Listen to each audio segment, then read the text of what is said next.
Bell, in a letter to Conan Doyle, stated quite bluntly, "You are yourself Sherlock Holmes, and well you know it." Conan Doyle did not dispute this statement, for in fact Sherlock Holmes had the best characteristics of his creator. So did Dr. Watson. Highly educated, honest to the core, and one of the best writers of the Victorian age, the British public and then the world took him to their hearts. It was not long before the doctor-turned-writer found himself a well-established man of letters and friend to such countrymen as Oscar Wilde, Rudyard Kipling, and H.G. Wells. Not bad company to be with. In real life, Conan Doyle solved more than 2 actual murder mysteries, saving the lives of innocent men by his careful research, gathering of facts, and deductive reasoning. Few men in history can claim such feats. When he died in 1930, a time not so long ago, Sir Arthur Conan Doyle had this epitaph engraved on his tombstone: "Steel true, blade straight, Arthur Conan Doyle, knight, patriot, physician, and man of letters."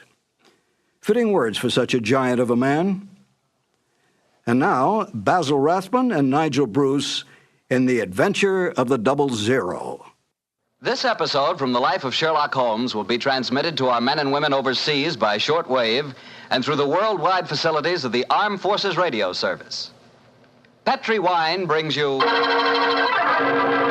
Basil Rathbone and Nigel Bruce in the new adventures of Sherlock Holmes.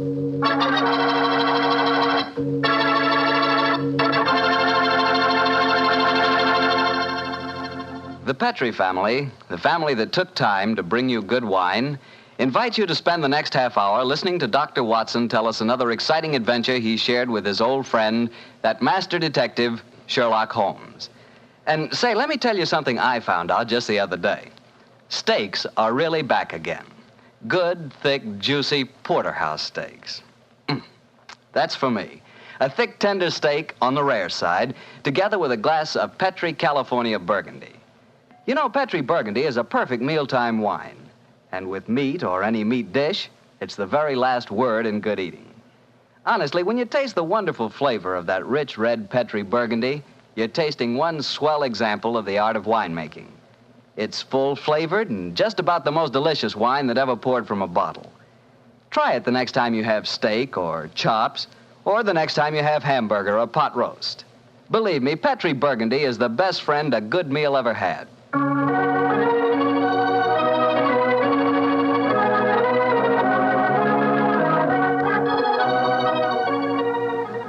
And now let's look in on our good friend and host, Dr. Watson. Come in. Ah, there you are, Mr. Bartell. Evening, Doctor. Just in time to join me in a cup of coffee. Draw up your chair, young fellow, my lad. Thank you. Ah, that's it. Well, Doctor, you told us last week that tonight's new Sherlock Holmes adventure takes us to the south of France. That's right, Mr. Bartell. The south of France in the year 1900. A beautiful playground bordered by the bluest of blue seas and populated with an extraordinary cross-section of cosmopolitan Europe. Rich man, poor man, beggar man, thief. All of them attracted by that Riviera paradise. All of them drawn by the magical spell of a small white ball spinning round the rim of a roulette wheel. Now, don't tell me that you and the great Sherlock Holmes were there on a gambling spree. We were not, Mr. Bartell. At the time my story begins, we had just concluded an extremely delicate mission. A mission, I may say, that concerned the safety and good name of a very prominent member of the royal family. Say, Doctor, you don't mean... One story at a time, Mr. Bartell. In any event, my boy, I'm afraid that's a case about which my lips are sealed for all time. But to return to tonight's adventure, one June evening, I persuaded Holmes to accompany me to the gambling casino at Fréjus, not far from Cannes, where we were staying. It wasn't quite as fashionable as a casino at Monte Carlo, but as I intended to do a little modest gambling myself, it seemed an establishment more suited to my means. As we stood there at the green baize-covered tables, the chatter of voices and the melodic chanting of the croupiers as they called the results of each spin of the wheel formed a background to a quiet conversation that Holmes and I were having.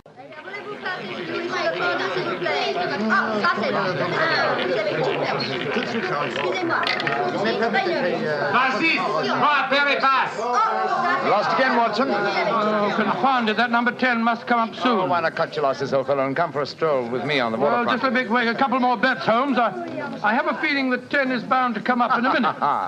Watson, I believe the blood of a gambler courses through your veins. Oh, there's no harm in taking a little flutter once in a while. Why don't you risk a few francs, Holmes? Oh, thanks you, my dear chap.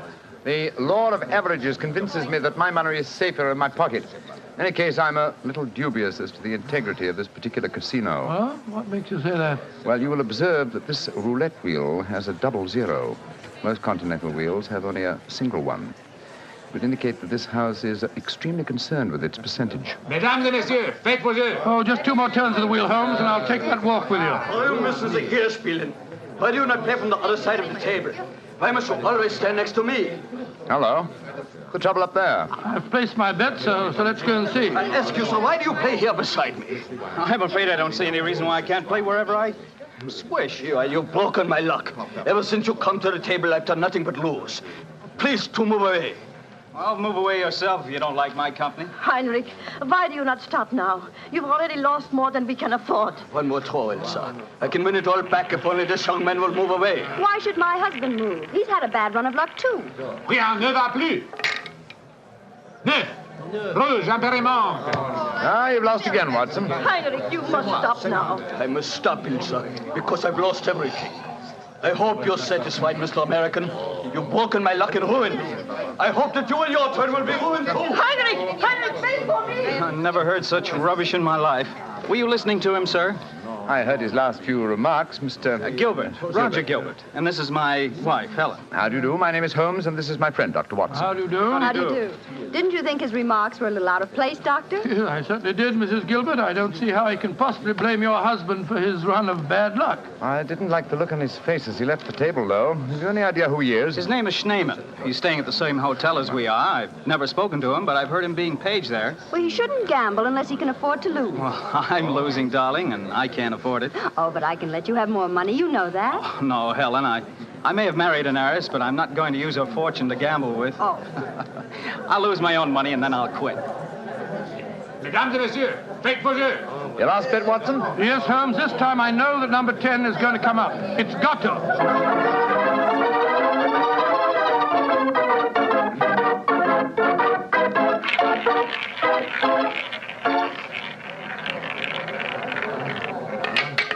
Numéro 10. 10 at last. I've lost again, darn it. Helen, this is my bad night. Well, why don't you stop now, dear? Holmes, I've made 350 francs. On this throw of the wheel, old fellow, but as you've lost some 500 francs doing it, I can't say that your profits stagger me. Oh, Mr. Holmes, I can see that you're no gambler. I'm afraid not, Mrs. I Gilbert. wouldn't say that, Holmes. You may not like roulette. You've taken a good many chances in your life with long odds against you, too. Well, nevertheless, old chap, in the sense Mrs. Gilbert means it, I'm not a gambler. Say, what's the commotion over there? Oh, that German woman with a crowd forming around her. Yes, the wife of that man that said I ruined him. Attention, est-ce qu'il y a un docteur dans la salle? There must be trouble. He's asking for a doctor. Doctor, come along, then. Will you excuse me, please? Thank you. Excuse me, madame. Mon ami est docteur. Monsieur, cette dame a besoin d'un docteur. What happened, madame? It is my husband. Is he ill? I just found him lying out in the garden. Please come with me at once, gentlemen. Of course we will, madam. What seems to be the matter with him? Herr Doctor, I think he is dead.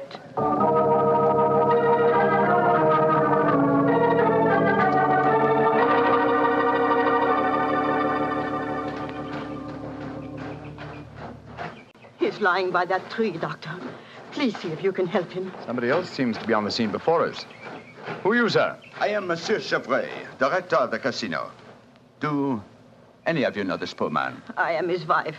Is he dead? I am afraid so, madame. Let me look at him. I'm a doctor. Was your husband gambling in the casino tonight, madame? Yeah, he was. Poor Heinrich. He lost everything that we have. I'm afraid he's dead, madam. Shot through the heart. Oh, du lieber Gott. Suicide, Watson? Yeah, looks like it. Yes. Powder burns on the shirt front, revolver clutched in the right hand, fingers in a natural position. The angle of the wound settles it. Obviously self-inflicted. I missed you as you slipped out of the casino. What's wrong with him? I'm afraid he's dead, Mr. Gilbert. Yes, he committed suicide. I hope, young man, that you are satisfied. All night you brought him bad luck. He asked you to move away from him to change his luck, but no, you could not do it. Oh, Frau Schneemann, I'm terribly sorry, but I really don't see how you can blame me. I do blame you, and I also blame you, Monsieur Chevry. Me? But what have I done, madame? Why do you let a man lose all his money at your tables? Is life so cheap to you, and money so important, that you cannot close the tables to someone before he's ruined? Madame, I am all sympathy for you in your tragic loss. But the casino cannot be held responsible. If your husband could not afford to gamble, then he should not come here. How are we to know the financial limitations of our customers? You say that your husband lost everything you had tonight, madame. Yeah, everything. Then how do you account for this sheaf of banknotes in his breast pocket? Good Lord, must be several thousand francs, sir. Then he wasn't ruined. And his suicide, therefore, cannot be blamed on his losses at my casino, madame. How do you account for this money, Frau Schneemann? Well, I do not understand. Heinrich kept nothing from me. I know that he had not so much money on him when he started tonight. Well, why do you all look at me like that? Is it that you think? You think... Quick, Watson, she's fainted. I've got her. We must get her to her room. You can take her to my suite in the casino. No, let's take her to the hotel. My wife will look after her. Poor woman, she's had a dreadful shock. She can probably do with another woman's company. That's very considerate of you, Mr. Gilbert. Where are you staying? At the Hotel Crillon. It's quite near here. I'll get a cab, and while I'm doing that, Watson, see if you can revive her, will you? Yes, Then we'll take her to the Hotel Crillon.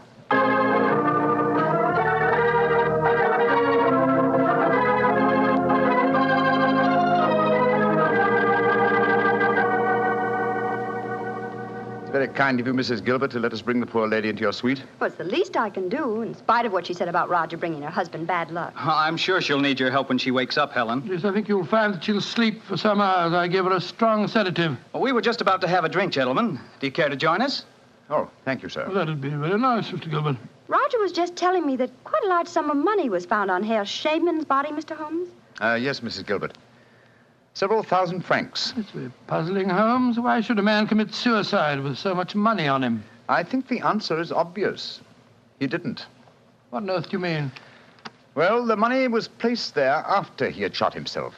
The banknotes were in his breast pocket, if you remember, hardly the usual place to carry money, though it is the easiest pocket for someone to insert it without disturbing the body. But why on earth should someone place money on him after his suicide?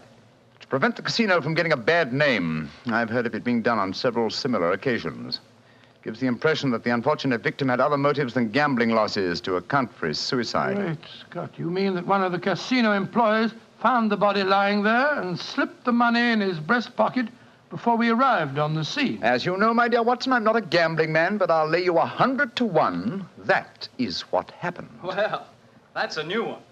Well, here are your drinks, gentlemen. Thank you. Thank you, sir. Thank you. Say, Helen, Mr. Holmes has given me a brainwave. Another one? What is it this time, Roger? Now, I've been losing very heavily tonight. Roger, I've told you, if you need money, I'll be only... But I don't. I've got a scheme for making some. I'm going to gamble again tonight after dinner. If I lose, here's what I'll do. I'll stain my shirt front with red ink, walk out in the grounds, fire a shot, and lie down as though I'm dead. I'll wait for someone to come along and stuff my pockets full of banknotes. Not a bad idea, Mr. Gilbert. I think it's a darn good one. What do you say, Mr. Holmes? It's a whimsical one at any rate. Who knows? You might even be successful. Roger, you're not really going to do it, are you? Sure. Perhaps I'll get some of my losses back that way. Well, let's drink to it, gentlemen. At least I may have hit upon an idea of making money.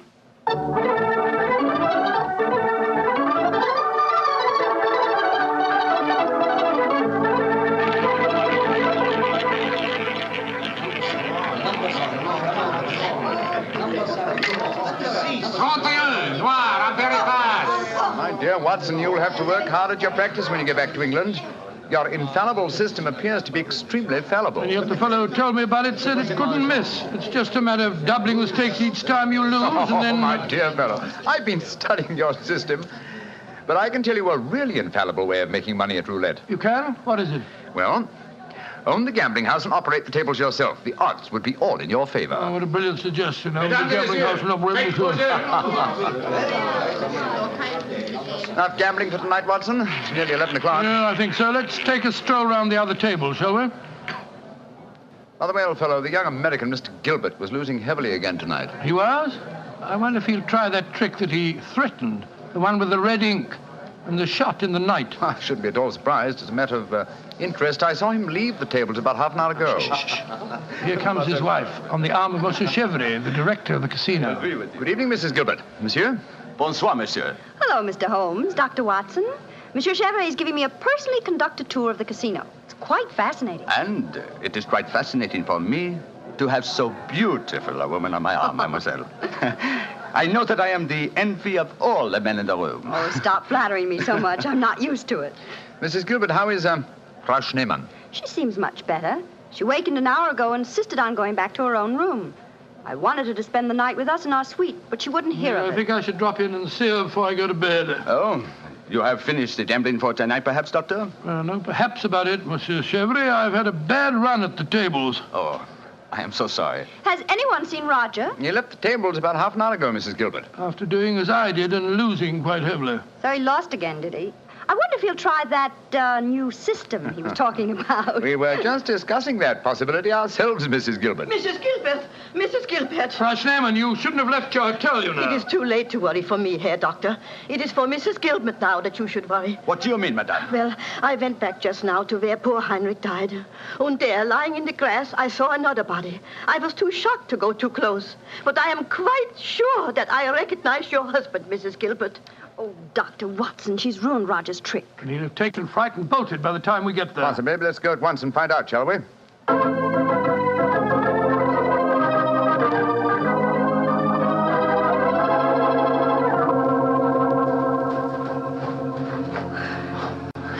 He hasn't gone. He's still lying there. It's a most convincing spectacle. That red ink really does look like blood. Yes. And blood sometimes looks like red ink. Mr. Gilbert. Roger, get up. The joke's spoiled. Roger, get up! I'm afraid that's impossible, Mrs. Gilbert. He's dead.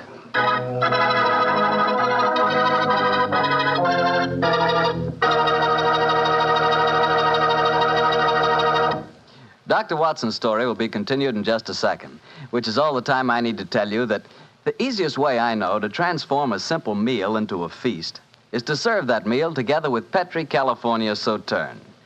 Petri Sauterne is a delicate white wine that's the perfect companion for chicken or turkey. Turkey, ah yes, turkey and Petri Sauterne. That's the heart of any Thanksgiving dinner. Look, why not make this Thanksgiving dinner the best one you ever had? Give it the air of a banquet. Serve it with Petri Sauterne. And when you buy that Sauterne or any wine for your Thanksgiving dinner, whatever you do, look for the letters P-E-T-R-I, because a Petri wine is always a good wine.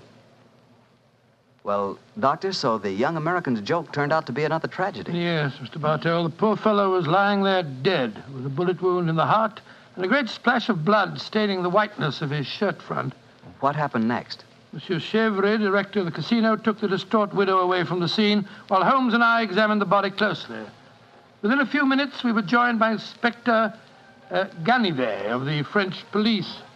As we stood there in the moonlight, the sounds of music could be heard from the casino. It was hard to believe that two men had died in that lovely garden since the moon had risen.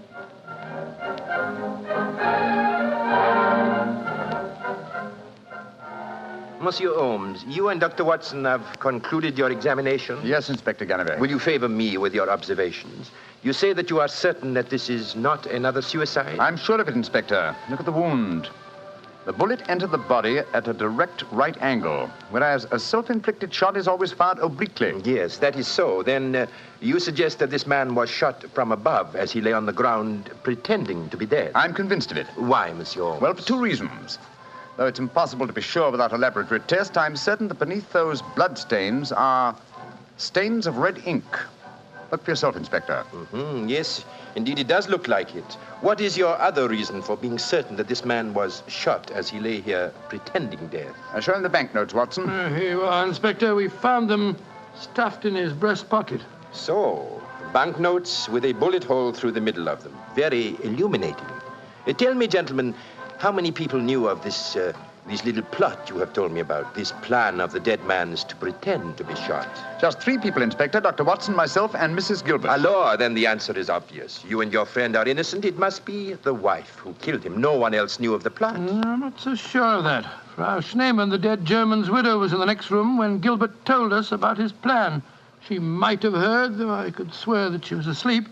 I gave her a very strong sleeping draught. From what you have told me of her husband's suicide, she might easily have had a motive for murdering this man. Come, gentlemen. Surely it's obvious who murdered Mr. Gilbert? Who, Monsieur Holmes? Well, it's certainly one of the 2 widows. Since there seems to be some doubt in your minds, I suggest we return to the casino. I can promise you the answer to your question within a very few minutes.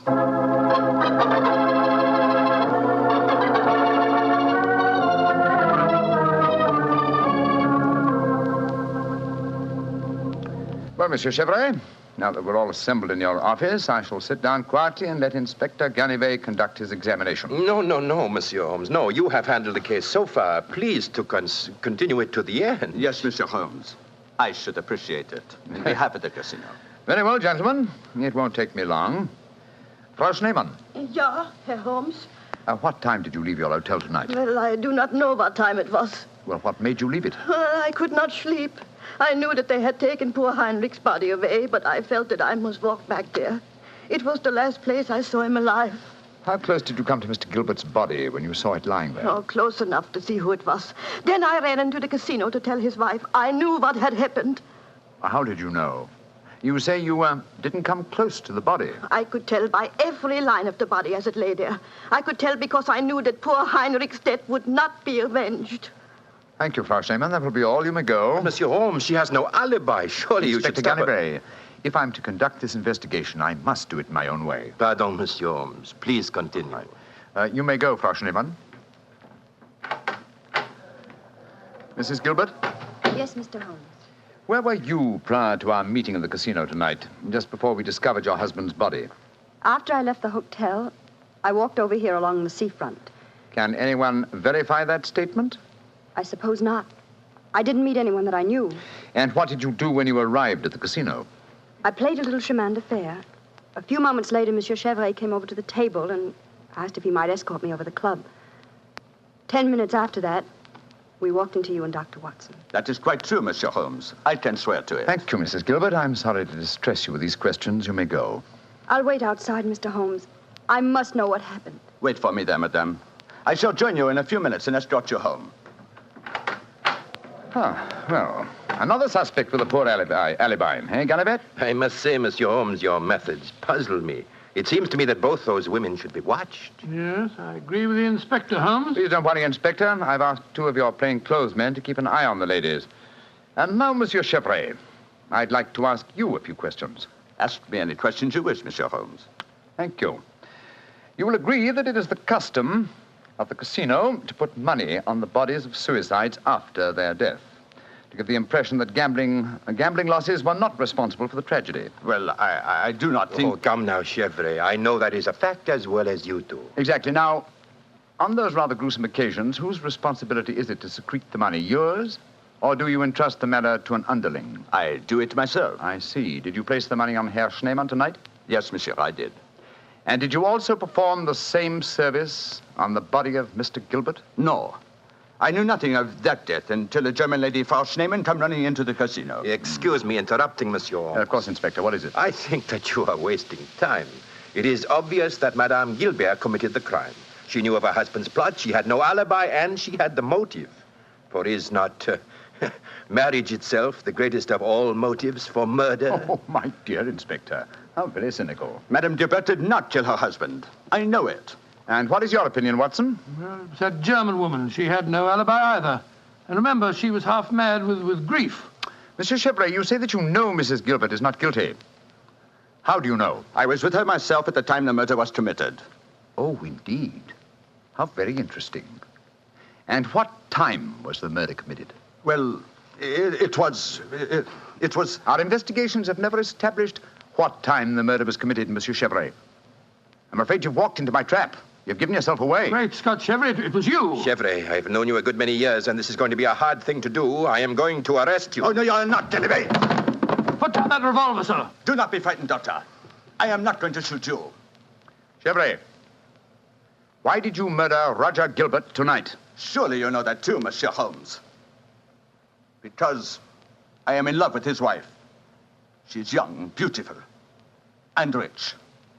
It did not occur to me until I saw the young fool lying there tonight pretending to be dead. In my profession, it is natural that I should carry a revolver. What was simpler? Mr. Gilbert gave me the perfect opportunity. I could not resist it. Put down that revolver, Chevrolet. Why are you all so frightened? Surely you know how I am going to use it this time. I think so, monsieur. But it's a coward's way out. What an unperceptive remark for such a perceptive man. No. No, all my life I have been a gambler. I gambled tonight for the highest stakes of all, and I lost. No. No, I am not afraid to pay for my losses. Au revoir, monsieur.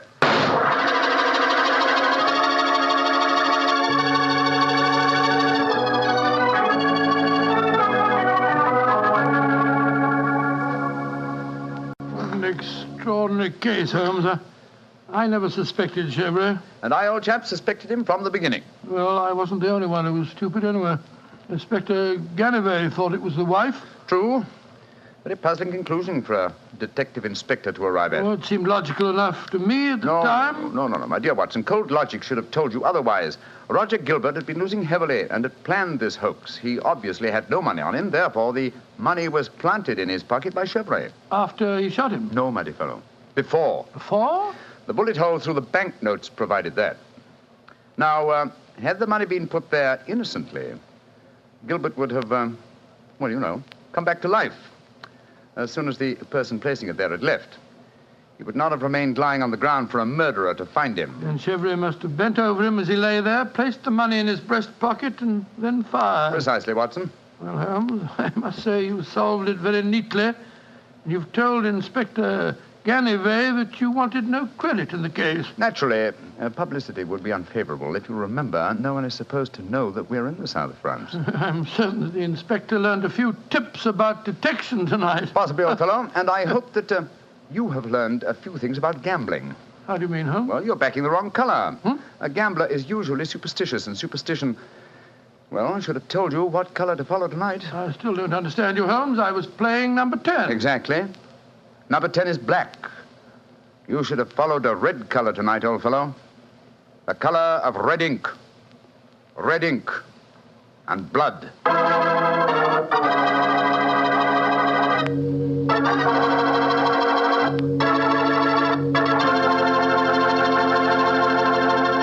Say, Doctor, that was a swell story. I didn't know you liked to play roulette. Well, I figured out a system for roulette. It's like yours. Every time you lose, you double your money and keep doubling until you win. Oh, it's a great system, Mr. Bartell. There's only one thing wrong with it. What's that? You lose, you go broke before you win. Look, take my advice. Don't gamble. You can't beat the laws of chance. But suppose I bet on a sure thing. Like what, for instance? Oh, like the fact that Petri wine is always good wine. It is, you know. Because the Petri family has been making wine for generations. They've been handing down from father to son, the art of turning luscious, sun-ripened grapes into delicious, fragrant wine. Ever since the Petri family started their business way back in the 1800s, they've been perfecting the art of winemaking. That's why Petri wine is always good wine. The Petri family took time to bring you good wine. So no matter what type wine you prefer, why not take a few seconds of your time to look for the letters P-E-T-R-I. They spell delicious wine, Petri wine. Well, Dr. Watson, what new Sherlock Holmes story are you going to tell us next week? Next week, Mr. Bartell, I'm going to tell you of a strange adventure that Sherlock Holmes and I had when we were in Stratford-on-Avon many years ago. It concerns an actor, a mysterious boating accident, and several dead butterflies. Sounds good, Doctor. I'll see you then. Oh, fine, but now, don't forget, next week we're going to broadcast our program from the Paramount Theatre in Hollywood for the Victory Loan Drive. So if any of our friends are going to be in Hollywood, we'd love to see them there. Just buy a Victory bond at any store or bank on Hollywood Boulevard, and in return, you will be given your ticket of admission. Better hurry up, though, before all the seats are gone. Let's really buy lots of those victory bonds. Let's finish the job.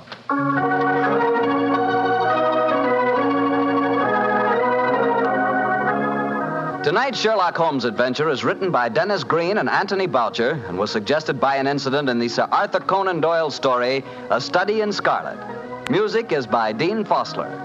Mr. Rathbone appears through the courtesy of Metro-Goldwyn-Mayer and Mr. Bruce through the courtesy of Universal Pictures, where they are now starring in the Sherlock Holmes series. The Petri Wine Company of San Francisco, California, invites you to tune in again next week, same time, same station. This is Harry Bartell saying goodnight for the Petri family. Sherlock Holmes comes to you from our Hollywood studio. This is the Mutual Broadcasting System.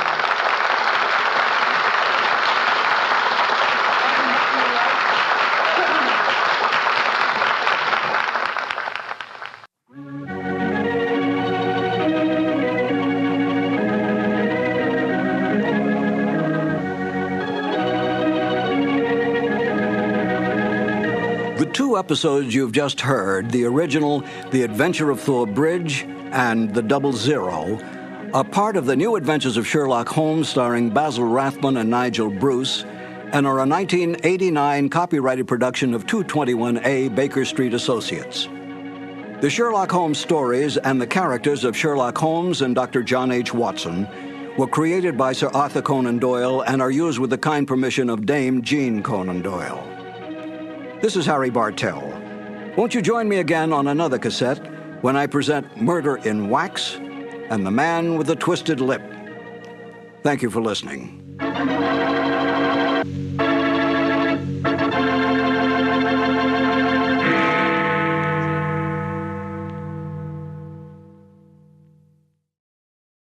This has been a presentation of Simon & Schuster Audio. Sherlock Holmes will be transmitted to our men and women overseas by shortwave and through the worldwide facilities of the Armed Forces Radio Service. Petri Wine brings you Basil Rathbone and Nigel Bruce in the New Adventures of Sherlock Holmes.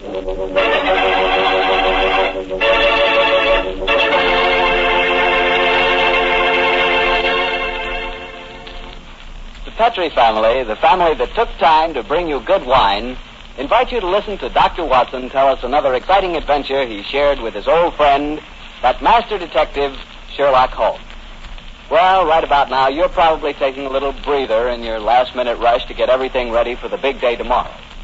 Children have to be put to bed to wait for Santa Claus, and there's the tree waiting to be decorated, and a million and one things which must be done before morning. I sure hope you got all your Christmas shopping done. It's pretty hectic rushing off at the last minute to take care of Uncle Charlie or Aunt Bertha or Cousin Sam. But if you must get something, just remember that you can always dash over to your wine merchant and get a bottle or two of Petri wine. Or better yet, a whole case of Petri wine. Petri wine is a swell gift, and I just thought a last-minute suggestion might be of some help.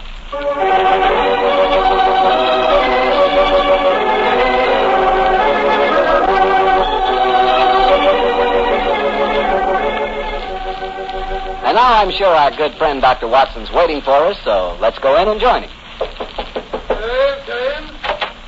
Ah, there you are, Mr. Bartell. Well, say, Doctor, I can see you're going to have yourself quite a Christmas. Big tree in the corner with colored lights on it. Where'd you get those? Table covered with presents? You must be mighty popular. Oh, they aren't all for me, my boy. You see, I'm having a Christmas party tomorrow for my housekeeper's little nieces. Oh. I'm going to dress up as Santa Claus for them. I'm sure you look very convincing in the part. By the way, Doctor, I brought you a little present. Here it is. I hope you like it. Oh, that's kind of you, Mr. Bartell. I got one for you, too, but you mustn't open it until tomorrow. Here you are, my boy. Thanks a lot, Doctor. And now, how's about tonight's story? Last week you told us you'd chosen an adventure with a lot of Christmassy atmosphere. Yes, Mr. Bartell. My story begins on another Christmas Eve, many, many years ago. To be exact, in 1886. At the time the adventure occurred, I must confess I didn't quite understand what was going on myself. In fact, I never did make head or tail of it until Holmes took pity on me later and explained the whole thing. But I shan't try to confuse you, Mr. Bartell. I'll tell you the story exactly as it happened. Right you are, Doctor. Let's go. Very well. On that Christmas Eve in '86, I was standing in our Baker Street rooms, dressed in the costume of Santa Claus. Holmes, his long, thin fingers pressed together, lay back in an armchair and gazed at me quizzically, while our housekeeper, Mrs. Hudson, stood by the door and... Dr. Watson, you make a grand Santa Claus. Only Mrs. Hudson. Rather beer on, old chap. Oh, I'm afraid it's uncomfortable. How does it look? Oh, you look just like the old man of the Christmas cards, Doctor. Yes, Watson. It really becomes you.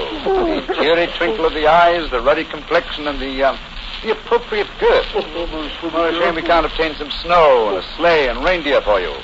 However, I'm sure Mrs. Hudson's nieces will be very much impressed. They will that, sir.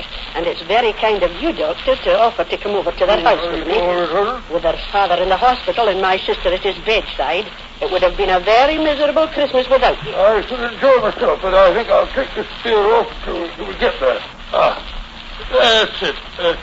You ready to leave, Mrs. Hudson? I am, sir. Will I get a cab? How far do we have to go? Oh, Lexington Gardens, number 28. It's just off the Edgware Road, Doctor. But bearing in mind my costume, I suppose we'd better take a cab. Aye, sir. I'll get one.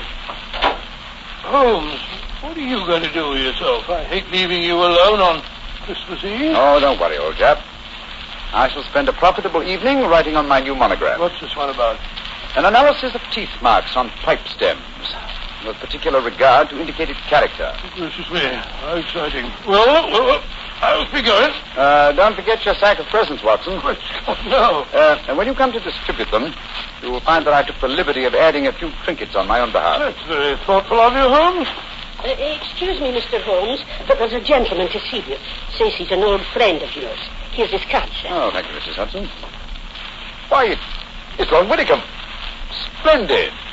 Ask him to come up, please, Mrs. Hudson. All right, sir. And I hope your party is a great success, Mrs. Hudson. Thank you, sir. Are you sure you don't want me to stay? Now that you've a visitor, Oh, no, indeed, no, Mrs. Hudson. I can show the gentleman out myself. You go off and have a good time. Thank you, sir. I wonder what Lord Whitcomb wants. Perhaps I should stay Oh, certainly not, old chap. We have far more important work to do. Whitcomb probably wants his revenge at chess or, something equally innocuous. Off with you, my dear fellow, and enjoy yourself. Oh, I suppose I'd better go. Just the same, coming with me. I'll see you later. I shall be there. Come on up, Whitcomb. Hello, Holmes. Evening, Watson. You make a very convincing Santa Claus. Are you leaving? I'm afraid so, Whitcomb. Well, then, good night. Good night. How are you, Holmes? All alone on Christmas Eve, eh? Yes, Whitcomb. I'm glad you came over to see me. What's it to be, an evening of chess, or have you, unearthed some recent treasure of medieval pottery that we can discuss? Neither, Holmes. I've come to you in your professional capacity. I need help. Oh, now, come, Whitcomb. Don't tell me that after all these years of quiet friendship, you're going to become a client. Well, I'm afraid so, Holmes. Though I doubt if my problem will interest you very much. It's hardly up to your rather colorful standards. There for a cigar? Oh, thank you. Thank you very much. And now, my dear Whitcomb, what's your trouble? Well, I decided this year to have a little Christmas party at my townhouse. I'm quite comfortably off, as you know, and it occurred to me that I have several relatives and friends who are not as well off. I'm having a party for them tonight, Holmes, and I hope you'll attend it, disguised as Santa Claus. Oh, dear me. I've adopted many disguises in my time, but Father Christmas has never been one of them. Why do you want me to attend your party in disguise? In any case, you ashamed of your friendship with a private detective? Or do you consider my features more acceptable when buried beneath the depths of a snowy beard? Well, my dear Holmes, do take me seriously. I'm not joking, I assure you. Of course you are. You want me to attend your party in disguise. Why? I'm giving some very valuable presents. Diamond and onyx cufflinks, platinum and ruby earrings and such like. And I've wrapped each of the presents in banknotes. Oh, dear me.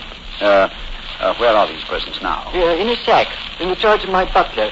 I was going to dress up as Santa Claus and give them out myself, until I got the warning letter. That's why I've come to you. Warning letter, eh? Yes. I received it by this evening's post. Listen to this. My dear Lord Whitcomb, your generosity with Christmas presents borders on ostentation. We do not approve. Either we receive £5,000 in sovereigns at Post Restaurant Box 379 by 6 o'clock on Christmas Eve, or I'm afraid your Christmas party will be conspicuous by its absence of presents. Let me see that note, Whittingham, will you? Here you are. Thanks. Plain paper, drawn from a penny notebook. The writing is obviously disguised. By George, yes. Whittingham, I accept the case. I'll come with you to your party at once. And furthermore, I shall follow your suggestion regarding a disguise. Dressed as Santa Claus, I shall be less likely to attract suspicion. I'm delighted, Holmes. But what made you decide so suddenly? This writing, my dear fellow. Though it's a false hand, I know that characteristic M in my dear Whittingham. I've seen it too often at the beginning of a signature. It's Moriarty. Moriarty? Who's he? Oh, one of the cleverest and most unscrupulous criminals in England. Whittingham, there's no time to be lost. It's, let me see, 6:30 now. Half an hour beyond the deadline given you in this letter. And we must go to your house at once.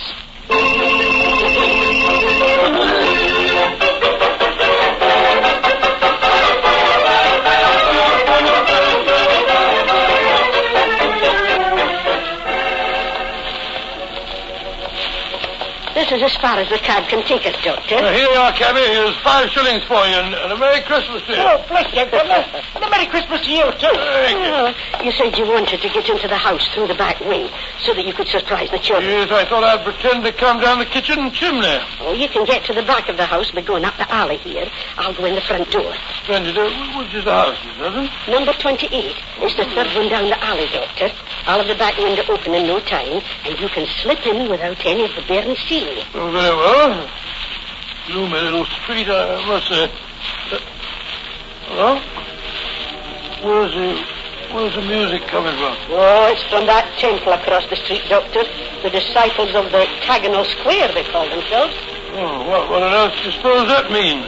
Some newfangled cult. Heathens, most likely. Hello, I'm not the only Santa Claus abroad tonight. Look at that fellow across the street there. Oh, dressed just like yourself, Doctor, and carrying a sack, too. He's running up the steps to the temple. Well, Scotty, he slipped on the ice. Oh. What his hurry was. Here. Let me help you up, sir. Oh, now, you be careful, Doctor. Do not trip up yourself. Here, now, give me a hand. Thank you, sir. The silly of me, wasn't it? Oh, we Santa Clauses have to help each other, you know. Up you come. That's it. Oh, good gracious me. Oh, Doctor, I told you to be careful.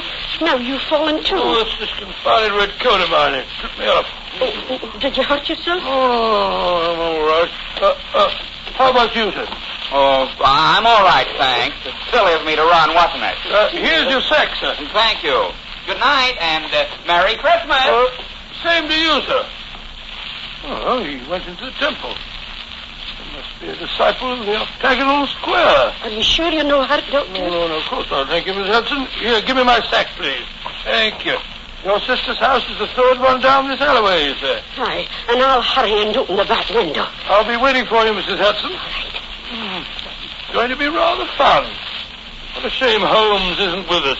Oh, well, he's probably happier having a good game of chess with Lord Whittingham.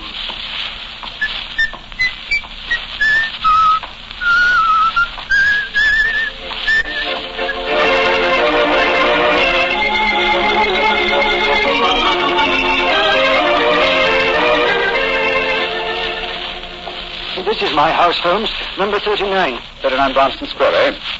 And dear old Watson is just around the corner in Lexington Gardens and hasn't any idea that I've left Baker Street. Here you are, cabby. Oh, thank you, sir. Hey, Merry Christmas, sir. Listen to that. Carol singers. Yes, we'll probably have our fill of them before this evening is over.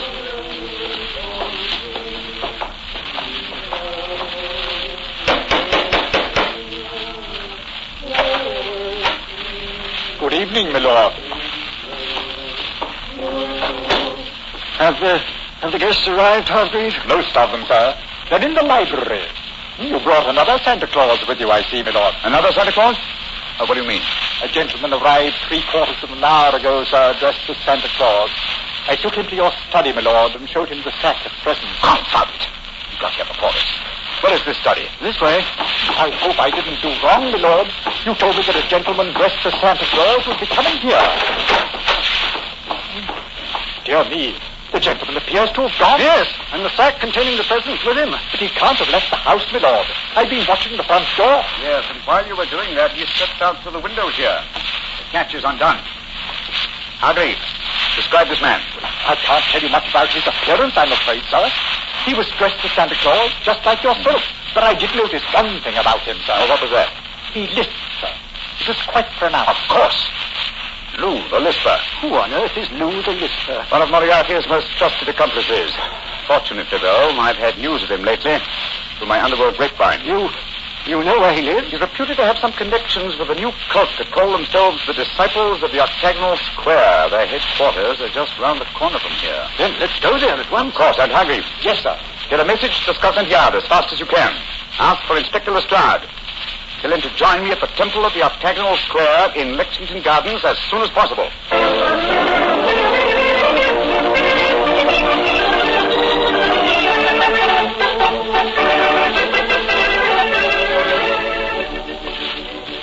The children are awful excited, Doctor. I told them you just came down the chimney. Oh, I'll slip the beard on and I'll go into him. Will I announce you, Doctor? Yes, please, Miss Wilson. All right, sir. Quiet now, children, quiet. Santa Claus has come to see you, and he's brought you all presents. Hello, children. Hello, Santa Claus. My name's Elsie. Did you bring me a present? Yes, I expect I did, Elsie. I'll look in my sack in a minute. And what's your name, young man? Herbert. They call me Bertie. Did you come down the chimney?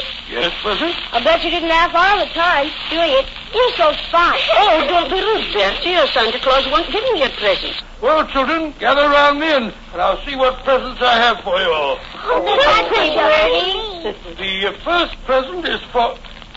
I'll be right. It says for Her Grace, the Dowager Duchess of Bewley.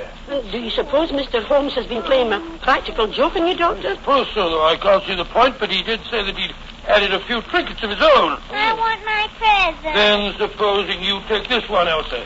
Ooh, thank you. And this one is marked Reverend Arthur Carter. I wish I know what Holmes was up to. Here you are, Bertie. Ooh, thanks. And this is for you, Lionel, because you've been a good little boy. It isn't very big, is it? I wanted a dog. Oh, what a dog is. Well, I'll bring you a dog next year, Lionel. Dr. Watson. Yes. Oh, look at the wrapping on these presents, Doctor. They're 20-pound notes. Great Scott. Ooh, look what I got. Let me see, what? Cufflinks. Diamond and onyx ones, too, unless I'm not mistaken. I got some pretty earrings. Look how they sparkle. Let me see. Gracious. Yeah. These are platinum rubies. And thunder's going on. I want my earring back. Give me back mine, too. Here you are. Dr. Watson, what do you suppose has happened? Don't know, Mrs. Hudson. Perhaps my toys are still at the bottom of the sack. I can't understand it. I wish Holmes were here instead of dozing in front of our fire in Baker Street.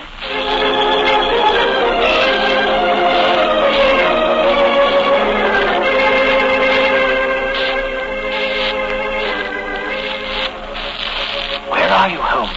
Here by the bed. It's the only room in the temple which has any signs of having been lived in. I think our bird's been here, but I'm afraid he's flown. Wish Inspector Lestrade would get here. Strike a match for you, but he can... Yes, right. Here's a candle on the table. Just as I feared. Look on the bed. A red coat and a beard. Yes, Lou the Lisper has discarded his disguise and gone, and with him, I fear, your valuable person. Just wait a minute. Here's a sack lying on the floor, perhaps. Oh, no, this isn't mine. Look what's in it. A toy dog, large box of chocolates, and a little girl's doll. Thunder! This is Watson's sack. But how on earth could Lou the Lisper have got hold of it? Somewhere, somehow, he and Watson must have made an accidental exchange, and Lou the Lisper is no doubt trying to track Watson down at this very moment. You must work fast, Whittingham, or my friend's life and those of Mrs. Hudson and her relatives won't be worth a tinker's dam.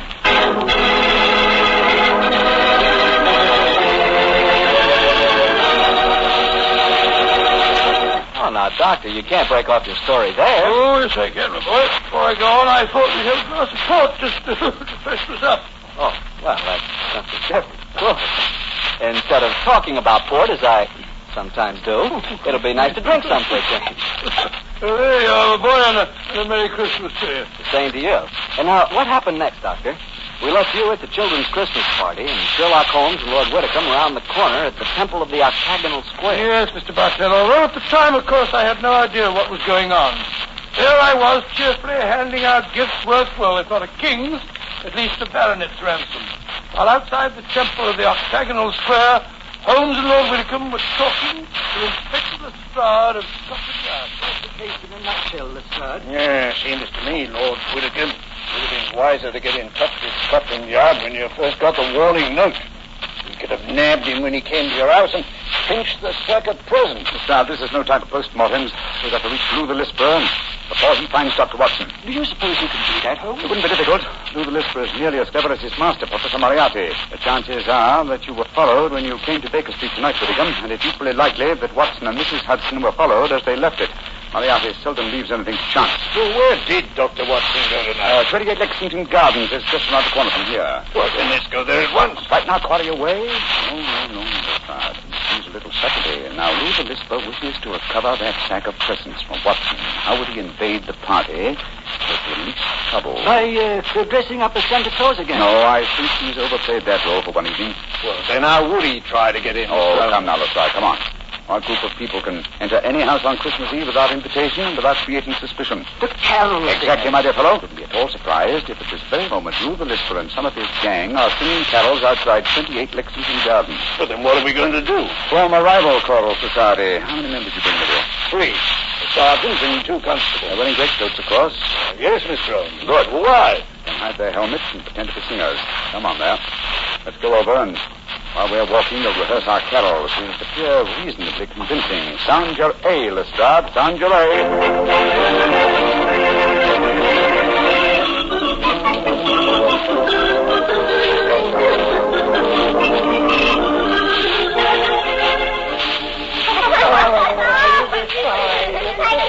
Why did you back Santa Claus?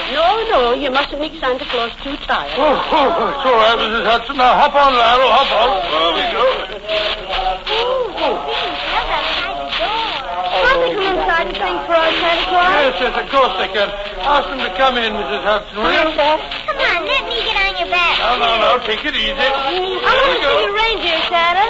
Reindeer? Oh, they're up in the roof, buddy. I'll climb up and see it. No, you mustn't. They're asleep. Oh, here are the carol singers. Good evening, gentlemen. Good evening, and Merry Christmas. Would you like to sing some carols for the children? And I'll bet I'm sure you'd like a little drop of something to warm you up. Oh, thank you, sir. We should like that. I've seen you before somewhere, my man. No, sir, I'm sure you haven't. Come on, men, let's sing Good King Wenceslas. Good King Wenceslas looked down on the streets of peace.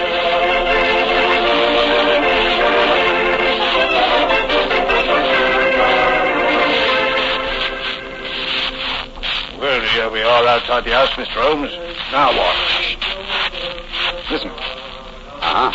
Lou the Lisper and his men are already there. Are we going in now? In a moment. Now, men, you all have your truncheons handy? Yes, Mr. Holmes, we're ready. Splendid. Now, remember, when you're inside and I yell Merry Christmas at the top of my voice, you bring out your truncheons and get Lou the Lisper and his gang out of there as quickly as possible. Don't arrest them until you get them outside again, Lestrade. I don't want to frighten the children. Right on, Mr. Holmes. We're ready. Just give us the word and we'll go in and get them.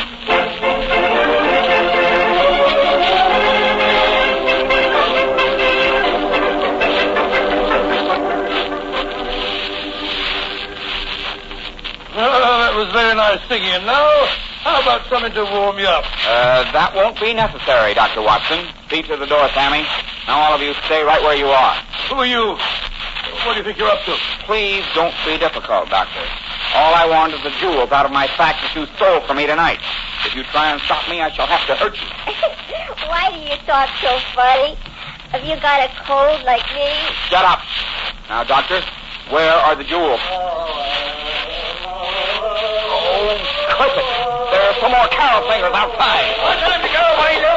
No, better let them come in. If we don't, they might get suspicious. All right, Lou. Supposed to know what you're up to. Now, no tricks, Doctor. If you try and give an alarm, I shall have to get rough with you. I don't mind about that, but just remember that there are children here. Here we go, got here before us, eh? What shall we all join in a little pill for a nipper, eh? Well, all right. What do you want to sing? How about Off Your Old Angel Sing? All right. Come on, men. Let's sing.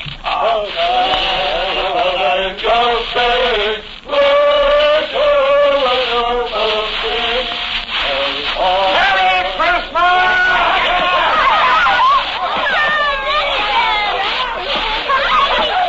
Dr. Watson, what's happening? They're all hitting each other with tension. Look here, you can't do that. They're all going away. They're dragging each other. Hi! Oh, my goodness, what's happening here? Holmes, what in thunder's going on? I'll explain to you later, old chap. The Sarge!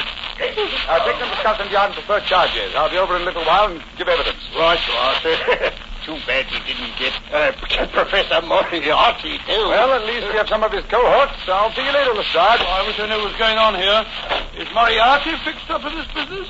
Yes, Watson. I'll tell you all about it as soon as I've straightened this thing out. Whittingham. Yes, sir. The 20-pound notes that you used as wrapping for your gift seem to have been scattered all over the house. Do you want me to recover those, too? No. From what you've told me of the children, I think their parents could use the money much more profitably than my relatives. In any case, I can replace it. Oh, very generous Christmas present.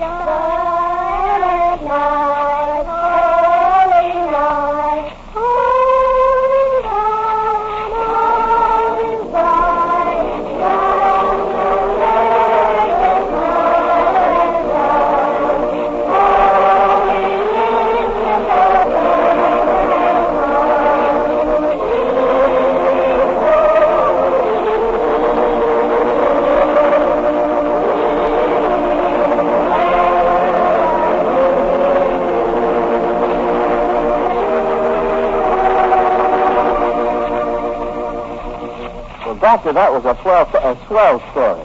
On a Christmas Eve like this, do you ever wish you were back in Baker Street celebrating Christmas Day? Oh, at times, yes. But actually, Mr. Bartell, I'm very happy right here in my little home.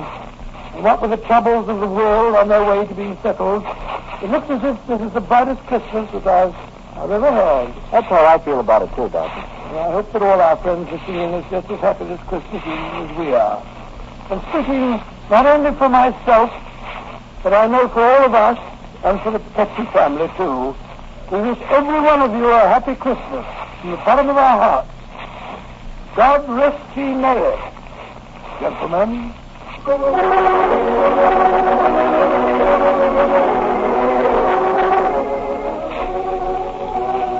Tonight's Sherlock Holmes adventure was written by Dennis Green and Anthony Boucher and was suggested by an incident in Mr. Arthur Conan Doyle's story, The Adventure of the Blue Carbuncle. Music is by Dean Faulkner. Mr. Rathbone appears through the courtesy of Metro-Goldwyn-Mayer, and Mr. Bruce through the courtesy of Universal Pictures, where they are now starring in the Sherlock Holmes series.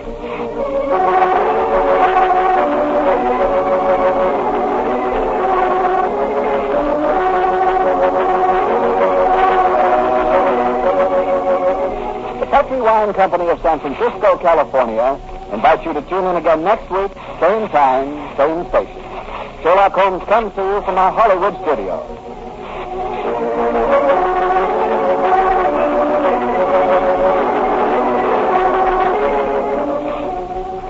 This is Harry Bartell saying good night for the Petrie family. This is the Mutual Broadcasting System. Petrie Wine brings you Basil Rathbone and Nigel Bruce in the new adventures of Sherlock Holmes.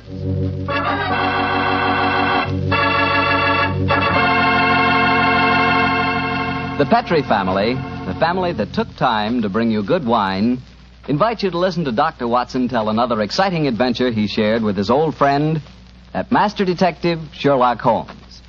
Before he starts, I can tell you something it's really worth knowing. Simply this.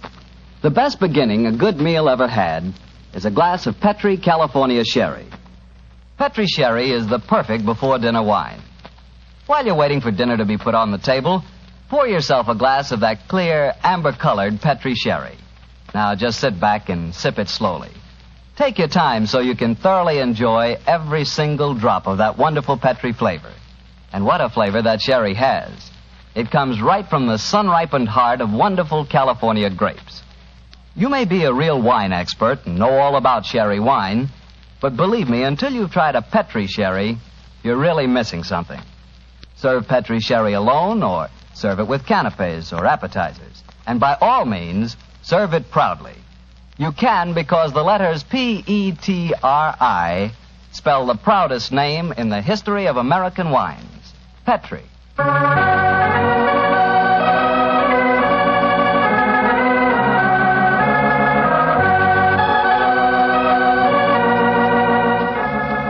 And now let's visit our good friend and host, Dr. Watson. Good evening, Doctor. Good evening, Mr. Bartell. Draw up your usual chair and make yourself at home.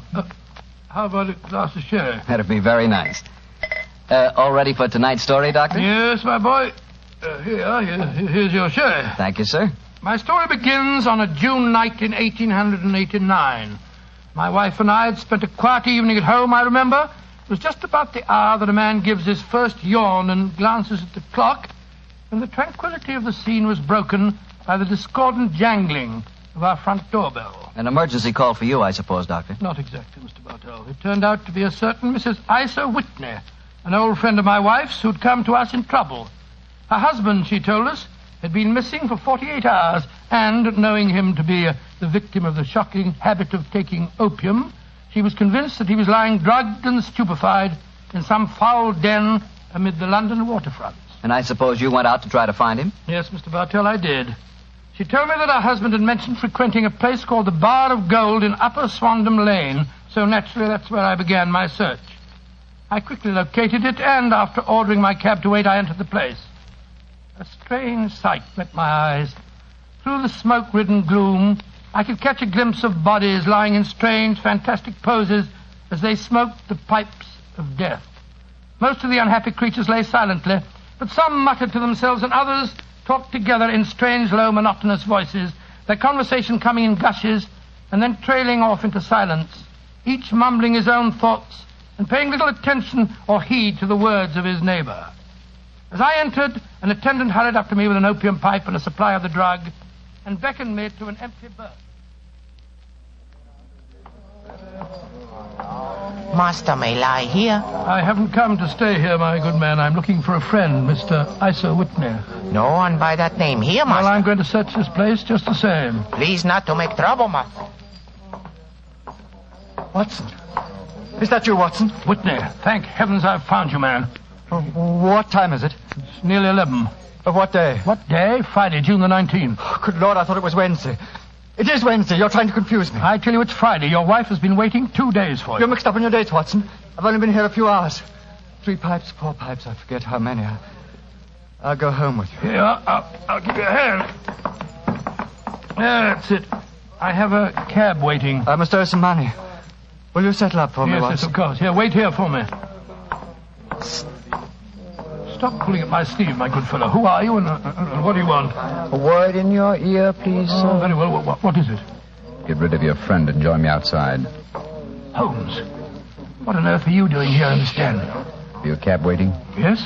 Then please use it to send your befuddled friend home in. And if you feel up to it, I should also recommend that you send a note for the cabman telling your wife that you have thrown in your lot with me. I'd be exceedingly glad to have a little talk with you. Yes, of course, Holmes. Splendid. Then conclude your business here, old chap. I'll meet you outside in about 10 minutes. Where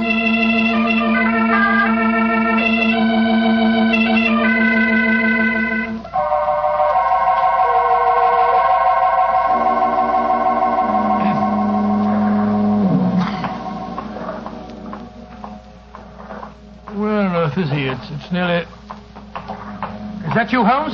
Yes, Watson, it's me. Your disguise is wonderful. I'd never recognized you if you hadn't spoke to me just now. Disposed of your friend? Yes, of course. Splendid. Let's start walking. I've a horse and trap waiting for me in the next street. Oh, what on earth were you doing in the Bar of Gold, Holmes? Trying to get news of a missing man. You see, I'm in the midst of a very remarkable inquiry, and I'd hoped to get a clue from the incoherent ramblings of those poor devils back there. There's the horse and trap under the street lamp on the corner. You'll come with me, Watson? Yes, of course, if I can be of any use. A trusty comrade is always of use. My room at the Cedars has 2 beds in it. The Cedars? Yes, that's Mr. Neville St. Clair's house and our present destination. It's near Lee in Kent, about 7 miles from here. I'm using it as a headquarters while I conduct my inquiries. Evening, Mr. Holmes. Everything all right? Yes, thank you, John. Get in, Watson. Right, John. I shan't need you any more tonight, John. Here's £1/2 for you. Look out for me tomorrow about 11. Right you are, Mr. Holmes. Good night, gentlemen. Good night, John. Go on, get up. Well, Holmes, if we have a 7-mile drive ahead of us, perhaps you'll tell me about the case that you're working on. With pleasure, old chap. But first, take the reins for a few minutes, will you? I want to remove my makeup and take off my wig and be comfortable. After that, I'll tell you why we are headed for the Kentish countryside at this hour of the night.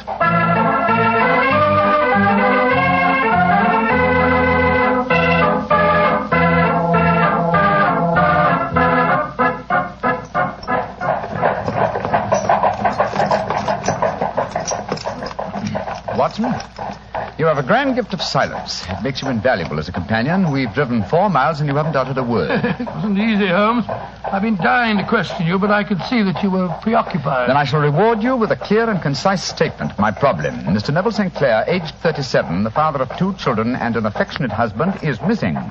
He left his house, the Cedars, near Lee, our present destination, last Monday. 4 days ago, eh? Yes. Now, why should an affectionate husband and a happy father disappear? Any money trouble? No, I think not. His entire debts, at the moment, amount to £88, while he has £220 standing to his credit at the Capital and Counties Bank. Who was the last person to see him on Monday? His wife. But let me tell you the story. He left his house for London rather earlier than usual. He was a businessman, then? Yes, he has an interest in several companies in London, but his wife doesn't know exactly what he does. But to continue. He left for London saying that he would bring his little boy home a box of toy bricks. Now, by the merest chance, his wife received a telegram shortly after his departure saying that a parcel of considerable value was waiting for her at the offices of the Aberdeen Shipping Company. Aberdeen Shipping? Why, their offices are in Fresno Street. I drove by them tonight. Exactly, and Fresno Street branches out of Upper Swandam Lane, where the Bar of Gold is situated. Ah, now I'm beginning to understand. Go on, Holmes, go on. Mrs. St. Clair took a train for London, and at exactly 4:35 on Monday last, found herself walking past the Bar of Gold. Suddenly, she heard a cry, and looking up was horrified to see her husband beckoning to her from a second-story window. Great Scott, was he a prisoner, or was he there of his own free will, do you suppose? Undoubtedly, he was a prisoner. The window was open, and she distinctly saw his face, which she described as being terribly agitated. Really? He waved his hand to her frantically and then vanished from the window so suddenly that it seemed to her that he had been dragged back by some irresistible force from behind. Oh, gracious me.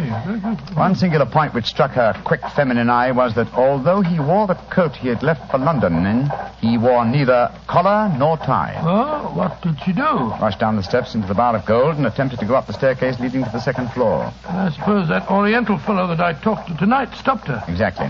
In fact, he pushed her out of the door and slammed it after her. She rushed down the lane and a few moments later was lucky enough to meet a sergeant and 2 constables. She took them back with her to the Bar of Gold, of course. Yes. They went with her to the room in which Neville St. Clair had last been seen. Of course, there was no sign of him. In fact, on the whole floor, there was no one to be found except a hideous, deformed beggar who seemed to live there. From what Mrs. St. Clair told me, it appears that the sergeant conducted the examination quite intelligently. Certain you saw your husband at this window, Mrs. St. Clair? I'm positive, Sergeant. And the Lascar swears no one's been upstairs this afternoon. Well, he's probably lying. But let's see what this cripple fellow has to say for himself. Here, you. What do you want with me? I ain't done nothing. Now, you heard what this lady said. Did you see her husband go in this room a few minutes ago? I didn't see nobody, and I've been here all the afternoon. You live here? Yes. And you swear on oath that no one's been in this room for the last few hours? Yes, I do. Mrs. St. Clair, I know that you think you saw your husband, but don't you suppose... Look on the table. Just a wooden box, ma'am. But I know what's inside it. There, see? Oh, it's a lot of wooden bricks like kids play with. My husband came to London today especially to buy them for our son. You can't disbelieve me now, Sergeant. Don't think I can, ma'am. I'll take another look round. Where does this door lead to? My bedroom. Yeah, you won't find nothing in there. Oh, we'll look just the same. Hello. There's bloodstains on this window ledge. Fresh bloodstains. How do you account for that? Well, I don't know nothing about it. And the window overlooks the river, just where the water's good and deep, too. Nice place to tip a body out. Here, come here, you. Yeah, I ain't done nothing. You've got bloodstains on your right sleeve. What do you got to say about that? Well, I cut my finger, see? And then I went and opened the window later. That's how the blood got there. Did you think I was born yesterday? Let's have a look in this chest of drawers. Hello. Hello, whose clothes are these? Pair of trousers, socks, shoes, hat, everything except the coat, eh? Mrs. St. Clair, will you come in here, please, Mum? What have you found, Sergeant? These clothes. Are they your husband's, Mum? Yes. Yes, they are. What's happened to him, Sergeant? I'm afraid he's met with foul play, Mum. And this man knows what happened, only he won't talk. I don't know nothing, I tell you. No, don't you? Well, I arrest you in the name of the law, and I warn you that anything you say... And so, Watson, the sergeant arrested this crippled beggar. No, I'm not surprised. What have they been able to find out about him? Surprisingly little. His name is Hugh Boone. And he's a professional beggar, quite a successful one, I gather. His pathetic appearance attracts great sympathy. There's a shock of orange hair and a pale face that is disfigured by a horrible scar which has twisted the outer edge of his upper lip. And he was the last man to see Neville Sinclair alive, eh? So it would seem. The Lascar downstairs has been cross-examined relentlessly, but he swears that he has no knowledge of the crime. Have there been any further developments? Oh, yes, old chap. Yes, indeed there have. The ebbing tide gave a fresh clue. You mean Sinclair's body was washed up? No, his coat. What? With every pocket stuffed with pennies and halfpennies. 421 pennies and 270 halfpennies, to be exact. There's no wonder that it had not been swept away by the tide. But a human body was a different matter. Yes, there's a strong eddy between the house and the wharf. It seems likely that the weighted coat had remained when the stripped body had been carried away into the river. Well, the other clothes were found in the room. Why would the body be dressed in a coat alone? We can only surmise, old chap, but supposing that this man Boone had thrust Neville Sinclair through the window and into the river, what would he do then? Try and dispose of the telltale garments. Yes, that would be logical, wouldn't it? He would seize the coat and be in the act of throwing it out of the window when it would occur to him that it would float and not sink. So he loaded the pockets with coins to make it sink? Quite so. Yes, of course. But he has little time, for he has heard the scuffle downstairs when Mrs. Sinclair tried to force her way up. He only succeeded in getting as far as throwing the coat out when the police arrived on the scene. Well, that seems perfectly feasible. Well, it'll do as a working hypothesis anyway. Neville Sinclair disappeared on Monday, and yet we still don't know what he was doing in the opium den. What happened to him when he got there, or where he is now? Oh, what Hugh Boone, the beggar with the twisted lip, had to do with his disappearance. Here we are at our destination. Well, there's a light burning. Mrs. Sinclair must be waiting up for you. Yes, poor woman. I hate to return here with no news of her husband, but she's been brave, Watson, extremely brave. We must do everything we can to comfort her.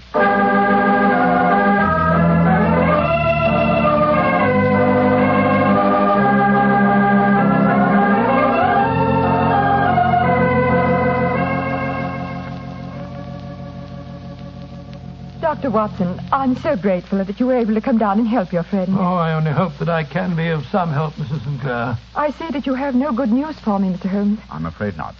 No bad? No. Thank heaven for that. Mr. Holmes, tell me honestly, do you think that Neville is still alive? Well, Frankly now. Frankly, then I don't. You think he's murdered? Oh, I don't say that, but perhaps you... And on what day did he meet his death? On Monday. Then perhaps, Mr. Holmes, you can explain how I received a letter from him today. What? Well, where is the letter, madam? Here. Let me see it. This is very crude writing on the envelope. Surely it's not your husband's hand? No, but the writing in the letter is. Uh-huh. This letter contained an enclosure. Yes, there was a ring. His signet ring. What does the letter say, Holmes? Dearest, do not be frightened. All will come well. There is a huge error which it may take some little time to rectify. Wait in patience. And it's signed Neville. Mm-hmm. Written in pencil on the flyleaf of a notebook. No watermark. Posted today in Gravesend by a man with a dirty thumb. Mm-hmm. And the flap has been gummed, if I'm not mistaken, by a man who has been chewing tobacco. My husband must be alive, Mr. Holmes. This might be a clever forgery to put us off the track. But the signet ring.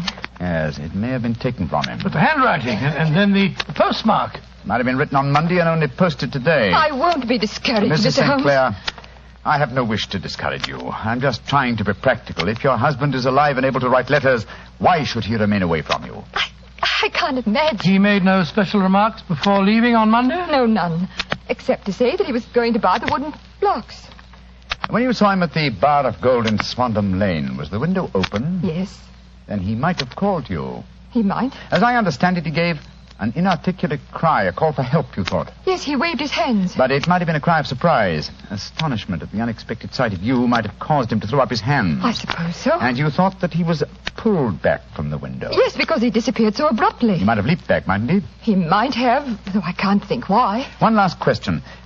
Had your husband ever shown signs of Taking opium? Why, no, never, Mr. Holmes. I'm certain the idea would have revolted him. Thank you, Mrs. Sinclair. Those were the principal points I wanted to be clear on. And now, Watson, I suggest we retire for the night. We may have a busy day ahead of us tomorrow. I hope you both sleep well. Good night, Mr. Holmes. Dr. Watson. Good night, Mrs. Sinclair, and keep up your courage. Good night, Mrs. Sinclair. We must hope for the best.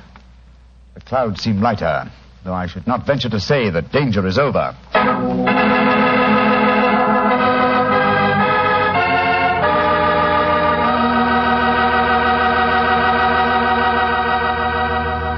You'll hear the rest of Dr. Watson's story in just a second. So I'm just going to remind you that when you buy Petri California sherry, you have a choice of two kinds of sherry. You can choose Petri regular sherry, or if you prefer your sherry dry, not sweet, ask for Petri pale dry sherry. They're both fine wines. And if you don't know which you'd prefer, don't buy one, buy two. Buy them both and try them both.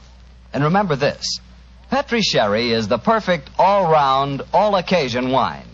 It's good before dinner, after dinner, at cocktail time, and any time.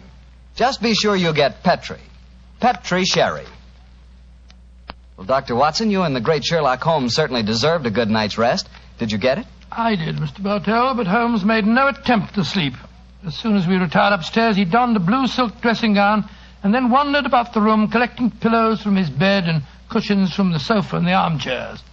With these, he constructed a sort of eastern divan on which he perched himself cross-legged with an ounce of shag tobacco and a box of matches laid out in front of him. He was all set for a session of thinking, I guess, huh? Yes, my boy. In the dim light of the lamp, I saw him sitting there, an old briar pipe clenched in his teeth, his eyes fixed vacantly on a corner of the ceiling, the blue smoke curling up from him, silent, motionless. So he sat as I dropped off to sleep, and so he sat when I wakened in the morning to find the summer sun shining into the room. The pipe was still between his lips, the smoke still curled upward, and the room was full of a dense tobacco haze. But nothing remained of the heap of shag which I had seen on the previous night. Watson? Awake, Watson? What time is it? 20 minutes past 4. Lord Holmes, you want me to bed? True, old chap, I had to think. I couldn't allow my brain the luxury of sleeping. You game for a morning drive? Yes, certainly. I'll get dressed. Good. No one's stirring yet, but I know where the stable boy sleeps. I'll have the horse and trap out in no time at all. Oh, where are we going? To prison. To visit Hugh Boone, the man with the twisted lip. Holmes, you're unusually excited. What's on your mind? I want to test a little theory. I think, Watson, that you are now standing in the presence of one of the most absolute fools in Europe. I deserve to be kicked from here to Charing Cross, but I think I have the key to the affair now. Oh, where is it? In the bathroom. What? You're joking, Holmes. No, I've just been there and removed it. It's in my coat pocket now. Hurry and get dressed, old chap. Then we'll drive over to the prison and see whether my key fits the lock.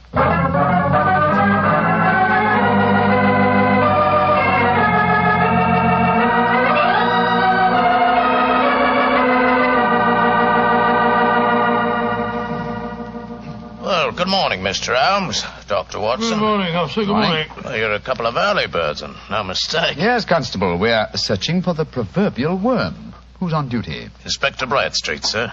Oh. Oh, here he is now. Good morning, Bradstreet. Oh, hello, Mr. Holmes. Good morning, Doctor.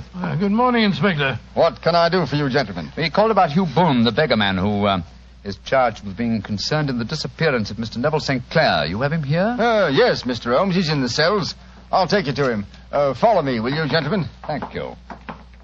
Well, what kind of a prisoner has he been, Inspector? Oh, he hasn't given us any trouble, but he's a dirty devil.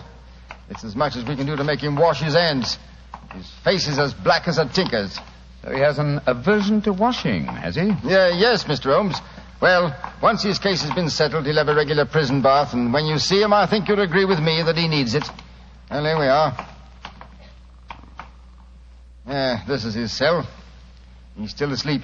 Good Lord, what a filthy, repulsive-looking fellow. Yes, he's a beauty, isn't he? Want to go in, Mr. Holmes? Please, Inspector.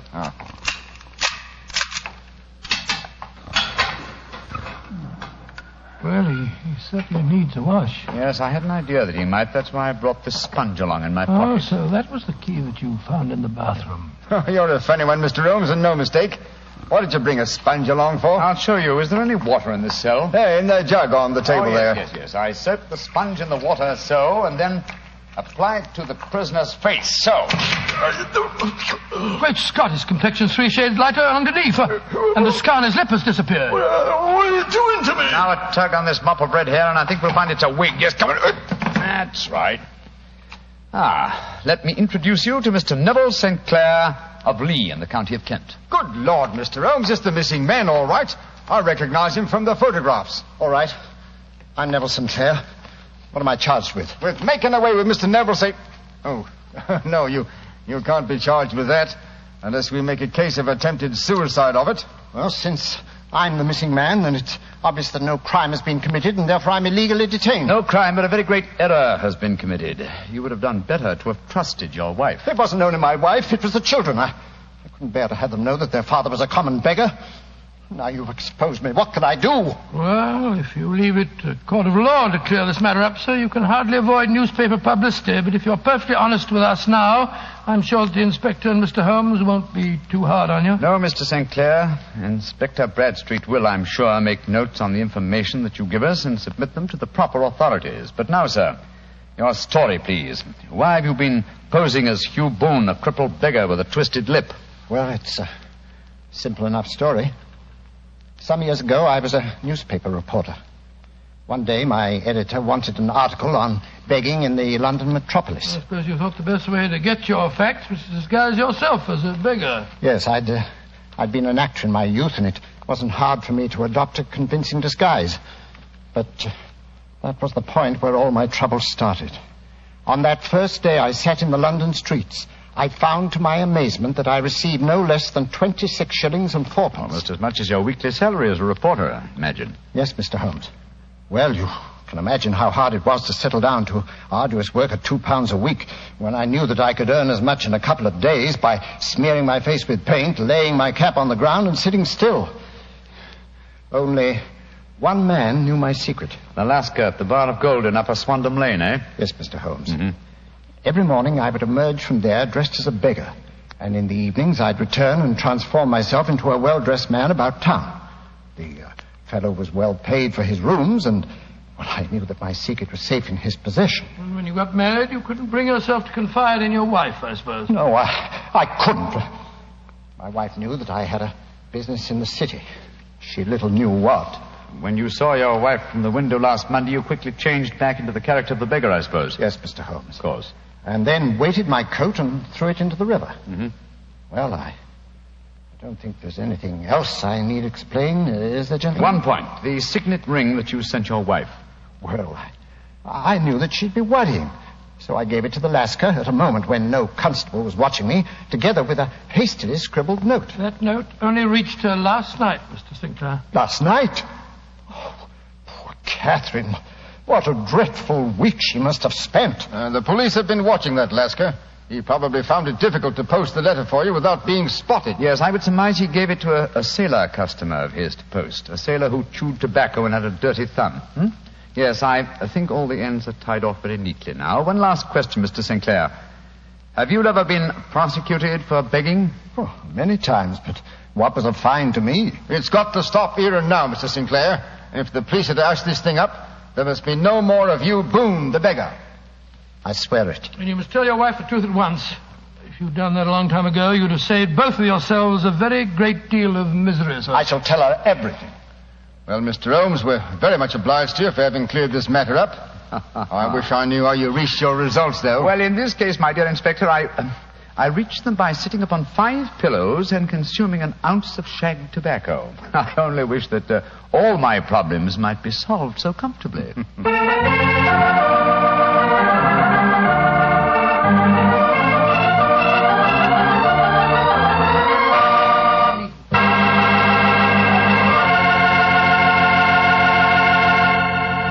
Well, Doctor, that was some story. Imagine arresting a man for committing a murder and then finding out that he's the fellow who's supposed to be dead. It is a bit bewildering, isn't it? You said it. Boy, being a detective sure has its surprises. Nothing like that ever happens to me. Oh, come. One would believe to hear you talk that you lead a very uneventful life. Oh, but I do, Doctor, I do. Why, I never get any surprises. Look, I tell our friends that Petri wine is always good wine. And what happens? Oh, what does happen? Everybody agrees it's good wine, and that's that. Well, it's just got to be. After all, the Petri family has been making wine for generations. Winemaking is their heritage. A heritage passed on down from father to son, from father to son, from generation to generation. The Petri family knows full well the art of turning luscious, sun-ripened grapes into fragrant, delicious wine. And because the making of Petri wine is a family affair, you can be sure that the name Petri on a bottle of wine really stands for something. It's your assurance that every drop of wine in that bottle is good wine. No matter what type wine you prefer, you'll never go wrong with a Petri wine because Petri took time to bring you good wine. Well, Dr. Watson, what new Sherlock Holmes adventure are you planning to tell us next week? Well, now let me see. Next week, Mr. Bartell, I'm going to tell you a weird story of violence and of sudden death that struck without warning. I call it The Strange Adventure of the Uneasy Easy Chair.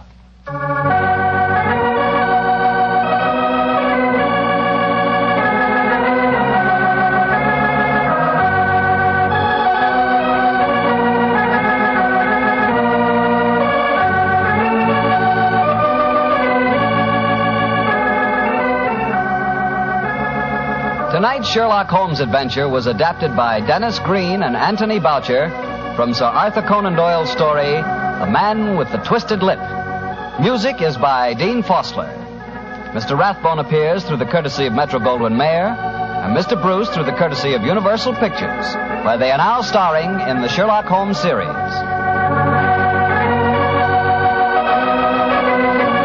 The Petri Wine Company of San Francisco, California, invite you to tune in again next week, same time, same station. Sherlock Holmes comes to you from our Hollywood studios.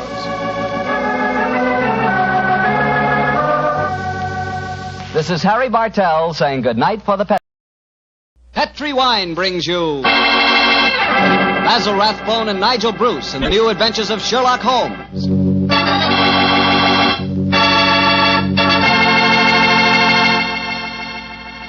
The Petri family, the family that took time to bring you good wine, invites you to listen to Dr. Watson tell us another exciting adventure he shared with his old friend, that master detective, Sherlock Holmes.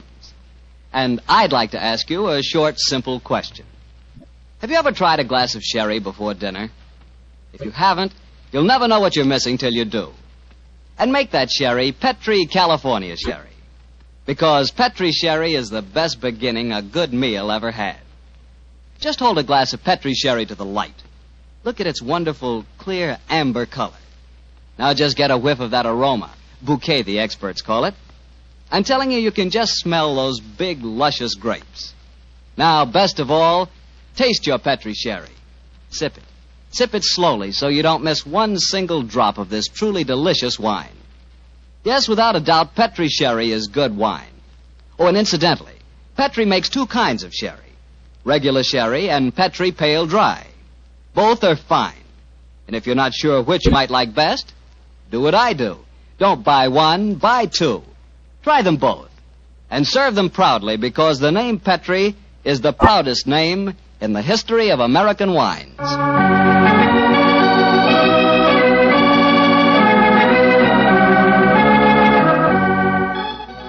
And now I'm sure our good friend and host, Dr. Watson, is waiting, so let's go in and join him. Good evening, Doctor. Good evening, Mr. Bartell. Here, quiet. Down, Monty. Down there. Dogs seem very chipper tonight. Yes, tonight, yes, but they've been in disgrace most of the day, Mr. Bartell. Oh? What have they been up to? After the seals again, Doctor? No, my boy, this time it was chickens. They got into my neighbor's coop and had a delightful time. Fortunately, there were no casualties, but I'm afraid that my good neighbor policy has suffered a slight diplomatic strain. But you come here to listen to Sherlock Holmes' adventures, not those of my dog, so draw up your usual chair and make yourself comfortable, and I'll get on with tonight's story. Last week, Doctor, you told us it was a case in which Sherlock Holmes found the solution without ever meeting any of the suspects. That's quite correct, Mr. Bartell. As remarkable as an exhibition of long-distance detection as I ever recall. But judge the story for yourself, my boy. It was in the autumn of 1903, and Sherlock Holmes was about to retire to his bee farm on the Sussex Downs. I must confess, Mr. Bartell, that my heart was heavy during those last few weeks we spent at Baker Street. I thought of the countless adventures that we'd shared together. I remembered those many evenings of quiet comradeship and companionship. A fire blazing away on the hearth as Holmes lay back in the shadows playing his beloved violin. And then, Mr. Bartell, as so often happened, there'd be a violent jangle on our doorbell, and some wretched soul in misery would be standing before us and pouring out his troubles. Suddenly the violin would be discarded, and Holmes the dreamer would become Holmes the man of action. Come, Watson, the game's afoot, he'd say. And in a few moments later, we'd be rattling off in a cab through the foggy, gaslit London streets. Yes, Doctor, I can imagine it was pretty hard for you to leave Baker Street. It was, Mr. Bartell. However, as it transpired, there was one more adventure awaiting us before we left. A few days before the actual move, I persuaded Holmes to take an afternoon off from his packing and accompany me on a visit to the laboratory of an old friend of mine, a Professor Jean Boulin. He was an eminent French scientist engaged in very important work at the London University. Well, by the way, this was at a period, Mr. Bartell, when radium was something extremely new and extremely rare. The university had just acquired a minute but invaluable portion of the element, and Professor Boulin was in charge of the research connected with it. I can remember the picture so well as Holmes stood in the laboratory talking with keen interest to the distinguished scientist. Amazing, Professor Boulin. Quite amazing. Think that this tiny leaden vessel contains one of the most precious substances in the world. Yes, Mr. Holmes. We have a great deal to thank Madame Curie for. This new element may force us entirely to revise our concepts of all physical structure. Your research is a great responsibility, Boulin. It is, Watson. I must confess that I wish the authorities here would give me a freer hand. I foresee such infinite possibilities in the use, particularly the medical use of radium. But my conservative superiors seem to regard it only as a toy, a scientific curiosity. Limit your experiments accordingly, I suppose. Exactly. I'm given no opportunity to do anything that's in the least radical. Must be very disheartening. How can research ever get anywhere along those lines? It is a great misfortune, Holmes, that you've determined to retire to your bee farm.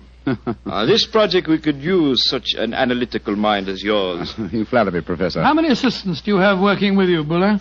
3, but none of them are very inspired, I'm afraid. What? My best assistant is a man named Barker. He's a little on the conservative side, too. But he is extremely adroit. The other 2, a young man called Taylor and the girl Gladys Hughes. They mean well. But gauche, I fear, is the only word to describe them. Why do you laugh, Boulin? I was just amused to observe that in describing my assistants, I chanced to be literal as well as figurative. It's odd that random symbolism can sometime... but never mind that.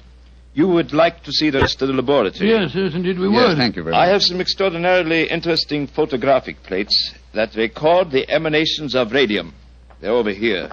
I think you will find them most fascinating.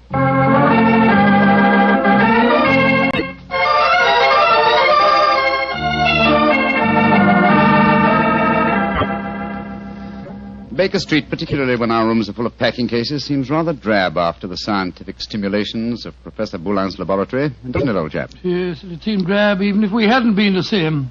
I feel frightfully depressed, Holmes.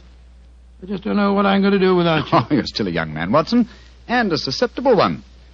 You'll marry again. No, I won't. You will, old chap.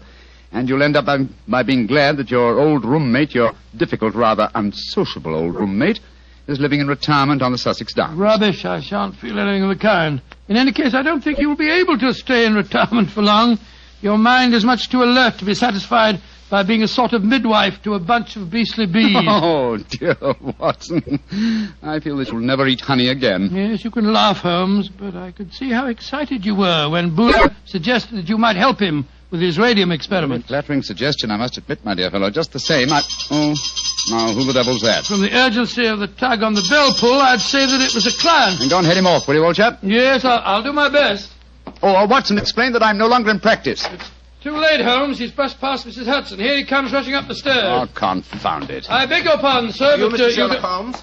No, I am not Sherlock. Then you must be Mr. Holmes. That is my name, sir. But may I ask what accounts for your rather whirlwind entrance? My housekeeper, Mrs. Hudson... I haven't any time to consider etiquette. My sister Gladys Hughes has vanished. Vanished into thin air. You've got to find her for me, Mr. Holmes. I'll pay you any fee you name, but you've got to find her. Mr. Hughes, I'm extremely sorry that your sister has vanished, but I'm afraid that I can do nothing to help you. I'm retiring. I'm giving up my practice. If you won't help me, I'll go to someone who will. That's exactly what I mean, sir.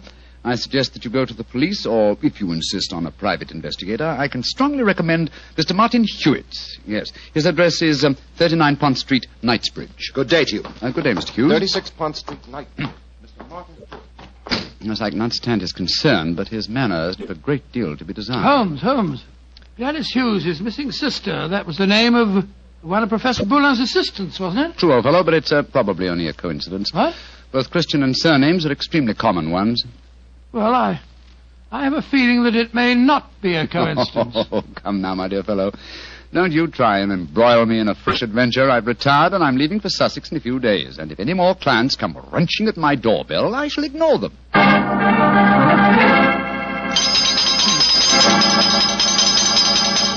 But, Mr. Holmes, you've got to help me. My son, Geoffrey Barker, has disappeared. I'm sorry, Mrs. Barker, but I'm afraid I'm... Holmes, Geoffrey Barker was the name of Professor Boulin's chief assistant. Watson, please believe me when I say that I am not to be inveigled into any further...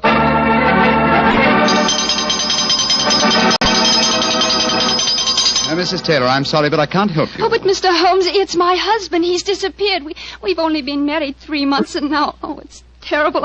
I've been so worried ever since he started to work on that strange new radium with Professor Jean Ballon. Holmes, you can't pretend it's coincidence any longer. Gladys Hughes, Geoffrey Barker, and now Taylor. The 3 assistants of Professor Boulin. I know it, Watson. Mrs. Taylor, the moving van will be here tomorrow to take my things to Sussex. I shall follow them immediately. I have retired, madam. Do you understand that? Retired.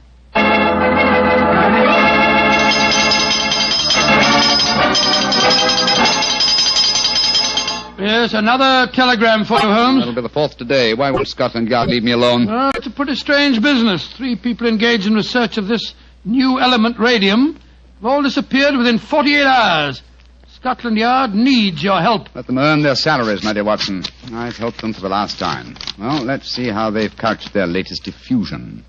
Oh, this isn't from Scotland Yard. It's from my brother, Mycroft. Mycroft? What's he going to say? Listen to this. Now Professor Boulin has disappeared. Great Scott. And the radium with him. Surely the pattern is obvious, Sherlock. Radium must be found, could solve the problem for you, but I'm too lazy. Consider what a flashy case for you to retire on. Regards, Mycroft. The old devil. Holmes, this is shocking. My old friend Boulin has disappeared. Yes, Watson, and now my brother asks me to investigate. The pressure becomes irresistible. Very well, I bow to fate and postpone my retirement for a few hours. Good man, Holmes. You know you'll never really retire. Let me see, as Mycroft says, there's an obvious pattern in this case. Our first step, of course, will be to interview all the doctors who treat patients without charge. Why? Well, surely that's obvious. Well, it isn't at all obvious to me. I don't know why you always leave me in the dark. Well, what makes you laugh? Being left in the dark. It's just like the old times, isn't it, Holmes? Come on, old fellow, let's go. The game's afoot.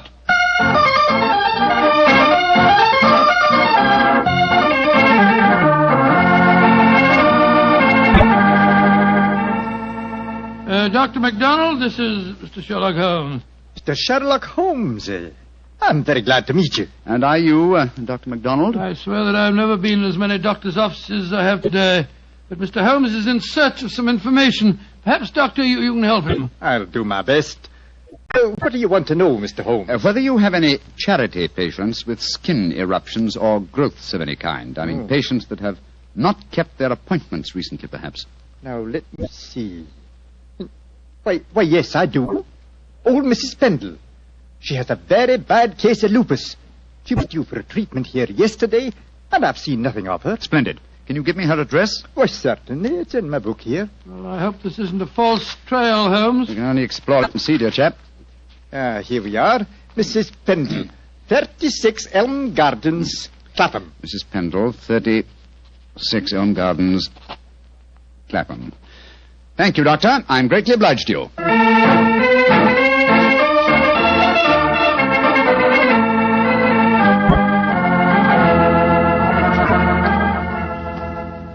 Getting restless, Watson? Yes, I am a little. We've been waiting outside Mrs. Pendle's house for over an hour. Why don't we knock on the door and see if she's at home? Oh, no, my dear chap. We mustn't frighten her. I hope that she's going to lead us to our quarry. You see... Shh. Front door's opening. A woman's coming out. Yes, it's Mrs. Pendle, beyond doubt. Look at that bandage around the upper part of her face. Yeah, hello, she's turning down the street.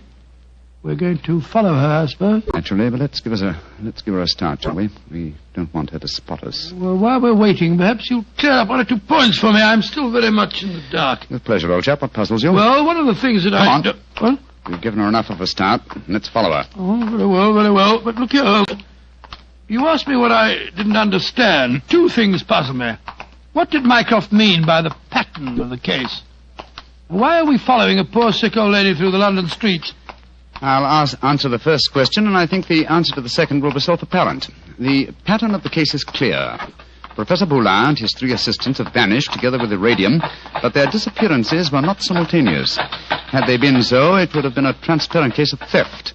But with the disappearances gradual rather than simultaneous, the emphasis has been subtly shifted. Yes, I can see that, Holmes, but what do you suppose is at the back of the whole business?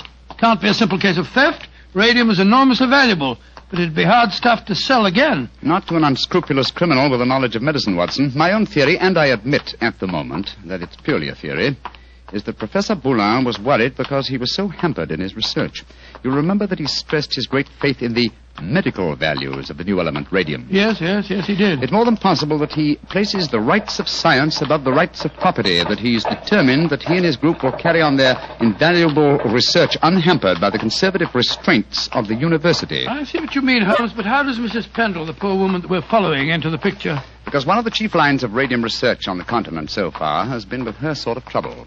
Professor Boulin's obvious move, if my theory is correct, would be to contact poverty-stricken patients, promise them relief, induce them to abandon their regular treatments, and submit to him. By Jove, yes, Holmes, that seems perfectly logical, and yet I can't believe that Boulin would... Mrs. Pendleton has reached her destination.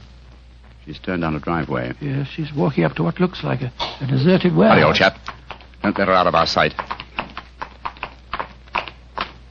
She's opened the door without knocking. She's gone in. We'll wait here for a moment or 2, then we'll follow her.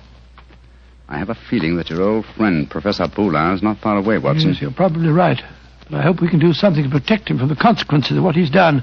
It might easily mean the finish of a brilliant career. I'll do everything in my power, but you know as well as I do... Shh, look. Mrs. Pendle's coming out again.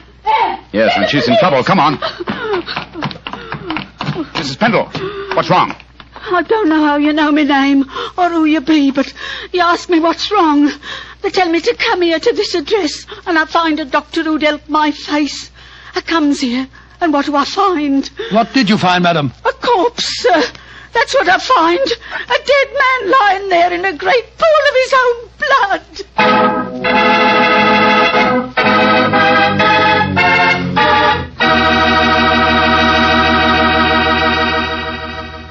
You'll hear the rest of Dr. Watson's story in just a second. So I'm just going to remind you that there's one wine which everyone likes and which is good on any occasion. Petri California Sherry. You want a swell wine to serve before dinner? The perfect answer is Petri Sherry. If you want a wine that's delicious after dinner, or later in the evening when you're just talking things over with your friends, again you want Petri Sherry. And if you want a wonderful wine to serve at cocktail time, naturally you want Petri Sherry. Sherry is a wine that's good at any time. And Petri, well, Petri is the wine that's good all the time. Well, Dr. Watson, so following the tracks of old Mrs. Pendle led you to a corpse, huh? Yes, Mr. Bartell. Of course, Sherlock Holmes and I went at once into the broken-down warehouse to examine the scene of the tragedy. Slumped over a desk in a darkened, shabby room, a flickering candle giving a macabre lighting to the scene, was the body of a man. I think I knew its identity even before Holmes turned to me and said... It's Professor Boulin. All right, Watson. Poor devil. Murdered, of course. Yes, but examine him for yourself, will you? Yes. Yes, there's no doubt about it. This wound couldn't have been self-inflicted. The right auricle of the heart has been pierced. How long ago would you estimate death took place? Not more than a couple of hours ago, I should say. Not hard to reconstruct the killing. The murderer came up from behind Boulin as he sat here, crooked an arm around his throat. Yes. See the finger marks on the right-hand side of the neck? Here? Then stabbed him in the chest. And then withdrew the weapon and disappeared. Leaving no traces, confound it. A dusty room is an ideal place for recording footprints, but there are half a dozen different prints here, including Mrs. Pendle's. Hello. Here's the print of a smaller woman's shoe. Well, must be that of Gladys Hughes, his assistant. Undoubtedly, but that really proves nothing except that she was here with him. In fact, that we were convinced of anyway. Question is, come on, let's go outside and talk to Mrs. Pendle again. Poor old Boulin. What a shocking way to die. And what a great loss to science. I suppose the murderer must have stolen the radium. We found no trace of it in there. Undoubtedly, the possession of the radium was the motive for the murder. Mrs. Pendle. The poor man is dead, ain't he, sir? I'm afraid so, madam. I knew it. I never should have come here. I never should have left Dr. MacDonald. Mrs. Pendle, let me ask you a question. I can't be answering no questions, sir. I don't know nothing about how the poor soul got himself murdered. What would a poor woman like me know about such things? No, my good woman. My friend isn't suggesting at all that you know anything about the murder. Then what do you want to know, sir? Who told you to come to this address today, Mrs. Pendle? A young lady. Nice young lady she was, too. She met me coming out of Dr. MacDonald's yesterday and told me that if I come here today, I'd find a doctor who could cure me. Yeah, that was obviously Miss Hughes. Holmes, I believe that your theory was right. Come on, Mrs. Pendle. We'll escort you to the nearest police station where you can report the murder. Yes, sir. And then, Watson, we must keep on the track of the radium. That, perhaps, is more important than any life. Well, how are we going to do that? We haven't a clue to go on. Remember that Professor Boulin's 3 assistants are still missing. We must go to the homes of each of them and see what can be found out. Mr. Hughes, you must realize by now that your sister's disappearance is part of something vastly more significant than you think. I must ask you in the My first... sister didn't disappear, Mr. What do you mean, sir? You came to us and said that she had. Oh, it was all a mistake, gentlemen. She came back today. She'd just been down to the seaside for a short rest, and she'd forgotten to let me know. I'm sorry to have bothered you. May I see your sister at once, please? I'm sorry, Mr. Holmes, but she's out just now. I don't know where she's gone or what time she'll be back. Mrs. Barker, I've come to you about your son's disappearance. I'm afraid that... but my son didn't disappear, Mr. Holmes. It was all a misunderstanding. He came home today. Then may we speak to him, please, Mrs. Barker? Oh, I'm afraid that's impossible. You see, he did... Mrs. Taylor, I want to talk to you about your husband's disappearance. Oh, that. He came home this afternoon, Mr. Holmes. At first I was so suspicious, but when he explained, well, I'm sure you know how it is in the first few months of marriage, those little tips.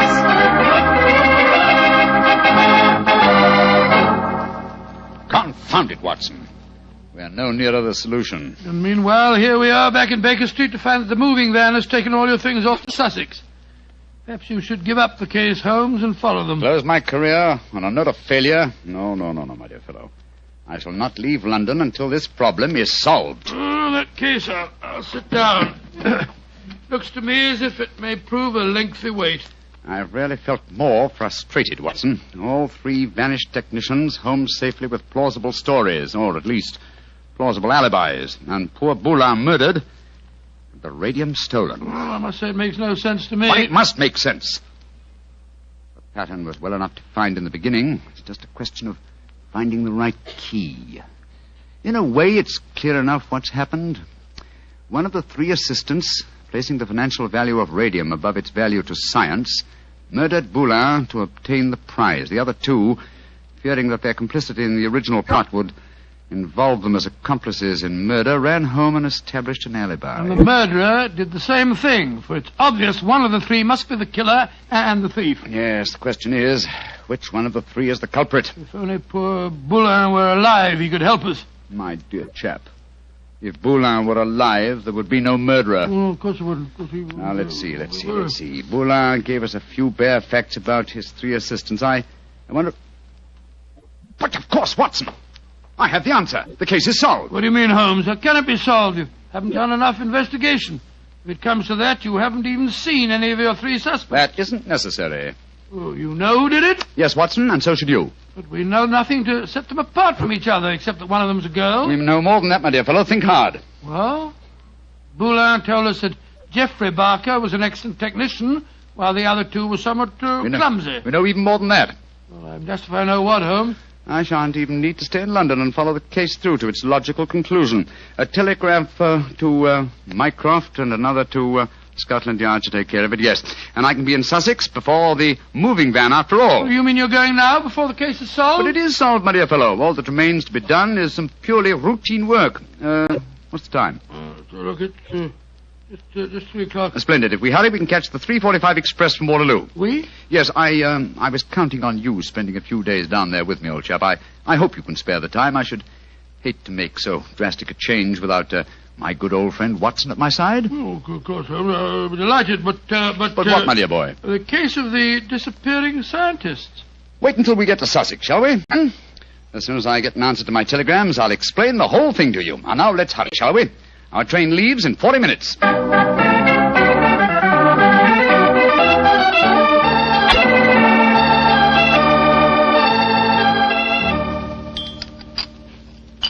More tea, Watson? Thanks, old boy. Peaceful down here, isn't it? Extremely. At the moment, I must confess, I find it rather nerve-wracking. Oh, why? You know why, Holmes. I want you to open that telegram and tell me if your solution to the Boulin case was the correct one. Very well, my dear chap. Let's see. What is it? It's from Mycroft. Listen. Murderer arrested and radium recovered. Well done, Sherlock, though you took longer than I expected. Regards, Mycroft. Congratulations, Holmes. And now perhaps you'll condescend to tell me how you solved it. Don't be angry with me, old chap. I only wanted to make sure that my solution was correct. You remember the nature of the fatal wound on Boulin's body? Of course. He'd been stabbed through the right auricle of the heart. From behind. Proving that the murderer was clearly right-handed. Oh, what does that signify? Almost everybody's right-handed. Oh, no, not in this case. If you recall, Professor Boulin said that Geoffrey Barker was adroit, while his other 2 assistants were gauche. Then he laughed because he said his remark was true both literally and figuratively. I still don't see what he's talking about. Oh, come now, Watson, come. Think of the origin of the word adroit. Ardois. Droit is the French word for right. And gauche is the word for left. Meaning the 2 gauche assistants were left-handed, and therefore only the adroit, the right-handed Barker, could have inflicted the fatal wound. I see it now, Holmes. You know, if you'd remembered that mark of Boulin's at the time we found his body, you could have solved the case much sooner. That's true, old fellow, very true. And when my old friend Watson points out that my memory is failing and my mind sluggish, then I know that my retirement has been postponed for far too long.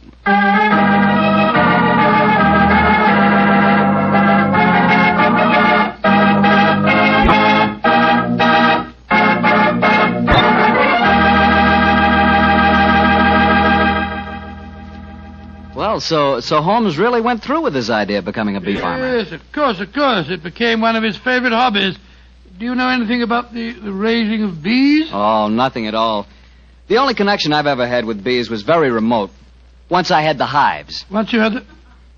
Oh, no, Mr. Barker. Oh, yes, Dr. Watson. But seriously, I do know one thing about bees.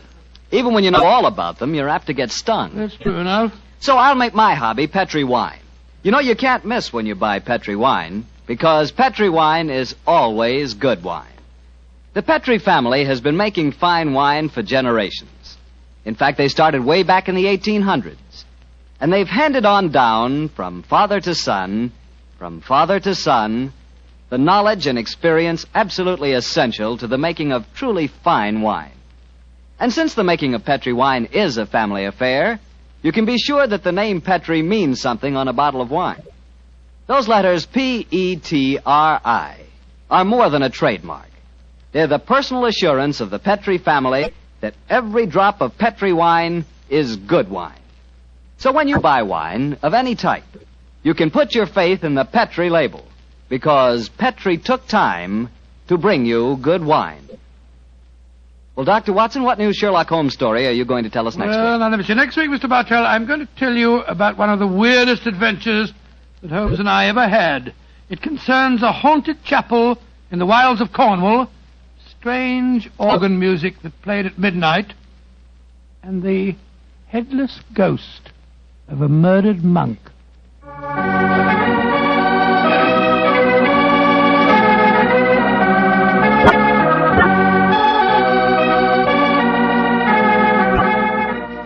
Tonight's Sherlock Holmes adventure was written by Dennis Green and Anthony Boucher and was suggested by an incident in Sir Arthur Conan Doyle's story, The Reigate Puzzle. Music is by Dean Fossler. Mr. Rathbone appears through the courtesy of Metro-Goldwyn-Mayer, and Mr. Bruce through the courtesy of Universal Pictures, where they are now starring in the Sherlock Holmes series. The Petri Wine Company of San Francisco, California, invites you to tune in again next week, same time, same station. Sherlock Holmes comes to you from our Hollywood studios.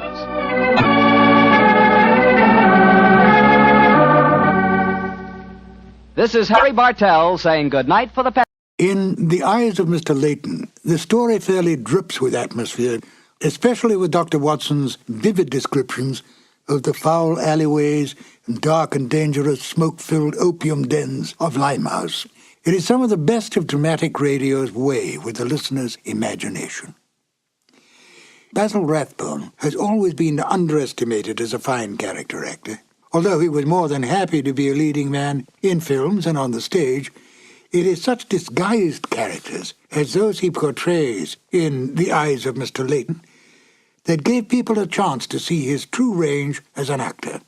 It was Rathbone's intense desire to stretch his acting ability in other areas that made him decide to leave the series, much to the dismay of Nigel Bruce.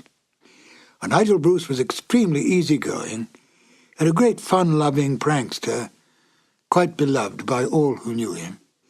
He adapted easily to any role he played, and especially loved the part of Dr. Watson, even though he himself knew that the good doctor was not at all like the person he portrayed in the Sherlock Holmes films or the radio series. It doesn't seem to matter, for Bruce's interpretation of Dr. Watson has been accepted and embraced by the public. It's interesting to note that Rathbone, by his very nature, was not unlike Sherlock Holmes. Rathbone's clipped tones and natural logic added to the picture of Holmes, and Bruce's casualness and his loyalty to Rathbone was much like Dr. Watson's attitude to Holmes. At the end of the 1945 radio season, Basil Rathbone was offered a very lucrative 7-year contract to continue as the great detective. He turned down the offer, and when Rathbone left the series, Bruce went on for only one more season as Dr. Watson to a Sherlock Holmes portrayed by Tom Conway. But it wasn't the same, and Bruce graciously bowed out of the series after that. At least thanks to the discovery of these long-lost radio shows, we can once again listen to Basil Rathbone and Nigel Bruce at the top of their acting ability, portraying the world's most famous detective and his loyal companion. Now, if you will, join me as we listen to The Eyes of Mr. Layton. This episode from the life of Sherlock Holmes will be transmitted to our men and women overseas by shortwave and through the worldwide facilities of the Armed Forces Radio Service. Petri Wine brings you Basil Rathbone and Nigel Bruce in the new adventures of Sherlock Holmes.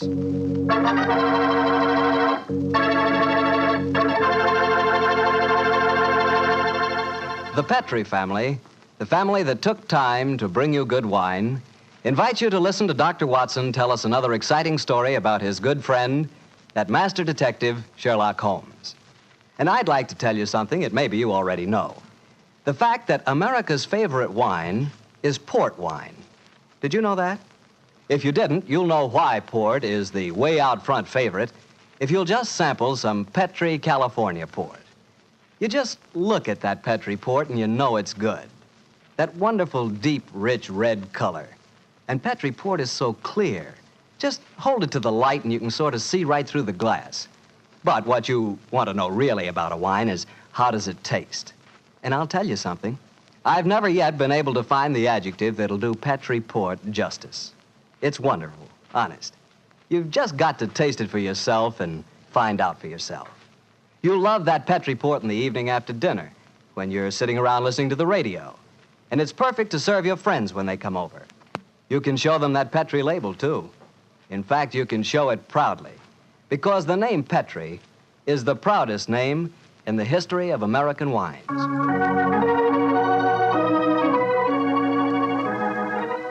And now for our weekly doctor's visit. Let's see. No, Mr. Bartell. Don't say let's see if he's expecting us. You know I always expect you at this time on Monday evenings, my boy. So draw up your usual chair and settle down. Thanks, Doctor. That's it. All alone this evening, Doctor? Where are the puppies? Out on the patio. They had a most unfortunate encounter with a dead seal on the beach this afternoon. In consequence, they're a little malodorous, shall we say. In that case, Doctor, perhaps we'd better change the subject. So, suppose I ask you about tonight's new Sherlock Holmes adventure. Well, my boy, as I told you last week, the story took place in the foul alleyways of Limehouse. It was there on a foggy December evening in 1890 that my story began. An old friend and patient of mine, Isa Whitney, had disappeared, and his distraught wife had come to me for help. Knowing the man to be the victim of the shocking habit of taking opium, I suspected that I might find him in one of the vile dens inhabited by the dregs of the waterfront. And so, Mr. Bartell, about 5 o'clock on that December evening, I began my search. After an hour of fruitless wanderings, I found myself in a vile alley called Upper Swandam Lane. I could hear the distant moans of the riverboats as I walked, eyes alert, and hand on the revolver in my coat pocket.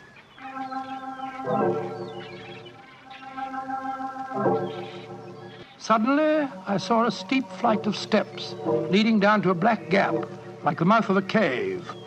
I walked down them.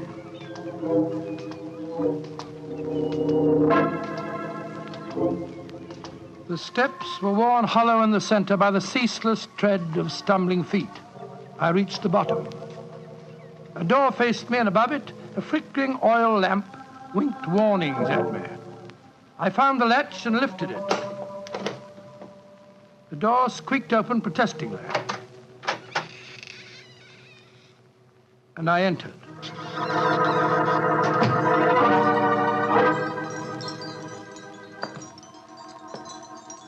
There was a tinkle of Chinese wind bells as I walked towards a long, low room. A strange sight met my eyes. Through the gloom, thick and heavy with the brown opium smoke, I saw that the room was terraced with wooden berths, like the forecastle of an emigrant ship. Out of the shadows, there glimmered little red circles of light, now bright, now faint, as the burning poison waxed or waned in the metal pipes. Bodies lay in strange, fantastic poses. Bowed shoulders, bent knees, heads thrown back. The attendant came up to me with a pipe and beckoned me to an empty berth. I haven't come here to smoke your filthy drug. I'm looking for a friend, Mr. Isa Whitney. No, Mr. Whitney here. Well, I'm going to search the place. You must not disturb the priest. I'm carrying a revolver, so you'd better not argue with me, my good man. Out of the way. I searched that filthy den, but found no trace of my missing friend. As I was leaving in despair, a long shaking hand reached out and plucked at my sleeve. I turned, and there sprawled in a berth was the wreckage of a man, his gaunt face yellow and twitching, his clothes filthy and ragged, and the pupil of his eyes like pinpoints. He spoke to me in a thin, quavering voice. Reverend Saint, get me out of here. Now, look here, my man. Don't say you won't help me, Governor.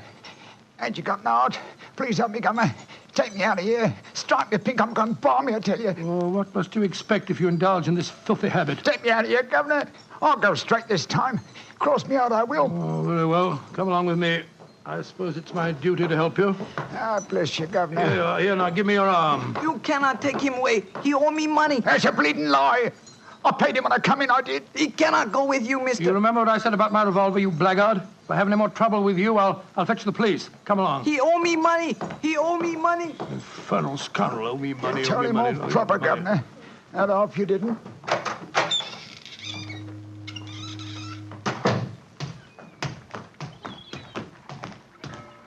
Now, look here, my good man. I'll give you a square meal, some advice, and some medical attention. But the rest... Never mind the advice, Watson, but I'll take you up on that square meal. Holmes. Yes, I'm very glad to see you, old fellow. What brought you to that filthy den of iniquity? Oh, gracious me, I went to find a friend. And I, an enemy. Your disguise is wonderful. It completely fooled me. But I'm afraid the proprietor was beginning to penetrate it. That's why I staged the little rescue scene. Had I been recognized, my life wouldn't have been worth an hour's purchase. Well, how long had you been there? Why were you there? Come on, Holmes. Tell me all about it. With pleasure, old chap. But first, let's find a chop house. I want that square meal you promised me.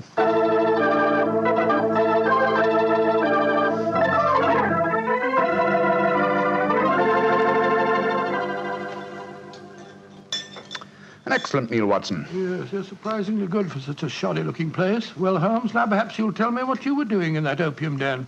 I've already told you my story. I'm shadowing a most unusual criminal. A man who haunts the opium dens. Yet I know that he himself is not an addict. Well, I don't see anything very criminal about that. He might be looking for a thrill, or perhaps he's one of those writer fellows or something. But this man pretends to be an addict.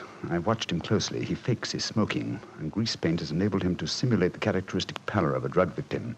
He even affects the typical mannerism of nose scratching, but it's his eyes that give him away. The pupils are wide open, I suppose. Exactly, old fellow. Whereas, if he were really addicted to the drug, they would, as you know, be contracted. I myself always treat my eyes with a special kind of drop on the occasion when, I have to enter these dens. Well, why does a man haunt an opium den in order not to smoke? That, my dear Watson, is the problem that I intend to solve. Well, perhaps the fellow's a policeman or a private detective like yourself, Holmes. I've already checked on those possibilities. No, Watson, I believe there is only one answer. I believe the man is planning a murder. A murder? It's a tempting setting for a murder. Your victim is an addict, drugged and helpless. Your witnesses are in an equal state of befuddlement. The proprietor is anxious to cover up the crime because of the police. But you... Yes, Holmes. Now, the question is, who is the intended victim? That, my dear Watson, is why I've been shadowing this man. Unfortunately, he was not present in the den we just left, but I intend to continue my search. Holmes, can I help you? My wife's away, you know. You know, it's a long time since we were on a case together. I shall be delighted, my dear chap. I've missed you sadly during the past few months. And are you, Holmes? What's the next move? Back to Baker Street, old fellow. My disguise is wearing thin, and I must contrive a new one.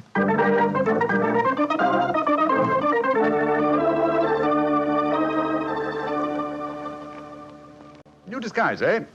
Well, which one shall it be, Watson? Well, how about the old flour cellar? I love that one. Well, it's pretty fresh, Varlet. Oh, no, my dear fellow, no. Hardly appropriate for an opium den. In any case, the clothes are so wretchedly uncomfortable. Well, how about the music hall singer? Oh, that chap, yes. Oh, I don't want to be beside the seaside. Oh, I don't want to be beside the sea. I don't want to stroll along the prom, where the brass band plays tiddly-um. Oh, confound it. Who can that be? You weren't expecting anyone, were you? No. So this is just like the old days. The doorbell ringing, Mrs. Hudson toddling off and bringing up some poor devil in trouble and... You say that rather wistfully, old fellow. Don't tell me that you repent of marriage. No, of course not, Holmes. Mary's a perfect darling, and I couldn't be happier.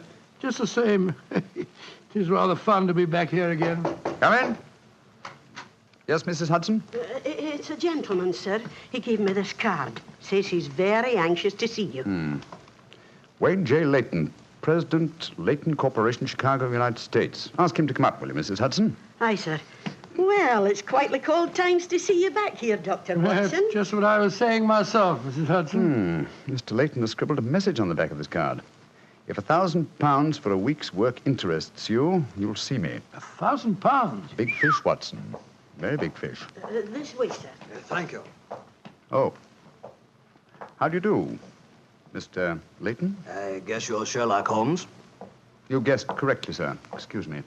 Oh, Mrs. Hudson, just a moment, Mrs. Hudson. Aye, Mr. Holmes. Sit down, won't you, Slayton? My name's Watson, Dr. Watson. I'm Sherlock Holmes's colleague. Yes, I've heard about you, too. Like a cigar, Doctor? It's a good one. Set me back 3 shillings. Oh, 3 shillings? Oh, thank you. That's very nice. Just a good one. Oh, no, I see you introduced yourself.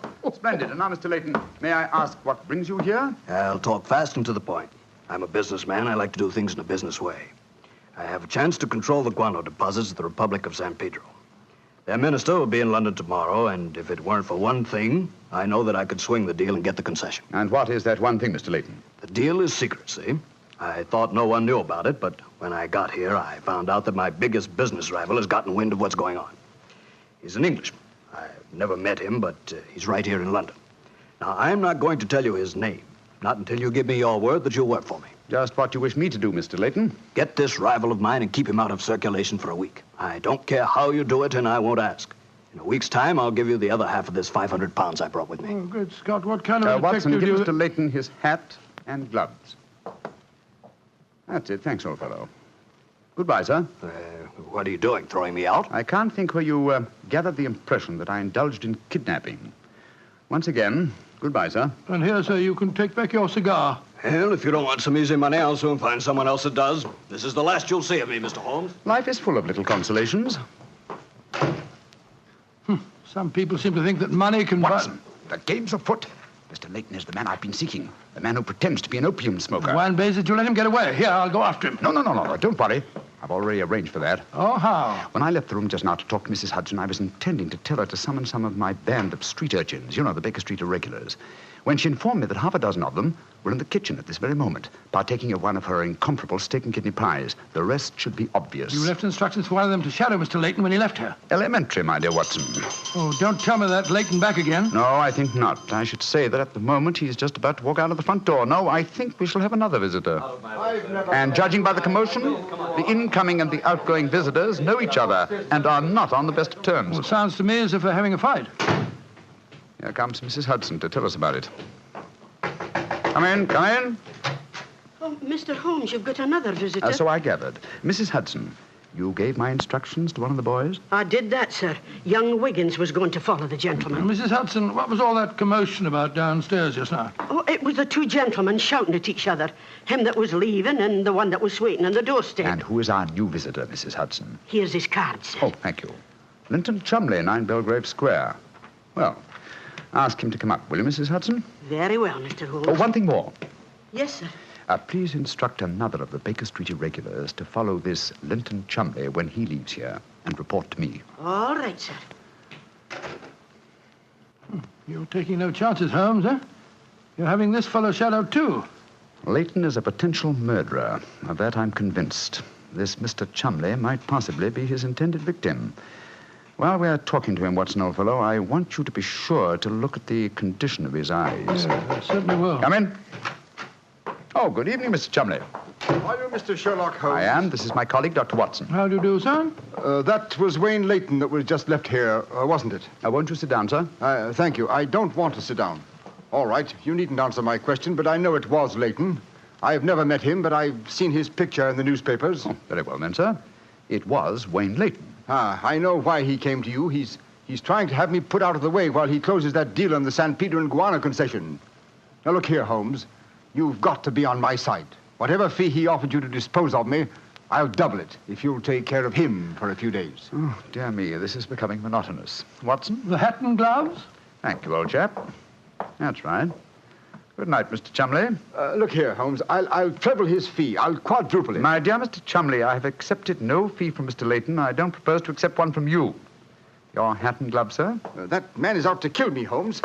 Well, if you won't help me, I'll go to the police. That's an excellent idea, Mr. Chumley. Again, good night. Did you notice his eyes, Watson? Yes, the pupils were contracted. He's obviously an opium addict. And also a potential corpse. What do we do now? Wait for the irregulars to report? No, you return home for your medical bag. I have a feeling that you'll need it before the night is out. Then come back here. If I've gone before you return, I'll send one of the irregulars to bring you to wherever I may be. Wait until you receive a message from me. On your way, old chap. There's work ahead of us.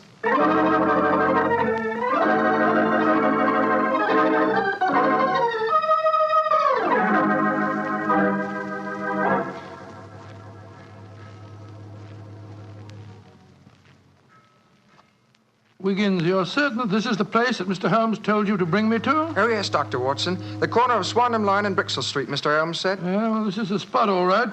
I don't see any sign of him. Hello? This old woman coming towards us. So that's the disguise he chose. Oh, spare me a few coppers, will you, mister?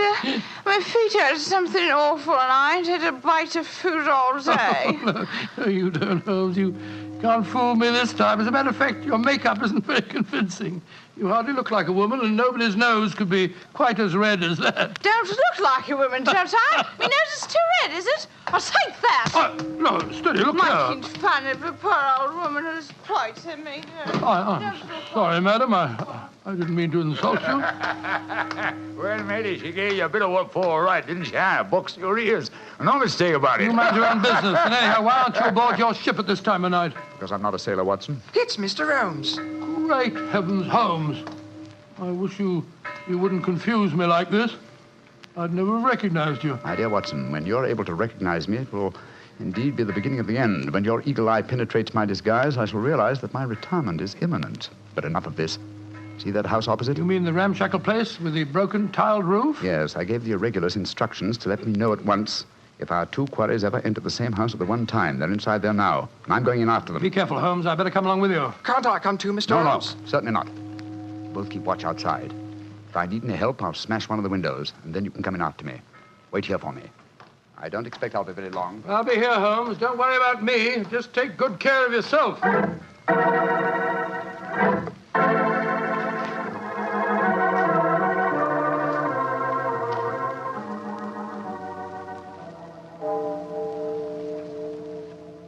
It's 1 o'clock, Doctor. Yes, I know, Wiggins. He's been in there half an hour.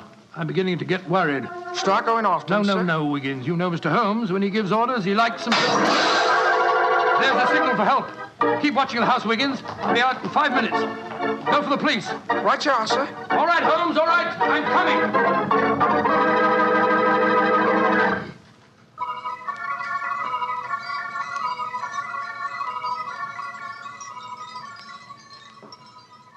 You have searched my house from basement to attic. Why do you not give up?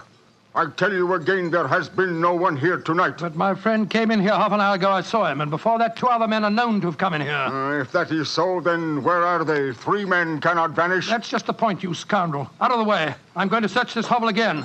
I'm not leaving here until I find Mr. Sherlock Holmes.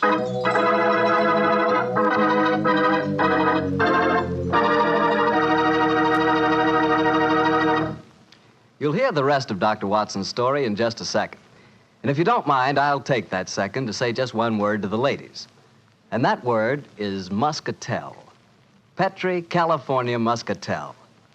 I want you women to know about it because Petri Muscatel is one wine that practically every woman likes. Maybe because it's such a beautiful color, like pale gold. But I guess really because Petri Muscatel brings you the wonderful flavor of luscious, sun-ripened muscat grapes.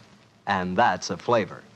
Try Petri Muscatel after dinner, or any time as a change from Petri Port. Remember, if it's a Petri wine, you know it's a good wine.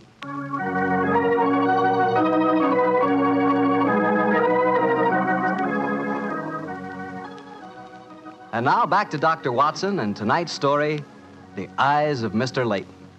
Well, what happened next, Doctor? When you searched the house for the second time, did you find any trace of Sherlock Holmes or the 2 rival businessmen? No, Mr. Bartell, I'm afraid I didn't. What did you do? I told Wiggins to report the matter to the nearest police station and then rattle back to Baker Street in a hansom cab as fast as I could. When I arrived at the old familiar doorstep, I wrenched at the bell in a frenzy of anxiety. Finally, the door opened, and there stood Mrs. Hudson. Dr. Watson, what is it, sir? Why, you're as white as a ghost. Mr. Holmes, is he here? Aye, sir, came in half an hour ago. He was dressed as a sailor and was half carrying some drunken friend of his. Oh, thank heavens he's safe. I'll go up. All right, sir.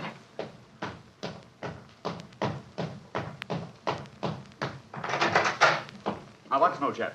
There you are. Holmes, I can't tell you how glad I am to see you. Who's that lying on the sofa? Well, up with your bag, Watson. Though I'm afraid the poor devil's done for. Great Scott, it's Wayne Layton, the American fella. With a knife wound between his ribs. See what you can do for him, will you? All right. This is extraordinary, Holmes. You said that Layton was a potential murderer, and now he's a victim himself. The biter bit, eh, old chap? Yes, he's still breathing, but he hasn't a chance. I'll try him with an injection of strychnine. Holmes, how did you get his body out of the house? I searched the place from top to bottom. I I found no trace of any of you. When I went in, I found the stabbing had already taken place. The proprietor then bribed me, or rather the broken-down sailor he took me for, to smuggle the body out through the secret stairway leading to the wards of the back of the house. Well, there's no trace of Chumley there? No, he must have left before me by the same exit. Then you smashed the window and bolted? Yes, I knew that I could count on you to hold the fort while I was getting the body away. Just tried to say something, Watson. Yes, the injection's beginning to take effect. Yes, Mr. Layton? What are you trying to say? Tell us, who stabbed you, sir? Shh. Lips are moving.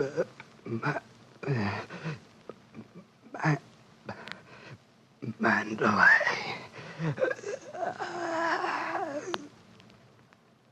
He's dead, Holmes. Yes, but he gave us the clue to the murderer's identity.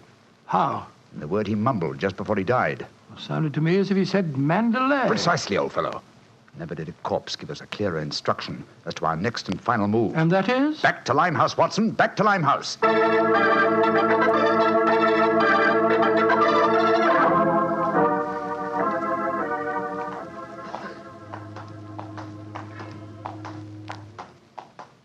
Here we are. This must be the place. What's this? Another opium den? Yes, I knew that since Chumley refrained from smoking earlier on in the night, in order to keep his faculties alert for murder, that an enormous reaction would set in. You'd have to find a den at once, and beyond question a different one from that in which the murder was committed. But how do you know that he's inside here? Well, just before you returned to Baker Street tonight, I had a message from one of my irregulars. He tracked him here after he escaped from the scene of the stabbing. That was a couple of hours ago. He might have slipped away again. No, Watson, tonight he came to drown his senses with a wretched drug. He'll be here. Come on.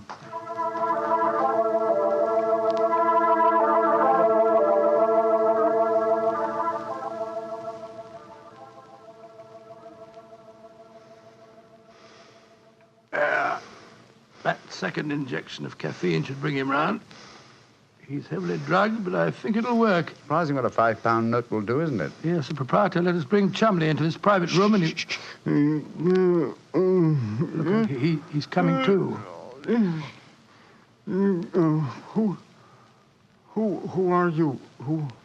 What do you want? Remember me, sir? I'm Sherlock Holmes. Oh, yes, I remember you. You're in serious trouble, Mr. Chumley. Very serious trouble. Trouble? What trouble? Wayne Layton didn't die. Oh. He's badly wounded, but he's going to live. He's at Baker Street now. He wants to go to the police and give evidence. You've got to get me out of this, Holmes. I'll pay you anything. 10,000, 20,000. Why did you stab Layton? He was in my way. I wanted the San Pedro concession. I meant to kill him. But we can fix it up now, can't we, Holmes? We can fix it up now. Yes, we can fix it beautifully, sir. As neat a murder confession as ever I listened to, Holmes. Exactly. Come along, Mr. Chumley. I think some night air will be good for you. We'll take you for a nice drive to Scotland Yard.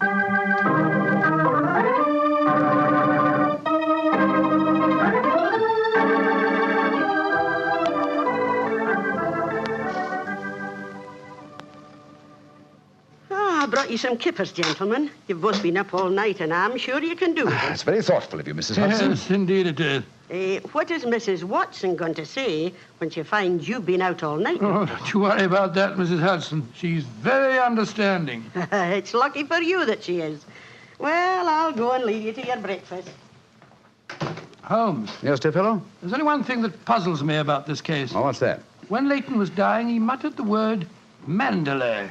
How did that give you the key to the murderer's identity? Oh, the dead American had never met Mr. Chumley, you remember, except when they bumped into each other in our hallway. Yes, he told us that he recognized him from the newspaper photographs. And being an American, he had no reason to know that the name Chumley is in no way pronounced the way it is spelt. Oh, Joe, I never thought of that.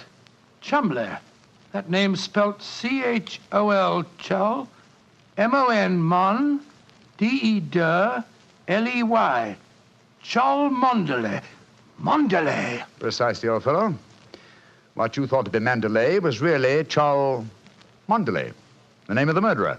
What an amazing case. You did a remarkable job, Holmes. I'm beginning to be confoundedly sleepy. Why not sleep, old chap? Your old room's all ready for you. Are you going to take a nap? Oh, dear me, no. I have much too busy a day ahead of me. Let me look at my engagement book. Baxter Square murder. I've put the police on the track. The Duchess of Ferrers. I've got her material. The princess who was about to run away from home. Good gracious me, let her run. The Pope's cameos. Ah, yes. His Holiness must not be kept waiting. Can I help you again, Holmes? Mary doesn't return until tomorrow. Well, I thought you were sleepy, old fellow. Sleepy rubbish. I never felt more wide awake in my life.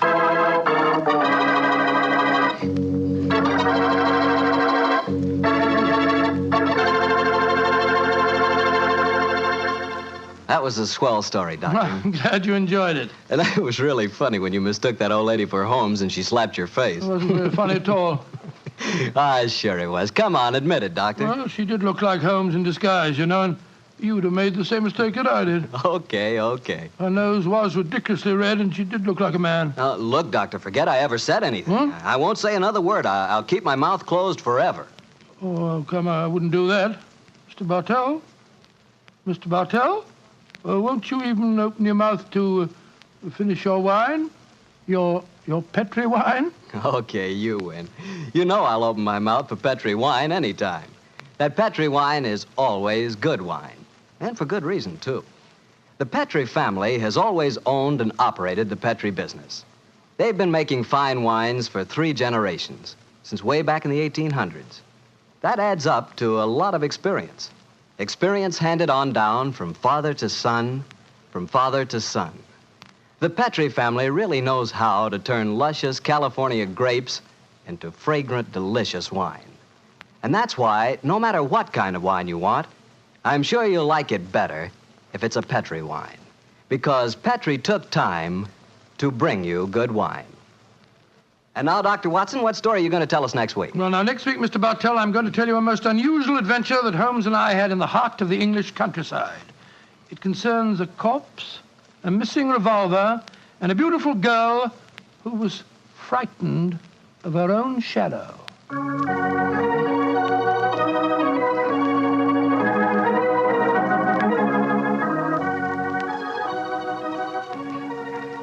Tonight's Sherlock Holmes adventure is written by Dennis Green and Anthony Boucher and is based on an incident in the Sir Arthur Conan Doyle story, The Man with the Twisted Lip. Mr. Rathbone appears through the courtesy of Metro-Goldwyn-Mayer, and Mr. Bruce through the courtesy of Universal Pictures, where they are now starring in the Sherlock Holmes series. The Petri Wine Company of San Francisco, California, invites you to tune in again next week, same time, same station.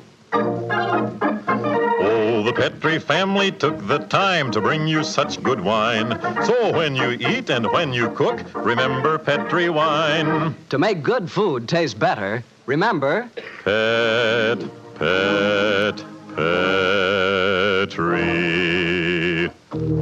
wine. This is Harry Bartell saying good night for the Petri family. Sherlock Holmes comes to you from our Hollywood studios. This is the Mutual Broadcasting System.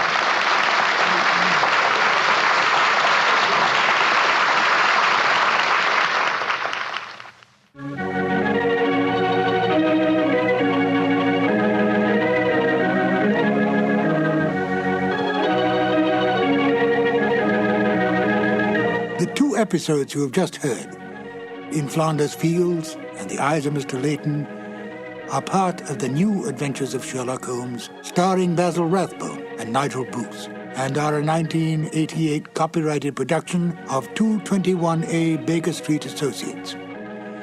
The Sherlock Holmes stories and the characters of Sherlock Holmes and Dr. John H. Watson were created by Sir Arthur Conan Doyle and are used with the kind permission of Dame Jean Conan Doyle. I'm Ben Wright. I hope you will join me again for more new adventures of Sherlock Holmes. Thank you for listening.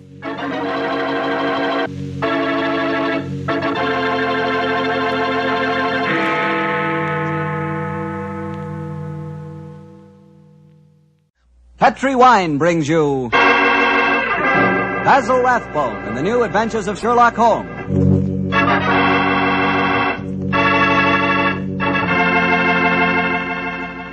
The Petri family, a family that took time to bring you good wine, invite you to listen to Dr. Watson tell us another exciting adventure he shared with his old friend, that master detective, Sherlock Holmes.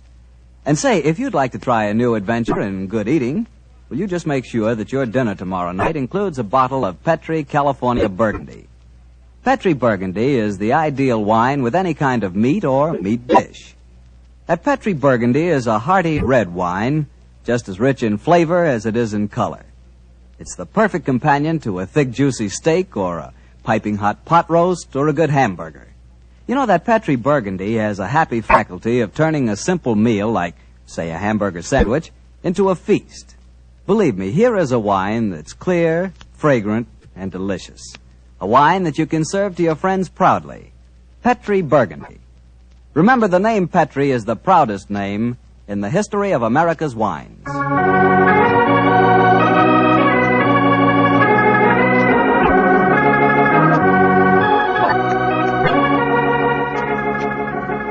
And now let's join our good friend, Dr. Watson. I'm out here on the patio, Mr. Bartell. Well, I see you're making the most of a wonderful evening, Doctor. Oh, yes, my boy. It's pleasant to sit out here on a summer's night with a good friend and a pipe, a bottle of wine. Help yourself to a glass and sit down. Oh, thank you, sir. All ready with tonight's new Sherlock Holmes adventure, Doctor? Yes, and a strange story it is. It was in the autumn of 1899, Mr. Bartell, that I decided both as doctor and friend that Sherlock Holmes was in desperate need of a holiday. He'd really been overdoing it, huh? Oh, yes, my boy. It had been an unusually busy year, and at the time my story begins, Holmes was suffering from complete exhaustion. So, my boy, towards the end of October in that year, we found ourselves in the charming city of Kazanlak, capital of the small Balkan kingdom of Grozny. A few nights after our arrival, I remember Pavlu Krasnodar, Groznian Minister of Police, took us to hear the singing of a certain young Hungarian opera star, Miss Lily Rayner, who was then touring Europe. At our table was her fiancé, the charming young aristocrat Prince Stefano. And it was very easy to see as he sat there listening to the song that the boy was head over heels in love. It was a haunting melody that she sang, Mr. Bartell. I can almost hear it now.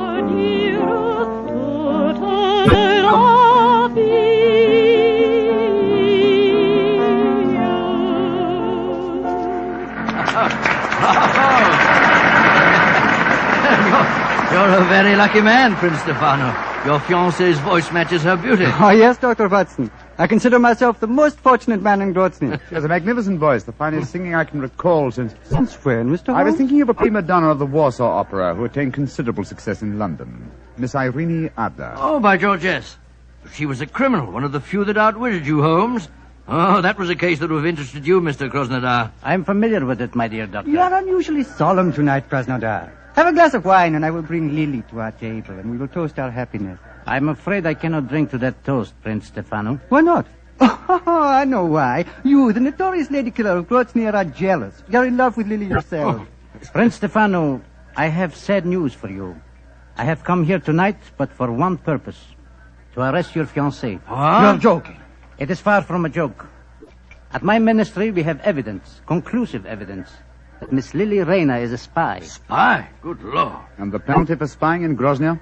That, my friend, is why I would drink no toast.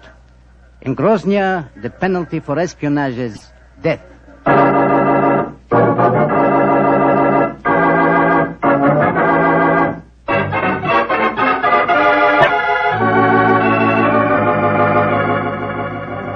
Yes, I know, but Holmes, you must do something to save that girl. You can't just turn in for the night without trying to help her in some way. They might shoot her in the morning. Krasnodar's no fool. Since he's made the arrest, obviously he has a watertight case against the girl. I suppose so. One last pipe. You know, Holmes, I couldn't understand her fiancé's behavior. He didn't do a thing. Just stood there and let Krasnodar arrest the girl. What could he have done? Krasnodar is commissioner of police. There was no point in arguing with him until the evidence had been examined. I imagine the prince will try and pull some political strings. After all, Grozny... Come in. Oh, who's this now? Oh, you wish to speak to me? Mr. Sherlock Holmes, I have come to talk to you about my baby. My name is Martha Greggett. Your baby? Mr. Holmes doesn't... Oh, my baby, she is 20 years old, and she is flaxen-haired and beautiful. Oh, that's an entirely different matter. We'll be delighted to help you, delighted. Sit down, won't you? On whose behalf have you come to me? poor Lily Rayner. Lily Rayner? Well, that's the girl who's arrested tonight. I am only her dresser. And yet I'm Martha Greggett. I'm her mother and father. I have toured Europe with her ever since she left Vienna. She sent you to me tonight, I suppose. Yes, Mr. Holmes. She said you would understand. What does she mean by that, I wonder? She said that Mr. Holmes would take care that a talent like hers should not perish, just because she had broken a few laws. In other words, she wishes me to establish her innocence in the same breath as she confesses her guilt. I'm afraid I don't take that sort of plant. Good night to you.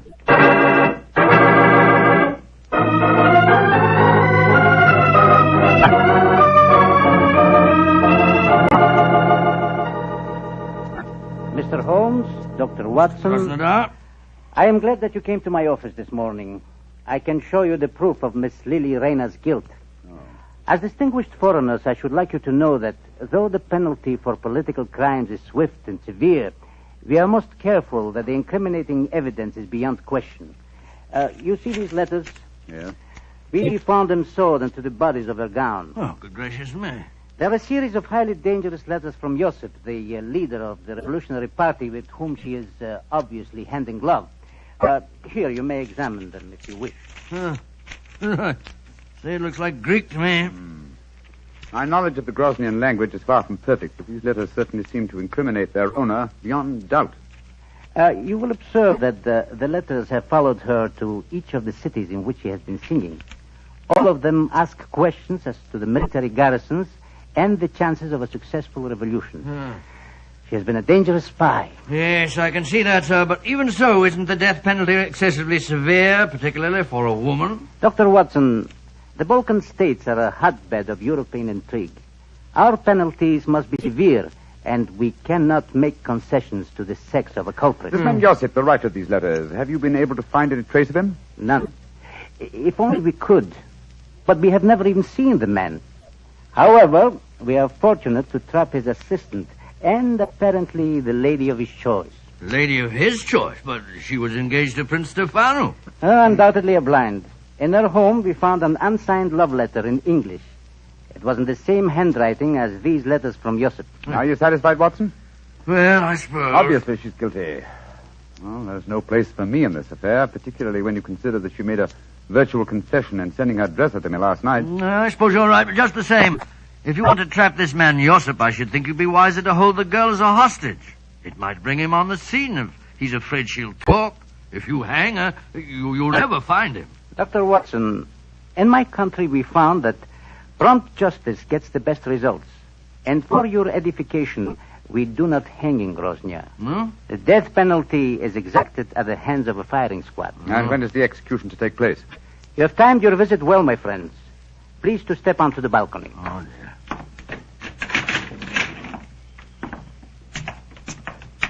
I think that answers your question, Mr. Holmes. Great Scott. Against the wall, blindfolded, with a firing squad before her. It's Lily Rayner. Grosnian justice indeed moves swiftly, Mr. Krasnodar. It has to, my friend. Capitano! Hospritov?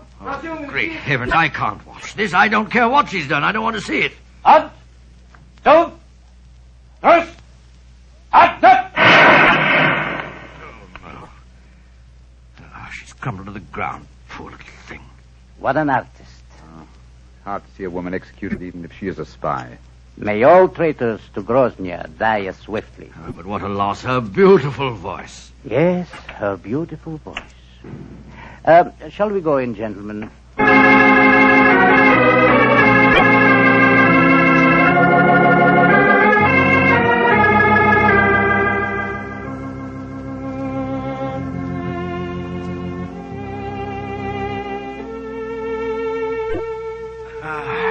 You know, Holmes, I can still see that poor girl as she crumbled before the firing squad.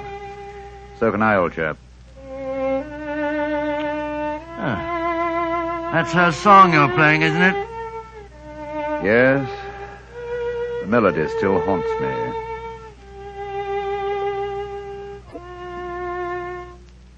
You blame me, don't you? Blame you for what? For not preventing her death. Oh, of course I don't blame you, Holmes. The girl was guilty. Grosnian law prescribes the death penalty for her crime. After all, what could you have done about it? Nothing. Absolutely nothing. And yet... And yet what? I wonder if she was right. I wonder if artistry such as hers isn't of greater value to humanity than spying in any cause. It's not much good worrying about that now, is it? The girl's dead and buried.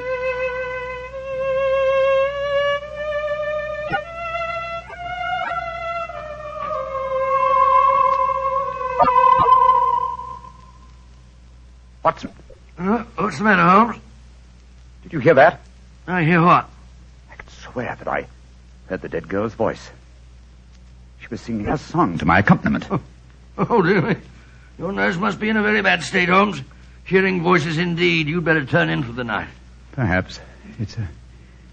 Well, it may be more my conscience than my nerves. I'll give you a sleeping draught if you like. No, my dear Shepard. I'm all right. It's funny, though. I could have sworn that... Oh, well. Play some more of that tune, will you, Holmes?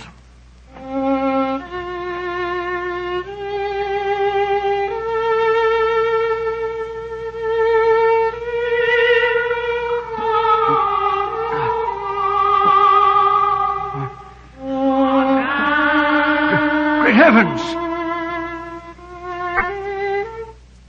Uh-huh. You heard it this time, eh, Watson? Of course I did. It was her voice. There's no mistaking it. Holmes, I don't believe in ghosts, and yet I could swear... Listen. Good Lord. It is her. Do not let them go and punish the kill me. Who are you? Where are you? In the air about you. Avenge my death. Strike a match, Sherlock Watson. Holmes. Strike a match. Yes. Light the gas. Look. There in the moonlight, moving past the window. It's the figure of that girl that was shot to death. A match, Watson. I'll guard the door. There. Gas is lighted, but she's vanished, Holmes. And not by means of this door. We're standing in front of it. And there's no other exit from the room. Holmes, I don't like this. We're dabbling in the supernatural. Stop trembling, Watson. Whatever the explanation for this may be, one thing at least I find quite fascinating. And what's that? It's the first time in my career that I've ever had a ghost for a client.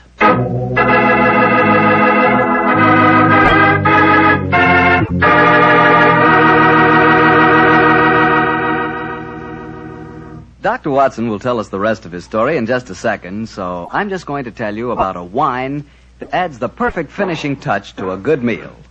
Petri California Muscatel. With its sunshiny golden color and its full aroma, you just know Petri Muscatel is going to taste good. And it really does. The flavor of big, plump muscat grapes picked when they're full to bursting with luscious juice. For the wine that everybody likes, serve Petri Muscatel. You know it's good if it's Petri. Well, Dr. Watson, so you had a ghostly visitor calling on you at the hotel that night, huh? Yes, my boy, and I confess I was so badly shaken by the experience that I hardly slept a wink all night. Well, the next morning, after an early breakfast, Holmes and I located the proprietor of our hotel and began to question him as to the history of the building. I've admired the architecture of this building ever since we came here. A house of this period would undoubtedly have been built with secret passages and staircases. I confess that I know of one secret staircase there. There may well be others. Indeed, and where is the one you know of? You wish to explore it, gentlemen? Oh, very much. My friend and I are most interested in such things. Follow me, please. These stairs lead to our wine cellars. Thousands of feet have tramped up and down these steps. Only a select few know that behind this tapestry here... behind this tapestry, gentlemen, is apparently a solid wall. But the wall is not solid. You have a match, perhaps? Oh, yes, of course. Here you are. We keep a candle here in this niche for just such an occasion as this.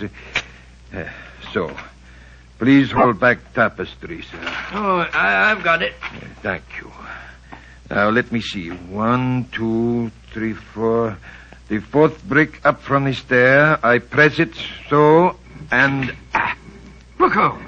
Great Scott, a section of the wall swinging out. It's closing a stairway behind it. Ingenious. There, gentlemen. Allow me to give you the candle. But aren't you going to lead the way? No, sir. I'm not going to lead the way, thank you. I've owned this hotel for 32 years, and yet I have never explored this stairway. Why, sir? Is it reputed to be haunted? Yes, it is supposed to be haunted. The candle, gentlemen. Thank you. Yes, I'm much obliged to you. Come on, Watson. I shall wait here. I don't think I care for this, Holmes. Frightfully dark in here. Damp and mouldy, too. Look, Watson. Look here. This landing. Landing? Nothing but dust and cobwebs. A closer, old chap. There's the faint imprint of a woman's heel here. Oh, by George, yes. Shoes that have gone both up and down these stairs in the last 24 hours. Exactly. And there's a reverse print over here.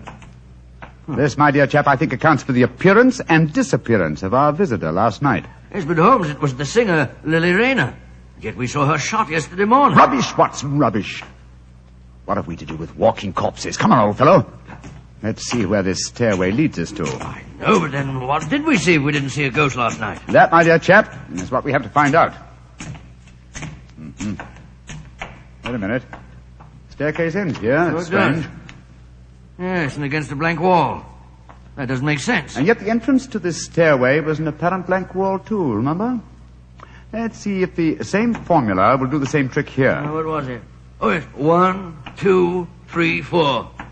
4 bricks up from the step. I press so and... Open sesame! The wall swinging back again. What do we see? Another tapestry. A tapestry that seems very familiar. Well, I should say so. This hidden door leads into your very own bedroom. Exactly, my dear chap. Now we know beyond doubt how the apparent ghost made her appearance last night. Don't you suppose it must have been someone impersonating the dead girl? That, my dear fellow, is a question that can only be answered by calling on her fiancé, Prince Stefano. Let's go over and see him at once, shall we?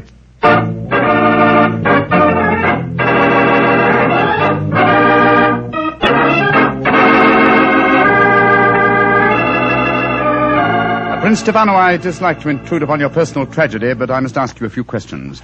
Ask your questions. Did your fiancée have a sister who may have resembled her? No.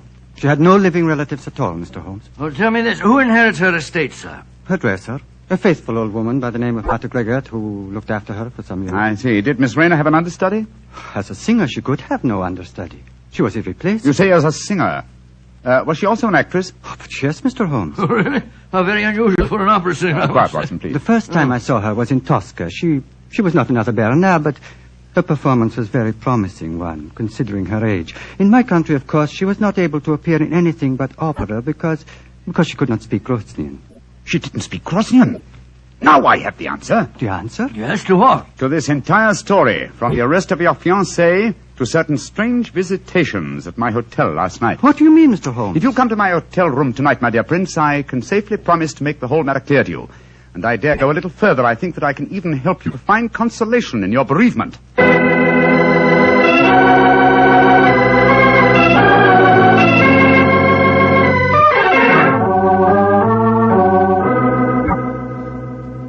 Ladies and gentlemen, I can see that you wonder why Dr. Watson and I have asked you to come here to our hotel tonight. As Minister of Police, I should be stupid if I did not realize that since your other two guests are the Prince Stefano and Martha Gregor, the dead girl's dresser, that this meeting has some bearing on the execution of Miss Lily Rayner. I should prefer to say her murder. Ladies and gentlemen, if you please, I should like to make my own position in this matter quite clear. 2 nights ago, you, Martha, came to me on behalf of Miss Lily Rayner to solicit my aid. I, convinced that she was guilty, refused that aid. Yesterday morning, she died before a firing squad. Last night, her ghost appeared to me here in this room and asked me to avenge her death. Her ghost? What nonsense are you talking? It would be no surprise to me if her poor murdered soul came back from the grave to ask for justice, sir. I saw her, my good woman, almost as clearly as I see you all now. I agree with Krasnodar. To talk of ghosts is beyond belief. Please let me finish. When I had this visitation last night, I decided to investigate the case thoroughly. I did so today, and I can assure you that Miss Rayner paid for a crime she did not commit. What grounds do you have for saying that, Mr. Holmes? The letters that were supposedly written to her were in the Grosnian language, and yet today Prince Stefano informed me that she could not appear in the theater here because she did not speak the language. But those letters were sewed into her bodice hole. That's true, my dear fellow. And who was the only person who had the opportunity to do that? The same person who came to me 2 nights ago and succeeded in convincing me that Miss Rayner was guilty, her own dresser and supposed friend. Are you suggesting that I'm suggesting that you inherited her estate on her death, and that you would have lost that inheritance if she had married and had a family of her own. What do you have to say in answer to that, Martha? That I am among madmen. This talk of ghosts proves it. Very well, then. Let the ghosts support my theories. Hand me the violin, will you, Watson, old fellow? Oh, yes, of course. Thank you. Now, turn down the gas light. Right you are. That's it. And listen.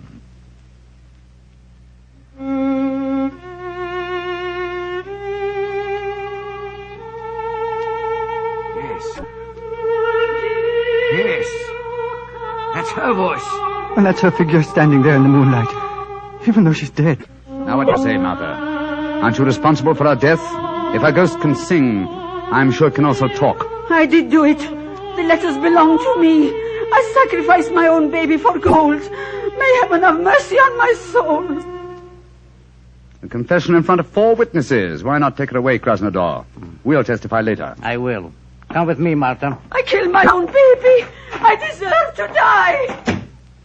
Well, shall I turn up the gas, Holmes? Ask Prince Stefano. No. Do not turn it up. I've seen and heard the ghost of my beloved when the lights were down. I'm not afraid.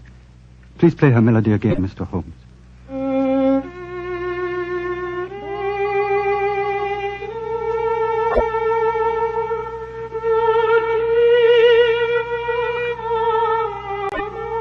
Aren't you afraid, Prince Stefano? Why should I be afraid? Lily, my beloved, your spirit I know can be no evil one. I love it as I loved you living. The pleasure of love lasts but an instant. Love's regrets last for a lifetime. This is now my lifetime, brightened by your gracious ghost. I'm sure this is a very touching scene, but it's getting dreadfully maudlin. All right, Miss Rayner. You may come from behind the tapestry now. Watson, old chap, turn up the gaslight. There's a good fellow. Right you are, Holmes. Prince Stefano, permit me to reintroduce you to your far from ghostly fiancée, Miss Lily Rayner. Lily, my beloved, you're not dead. No, I am not dead. Though I cannot see how Sherlock Holmes fathomed my secret. And there, my dear young lady, you're in exactly the same boat as I am. Surely the answer is obvious. You gave me the key yourself, Prince Stefano. I did, but how, Mr. Holmes? When you informed me that Miss Rayner had once played the title role in Tosca. Tosca? What's that got to do with anything, Consider Holmes? the plot, Watson. A minister of police who is very susceptible to a lady's charms arranges a false execution. Knowing Mr. Krasnodar's weakness, Miss Rayner, you prevailed upon him to do likewise. Huh. Well, then the whole execution was a piece of pantomime. The rifles must have contained blanks. That's right, old fellow. And what should have heightened my suspicion, Miss Rayner, was the fact that at the moment of your apparent death, Mr. Krasnodar quoted a line from Tosca. He said, "What an artist." I was not perceptive enough at the time to evaluate the remark correctly, I'm afraid. When the simulated execution took place, you were free, but assumed dead. But why should I indulge in such a trick, Mr. Holmes? You reasoned that had you come to me directly, I might easily have turned you over as a fugitive from justice. And when you decided to dramatize the situation and appear last night as an apparent ghost, you knew it would, well, at the very least, stimulate my curiosity. It would cause me to investigate the matter and possibly to learn the truth and clear you from suspicion. Well, yes, but Holmes, if she's innocent, how about the love letter in English, which was in the handwriting of Josip, the revolutionary leader? Well, I can see only one explanation for that. You, Prince Stefano, are that mysterious revolutionary Josip. Stefano? Oh, no, that is not possible. Mr. Holmes, you're a visitor in my country. I do not suppose you will be staying here much longer. Stefano, all these months you deceived me. Silence, Lily. Gentlemen, I hope for your own sake you will not be staying here much longer. Oh. I've been threatened by far more imposing adversaries than you, Prince Stefano. I suggest that you leave my room. It's none of my business dabbling in Groznian political affairs. Your secret is safe. In any case, I came to Grozny for a holiday. Goodbye. Goodbye, Mr. Holmes. On my soul, Holmes, if we were in London, you wouldn't behave in this offhand way. But we're in Grozny, old chap, aren't we? Hand me the violin, will you? All right, here you are. Thanks. You know, Watson, I've only had professional dealings with 2 singers in my life. The first was Irene Adler, and she fooled me, oh, so cleverly. And this singer tried to fool you and failed dismally. Seems to me the score's about even. No, old chap, no. This one was an amateur. Irene Adler will always be the woman. Ah, well, I think that's enough excitement for one day, don't you? After all, I am supposed to be taking a holiday.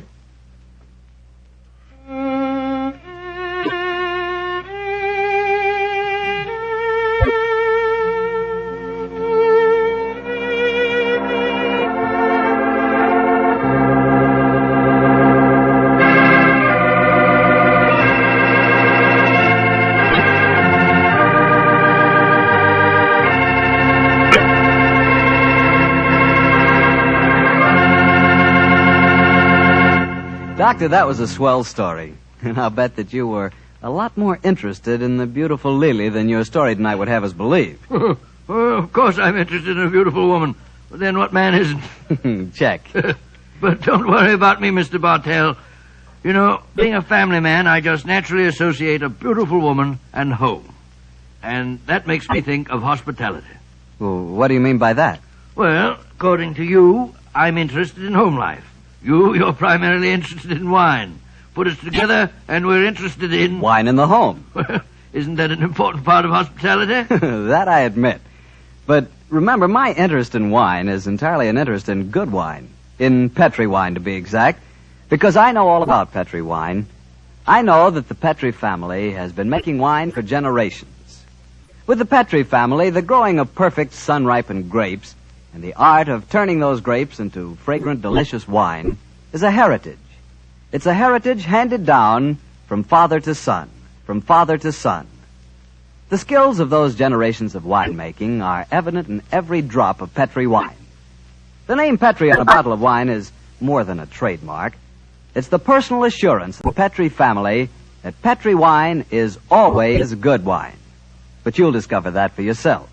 You'll learn that no matter what type wine you prefer, you'll like it better when it's a Petri wine. Because Petri took time to bring you good wine. Well, Dr. Watson, what new Sherlock Holmes adventure do you have lined up for us next week? Next week, Mr. Bartell, I'm going to tell you a most unusual story in which Sherlock Holmes crossed swords with a famous Frenchman and proved that although the English have been called a nation of shopkeepers, that a murder did not always prove to be a good bargain.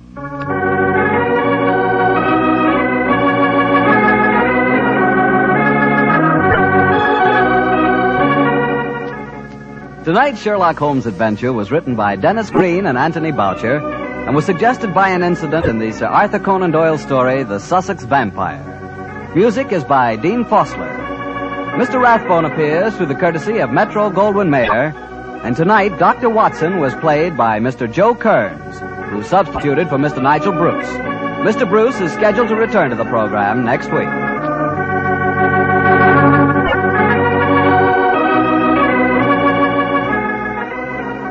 The Petri Wine Company of San Francisco, California, invites you to tune in again next week, same time, same station. Sherlock Holmes comes to you from our Hollywood studios. This is Harry Bartell saying goodnight for the Petri family. For a solid hour of exciting mystery dramas, listen every Monday on most of these same stations at 8 o'clock to Michael Shayne, followed immediately by Sherlock Holmes. This is the Mutual Broadcasting. This episode from the life of Sherlock Holmes will be transmitted to our men and women overseas by shortwave and through the worldwide facilities of the Armed Forces Radio Service. Petri Wine brings you Basil Rathbone and Nigel Bruce in the new adventures of Sherlock Holmes.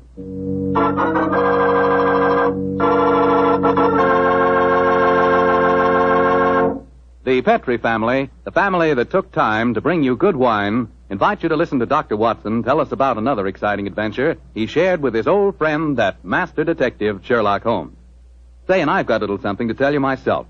I want to tell you that if you haven't sent in for your free recipe calendar, I think we've still got enough on hand to take care of you if you hurry. The requests have been pouring in like mad, literally by the thousands. No wonder. It's really a terrific offer. It's a calendar for 1945 and 46. It's in full color, and it tells you all you have to know about cooking with Petri wine. Write to Petri Wine, Petri, Petri Wine, San Francisco 26, California. San Francisco 26, California. But better hurry so we can get your recipe calendar to you immediately.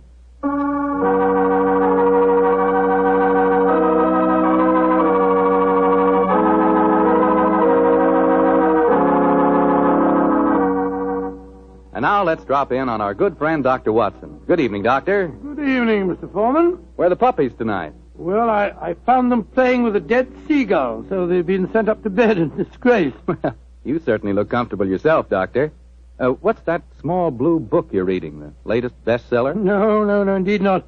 This book was never a bestseller, my boy. It's entitled Practical Handbook of Bee Culture.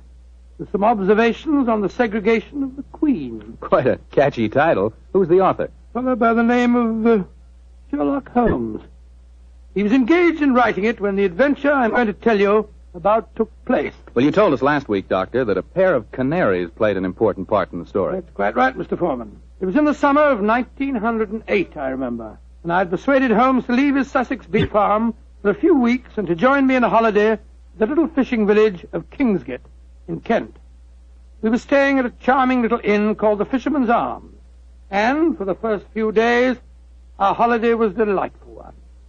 And then, I suppose, Doctor, strange things began to happen. They did indeed, Mr. Foreman, they did indeed. Very strange things. One afternoon, we'd just finished a late tea, I remember, and were sitting outside on the lawn sunning ourselves and enjoying our pipes. Holmes lay back, with his long, thin fingers clasped behind his head, gazing thoughtfully at the multicolored fishing boats bobbing at anchor in the harbor. After a moment or two, he spoke to me. Watson, you're really a splendid companion. I can't think of anyone else who would let me smoke my pipe in silence for half an hour without asking me what I'm thinking about. That's not very surprising, Holmes, after all the years that we've been together. Well, nevertheless, the gift is a rare one, old chap, and I appreciate it. Oh, thank you, old fellow. By the way, since the half hour's up, what have you been thinking about? The lack of enterprise of a modern criminal. Audacity and romance seem to have passed forever from the criminal world. Read this note I received this morning, old fellow. See for yourself how low I have sunk. All right, have a look. Mr. Holmes, I am staying in the same inn as yourself, and as I have had a very frightening experience this week, I thought perhaps you would help me. Please do. It's signed Mary Victor. An exciting document, isn't it? Written on lavender notepaper, reeking of perfume, and the handwriting is obviously that of an adolescent girl. You haven't bothered to answer, of course. Oh, yes, I have. I sent a message back by our good landlord that I would be glad to see her. Why, Holmes? You came down here to complete your handbook on bee farming. Oh. Confound it.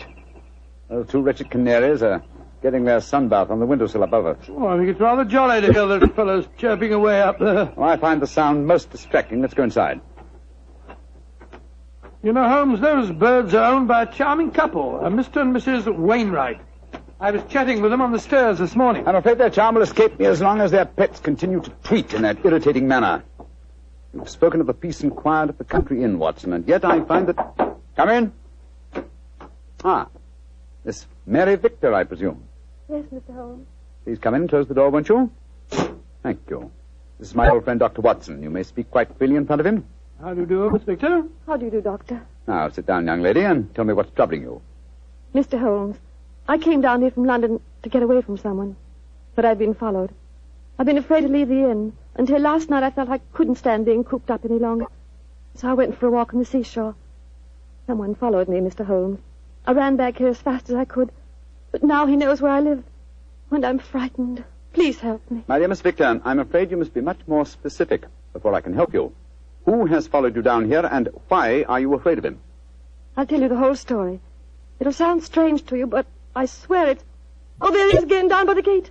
I'm going to my room. Now. Don't you be frightened, Miss Victor. I'm sure we'll be...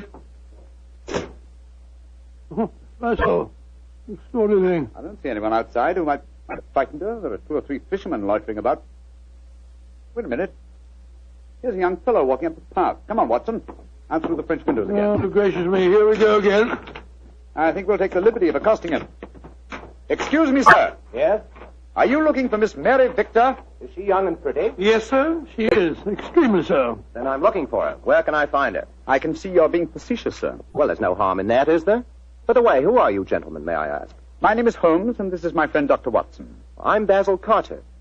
You're not Sherlock Holmes, are you? That is my name. I thought you seemed familiar. I know your brother, Mycroft. Oh, indeed. Then I presume you're connected with the Foreign Office. Yes, I'm in the consular service. Are you staying at the inn, young man? For a few days. It's funny that I should run into the great Sherlock Holmes. Why, may I ask? I was planning a murder. Oh, really? But with you gentlemen here, I see that I shall have to be very discreet. Who is your intended victim, may I inquire? There are 2 of them. The 2 canaries in the room next to mine. Oh, canaries. For a moment I thought that you were really serious. But I am serious. The wretched creatures have been driving me mad. Yes, I quite sympathize with you, sir. I've been thinking of committing a slight case of mayhem on them myself. We can take one apiece, Mr. Holmes. Well, I'm glad to have met you both. I'll probably see you again. Goodbye. Goodbye, sir, goodbye. I don't like that fellow, Holmes. If you ask me, he's the man who's been frightening the poor girl that came to us. He had a peculiar look on his face when you asked him if he was looking for Mary Victor. Well, there's only one person who can settle the question, and that's the young lady herself. Come on, old fellow. Let's go back indoors. Shh. Here comes Wainwright, the owner of the Canaries. Good evening, Mr. Wainwright. Good evening, gentlemen. This is my friend, Mr. Sherlock Holmes. I'm honored to meet you, sir. How do you do, Mr. Wainwright? Beautiful evening, isn't it? I just took a stroll down to the store to get some more birdseed. By the way, Mr. Holmes, I hope our canaries don't bother you. Little fellows are such a comfort to my wife and me. Oh, no, not at all, sir. I find their chirruping very soothing. Oh, I'm so glad. Good night, gentlemen. Good night, sir. Good night, Mr. Wilson. Not Wilson, Mr. Holmes. Wainwright. Oh, I beg your pardon. I'm so sorry. I thought you said Wilson. Good night. Not like you to mix up names, Holmes. I didn't mix them up, old fellow. I never forget a face. Mr. Wainwright is in reality Wilson, the notorious canary trainer, whom I had the pleasure of sending to prison for a 7-year stretch in '95. Some years later, he made one of the most spectacular escapes from prison in the history of crime, and has since managed to evade all efforts to recapture him. Great Scott, he seems such a sweet old fellow. Well, possibly he's reformed, but I doubt it. Our stage is set for an intriguing problem, old chap, and our cast is an interesting one. A frightened young girl, a diplomat of uncertain integrity, and a noted criminal. Watson, I have a feeling that once again the game's afoot.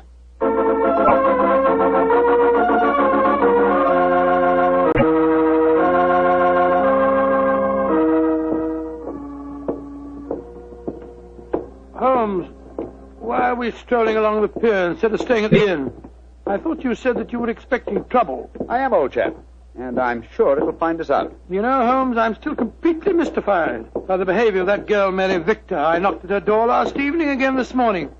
I couldn't get any answer. And the landlord told me that she was not seen at dinner last night, nor at breakfast this morning, and yet her room has not been vacated. Curious. Hello, there's the village constable, sunning himself at the end of the pier. Yeah. Good morning, Sergeant Blake. Mr. Holmes, Dr. Watson. How are you, gentlemen? Yes, splendid, thank you, Sergeant, and very appreciative of the weather that you've provided for us. Oh, think nothing of it, sir. We always arrange that for our really distinguished visitors. By the way, Mr. Holmes, I was reading one of your friend's stories about you last night. The one called The Adventure of Mysteria Lodge. That was, Wisteria Lodge, you foolish fellow. Well, maybe it was. Anyway, I was reading it aloud to me old woman. And if you don't mind my saying so, Mr. Holmes, we both thought you made a bad mistake. Oh, really? Though, of course, you come out all right in the end. Dear me, Sergeant, I stand reproved. Excuse me, Sergeant. Holmes, look. Look at that figure standing by itself right at the end of the pier. Mm-hmm.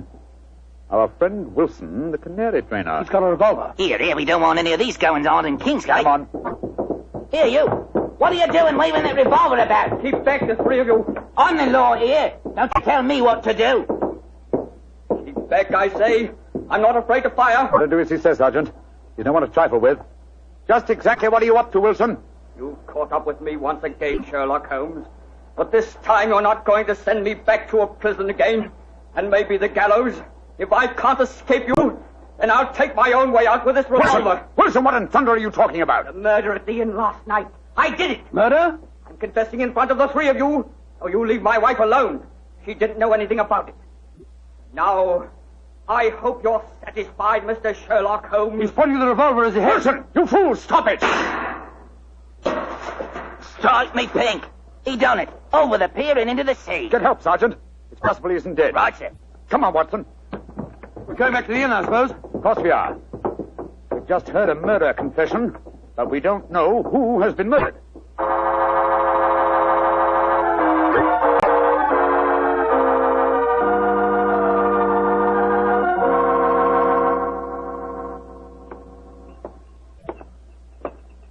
Holmes, what was the telegram that you sent off just now? A message to my brother, Mycroft. The innkeeper informed me that Basil Carter, the young diplomat we met yesterday, left the inn rather hurriedly in the early hours of this morning. Come on, let's go upstairs. Well, we'll have to break the news to Mrs. Wainwright, I suppose. Before we do that, I think we'll see if Miss Victor's in her room. Which one is it? Here, top of the stairs. We'll take the liberty of looking in. Miss Victor hasn't been seen since last night. Uh-huh. Unlocked. Lord, what a mess. Clothes strewn all over the place, open suitcases. Yes, it Look looks at as if the young lady had been planning an immediate departure. Where can she be? No one's seen her since last night. Oh. Oh, I beg your pardon, gentlemen. I thought I heard Mary Victor come in. I'm Mrs. Wainwright. Mrs. Wainwright, I'm afraid we have some rather bad news for you. Your husband shot himself a quarter of an hour ago at the end of the pier, and his body fell into the sea. Is he dead? We must presume so, madam. I left the police sergeant there searching for him. Sergeant Blake should be back here any moment now. So he did it. After all. You don't seem very surprised, madam. He threatened to do it. Mrs. Wainwright, before your husband shot himself, he confessed to committing a murder in this inn last night. A murder? Whose murder? At the moment, we're not quite sure. Oh, he must have been out of his mind. Mrs. Wainwright, I'm afraid I must ask you some rather painful questions. Are you aware that your husband was a criminal, that he served a prison sentence under the name of Wilson? Yes, I knew that. He told me when we were married 2 years ago. But he said that he'd gone straight ever since he'd come out of prison. That's why he changed his name. He was trying to make a fresh start. You know of no reason for his planning to kill anyone at this inn? None. And unless you find someone murdered, I wouldn't give too much thought to it. Yes, if you'll forgive my saying so, madam, you seem remarkably unmoved by your husband's tragedy. Why should I pretend? We were very unhappy together. This might be the best way out of it for both of us. Oh, my soul. My husband carried quite a large amount of life insurance. In the event of suicide, would that be payable? Depends on the policy, madam. But I must say that from your attitude, I begin to doubt whether your husband is dead. What do you mean? I mean that if Mr. Wilson, or if you prefer it, Mr. Wainwright, wished to disappear in spectacular style, what could be simpler than to pretend to shoot himself, drop into the sea... Mr. Ram! I'm up here, Sergeant. Ah, did you find him? Yes, Mr. Ram. We fished him out right away. Dead as a doornail. Shot himself through the head, he did. Well, that disposes of your last theory, Holmes. Did you find the revolver, Sergeant? Yes, ma'am. Got it right here with me. One bullet missing. Have you found out if anyone here's been murdered, Mr. Holmes? I found out very little as yet. Wait a moment. Listen. I don't hear anything. Exactly, you hear nothing. Yet we're within a few feet of the Wainwright's room. What do you mean, Mr. Holmes? I mean that there is one sound we should be hearing very clearly at the moment. Why didn't I think of it before? The sound of your canaries chirruping. We've heard little else for days. Come on, Watson. Where are you going? Your room, madam. I'm afraid I must dispense with asking your permission. You're already in my room. It seems a little late even to mention the subject. Here's the bird cage and the windowsill. Oh, the birds are gone. No, old chap. If you look more closely, you'll see them on the bottom of the cage. Let me open this door and get one of them out. By Jove, Holmes. They're dead. And yet when we entered the inn a few minutes ago, they were still chirruping. But who on earth would want to kill a couple of birds? That, my dear fellow, is one of the things we have to find out. So far, I must admit I'm puzzled. We have a self-confessed murderer, and the nearest thing we can find to a corpse is a pair of dead canaries.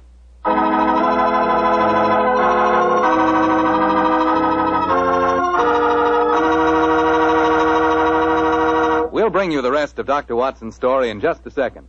A second I'll take, if you don't mind, to ask you if you've ever had a glass of Petri California sherry. Because if you haven't, boy, you want to remedy that situation pronto. Try that Petri sherry before dinner some evening. Look at its clear amber color. Smell the fragrance of those luscious grapes. And get a sample of that Petri flavor. That Petri sherry can turn the usual before-dinner lull into a main event. And say, if you like your sherry dry, as I do, wait till you taste Petri Pale Dry Sherry. Is that ever good? But after all, when it's a Petri wine, it's always a good wine.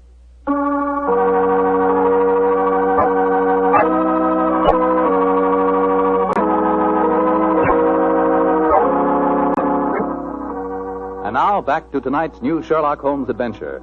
Strange events are taking place in the Kentish fishing village of Kingsgate. A self-confessed murderer has committed suicide, but his victim cannot be found. As we rejoin our story, the great detective and his old friend Dr. Watson are once again examining the room of Mary Victor, one of the missing guests. You know, Holmes, the murder that Wilson confessed to before he committed suicide might have been the killing of those two canaries. I think not, old chap. Wilson obviously loved the creatures and kept them in spite of the fact that they were dangerously apt to identify him with his criminal past. Uh-huh. Interesting. Very interesting. Huh? What have you found? This note lying on Miss Victor's dressing table. Yeah. Let's have a look. You think you can hide from me, Mary, but you can't. Wherever I go, I shall follow you. So why not get wise to yourself and stop running away? Sounds as if the poor girl was in danger, all right. Possibly, but the writer of that note was certainly obliging. Though the letter is unsigned, he at least gives us a clue to his identity. Oh, what clue? The phrase, get wise to yourself, is very un-English. It's American. Come on, old chap. Well, where are we going now? The envelope to this letter has the Kingsgate postmark on it. I should be surprised if that fount of all knowledge, the village postmistress, can't help us find an American visitor.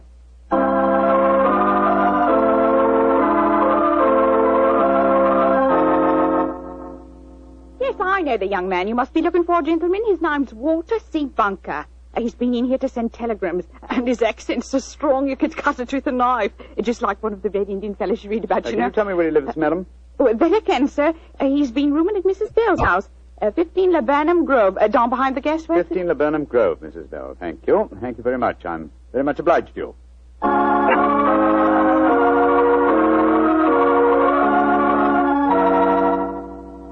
Mrs. Bell? Yes, sir.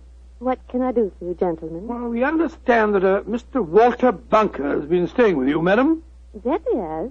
A nice young American gentleman. Is he at home, may I ask? No, sir. And I'm worried about him.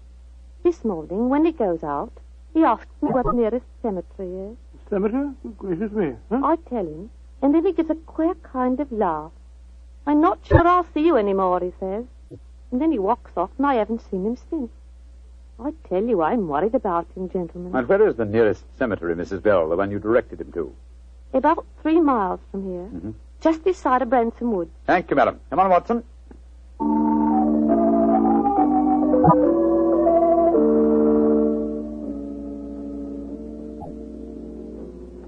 The cemetery seems deserted. Shh.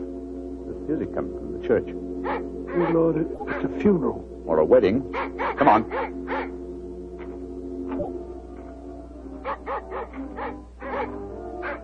By Jove, it is a wedding, Holmes. I'm afraid we're on the false trail, but we'd better make sure.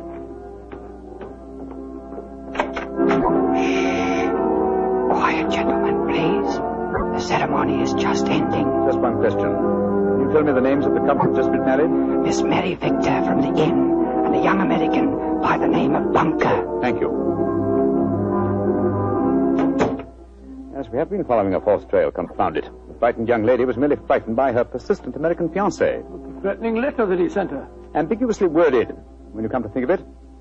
Anyway, we can cease to worry about Miss Victor. She is now Mrs. Bunker. I think we can assume that she's out of all danger. We've got to start all over again. Oh, no, my dear fellow. The field is narrowing. We'll head back to the inn now, and I have a feeling that we're on the last lap of our strange adventure.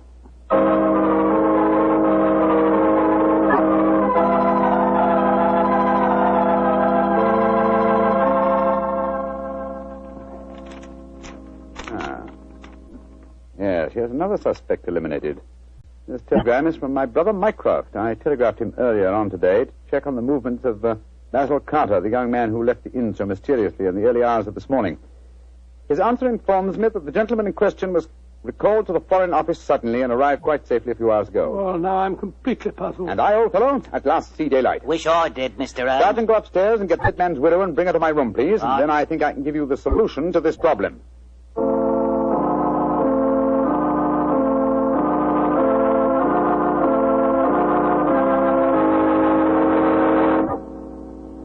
What do you want with me, Mr. Holmes? Listen, madam. You and Sergeant Blake make yourselves comfortable. Now, in the first place, the murder occurred this morning and not last night. I know what you're hinting at. The canaries. I admit I killed them. But you can't do anything to me for that. Why did you kill those birds? I hated them. As much as my husband loved them. And when I knew he was dead, their singing drove me mad. So I killed them. But they must have been already dead when we told you of your husband's suicide. True, Watson, but the lady was fully aware that her husband was dead when we informed her of the fact. You see, she murdered him. You're talking rubbish. Yes, Mr. Holmes. How could she have murdered him? We saw him shoot himself before our eyes. Because when Wilson raised that revolver to his head, he was convinced that it contained blank cartridges. Unfortunately for him, his wife had deliberately replaced the blanks with live cartridges. But great heavens, why? How? Let me reconstruct the case for you. Wilson, with the connivance of his wife here, had contrived a disappearance plot. He knew that I had spotted his real identity, and so he planned this rather dramatic exit. Confessed to a non-existent murder, and then, well, had his plan materialized, he was to shoot himself with a blank. All from the pier, an apparent suicide. What a fantastic scheme, but how did he plan to get away? Well, he would have swum under the water, safe distance, and so made his escape. Oh, his plan couldn't have worked possibly. Oh, probably not, not. But at least it was ingenious. He would have destroyed his true identity and have had his revenge on me by making me search for a murder that had never been committed. Unfortunately for him, his wife was his accomplice and saw in the scheme an excellent way of killing her husband. You think you're so very clever, Mr. Holmes, but even if it were true, how could you prove it? Observe this revolver, Mrs. Wilson. It's the one your husband shot himself with. What can you prove from that? Ever hear of fingerprint tests? I've heard of them.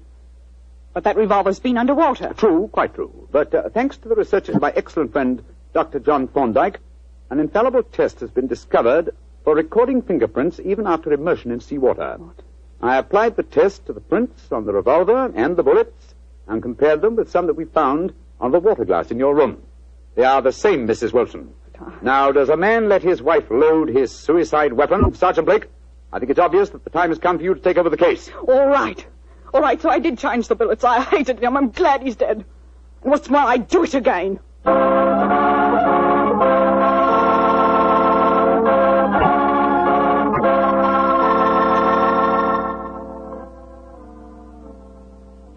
Mr. Holmes. Yes, Sergeant Blake? Well, now that I've taken Mrs. Wilson to the station and booked her on a murder charge, I wonder if you'd mind answering a question. With pleasure.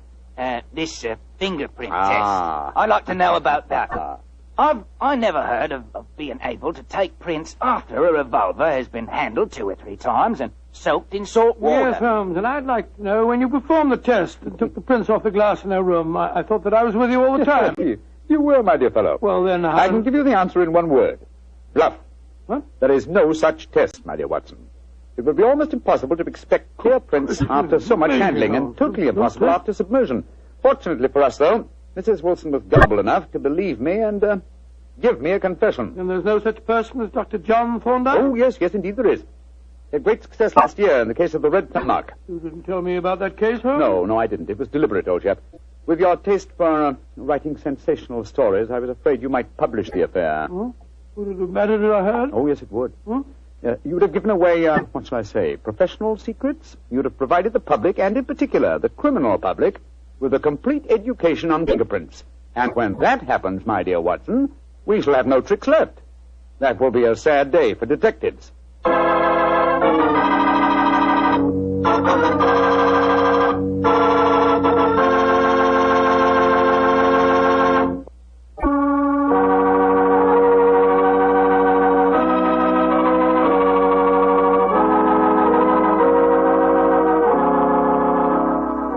Tonight's Sherlock Holmes adventure is written by Dennis Green and Anthony Boucher and is based on an incident in the Sir Arthur Conan Doyle story, The Adventure of Wisteria Lodge. Mr. Rathbone appears through the courtesy of Metro-Goldwyn-Mayer and Mr. Bruce through the courtesy of Universal Pictures, where they are now starring in the Sherlock Holmes series.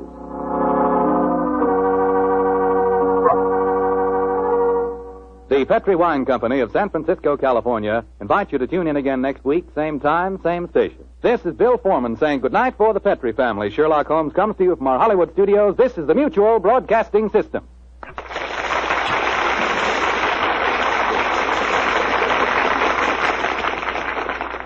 Petri Wine brings you Basil Rathbone and Nigel Bruce in the new adventures of Sherlock Holmes.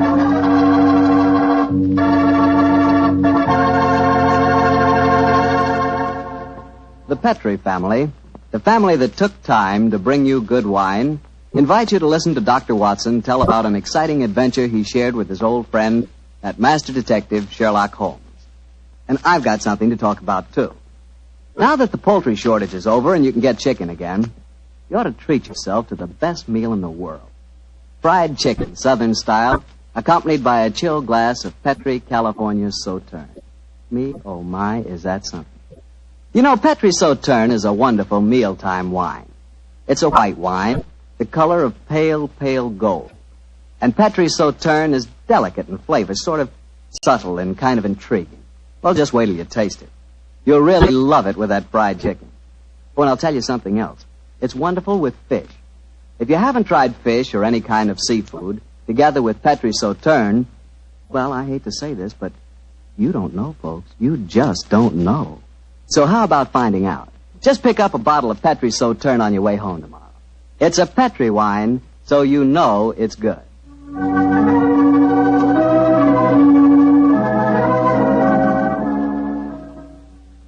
And now let's see if our old friend Dr. Watson's expecting.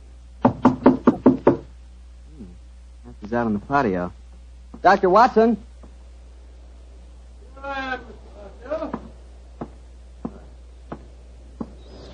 Sit out here this evening, my boy. Oh, swell idea, Doctor. It certainly is a beautiful night. It certainly is. Draw up a chair and make yourself comfortable. That's it. You care for some of my tobacco? I think I'll stick to a cigarette, thanks. Well, Doctor, all ready for tonight's adventure? Yes, Mr. Bartell, I'm all ready. And a strange story it was. A very strange story. How did it begin?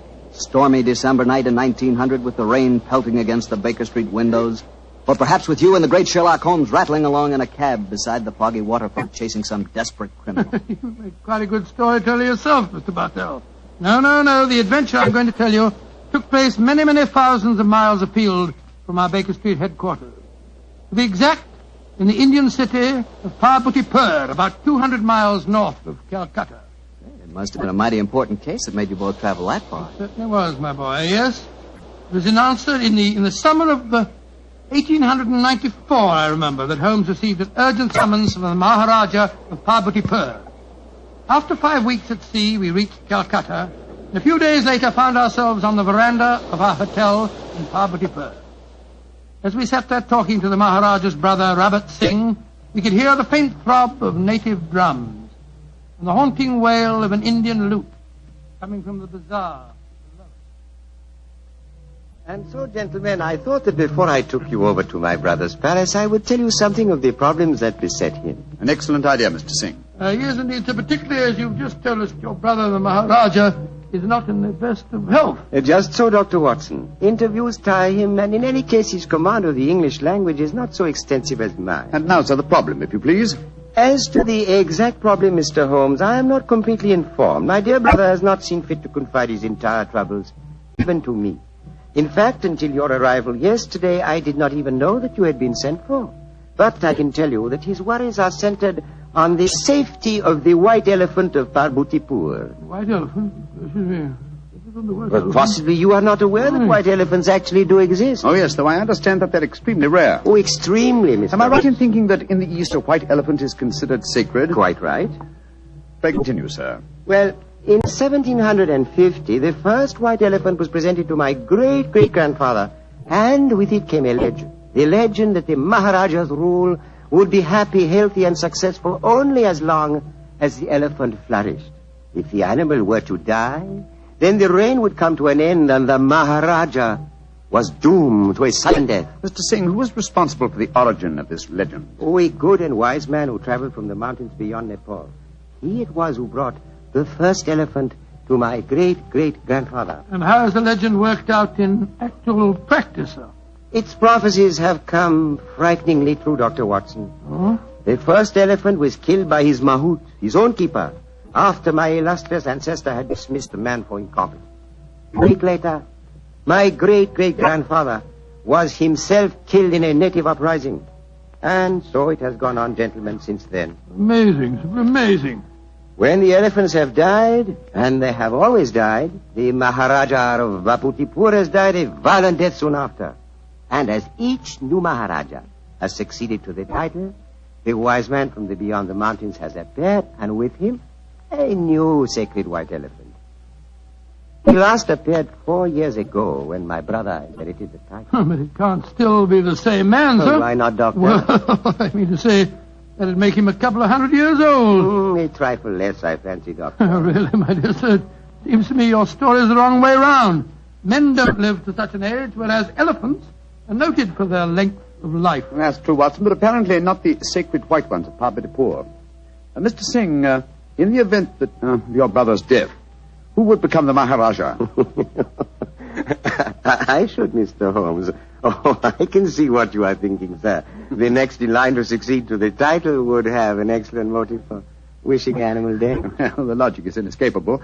The thought had no personal implications, I assure you. Well, I'm very anxious to see this fabulous animal. The sacred white elephant is never seen except at the yearly festival that celebrates another anniversary of the Maharaja's rule. So the animal is only seen once a year, eh? Yes, Mr. Holmes. And when is the next anniversary, may I ask? In 2 weeks' time. No, our arrival seems to have coincided very nicely with the ceremony. Yes, Watson, a fact that I'm sure is not coincidental.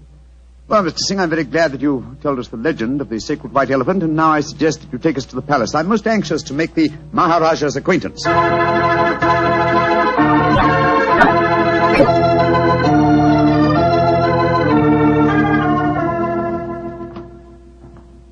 This is the council chamber, gentlemen. If you will wait here a moment, I will go and see if my brother is well enough to receive you. Very well, sir. My soul, Holmes, I'm not easily impressed, but this palace is absolutely staggering in its magnificence. Yes, it does rather take one's breath away, doesn't it? I think it does. This floor is of the finest marble, and unless I'm much mistaken, that magnificent rug is a genuine Bokhara. Yes, by Jove, it is. I could swear that the staircase we mounted a moment ago had railings of solid gold. You did, old chap. It did? This is a country of paradoxes, where opulence beyond the dreams of Midas rubs shoulders with the direst poverty. And yet, looking at a palace like this, it's not hard to see why India is called the brightest jewel in the diadem of the British Empire. Good Lord, what's that? That is an elephant trumpeting. Oh, yes, of course. Do you suppose it's the sacred white one? Undoubtedly. You will recall the Maharaja's brother told us it's the only one at the palace. Cheers. It's an odd sound. Yes, a very comforting one. The animal seems to be in the best of health. Who waits in the Maharaja's council Good gracious room? me, you gave me a start. I didn't hear you come in. And my friend and I are waiting for an audience with His Highness. No one can hold audience with the Maharaja. Please to leave. Now, look here, my good fellow. Watson, I'm please. pleased to leave. Watson. What? We've traveled 12,000 miles to see the Maharaja, sir, at his request. In any case, his brother is with him now, arranging an audience. I am Mada, the Maharaja's physician and chief counselor. And I tell you, you cannot hold audience today. And I tell you that I haven't the slightest intention of leaving the palace without seeing him. You defy the authority of Mada? Saila! Azur? Sai bloke lay jao. Now, I warn you that if I have any... Oh, I'm glad you're back, Mr. Singh. This fellow told us that we couldn't see your brother. And furthermore, he seems to labor under the misapprehension that he can have us thrown bodily out of the palace. Mother, you do not understand. These are the gentlemen my brother wishes to see. From England he has sent for them. It was against my counsel they were summoned. No good will come of this. Follow me, gentlemen. My brother, the Maharaja, will see you now. But please do not stay with him too long. He is far from well.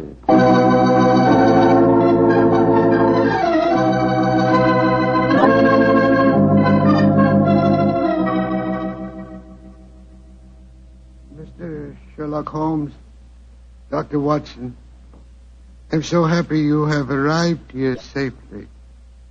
It was great imposition to ask you to travel so far. Oh, not at all, sir. I only hope we can prove of material assistance to you. Ranji? Yes, Rabat? I wish you would permit Dr. Watson to examine you. No, just was about to suggest myself, sir. In fact, I brought my medical bag along just in case. Mother would not approve. Mother not believe in Occidental medicine. I do not trust Mada. I do not think he wishes you to get well. Please, Ranji, let the doctor examine you. Very well. But you not tell not Mada. And now, what seems to be the trouble, Your Highness? My eyes, they torture me. Night and day, they torture me. Yes, I noticed they seem very inflamed. Now, let me take a look at them. Yes. Now, open them a little wider, please, sir. I throb, burn. Night and day. Night, day burn. The color is distinctly reddened. However, this isn't anything very, very serious, sir. What you're suffering from is a case of what we call conjunctivitis. What you do relieve pain, Doctor? Some eye drops will give you relief in no time, sir. I have some here in my bag. Oh, thank you. Thank you. Perhaps medicine will help. Yes, I'm sure it will, sir. Here you are. Now, this small bottle and an eyedropper. This is an eyedropper. Just put a few drops in the corner of each eye, and I'm sure that you'll get some relief in no time at all. Thank you, Dr. Watson.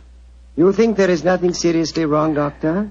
Mother gave it as his opinion that my brother's eyesight was in serious danger. If you pardon my saying so, I think it more likely that my medical knowledge exceeds his. I can assure you there's nothing seriously the matter with your brother's eyes, sir. I'm happy you say so. Now you will please excuse me while I take medication and rest a little. We discuss my problems later. Quarters already prepared for you in palace. You do not mind, Mr. Holmes? Not at all, sir, though in the interim I should like to employ my time to the full by inspecting your sacred white elephant. No, that I cannot allow. I must talk to you first. I think, sir, you will do well to give me permission to see the animal. I already have my suspicions as to your reason for bringing me here, and it will be best if I'm completely informed when we have our discussion. Very well. Can do no harm. Here. Take Ring. Show Ring to Sucro. He's keeper of animal. Sucro will let you into Elephant House when he see Ring. Thank you, sir. And please rest comfortably. I'm sure that your worries are nearly at an end. Come on, Watson.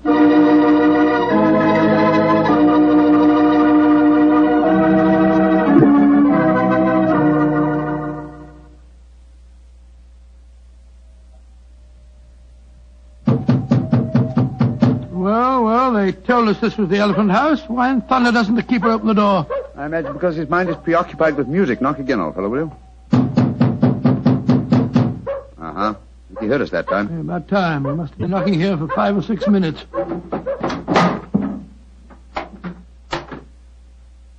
Salam, sir. Ia motive. Tada hati tekniko asti. Tum dekni ne sekta. Sekta. Maharaja sahib, kumko asti mafik dio. Potato sahib, either out. Said Holmes, the Maharaja's ring certainly seemed to do the trick. He didn't want to let us in until you showed it to him, did he? Good and faithful servant, our friend Sucro. Here, kutai. Here. Hati, pagir. Pagir. Kasamapik. Nejutai, sir.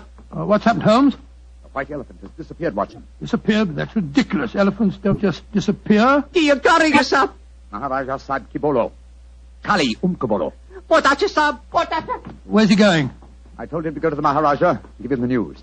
But he was to tell it to no one else. But, Holmes, this is ridiculous. We heard the animal trumpeting here less than half an hour ago. How can an elephant be spirited away in that amount of time? That's what we have to find out, my dear fellow. I've often heard of the Indian rope trick. Now we have a first-hand opportunity of solving a new mystery, the problem of the disappearing elephant.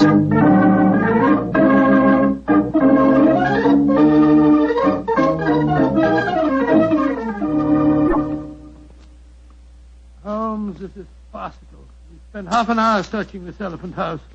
After all, an elephant isn't exactly insignificant. I doubt if you're going to find it under those boards in the corner over there. True, Watson, but nonetheless, there are interesting clues to be observed. Clues? What clues? Come over here, old chap. Bloodstains. Great Scott, you're not suggesting that's elephant's blood? It's hard to say, though I would venture the opinion that it would require the blood of several human corpses to produce an equivalent amount of blood. In any case, you will notice that the stains are dried and old. Hello? That must be the elephant keeper back from the palace. Dr. Watson. His mother, the Maharaja's physician. Mr. Holmes, Dr. Watson, at once you must come back to the palace. What's wrong, sir? This is the Maharaja. Death has come to him. Dead? Great heavens. Exactly what happened? Sucro, keeper of the elephant, came to the Maharaja. He said he had a most important message to deliver. He had. I told him to deliver it. Then what happened? A few moments later, I heard cries. I went to the Maharaja's room and found him in delirium. He was saying about the elephant having disappeared, his brother and I tried to give comfort to him, but we could do nothing. His breathing became more and more labored. Finally, it stopped altogether. So the doom of Parbodipur is fulfilled once again. The elephant is gone and the Maharaja's reign is ended. Come on. We must go to the palace. Yes, I must examine the body at once. You're certain it was a natural death, Mr. Mudder? Positive, Mr. No Holmes. symptoms of poisoning, for example? Mr. Holmes, I have read some of your sensational stories in which obscure deaths are attributed to a subtle oriental poison unknown to Western science. I can assure you that if the Maharaja has been poisoned, it has been caused by no poison known to me. When did he last eat? Over 8 hours ago. Possibly died of shock, Holmes. Shock and hysteria. When he knew that the elephant had vanished. Yes, it's possible, but it's murder just the same. Murder? Why do you say that, Mr. Holmes? Because whoever caused the elephant to disappear did it with the deliberate intention of ending the Maharaja's reign. A diabolical plot, and one that I intend to overcome before this day is out.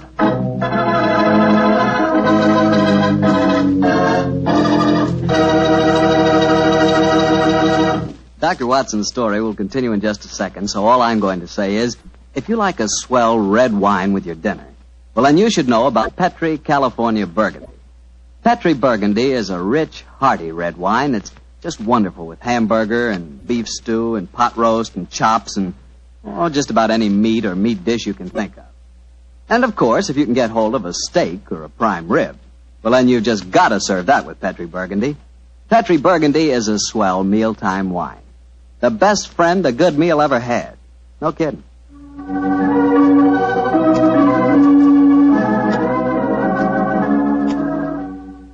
And now back to tonight's new Sherlock Holmes adventure, the case of the vanishing elephant.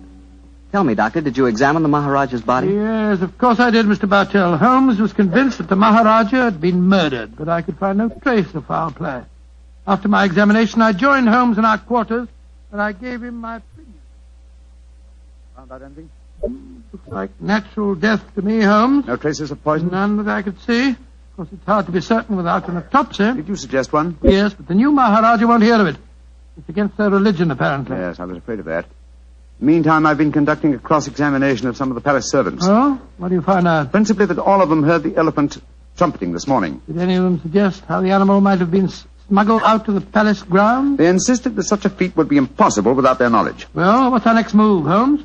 To interrogate the one person who I'm sure can give us the true story of the elephant's disappearance, its keeper. Remember, we haven't seen him since he took the message to the palace. I suggest we return to the elephant house and have a persuasive talk with him.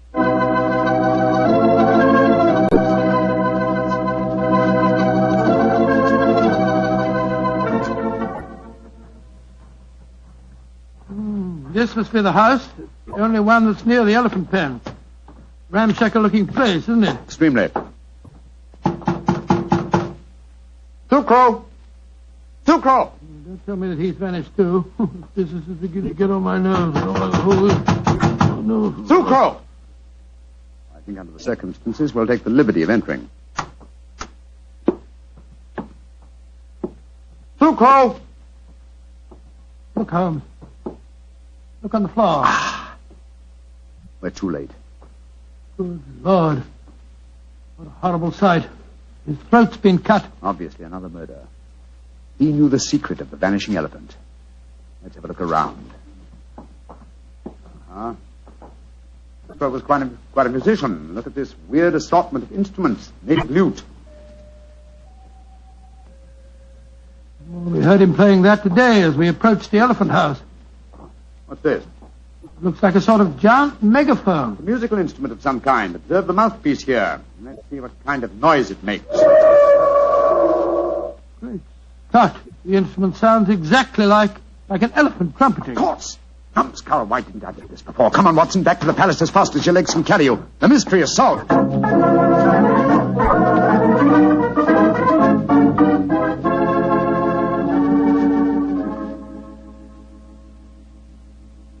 You say you have solved the problem of the missing elephant, Mr. Yes, Holmes? sir. And also the cause of your brother's death and Sucro's murder. Indeed. That is very important news.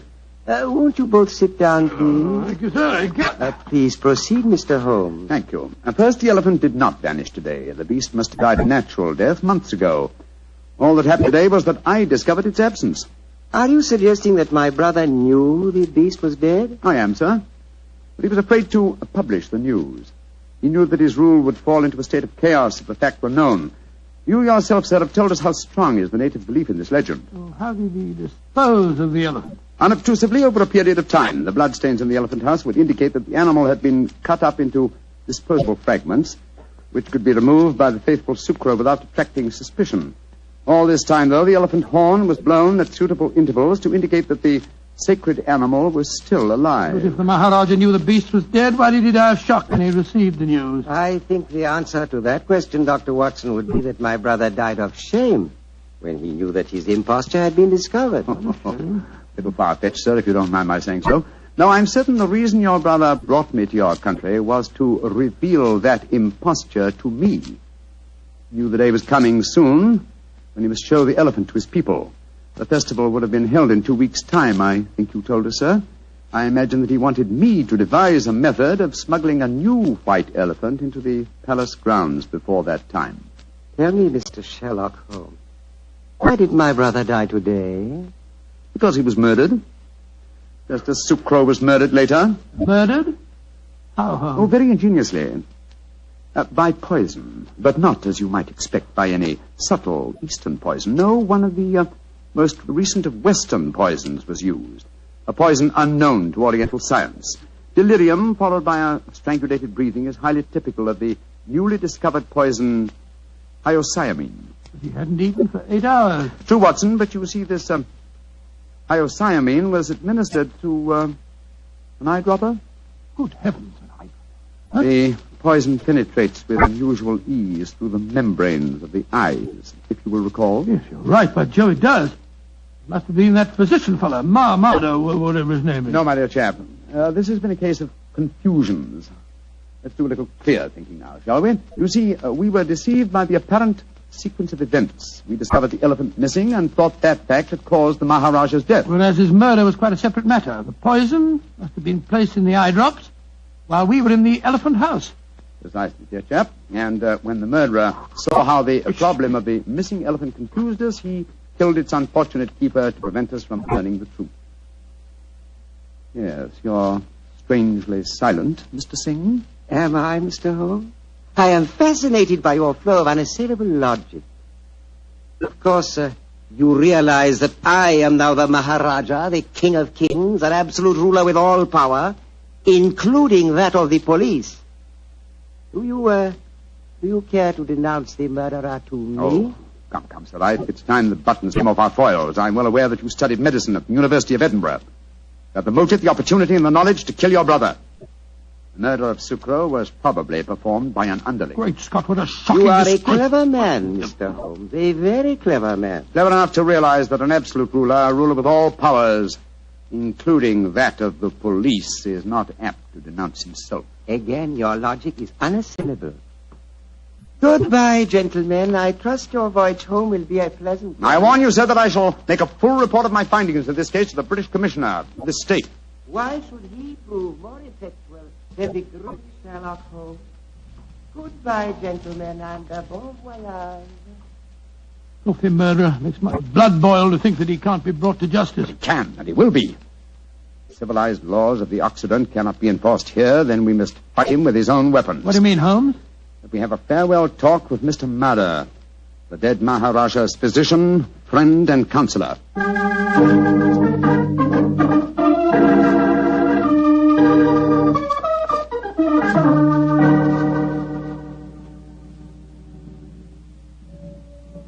But this is a terrible story you have told me, Mr. Holmes. My beloved ruler murdered by his own brother, and yet he cannot be made to account for his crimes. He can be, sir, if you will help Mr. Holmes. Of course I will. What can I do? Try and obtain the eye drops before they're destroyed, will you? Have them analyzed by a Western scientist and forward the reports to me in London. I'll take the necessary action. I will try to do that, Mr. Holmes. But if I fail, there is one other way I can avenge my master's death. In a few weeks, the new Maharaja will be enthroned. I understand you, sir. The wise man from beyond the mountains of Nepal will bring a new white elephant. Perhaps an elephant that will not live very long. You understand me perfectly, Mr. Holmes. I can promise you that the elephant will die in a very short time. And with it, the new Maharaja, my master, shall be avenged.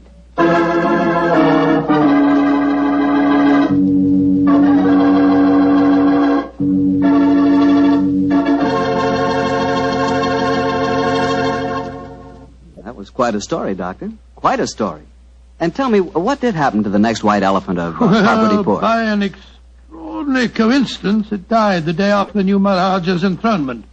And that scoundrel was himself killed in an uprising that occurred just a few days later. You know something? I think I could be very happy as an Indian Maharaja. Oh, really? Mm-hmm. Beautiful palace, beautiful women, beautiful jewels. And every year on my birthday, the natives would give me my weight in gold. You know, I could learn to like that. That is, if I tried. Yes, and every week you'd speak to your subjects over the radio and tell them all about Petri wine. Oh, now, wait a minute, Doctor. I don't always talk about Petri wine. That's right. You don't always talk about Petri wine. You've got to sleep sometime. All right, go on. Kid me about it. But Petri wine is worth talking about. After all, what other wine has the tradition behind it that Petri wine has? Don't forget, the Petri family has been making Petri wine for generations. Since way back before there were electric lights and telephones and things like that. They've been making Petri wine since the 1800s and handing down from father to son, every bit of valuable knowledge and experience. There's no doubt about it. The Petri family really knows how to turn luscious grapes into wonderful wine. That's why you can't go wrong with a Petri wine. Petri took time to bring you good wine. Well, Doctor, how's about giving us a clue to next week's story? Next week, Mr. Bartell, I'm going to tell you an adventure in which I'm afraid I didn't exactly cover myself with glory, shall we say. But I think you'll find the story an exciting one, my boy, because it's composed of equal parts of romance, of international intrigue, and of sudden death.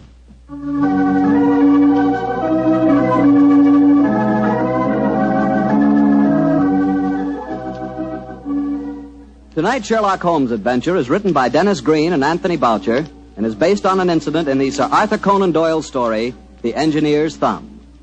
Mr. Rathbone appears through the courtesy of Metro-Goldwyn-Mayer and Mr. Bruce through the courtesy of Universal Pictures, where they are now starring in the Sherlock Holmes series.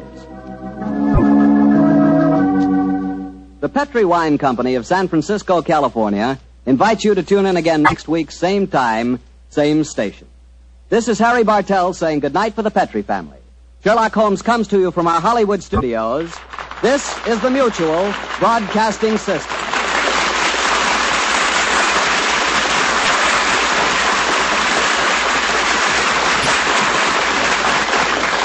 Petri Wine brings you Basil Rathbone and Nigel Bruce in the new adventures of Sherlock Holmes.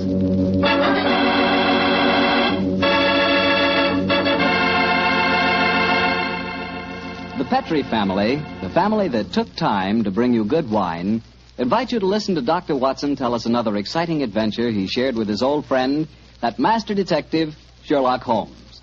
And I know that Dr. Watson will agree with me when I tell you that the best way to begin a good meal is with a glass of Petri California sherry. Before you sit down at the table, pour yourself and your family a glass of Petri sherry. Try it. There are many ways to tell a good wine. By its color, its aroma, and its flavor. On every count, Petri sherry is outstanding. The color of Petri sherry is a clear, deep amber. Perfect. The aroma? Well, Petri sherry is as fragrant as a bunch of dew-covered grapes picked in the early morning. But most important to you, and to me, is the flavor of Petri sherry. We want a wine that tastes good. And believe me, you couldn't ask for a more delicious wine than Petri sherry. And just to make sure you get a wine that's exactly the way you want it, Petri makes two kinds of sherry, the regular and Petri Pale Dry. If you're not sure which you like better, why not try them both? Don't buy one, buy two. Just be sure you always buy Petri Sherry.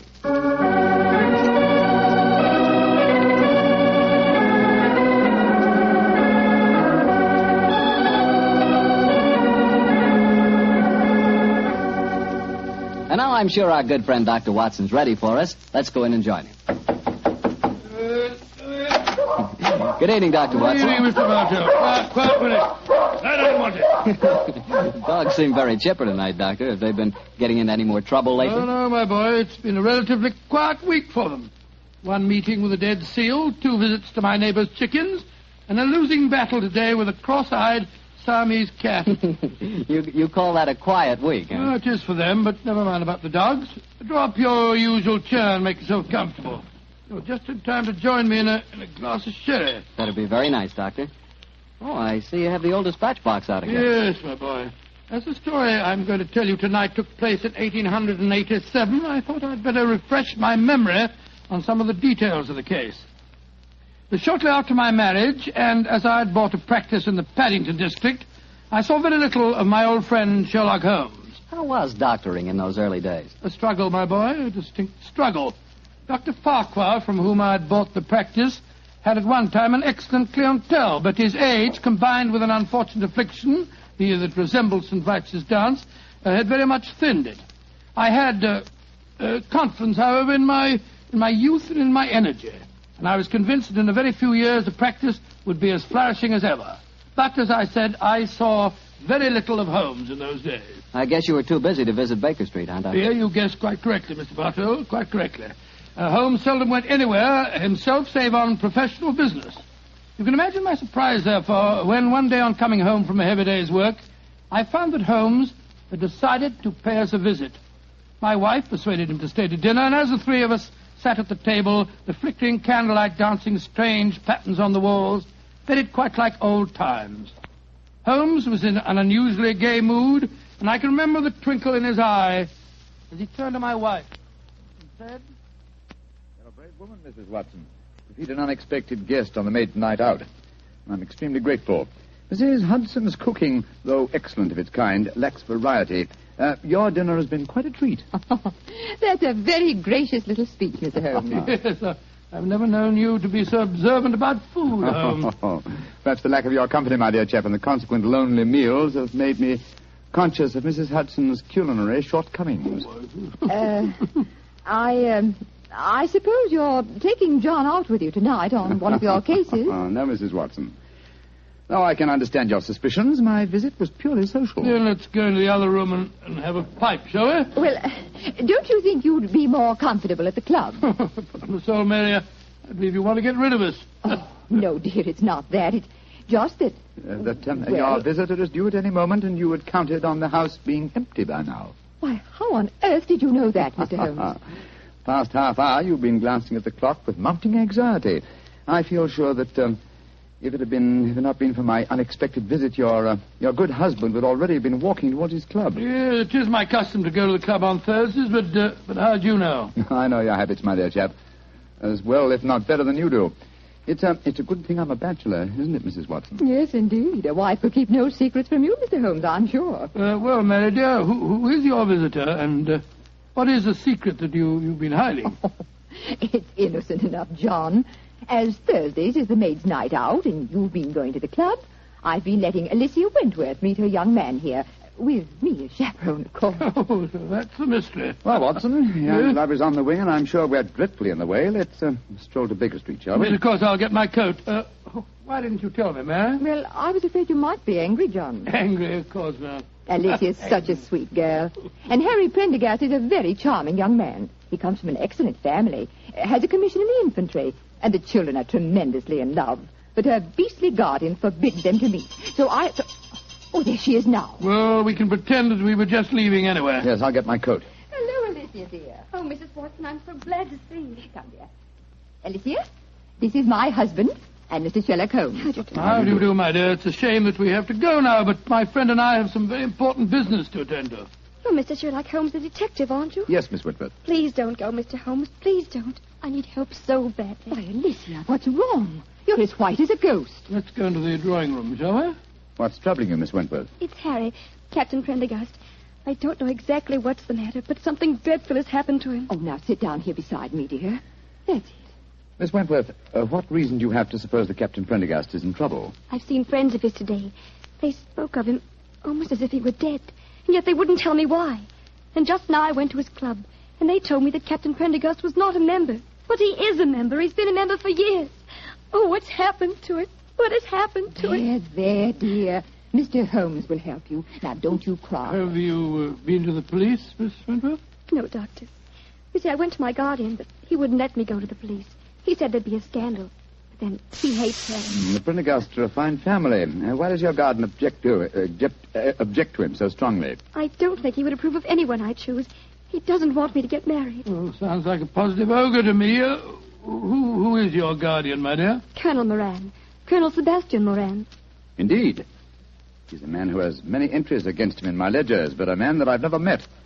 I have long hoped to cross swords with him directly. But how could Uncle Sebastian have anything to do with the criminal profession, Mr. Holmes? He's a son of Sir August Moran, and he was once British minister to Persia. Oh, you must be confusing him with someone else. No, my dear, it's the same man, and furthermore, I'm almost certain that your guardian is the right-hand man of a certain friend of mine whose name also begins with the three letters M-O-R. Good Lord, Moriarty. I have no proof. And yet I suspect that Colonel Moran is the second most dangerous man in London. That's Harry. It must be Harry. Oh, poor girl. I do hope you can help her, Mr. Holmes. I shall do my best, Mrs. Well, Watson. if that is her young man at the door, it's more than likely her problem doesn't exist any longer. I hope you're right, Watson. Though with Colonel Moran as a guardian, I'm afraid the young lady is destined to have trouble. Come on, Harry. Good evening, Mrs. Watson. I'm so glad to see you, Harry. This is my husband. How do you do, Doctor? How do you do, my boy? And Mr. Sherlock Holmes. How do you do, Captain Prendergast? How do you do, sir? Harry, what's wrong? I can tell by your face that something dreadful has happened. It has, darling. Tell Mr. Holmes about it. He's promised to help us. Well, sir, I'm afraid this is a little outside of your province. You will find that my friend's province is quite extensive, Captain Prendergast. I shall be more than happy to do anything I can to help, sir. That's very nice of you, Mr. Holmes. Well, it's pretty bad. Last night I was accused of cheating at cards at the Tankerville Club. Oh, dreadful. Of course, I don't have to tell you that I didn't cheat, but the evidence was dead against me. I'd been winning heavily, and the cards were proved to be marked. Marked? How? There were pinpricks on the edges. Pinpricks which indicated the card's value. How did the pack of cards come into play? That's the devil of it. I myself broke open a sealed pack given to me by the club porter. And I swear that was the pack that was later found to be marked. Was everyone searched? Yes. But they found a new, unopened pack in my pocket. The obvious implication being that you had substituted the marked cards, of course. I can see what happened. Somebody deliberately tried to incriminate you by dropping the new pack in your pocket. Of course, darling. But what I can't understand is how the marked pack was introduced into the game. Were there any other cards found in the room? None, Doctor. The Tankerville, eh? Colonel Moran is a member of the club, isn't he? Yes, he is. Uncle Sebastian uses it all the time. He was present at the game last night, Alicia. Oh, Harry, now we're worse off than ever. If he thinks you cheated at cards, he'll never let us get married. Now, don't worry, Alicia. I'm sure that Mr. Holmes can find a way out of this. I'm afraid it'll be too late. I couldn't marry you now, Alicia. What do you mean, Harry? But they forced me to resign from the club. That's a bad enough disgrace. But I know there's worse to come. You see, I was expecting my promotion to major any day. Now it'll be a miracle if I'm not cashiered from the regiment.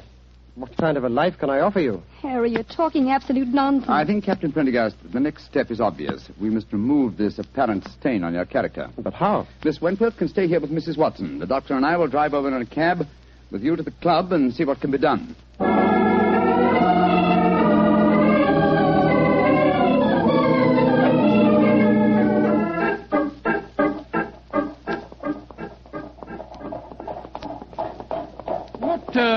What kind of a card game were you playing last night, Prendergast? Stud poker. Ever since the American ambassador introduced it at the club, it's been quite a favorite. The perfect game for marked cards, which requires no elaborate dexterity in the dealing, simply the knowledge of your opponent's whole card. How many of you were playing? Half a dozen of us. You were winning heavily, you say? Yes, Doctor. Though one of the others, a fellow named David Harkness, was doing well. Now I come to think of it, Harkness almost seemed to know when I was bluffing, as though he could see the marked card. Well, perhaps he was the one who marked them. It's possible. And yet certainly no one could accuse him of tricky dealing. He was so clumsy with his bandaged finger, eh? How did you know he had a bandaged finger, Mr. I'll Holmes? tell you that, Captain Prendergast, when you tell me what's really on your mind. There's a great deal more at stake than a card scandal, isn't there? Yes, there is. I didn't dare to tell Alicia about it. You see, I'm fighting a duel tomorrow. A duel? Lord, with whom? Colonel Moran. Huh? He insulted me last night. He goaded me beyond a man's patience. He taunted me until I couldn't stand it any longer. and so I challenged him. And in so doing, gave him the choice of weapons. Yes, confound it. Of course, he chose revolvers. Moran was a big game hunter of note.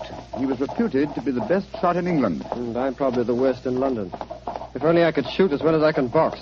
I'm regimental champion, you know. Revolvers? Good heavens, man, revolvers. A duel with Moran is suicide for you. No, it's not suicide. There's a Tankerville club. Here, cabby. Keep the change, will you? Oh, blimey. Thank you, Governor. Suicide. No, it's not suicide. This is a carefully laid plan for murder. Pray heaven that we are not too late to avert it. It's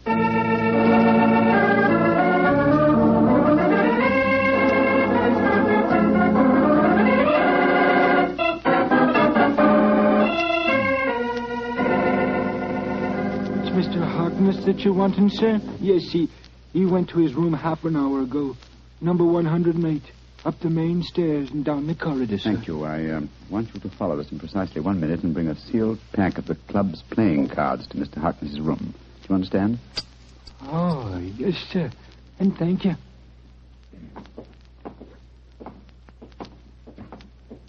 Did you make the arrangement? Yes, come on. Let's go up to Harkness's room. Well, 3 members have cut me dead since I came in here. It's the most humiliating experience. A little patience, Captain Prendergast, and I'm sure your honor will be entirely vindicated. I wish I knew what you were up to, Holmes. I'm going to try and restage the drama that was presented in this club last night. The only difference being that my production will have a cast that's a little different. Now, here we are.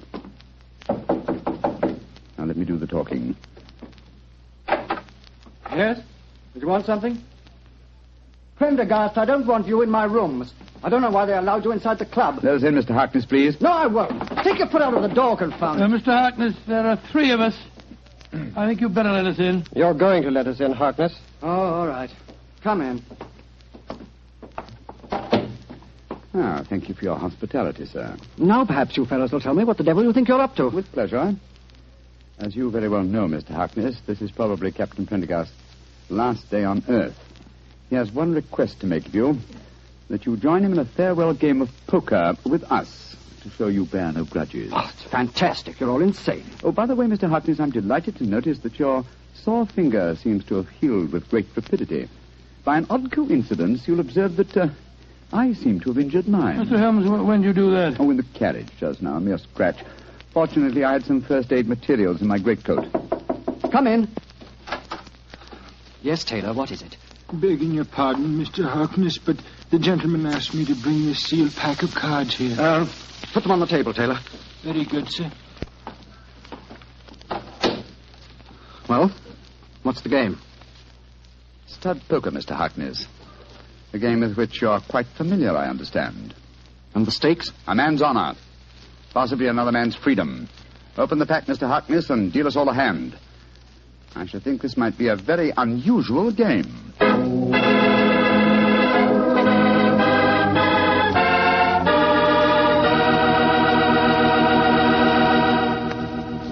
You'll hear the rest of Dr. Watson's story in just a few seconds.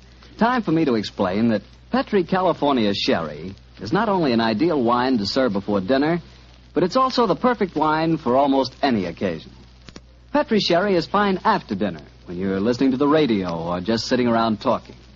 And, of course, you couldn't ask for a finer party wine than Petri Sherry, especially if your party is at cocktail time. If you don't know what wine to buy, you can't go wrong with Petri Sherry. But be sure it's Petri. Look for the letters P-E-T-R-I. They spell the proudest name in the history of American wine. Well, Dr. Watson, that was quite a game of poker you were settling down to. I have a feeling that Sherlock Holmes had an ace or two up his sleeve, didn't he? Well, figuratively, he did, Mr. Bartell, though at the time I must confess that, as usual, I was pretty much in the dark. David Harkness opened the new sealed pack of cards, and the 4 of us played a hand of poker. It was easy to see that our unwilling host was far from happy. His ferrety eyes darted from one to the other of us as he played our cards. He knew that he was the victim of a conspiracy, and so he was watching every move we made. Finally, as that strange game progressed, Captain Prendergast leaned across the table and said, I think you're bluffing, Harkness. Do you? Well, it'll cost you exactly the limit to find out. How curious are you? By Joe, I think you are bluffing, Harkness. I'll see you. You'd be a fool to, Watson, when he has a straight flush. What do you mean, Holmes? My dear Harkness, the markings are quite apparent, I assure you, to someone who knows what he's looking for. Scott, you mean that these cards are marked too? Examine them for yourself, old chap. They are marked. They're pinpricked just like they were last night. Oh, that's impossible. Harkness broke the seals on your pack just now. We all saw him do it. He couldn't have switched the pack. And why would I do that, even if I could? I wouldn't try and cheat Mr. Sherlock Holmes, would I? No, Mr. Harkness. I just wanted you to know that I understood the trick. What trick, Mr. Holmes? The same one that was played on you last night, Captain Prendergast. This was a demonstration of how easily a sealed pack of cards may be turned into a marked one by a man with a sore finger. What on earth's a sore finger got to do with it, Holmes? Oh, it's very simple, Watson. A pinhead or a thumbtack hidden under the bandage, a tiny pressure against a card one wishes to mark as it comes into one's hand, and after several deals... hey, presto, a marked pack. Oh, so that's how it was done. You can't prove it, Holmes. You can't prove a thing.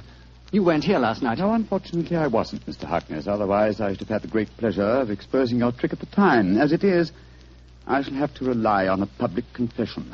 You'll never get a confession from me. Possibly not, but I'm sure that you'll be interested to know that I've made quite an extensive study of card sharping. In fact, I've considered giving a little lecture or demonstration here at the club. What are you talking about? This game that we've just played was in the nature of a rehearsal. I should, of course, stress this particular method as being of great local interest. I'm sure most of the gambling members will recall one man who has had unusually bad luck with his fingers. Holmes, you're trying to ruin me. Well, you were willing to see Prendergast ruined. And killed. But a pistol duel with Colonel Moran is almost equivalent to murder. What do you want me to do? From the direction of your glance, Mr. Harkness, I'm certain that you keep a loaded revolver in your desk drawer. That's a very poor solution, I assure you. Why not be a man, write a confession and sign it? It'll free Captain Prendergast from any stigma, and it'll help to trap the real culprit, Colonel Sebastian Moran. Moran? Where does he come into the picture, Holmes? Mr. Harkness knows, don't you? And I think I know now. Why don't you tell us, Harkness? One thing at a time, Prendergast. I owe it to you to write a confession. I'll do that, rather than face a public exposure in the club, but that's as far as I'll go. If you have any ideas about Moran, go and talk to him yourselves. There's a certain honor, you know. Even among thieves? Thank you for the implication, Mr. Harkness. You have writing materials here? Yes, I have writing materials, Holmes. Splendid. Then while you're telling the truth about last night's episode, we'll call on Colonel Sebastian Moran. Have you any idea where we might find him at this time of night? Yes, I have every idea. You'll find him in the gun room. Thinks he has a duel on his hands tomorrow. In the gun room, eh? Thank you, Mr. Harkness. We'll go and talk to him. You may expect us back within half an hour.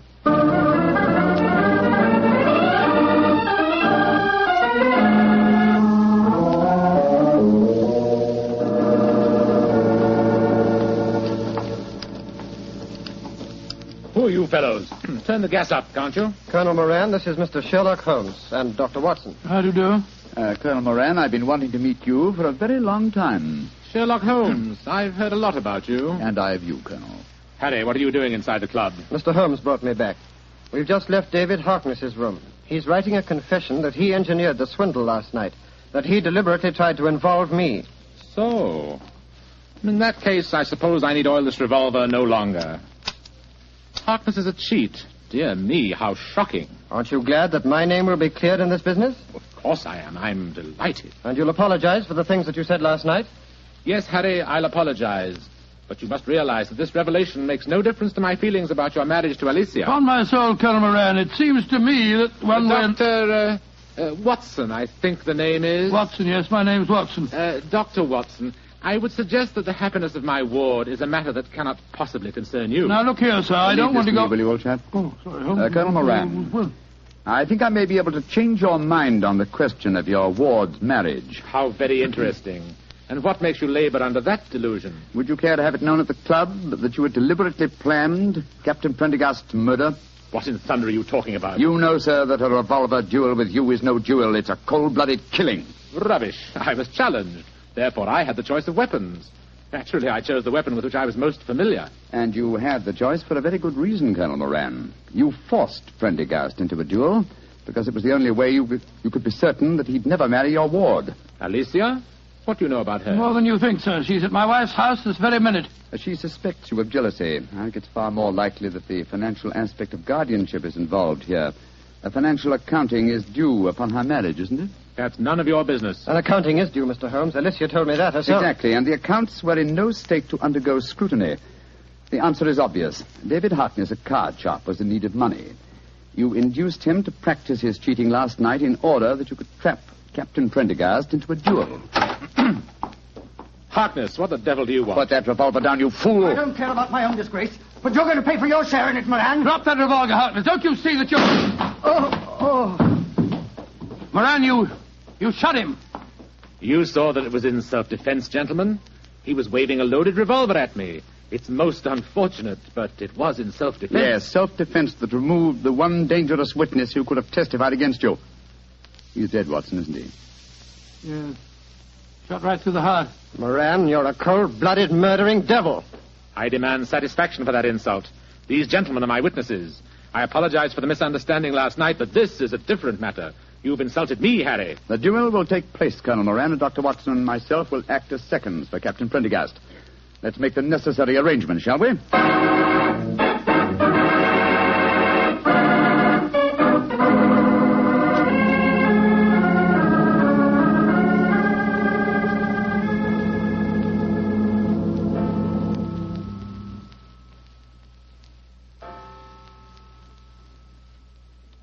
Mrs. Watson? Yes, Alicia, dear? It's 2:00. What can have happened to them? They left here just after 8. Oh, well, if you'd been married to John for any length of time, my dear, you wouldn't worry. When your husband goes out with Sherlock Holmes, you're prepared not to see him for a few days. Mrs. Watson, what are you saying? I haven't got a husband. Oh, now, Alicia, don't glower at me like that. What did you say the time was? It's just after 2, and they left here at 8. What can have happened? Well, I don't know. But Mr. Holmes was with them. So don't worry, my dear. He's frightfully clever. I wouldn't be surprised. There's the front door now. They're back. Oh, dear me. Now I'll have to make cocoa. Harry, darling, what's happened? Oh, lots of things, darling. I'm a member of the Tankerville Club again. I'll probably become a major, and you'll certainly become Mrs. Prendergast before very long. Oh, it all sounds wonderful. What have you two been up to, John? Oh, it's the old story, Mary, dear. Holmes solved the case, and it all ended happily. Happily? My dear Watson, that's hardly the word to use. Harkness is dead, and Colonel Moran is probably in hospital. Please, tell me what happened. Well, your guardian challenged Captain Prendergast to a duel. He overlooked the fact that since he was the challenger, the choice of weapons belonged to his opponent. And perhaps you can guess what that choice was. Boxing gloves. We've just come from the gymnasium at the club, Alicia. I'm afraid I really gave him a thrashing. And a well-deserved one, too. I'm only sorry that I couldn't put him where he belongs, behind prison bars. Oh, Harry. He'll be the laughing stock of London. I'm glad of it.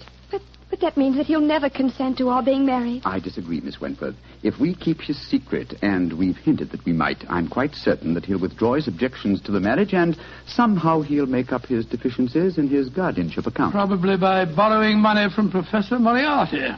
Oh, I think it's all wonderful. But it's well after 2:00 in the morning. Let's go into the kitchen, shall we? I'll make some cocoa. Cocoa? Spot of whiskey. Harry, you and Alicia stay here. You probably have some plans to make. Oh, cocoa's not a very exciting drink. Oh, shush, John. Oh, sorry, dear. As soon as the cocoa's ready, we'll call you.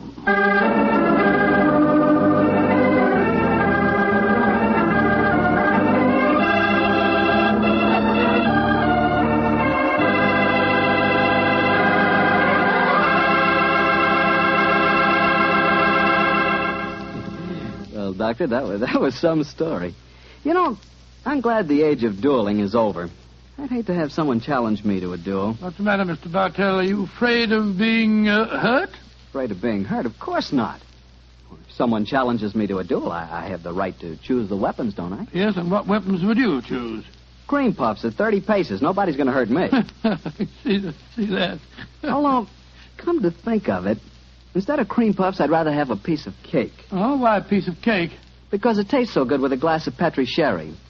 Any questions? No questions. For a while there, I'll bet you thought I'd forgotten all about Petri wine. Forgotten about it. Not you, Mr. Bartell. No, not anybody who's ever tasted it. Petri wine is the kind of wine you'll always remember. That's because the Petri family really knows how to make good wine. They've been making wine for generations. Winemaking is their heritage. It's an art that's been handed on down in the Petri family from father to son, from father to son. Every drop of Petri wine is clear, fragrant, and delicious. As delicious as the luscious sun-ripened California grapes from which it's made. Remember, the name Petri on a bottle of wine is more than a trademark. It's the personal assurance of the Petri family that their wine is the kind of wine you like, for any occasion. You can't miss with Petri wine because Petri took time to bring you good wine. Well, Dr. Watson, what new Sherlock Holmes story are you planning to tell us next week? Well, now, let me see. Next week, Mr. Bartell, I'm going to tell you an adventure that took place in the gay Vienna of the 90s. Concerns a strange tragedy that occurred on a ballroom floor and a weird series of murders that were punctuated by the sound of music. I call the story The Waltz of Death.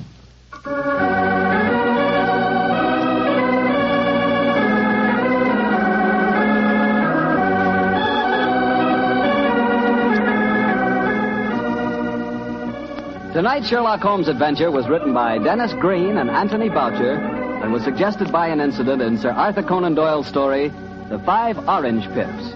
Music is by Dean Fossler.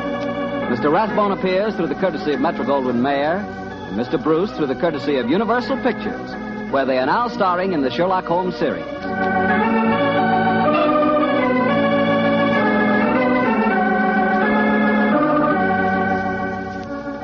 The Petri Wine Company of San Francisco, California, invites you to tune in again next week. Next week, many communities will change time, and this program will reach some of our listeners at a different hour. Consult your local newspaper or mutual station for the exact time in your area. Sherlock Holmes comes to you from our Hollywood studios. This is Harry Bartell saying goodnight for the Petri family. For a solid hour of exciting mystery dramas, listen every Monday on most of these same stations at 8 o'clock to Michael Shayne, followed immediately by Sherlock Holmes.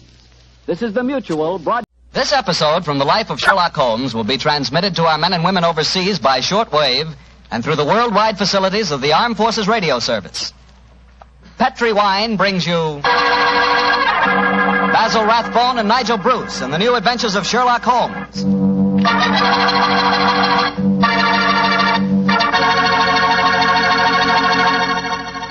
The Petri family, the family that took time to bring you good wine, invites you to listen to Dr. Watson tell us another exciting adventure he shared with his old friend, that master detective, Sherlock Holmes. Tonight, instead of joining the doctor at his home, we're all meeting here at Camp Roberts in California, where the doctor's going to tell his story before a large audience of GIs, and as usual, I'm going to tell my story right now. It's about Petri, California sherry. And I want you to know that Petri sherry is the best beginning a good meal ever had. Before you sit down to dinner some evening soon, just pour yourself a glass of Petri sherry. Look at that rich, dark amber color. Just smell the fragrance of those wonderful grapes. And then taste that Petri sherry. Is that ever good? And say, if you like your sherry on the dry side, you know, not sweet, then just wait till you taste Petri pale dry sherry. If some of your family like regular sherry and some like pale dry, don't buy one, buy two. You can't go wrong so long as you buy Petri. Petri. Petri sherry.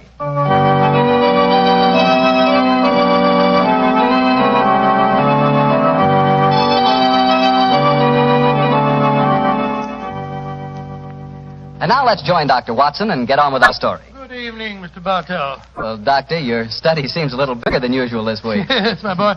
I felt that as tonight's new Sherlock Holmes adventure was rather an exciting one, the men here at Camp Roberts might like me to tell it to them in person. I'm sure they will, Doctor. Which particular story have you selected? One that I call The Strange Case of the Murder in Wax. It concerns one of the most sinister mass murderers who ever threatened the peace of London. It was in the summer of 1900, and the city had been rocked by a series of ghastly murders on Hampstead Heath. Hampstead Heath? Yes, Hampstead Heath. That's a large rambling park in the suburbs of London, Mr. Bartell, and noted as a rendezvous for young lovers. It was here that the elusive murderer, knife in hand, was wont to roam at night time, searching for his prey. All of his victims were young girls, and despite the frantic efforts of the police, each murder seemed to be as baffling as the one that preceded it. Finally, of course, as usual, Scotland Yard came to Sherlock Holmes for help. It seems almost like yesterday, Mr. Bartell, that Inspector Lestrade stood in our Baker Street rooms, imploring Holmes to handle the case.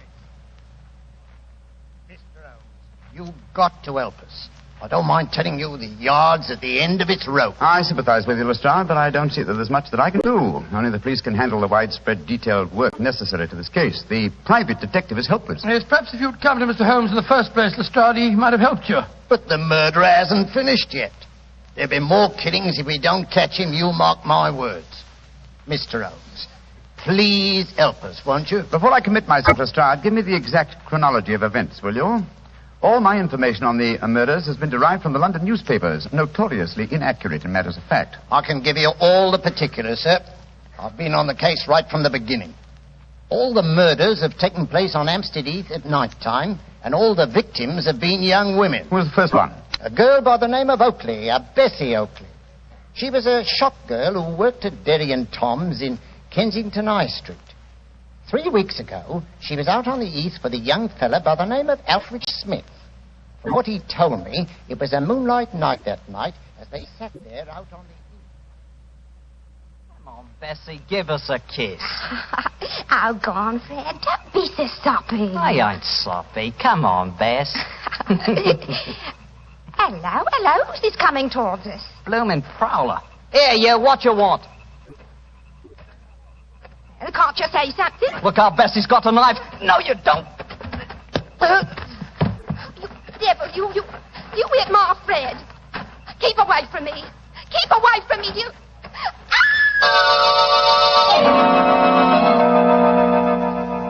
And that's all I know, Inspector Lestrade. I never got a good look at him. He conked me on the head, and when I come to, there was poor Bessie with her throat cut. Yeah, that's your story, young fella, my lad. All right, Sergeant. You can book him on suspicion of murder. Sir George, we shouldn't be walking on the heath.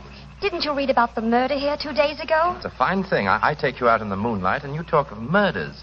Let's talk about us, Violet, darling. It seems to me we should talk about your wife. My wife doesn't mean anything to me anymore. Violet, if I could get a divorce, There's someone behind that tree. He's coming towards us. Who are you, son? What do you... No, you don't. Don't come near me. Don't.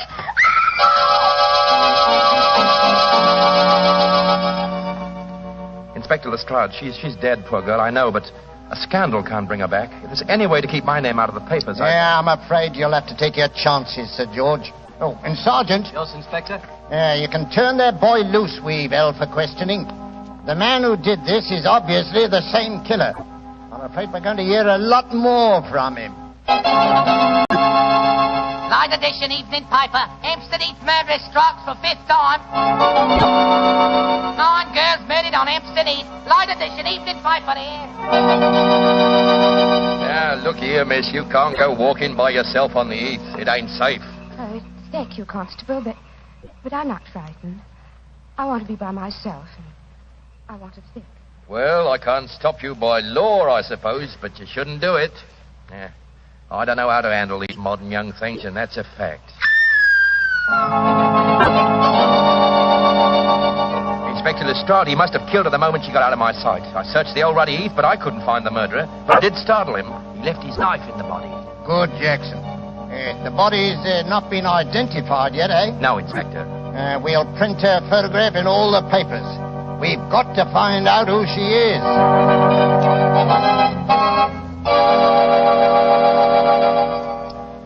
Mr. Bishop, is this the body of your missing daughter? Yes, it's Rosie, my Rose. Inspector Lestrade, if I ever lay my hands on that murdering fiend, I'll kill him. I'll kill him with my bare hand. Here's the story, Mr. Holmes. Rose Bishop was the 10th and last girl murdered. But she was the first girl murdered when she was alone. Eh, Lestrade? Yes, sir. You found no clues? Well, none that proved anything when we checked on them. Let me ask you a question or two, Lestrade. Well, anything you like, sir. You've taken the obvious precautions, of course. How do you mean, You sir? posted a heavy police guard on the heath? Why, yes, sir. We've had 100 plainclothesmen walking there at night ever since the second murder. But he seems to slip through our fingers. I suppose you've also posted policemen dressed in women's clothes. Yes, Mr. Holmes. And we've hired girls to walk the heath in couples with our plainclothesmen. But the murderer won't seem to rise to our bait. Oh, he's a cunning brute. Yes, he is, Watson. Obviously a morbid madman obsessed by a hatred of love. He'll be hard to catch. Lestrade, you mentioned clues that amounted to nothing when you checked them. What were these clues? Well, footprints, a couple of cigarette butts dropped at the scene of the crime. Nothing that helped us. The only important clue was the knife we found in the body of Rose Bishop, the last girl murdered. Of course, the experts at the yard examined it. Yes, sir. Didn't tell us a thing, though. You had the knife with you? Here it is, Mr. Holmes. I knew you wouldn't trust us. You'd want to look at it yourself. Thank you, Lestrade. Yes. Mm-hmm. Interesting. What is it, Holmes? This knife is a collector's item. It's at least 100 years old, I should say. May I keep this overnight, Lestrade? I should like to conduct a few experiments of my own. Why, of course you can, sir. Then you're going to take on the case, Holmes? Now, let us say that I'll take it under advisement. I'll do my best, Lestrade. I'll do my best. Well, thank you, sir. If any further developments occur, communicate with me at once, will you? Yes, sir. In the meanwhile, I'll smoke a few pipes on the problem. But I promise nothing, my dear fellow. I promise absolutely nothing.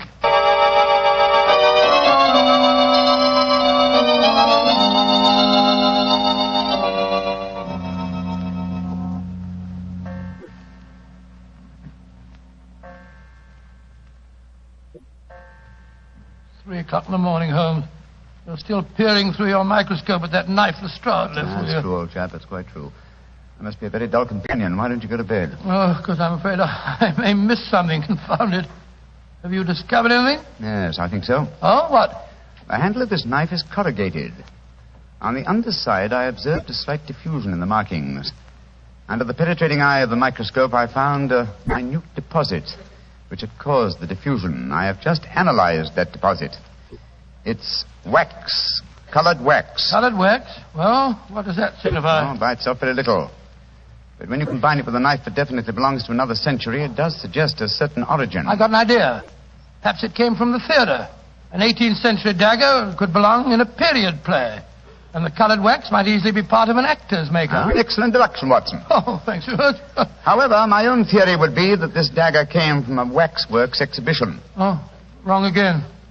Putty is used in theatrical disguises, but I don't recall the use of colored wax. Whereas it is used in making waxen effigies, and of course the dagger would belong as part of the costume. Precisely, my dear fellow. It's a long chance, but I think in the morning we'll make a tour of the various London waxworks exhibitions. If my deduction is a false one, at least we'll have the pleasure of a busman's holiday. We can visit all our old friends who died on the gallows.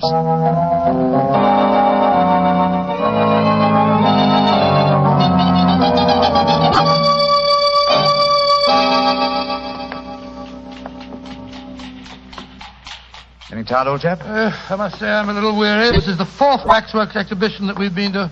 The 4th and the last. If we fail to find any clues here at Levesque's Museum, we can return to Baker Street. Oh, thank heaven this is our last port of call. I'm so dizzy from looking at waxworks that they begin to look like human beings to me. Did you notice that I asked directions from the wax policeman at the entrance door just now? Yes. Well, I'm sure many people have been deceived in the same way. Uh-huh. Here we are. Oh, Monsieur Levesque doesn't believe in understatement, does he? Look at that sign there. Oh, gracious me.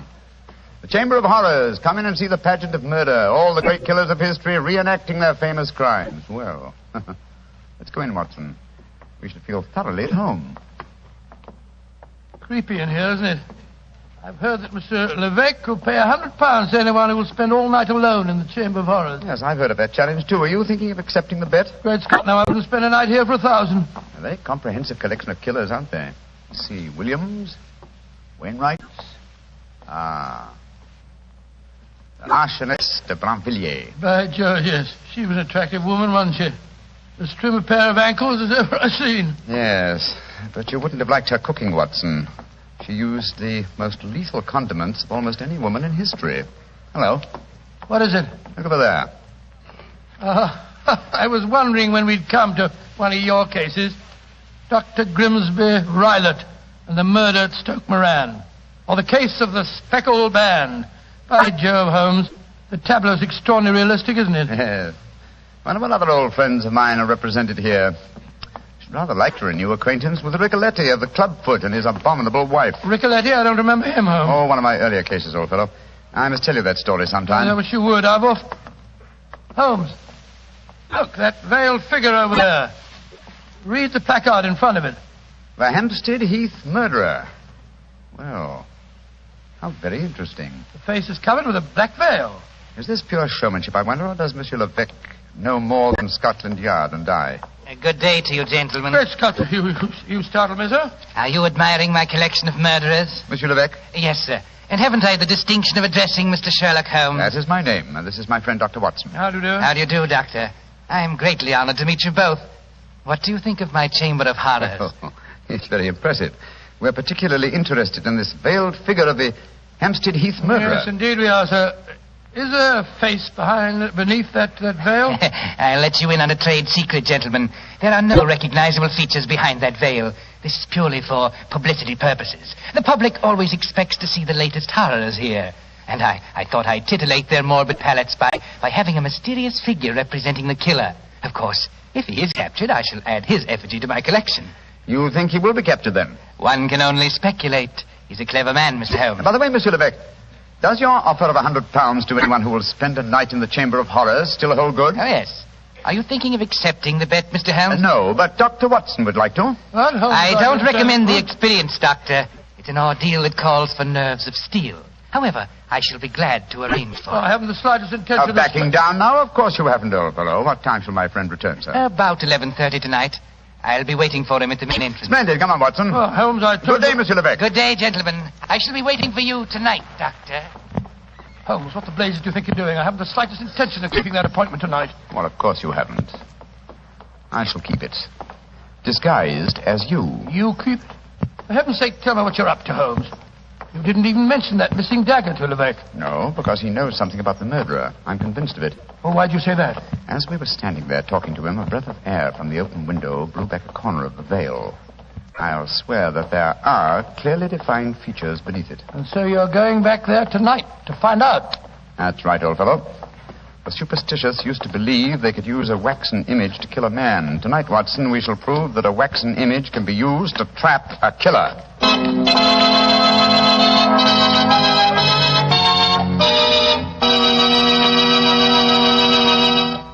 Dr. Watson will continue his story in just a second, so I'm just going to remind you that there are lots of ways to make good food taste better. But the easiest way is to serve that food with a good wine, a Petri wine. If you like a white wine with chicken or with fish, you'll love that wonderful Petri California Sauterne. If you like a red wine, then rich, hearty Petri California Burgundy is your wine. But if you don't know which you prefer, why not try them both? Petri Burgundy and Petri Sauterne. Red and white. Don't buy one, buy two. But always buy Petri. Well, Doctor, so Sherlock Holmes decided to disguise himself as you and spend a night in the Chamber of Horrors, yes, huh? That's right, Mr. Bartell. After dinner that night, he began to apply the makeup. It's uncanny to sit there in Baker Street and watch Holmes slowly turning into a very convincing replica of myself. As he did so, we discussed last-minute arrangements. I'm promptly at 11:30, Watson. If I'm not back here by 2 o'clock, you better come after Well, me. we should let me come and wait outside, old fellow, just in case there's any trouble. No. You'd attract attention. By the way, do you recall the name of the last girl murdered on the Heath? Yes, Bishop. Rose Bishop, wasn't Exactly. The only girl who was murdered when she was unescorted. The body was identified by her Well, father. what of it, Holmes? Levesque is a French name, and yet the gentleman had a decidedly English accent. I should say that he adopted a foreign name as being more suited to his profession. I don't see what you're driving at. What's the connection between Levesque, the owner of the waxworks, and the father of Rose Bishop, the murdered girl? Levesque is the French word for bishop. Great Scott. You think that he knows who the murderer is and... I know only one thing, Watson. I may see what is beneath that black veil. There. Now, how's my disguise? Wonderful. You look exactly like me, but how'll you manage about the voice? Well, I don't think that'll be too difficult, old man. After all, Rebecca knows very well. Oh, can't understand half what you're saying. In your own case, old chap, that's a handicap that I've suffered from for years. Rubbish. I'm perfectly intelligent. Now, let me see, the bullseye lantern. Yes. Watson, I think I'll borrow your revolver, too. I probably won't need it, but for once I think it might be safer for me to go armed. Here, Holmes. Now, do be careful. I will, old chap. Don't worry. Goodbye. And if I'm not back by 2 o'clock, you better come to the waxworks and see what's happened to me.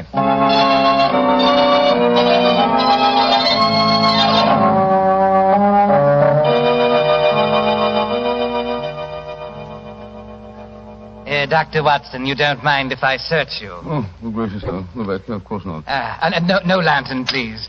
The moonlight will give you all the illumination that you need. Oh, dear me. A revolver in your pocket. I'm afraid I can't allow that. Oh, no. Once before, a young man who unwisely accepted my bet left bullet holes in some of my finest waxworks before he finally went raving mad. Gracious me, raving mad, did he? Miss Holmes, we're here. Don't be frightened, Dr. Watson. Many of the waxwork murderers here are all friends of yours. They'll be good company. I shall come and release you at 8 in the morning. Yes, but no. How about Well, I've sealed all the windows with string and wax. I shall seal the door behind me as I leave. Well, it's very unkind of you. Midnight. The bet is on, Doctor.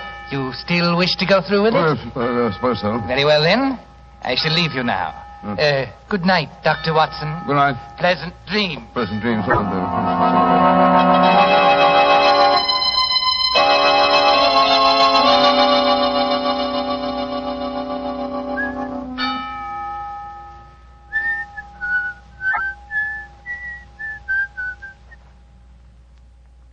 What's that? Gracious me, who's there? Oh, I sworn I heard something shuffling about in the shadows. Miss Holmes is here with me. Listen at the window. Great Scott, it's Watson. Now before his time. Well, here go the seals and the string. Come on, up with it. Holmes, are you all right? Shh. I'm all right. You came early, but it's just as well. You're carrying a lantern. Levesque took mine with him. Come on in.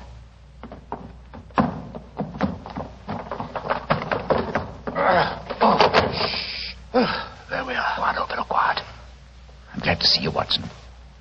But what made you decide to come here so early? After you left, the Start came to Baker Street. He told me there was another murder on the Heath at 7 o'clock tonight. Another murder, eh? I started worrying about you, Holmes. I had a premonition of impending danger, and I decided to come over here. You're not angry with me? Of course not, my dear fellow. I'm glad of your company, and I appreciate your concern. Have you looked under the veil of the waxwork figure of the Hampstead Heath murderer yet? No, I was just about to. Your lantern will be most useful. Come on, Watson. Oh, what have you been doing? Just doing nothing? Yes. I wanted to give Levesque an impression that I was here for the night, and I also wanted to do some serious thinking. I smoked 2 pipes on the problem, Watson, and I think I know the answer now. I'm willing to swear you'll know the face you see when I lift the veil from the waxen dummy. Here's the figure. Now, put your lantern a little higher, will you? That's it. I lift the veil, and who do we see? Good Lord, it's the waxwork figure of Levesque himself. Precisely, Watson. An unparalleled example of the self-betrayal inherent in criminal egotism. Levesque couldn't resist the... Holmes, the waxwork is moving. It's alive. Yes, gentlemen. Which is more than either of you will be in a few minutes. You re-entered this room by a secret door, I suppose? Yes, Mr. Holmes. And since you've displayed such a flattering interest in the Hampstead Heath murderer, I decided to remove the wax figure and appear in person. Look out, Holmes. He's got a revolver. Oh, no, Doctor. This isn't a revolver in my pocket. What would the Hampstead Heath murderer want with a revolver? This is a knife. I feel so much more at home with a knife. There are 2 of us, Vic. Remember that. And both unarmed. Which one of you meddlers wants to die first? Look out, Holmes. Watson, both together. The lantern smashed. Yes, and the moon's fading. What a pity. Holmes, where are you? Over here by the effigy of Macbeth. How very thoughtful of you to provide him with a dagger, Levesque. A wooden one, my dear Holmes. You can't escape me. I can feel my way in the dark here. I know every inch of this room. You're doomed, both of you. Don't strike a match, Holmes. You'll make a target of yourself. Devil with that. I'm lighting this newspaper. It'll make an excellent torch to set light to the nearest waxwork. No! Don't burn my waxwork! Why not? Wax on a wooden frame should blaze brilliantly. There we are. Oh, you devil! You're destroying my life's work! Holmes, that burning wax is pouring all over the floor. The curtains are catching light. The whole place will burn down. Oh, my beautiful museum! I thought this would smoke you out. Quick, Watson, at him again. What's that knife, Holmes?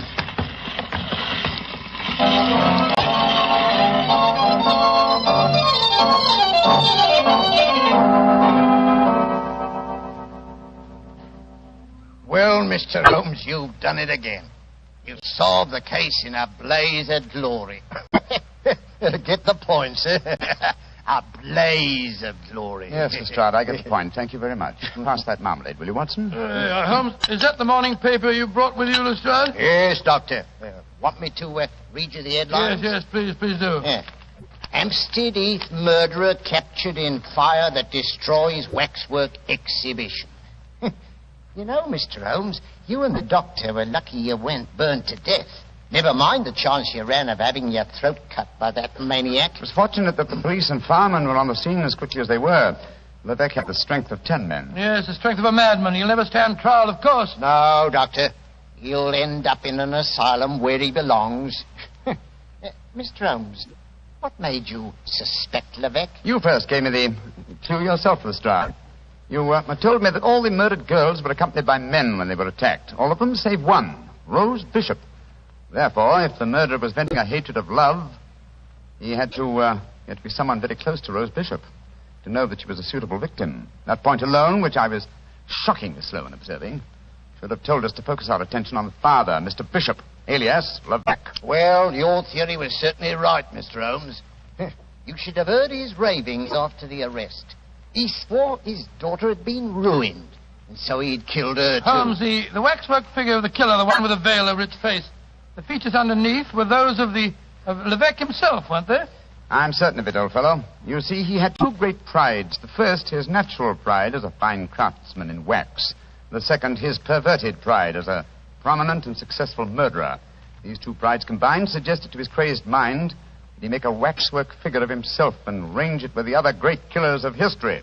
Yes, but he was cunning enough to protect himself by placing a veil over the face. Precisely, my dear fellow. And when he saw us yesterday and we accepted the wager, he undoubtedly became suspicious and removed the wax figure last night and made his personal appearance as the murderer with every intention of killing us both.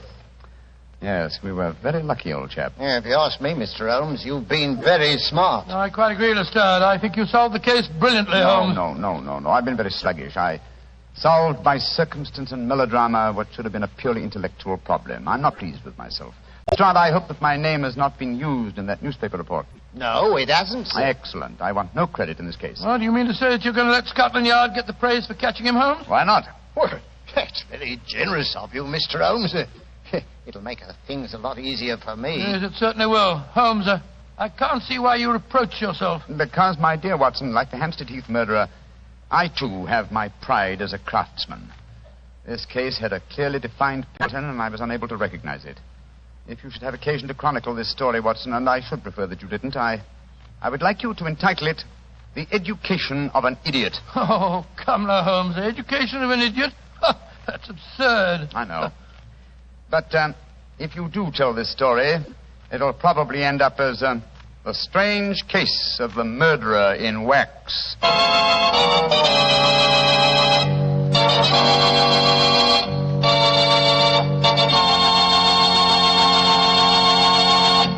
Well, Doctor, that was sure a swell story.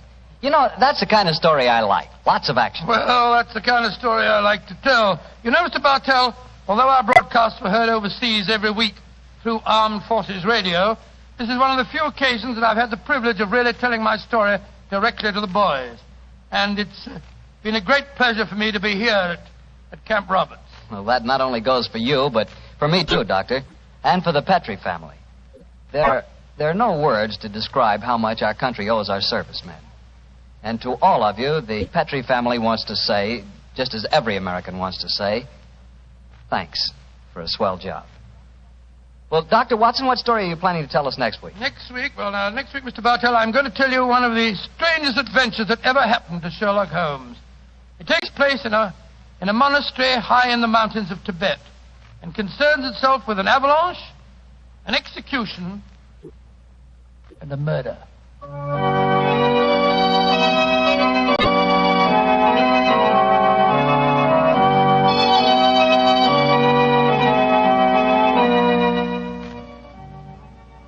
Tonight's Sherlock Holmes adventure was written by Dennis Green and Anthony Boucher and was suggested by an incident in Sir Arthur Conan Doyle's story, The Adventure of the Second Stain.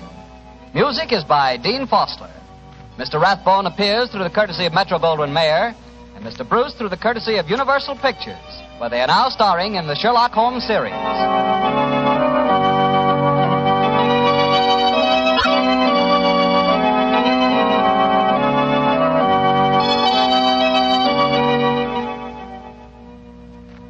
The Petri Wine Company of San Francisco, California, invites you to tune in again next week, same time, same station.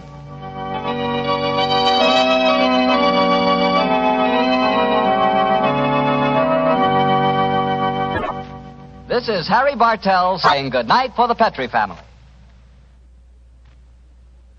For a solid hour of exciting mystery dramas, listen every Monday night on most of these same stations at 8 o'clock to Michael Shayne, followed immediately by Sherlock Holmes. This is the Mutual Broadcasting System.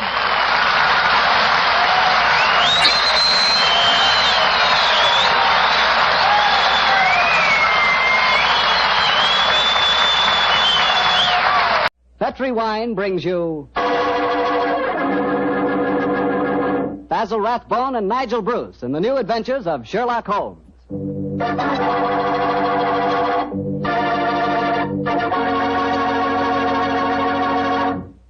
The Petri family, the family that took time to bring you good wine, invites you to listen to Dr. Watson tell us another of his fascinating stories about his old friend, that master detective, Sherlock Holmes. You know, we're really happy to be back with you once again, and we're looking forward to getting together at this time every week from here on out. And I hope you won't mind if every once in a while I sort of get a word in edgewise about Petri wines. You know, and I really mean this, Petri wines are wonderful wines. For instance, right now, I wish I could give you a glass of Petri California port. You could hold that Petri port up to the light and look at its clear, deep red color. You could smell that luscious grape aroma. And best of all, you could taste that Petri port. What a flavor. That Petri port just sort of rolls around on your tongue, and oh boy, is that ever good. Try Petri port after dinner some evening, or try it when some friends drop in.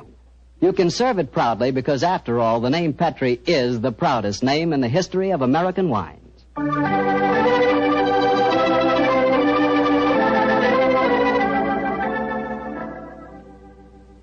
And now let's look in on our good friend Dr. Watson and see if he's expecting us. Come in, Mr. Bartell. You're just the man I've been expecting. How are you, Dr. Watson? It's good to see you again. Thank you, my boy. It's very nice to see you again, too. I've missed our Monday night visits during the last 3 months. Sit yourself down. Would you care to join me in a glass of port? Well, thanks, Doctor. That'd be nice. You know, it seems to me after our summer vacation, a toast to the great Sherlock Holmes would be in order. That's an excellent idea. Here you are, young fellow, my lad. Thanks. You propose the toast, Doctor. To Sherlock Holmes, master detective and loyal friend, whose adventures have brought considerable, shall we say, fame to a certain retired doctor now living in Northern California. I'll drink to that. Well, now, suppose I might as well get on with tonight's story. Which particular adventure have you selected, Doctor? One that I call The Limping Ghost. Sounds exciting. And, as usual, you find me saying, how did it begin? In Baker Street on a windy December evening at the turn of the century.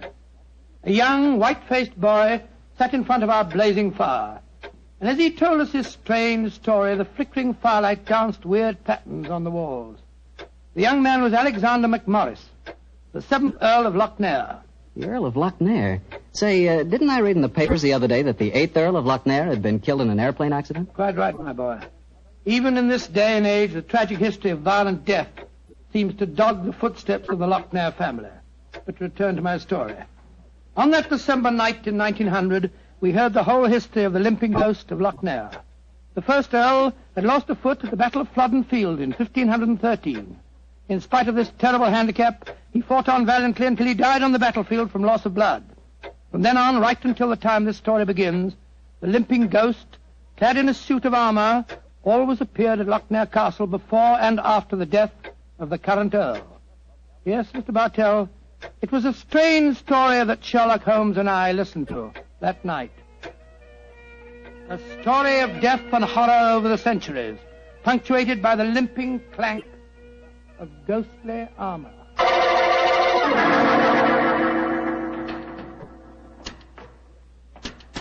Milady, I have terrible news for you. Your husband, the Earl, was killed in the explosion that destroyed Lord Darnley.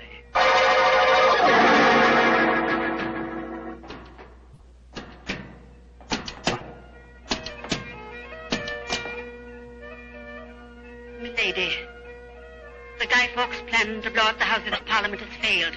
Your husband is in the Tower of London. They say he's to be hanged, torn and quartered.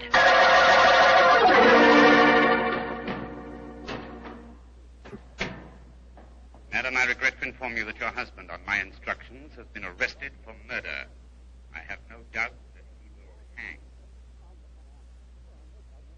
And that's the story of the Loch Ness, Mr. Holmes. You were instrumental in sending my great uncle to the gallows, a fate which he richly deserved, I'm told. So it seemed only natural to come here to Baker Street and consult you now that I'm in trouble. I shall be most happy to do anything I can to help you, sir. I don't remember anything about your sending the Earl of Loch Ness to the scaffold, Holmes. Well, he did, Dr. Watson. Oh, really?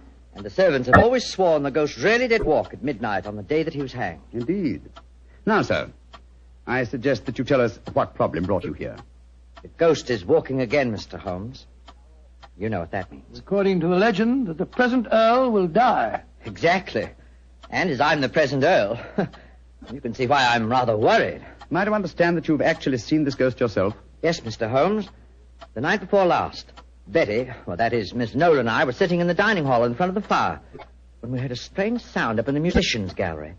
We looked up and in the moonlight saw a ghostly figure in armor limping towards the staircase. Oh, gracious me. My dear sir, you're certain that you really saw it?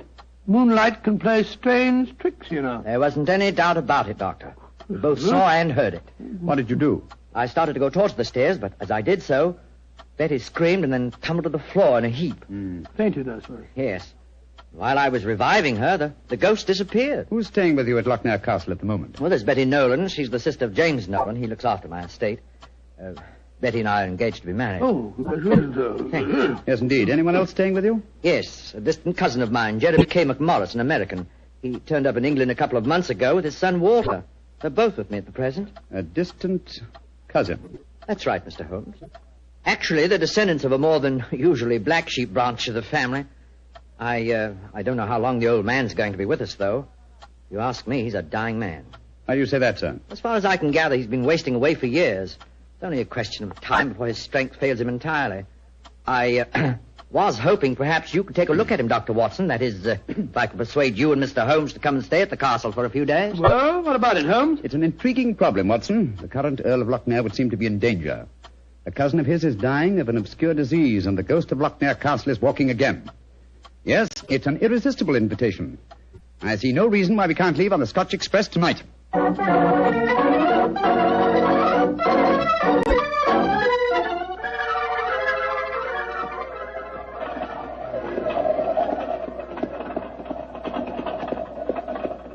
It's been quite a heavy fall of snow here in your absence, young man. Quite so, and judging from the color of the sky, there's more to come. Very angry looking. Oh, now, as we round this bend, you'll be able to see the castle. Ah, yes. There you are, gentlemen. Magnificent. Yes, it's a fine place, all right, Doctor, though it cost me a great deal in upkeep. As a matter of fact, I only have one wing open. It's always been something of a problem to get servants to come and live here. See, the local villagers have a great respect for the Loch Ness ghost, you know. What servants do you have at the castle at present? Well, cook housekeeper, Mrs. McClintock, fine old lady who's been with me for 6 years now. And then there's old Tammas. He served my family for as long as I can remember. As a matter of fact, there he is now. Hello, Tammas. I'm glad to see you back, my lord, and that's a fact. Oh, thank you, Tammas. Oh, these gentlemen are Mr. Sherlock Holmes, Dr. Watson. Good day to you, gentlemen. How do you do? Good day, Thomas. Good day. Before I take the trap round to the stables, I may as well break the news to you. Yes? What's happened, Tammas? It's your cousin, my lord. Poor old Mr. McMorris. He's dead. What? Died early this morning. God rest his soul. Dead? I'm very sorry that I arrived too late to be of any help. Well, thank you for telling me, Tammas. Oh, you may take the trap round now. Aye, sir. I'll bring the baggage, please. So he's dead. Well, I can't say it's unexpected, but it is a shock, nevertheless. I'm sure that it must be, particularly as you yourself told us you saw the ghost of Loch Ness the night before last. In which case, Watson, I think we may reasonably expect another visitation. Perhaps before the night is over. Shall we go in?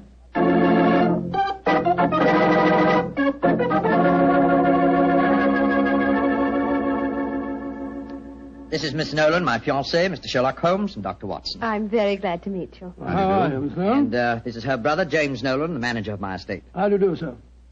How are you, Mr. Nolan? Much better for seeing you both up here. I'm sure it won't take you long to lay this ghost business by the heels. Well, I trust you don't overestimate our abilities, Mr. Nolan. Alec, you've heard about your cousin, of course. Oh, yes, my dear. Tammas told us as we drove up. Where's Walter? He went into the village with the doctor and the body of his father. Oh. He should be back soon. How's he taking it? Very quietly. Too quietly, if you ask me.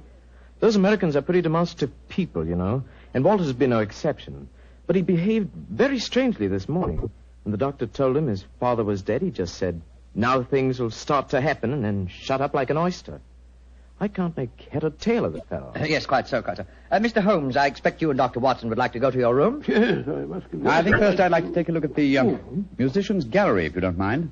Oh, yes, of course. Would you excuse us, darling? All right, Alec. It's in the dining hall here. They must have been very hospitable people in those days. 50 or 60 people could eat at that table. Yes, Doctor. Needless to remark, we hardly ever use the room nowadays. There's the musicians' gallery, Mr. Holmes. Oh, yes, I see. How do we get up there? I'll show you. See, there's a stone staircase behind this tapestry here. Follow me. Watch your step. It's quite narrow, rather dark. Watch your head, Watson, old chap. Oh, don't worry about me, Holmes. I'm perfect. Oh, I say. Must have built these stairs for pygmies. Oh, yes. Here we are, gentlemen. This is the musicians' gallery. By Jove. It must have made a pretty picture in the days gone by. A little string orchestra fiddling away up here and down below the Scottish nobility, bobbing and floating round in the intricacies of a Highland schottische or a stately gavotte or something. Where does that door lead to? To the bedroom wing. And that's where the ghost appeared from the other night, I suppose. Yes, Mr. Holmes. Uh-huh. The door's ajar. You generally keep this door unlocked, sir? Why, no. But the key mysteriously disappeared about a week ago. James is having a new one made. So I must remind him about that. Alec, where are you? Oh, we're up here, Walter. We're coming down. That's Walter McMorris. My dead cousin's son. Poor fellow, this must be a dreadful day for him. Yes, I'm afraid this is going to be a rather painful interview. Oh, hello, Walter. This is Mr. Sherlock Holmes and Dr. Watson. How do you do, sir? How do you do? Sherlock Holmes, sir. I've heard about you and your friend, Dr. Watson. Walter, old man, I'm dreadfully sorry about your father. Are you now? Isn't that nice of you?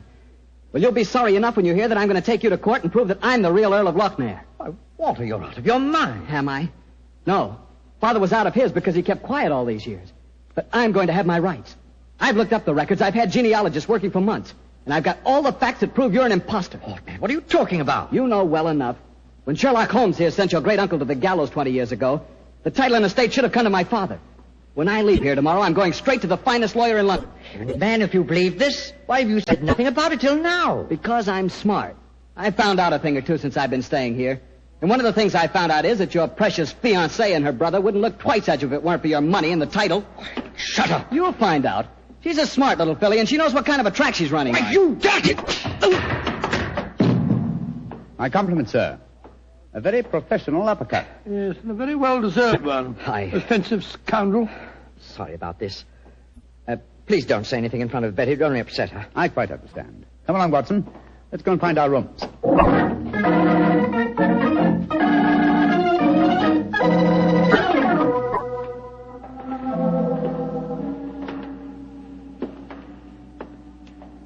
Holmes, it's nearly dinner time. Why are we wandering about here in the dark instead of having a glass of sherry with the others in the library? I'm a conscientious practitioner, Watson. I like to earn my fees. It occurred to me that a further examination of this dining hall might prove profitable. Well, personally, Holmes, I think you're wasting your time on this case. What makes you think that, old chap? It's perfectly obvious that young American fellow was impersonating the ghost a few nights ago. He knew his father was going to die, and he wanted to build up the legend so as to make his own claim seem more believable. Well, that's very sound reasoning, Watson. Though to be logical in his deception, he should repeat the performance now that his father is dead. Well, ghosts only walk at midnight, so why don't we go and have a glass of sherry? Shh. What is it, Holmes? Someone's coming in from the library. The lighted candle. Yes? Who is it? It's me, Mrs. McClintock, the housekeeper. Oh, gracious me, you gave me quite a start. I heard voices and I knew the candles were not alight in here, so I came in to see who it was. You're watching for the ghost, I suppose. Well, you'll no be disappointed, gentlemen. though you may see more than you bargain for. Those that meddle with ghostly things they dinna comprehend are playing with something much more dangerous than fire. Fire burns, but the shades on dead people... Holmes! Look up there in the gallery. The door's opening. It's the ghost. Aye, here he comes, the poor body. See the armor on him, and the way he's dragging one leg behind him. Yes, it's really quite an effective impersonation. And the twilight provides most appropriate lighting for his play acting, too. You mean it's the young American? Of course. Look behind him. There's another figure. Yes. Dressed in the same kind of armor and carrying a sword. Game's afoot, Watson. The ghost has seen him. He's turning. The second figure's raising his sword. Look out!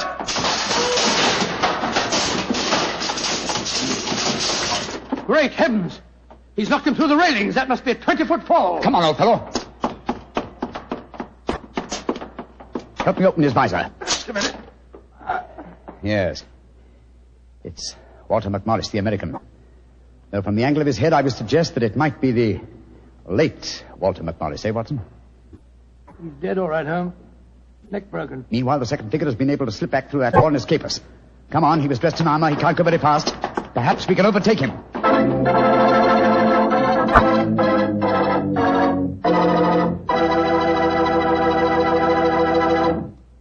Dr. Watson's story will continue in just a few seconds, which is all the time I need to tell you about Petri California Muscatel.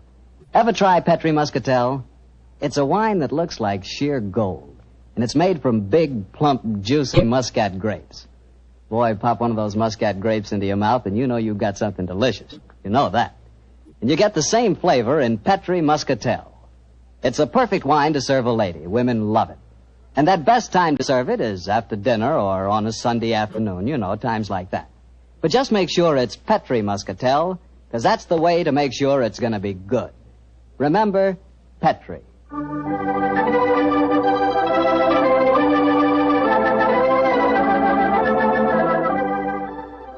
And now back to tonight's new Sherlock Holmes adventure and the story of the limping ghost of Lochnair. Confound it, Holmes. There's no trace of the ghost in the musician's gallery. We gave him too much of a start, I'm afraid. Of course you didn't find him. You'll never find him because he's not mortal. Mrs. McClintock, is the original suit of armor the one worn by the first Earl of Lochnair still in the castle? Aye, sir. It's in the library through that door there. I'll take you to it. Don't bother, thank you. We'll find it. Come on, Watson. Bring that candle with you. Right, you Holmes. If you know what's good for you, you'll stop dabbling in that as you dinner really can. Holmes, what do you make of the second ghost? Another imposter, obviously. But who could it have been? That's what we have to find out, old chap. Undoubtedly someone knew that the American Walter McMorris was impersonating the ghost and used this macabre method to kill him. But why kill him? Possibly his claims to the title and estate were valid. Or perhaps some fanatic was so devoted to the Lochnair legend that he assumed the role of ghost and killed him for his sacrilege. Hold the candle a little higher, will you, old chap? Yeah. Hello. Here's a suit of armor, Holmes. Lying in a heap on the floor. Oh, on the floor, eh? Whereas it obviously belongs on that stand over there. It's perfectly clear what's happened. The second figure used this armor and slipped it back in here while we were examining the dead man. Possibly, Watson, possibly. At least this armor gives us a definite clue. But it limits the field of possible suspects. How do you mean, Holmes? Well, it's an interesting fact that the human race has grown definitely larger in the past 400 years. Very few modern men can wear authentic ancient armor like this. For example, take the first item on the top of the heap lying on the floor here. These gauntlets of chain mail. Try them on. Well, that's too small for Exactly. me. Neither you nor I could have worn this suit. No, nor could young Nolan, the estate agent. Whereas his sister could have done. Yes, so could Thomas the butler. He's a small fellow. And if it comes to that, Watson, our distinguished client, the young Earl of Lochnair, is himself a small man. Right, Joe, so he is. And he might easily have had a motive. Young McMorris had disputed his right to the title earlier in the day. But we mustn't jump to conclusions. Nevertheless, you see what valuable evidence this armor has become. Hello. It sounds as if the rest of the party are on the scene. Yes, I suggest that we join them without making any reference to this suit of armor. Remember, old chap, one of them in there is a murderer.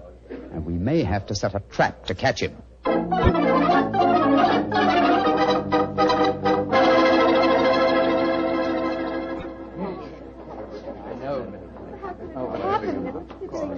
Are you sure he's dead, Dr. Watson? There's no doubt about it.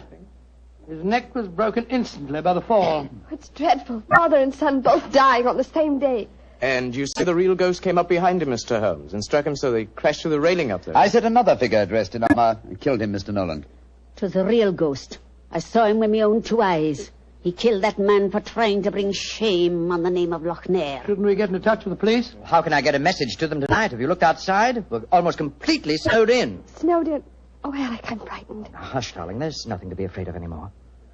No, at least we have the assurance that the ghost will not limp again. Why? Well, the murderer has no further motive for impersonating the ghost. To walk now would be to support the dead American's claims. No.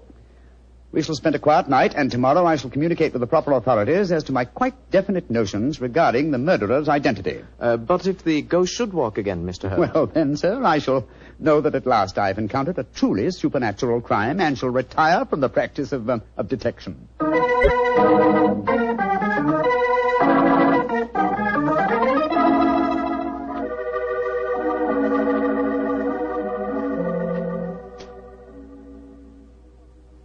It's nearly 2 o'clock. You still over there by the window, puffing away that pipe of yours? You know, I can't help being that young McMorris knows a great deal more than he told us. A great deal more. There's a shifty look about him I don't like. Never did trust a fellow who couldn't look you squarely in the eye. Don't you feel the same way, Holmes? Holmes? Holmes, where are you? Holmes! Shh. What, Watson? Where have you been? I thought you were over there by the window. Been talking to myself. Never mind that, old chap. Get your slippers on in a dressing gown. We're on the last lap of this strange, eventful tragedy. Oh, thank the Lord for that. Perhaps I can get some sleep. Holmes, where have you been? I went to the musicians' gallery and baited the trap. Now it's ready to spring. Don't dawdle, Watson. Come on. I'm not dawdling. What do you mean you baited a trap? You'll see for yourself in a few moments. As a matter of fact, I really baited it when I said downstairs that if the real ghost should walk again, I would retire from the practice of detection. I didn't understand your saying that myself. Well, I was tempting the murderer to show his hand once more. Come on, please. Where are we going? To wait behind the curtain at the foot of the stairs leading to the musicians' gallery. And I hope we don't have to wait very long.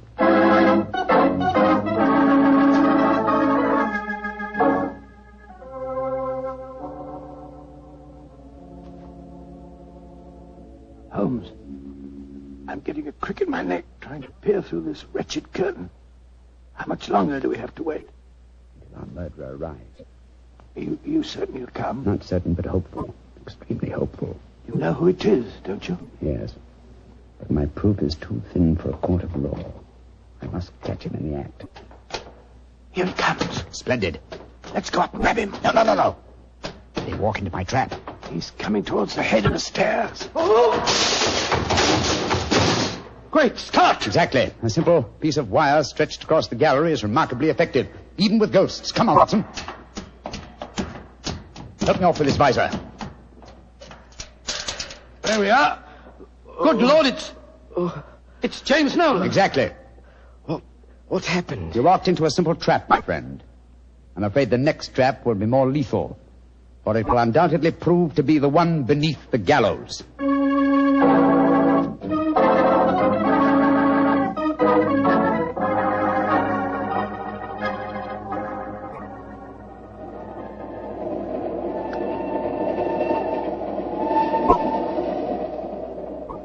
Well, now that we're headed back for London, Holmes, perhaps you'll settle 1 or 2 points in the case that are bothering me quite a bit.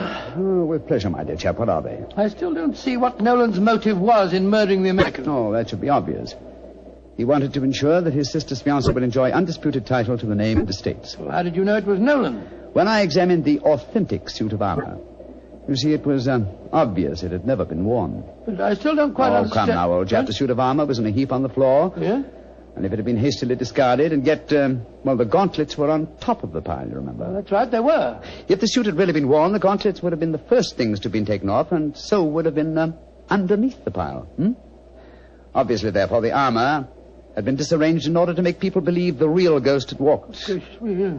After the American's death, the suspects were 4. Miss Nolan, her brother, Thomas, the butler, and the Earl himself. Well, I ruled out Mrs. McClintock because, you remember, she was standing behind us at the time of the murder. Well, I'm beginning to understand. All the suspects except Nolan were small enough to have worn the armor. That's right. Therefore, only he could have pretended to use it. Pretended? But he did use it. Oh, no, my dear fellow. Undoubtedly, he procured a similar one of modern manufacture. An amazing case, Holmes. An interesting one at any rate. And once again, old fellow, I'm forcibly reminded of an old Scottish litany. Scottish litany? Which one's that? Oh, you remember it. From ghoulies and ghosties and long-legged beasties and things that go bump in the night. Good Lord, deliver us.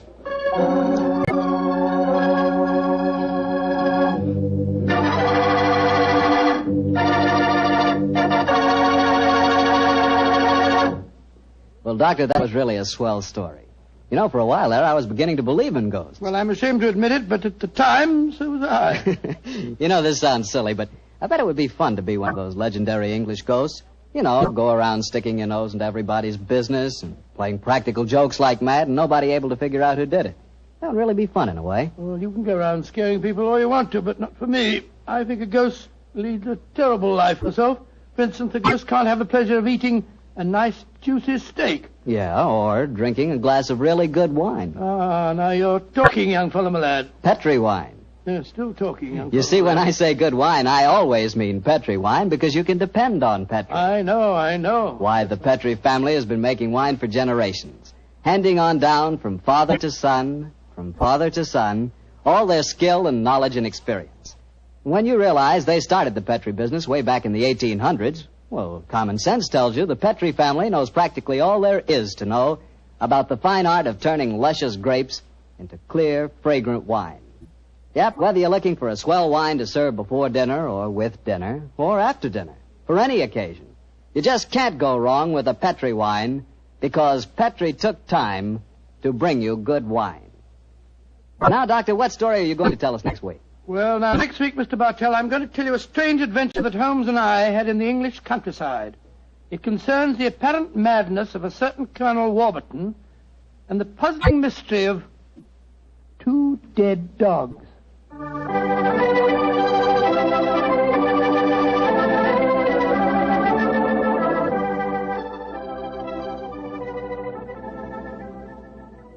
Tonight's Sherlock Holmes adventure is written by Dennis Green and Anthony Boucher and is based on an incident in the Sir Arthur Conan Doyle story, The Crooked Man. Mr. Rathbone appears through the courtesy of Metro-Goldwyn-Mayer, and Mr. Bruce through the courtesy of Universal Pictures, where they are now starring in the Sherlock Holmes series.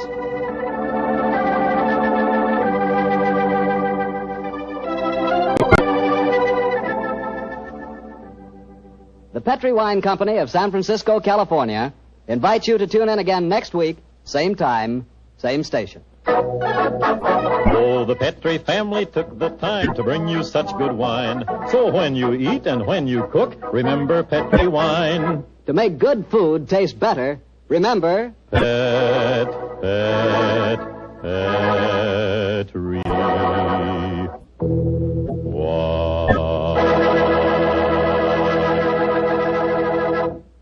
This is Harry Bartell saying goodnight for the Petri family.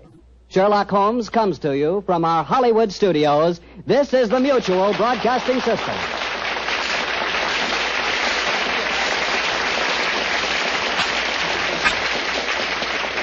Sherlock Holmes and Dr. Watson. Murder, mystery, and intrigue at the turn of the century. Welcome to the new adventures of Sherlock Holmes. My name is Ben Wright.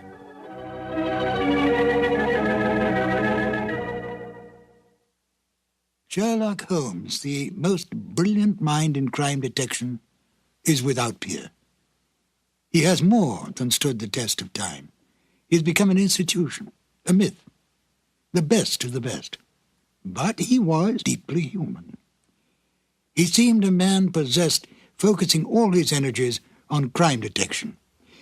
Yet he could be humbled by his own mistakes and was deeply attached to his friendship with Dr. Watson. He distrusted women, and yet spoke glowingly of Maud Bellamy as a most remarkable woman. And of Irene Adler, she was to him the woman.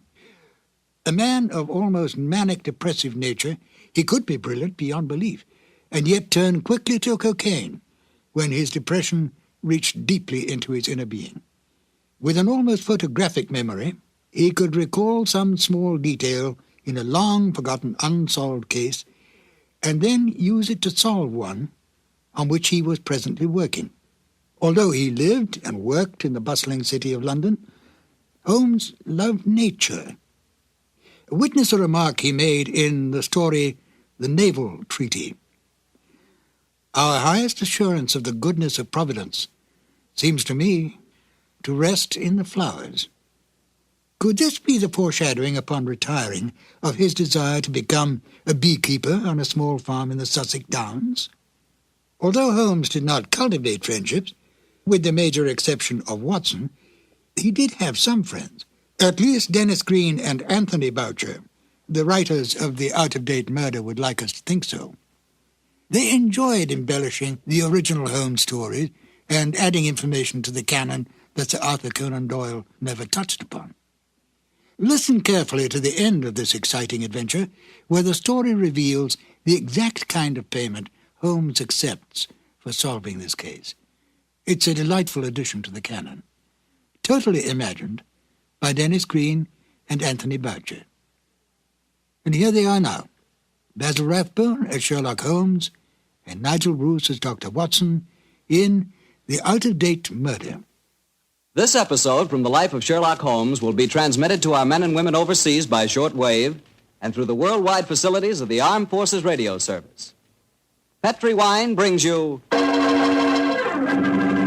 Basil Rathbone and Nigel Bruce in the new adventures of Sherlock Holmes.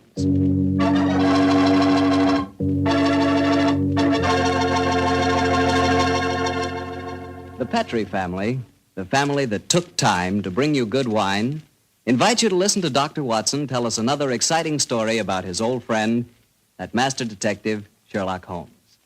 And we'd also like to tell you something you really ought to know. The fact that the one sure way to make good food taste better is to try that good food together with a glass of good Petri wine. Did you ever try Petri wine with dinner? No kidding, that's one bandwagon you sure want to hop on. Take, for instance, a deep red, hearty Petri California Burgundy. Wait till you taste that Petri Burgundy with, let's say, a delicious old-fashioned beef stew. Or maybe try a glass with spaghetti. I'm telling you, when you add the luscious flavor of that Petri Burgundy to the flavor of your favorite foods, you're really living. You're finding out for the first time what good eating really means, on the level. So better keep a bottle of that Petri Burgundy right on the dining room table. And never forget, the best friend a good meal ever had is a glass of Petri wine.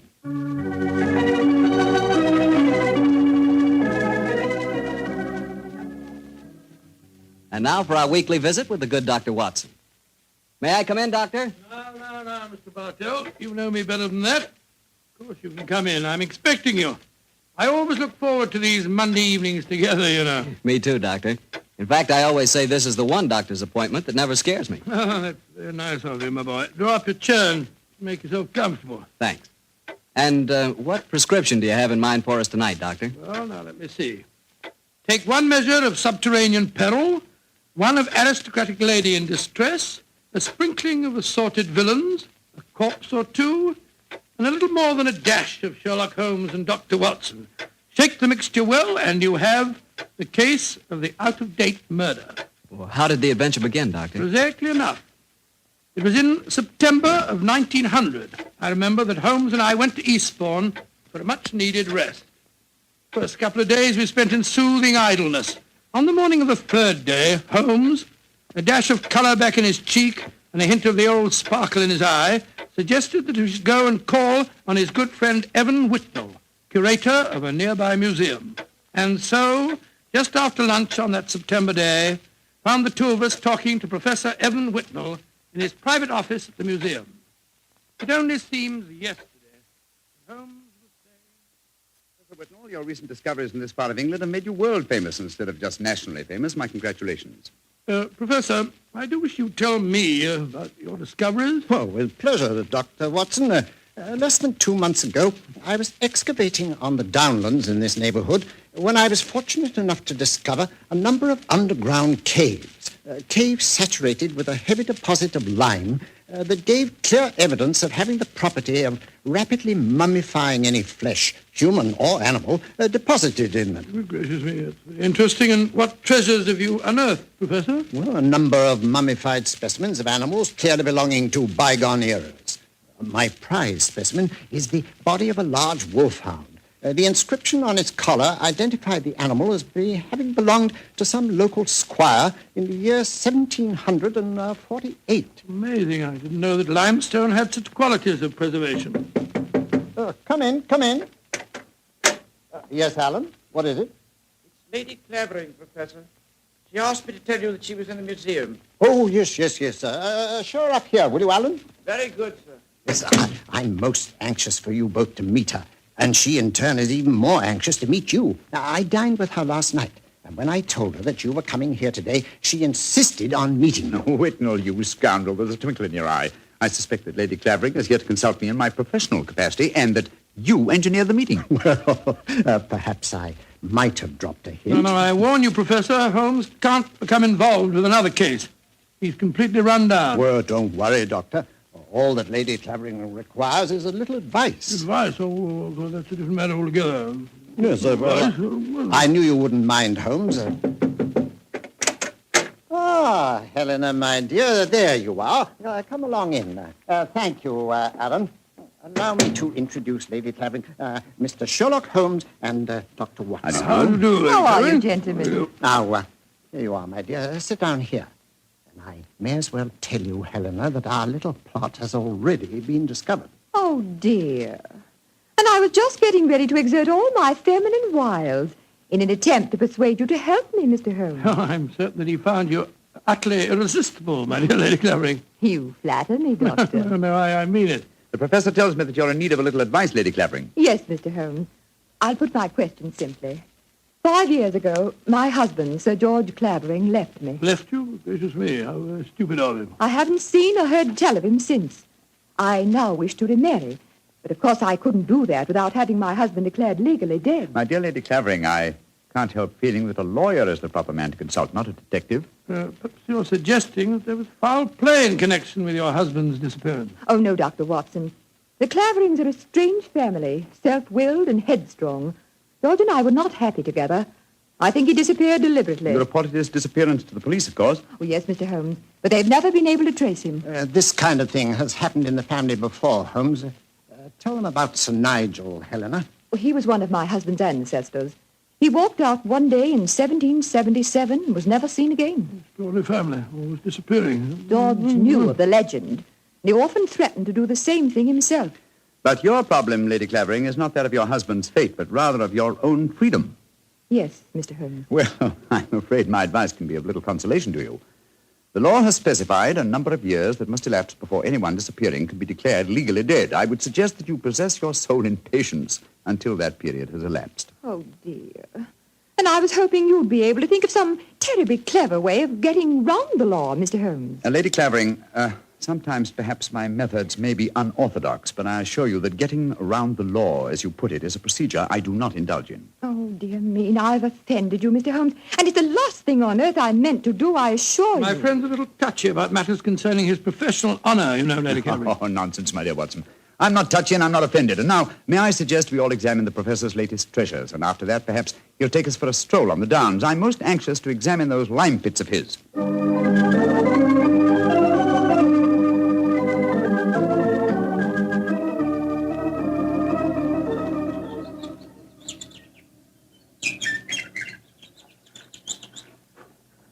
The lime pits are about a mile from here. It's a nice walk across the cliff tops. I'm sorry Lady Clavering didn't want to come with us. She's a charming woman, even though she did rub you up the wrong way. A beautiful woman, Watson, but I must confess her charm eludes me. Her lack of concern about her husband's fate seemed completely unnatural. Yeah, not if you'd known her husband, Sir George Clavering. He was a tyrant and a bully, both in his home life and in the village. Hello? Who's this coming towards us? It's Timmy. Daft Timmy, they call him in these parts. He isn't quite right in the head, poor fellow, but he's perfectly harmless. Has two passions in life, birds and bonfires. Hello, Timmy. I've got something beautiful to show you. Oh, it's so beautiful. Well, what is it, Timmy? Look, it's in my cap. See. Oh, isn't it lovely? It's robin's egg. I found it when I was bird nesting. Did you ever see such a blue egg? It's a beauty, Timmy. Where did you find it, my boy? Down by the lime pits. Oh, I'm going to build a lovely fire on the downs tonight. I'll let you come and watch it if you give me a shilling. Now, you be careful, Timmy, or you'll be in trouble again. Timmy doesn't get in trouble anymore now.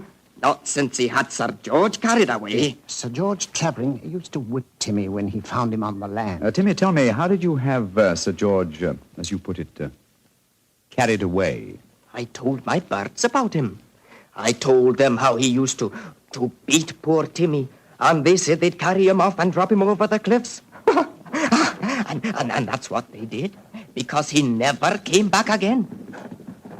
Oh, Lord, here comes Harry, Sir George's brother. Now there'll be trouble. Timmy, you'd better run. Oh, no, Timmy can't run. He'll break his pretty blue egg. Timmy, get off my land. If I catch you here again, I'll take my riding crop to you. Timmy hasn't done anything. Go on, be off with you, do you hear? I'll tell my birds about you. That's what I'll do. Oh, don't forget my bonfire. Infernal scoundrel. Hello, Whitnell. Hello, Harry. Have you met Sherlock Holmes and Dr. Watson? Oh, Sherlock Holmes, the professional nosy Parker, eh? Yes, Helena was just telling me about you. I'm very angry with her for talking to you about my brother. It's a private affair, and I intend it should remain one. You understand, Holmes? Well, upon my soul. The devil with your brother, sir. And with you. I'd advise you to remember that you're not addressing a half-witted villager who can't defend himself. If you know what's good for you, you'll do what I say. Here, Chris. Impertinent brute. He spoke to you as if you were a stable boy, Holmes. Oh, really? He was quite refreshing.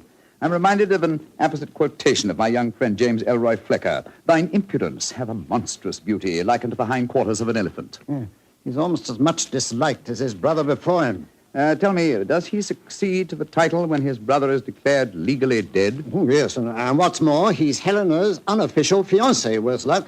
I see. Personally, I'm beginning to get a trifle bored with the affairs of the Clavering family. Let's go on to the lime cave, shall we?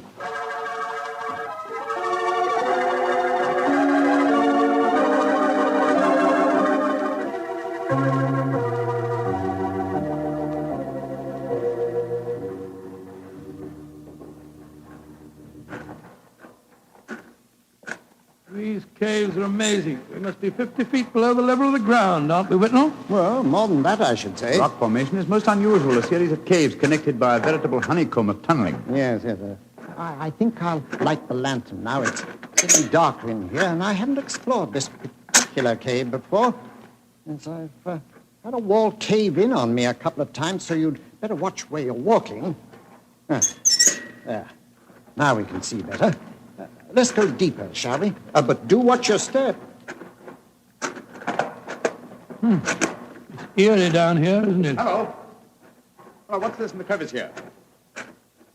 Looks like a mummified bird of some kind. It is a beautiful specimen. Judging by its markings, a black streak here and bars of white in the tail, I'd say it was a peregrine. That's exactly what it is, a falcon. Dating back a couple of 100 years, I should say.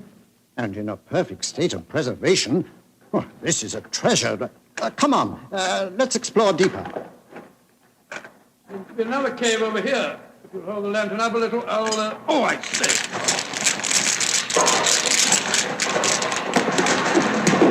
Good Lord, the whole wall's collapsed. Watson, you're not hurt, are you? No, Holmes, I'm all right. Why, you've unearthed another cave, Dr. Watson. Let's go in. I think we can just manage to crawl through. Great Scott, I don't believe my eyes. Magnificent. Whitnell, this is a treasure indeed.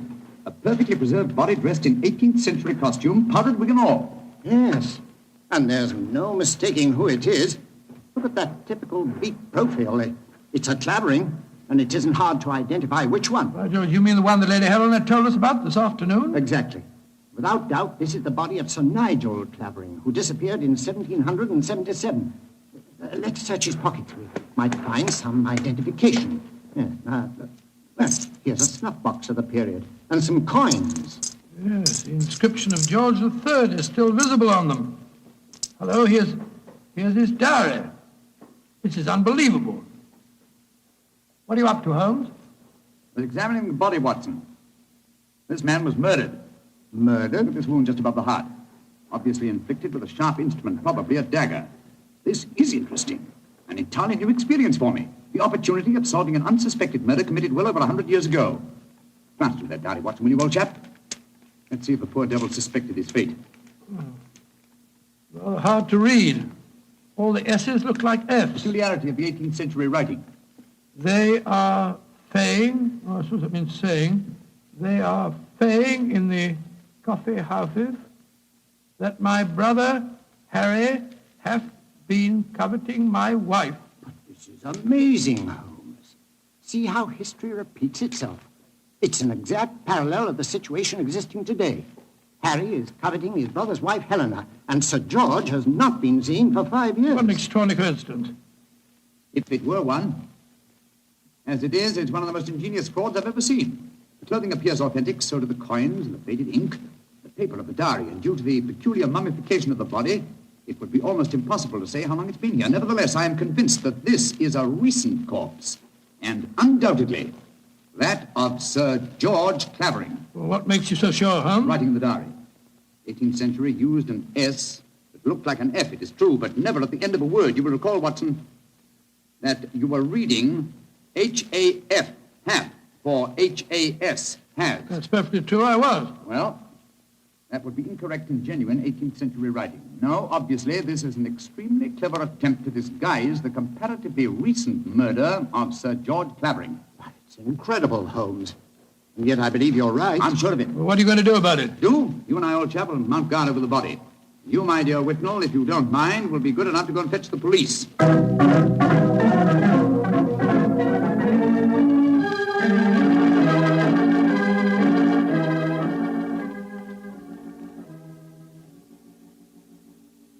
Holmes. Yes, old chap? What do you suppose is keeping the police? Whitnall must have gone over an hour, and the lantern with him. Here we are, crouching in the dark in a smelly cave, 50 feet under the cliffs, with a mummified corpse. Very true, Watson, but I don't. Uh-huh. Here comes the lantern. It must be Whitnall and the police. Whitnall! That you, Whitnall?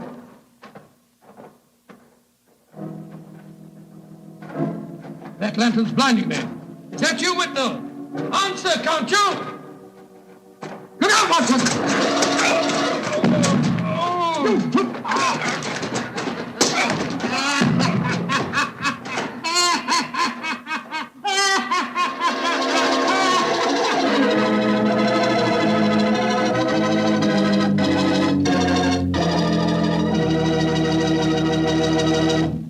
Dr. Watson's story will continue in just a second. And I'm going to take that second to ask you what you think of when I say good food. When you say good food to me, I can see myself really going down on a piece of fried chicken, but really fried, you know, crisp and sort of a light brown. And when I see that chicken, I sure want to see some Petri California Sauterne. Because, believe me, Petri Sauterne is a white wine that's the wine for chicken. That Petri Sauterne has a delicate kind of flavor. Delicate like its pale gold color. But what a flavor, and what a wine. If you want a swell white wine, you certainly want Petri Sauterne. Try it and see.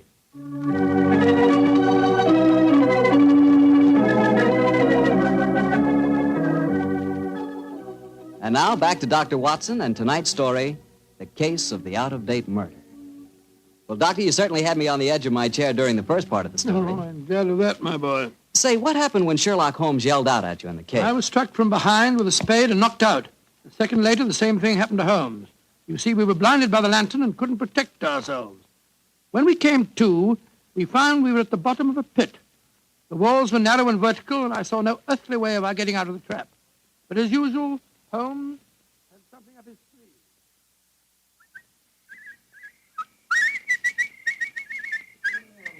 Oh, my head's throbbing. Never mind that for the moment, old chap. Get the coat off in your shirt. Oh, Come on, off with it, old boy. Come on, off with it. I've already removed mine and tied them together. Oh, what for? Oh, dear me, that blow on your head must have been unusually severe. I'm trying to make a kind of rope, Watson, a rope to get us out of here. Oh, what's the good of a rope unless there's someone on the ledge above us to haul us out? If you think you're performing the Indian rope trick. My dear Watson, this is no time for your rather heavy-handed humor. Why do you keep whistling like that? You've been doing it for the past 20 minutes. I'm whistling for help. Well, why not shout? Whistle carries further. No, dear. Who's going to hear that? That, Timmy, I hope? Remember, he was having a bonfire on the cliff tops tonight. My whistle is that of a nightingale, a song unheard in Sussex at this time of the year. If he does answer it, I'm sure it'll bring him down here. Well, I hope you're right. Seems to me that Whitnell and the police will never find us here. We shall mummify, just as the filthy murderer intended us to. Courage, Watson. I'm sure... It's worked! It's Timmy! Carrying a burning log. We're down here, Timmy! Nightingale, pretty birdie, what are you doing down there? Timmy! I've tied these clothes together to make a rope. I'm going to throw them up. You ready? Catch. Good. He's caught it. Now, Timmy, lower it to us. Oh, I shouldn't do this. They'll whip me. No. Nobody will whip you, Timmy. And we both want to give you a shilling to come up and see your bonfire. Oh, that's different. 2 shiny shillings. I'll lower the rope. Here it comes. That's it. All right, now then. You first. All right, Timmy, pull away. Here you go.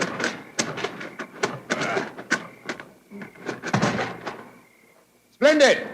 I'm up, Holmes. Now lower it for you. All right. I've got it. Look out now. Here I come.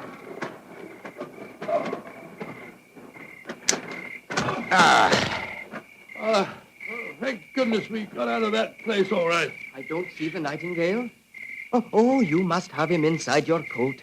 Well, never mind. We'll all go up to my bonfire and get warm. It's such a pretty bonfire.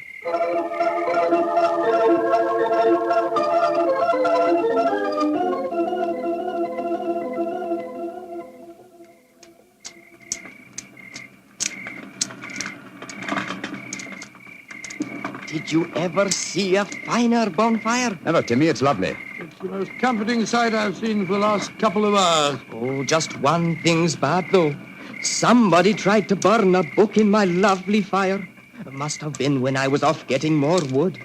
I found it when I came back, and I pulled it out of the fire and stamped on it. See, here it is. Let's have a look. Hello, it's the diary that we found on the body in the lime pits. Precisely, Watson. Now I begin to see daylight. People shouldn't burn books. Books are nice. Books are like birds and bonfires. Oh, they're nice to be near. Oh, your nightingale must be cold. I'll get some more twigs to burn. Well, now that fellow's gone away for a moment, I can see why we were attacked tonight. The murderer knew that we were going to the caves. He was afraid that his devilish plot wouldn't stand up under your scrutiny. So he watched us.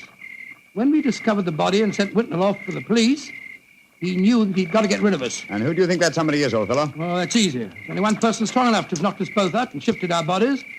The dead Sir George's brother, Harry Clavering. I think not, old fellow. Didn't you observe as we entered the caves that pickaxes and wheelbarrows were much in evidence? Yes, that's right. They were, of course. Strength was not required under the circumstances. We were extremely vulnerable in the darkness. Any man with a modicum of cunning could have disposed of us, or any woman, for that matter. Good Lord, you're not suggesting that... Watson! Oh, Whitnell! Why, thank heaven you're safe. I've had the police with me for the last hour, but we couldn't find you. You went where I left you. True. Whitnell, I want you and the police to take me to Lady Clavering's house at once. After that, I wish to lodge information and make a charge of assault and possibly a charge of murder.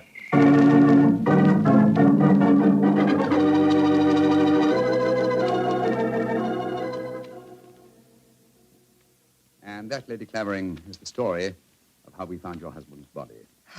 Horrible, Mr. Holmes. Horrible. But who in thunder could have planned such a devilish plot? Why did the murderer attack you and Watson? There, my dear Whitnell, you have the key to the murderer's identity. The man who so cunningly conceived and executed the murder of Sir George could never have bungled the job of disposing of Watson and myself unless he had meant to bungle it. You mean he didn't mean to kill us? Exactly.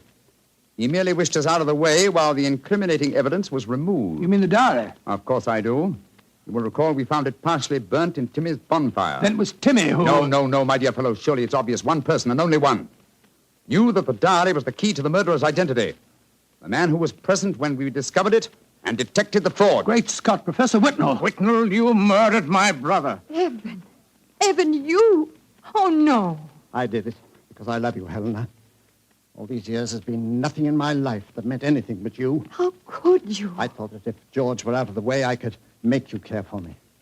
Then when I realized that you loved Harry, I was mad with jealousy. And so I planned to conceal George's body forever. It was a clever plan. You said so yourself, Holmes. If it hadn't been for you, it would have worked. Yes, it was diabolically clever, Whitnall, but I'm afraid that no amount of cleverness now can prevent you from paying for your crime. Sir George, I suggest that you instruct the police to come in. Our work is done.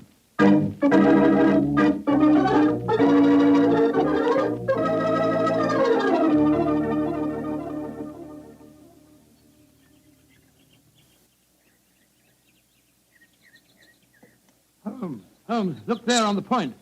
Timmy's bonfire is still burning away. Yes. Tim is a simple fellow with simple tastes. Why are you so gloomy? You solved the case brilliantly.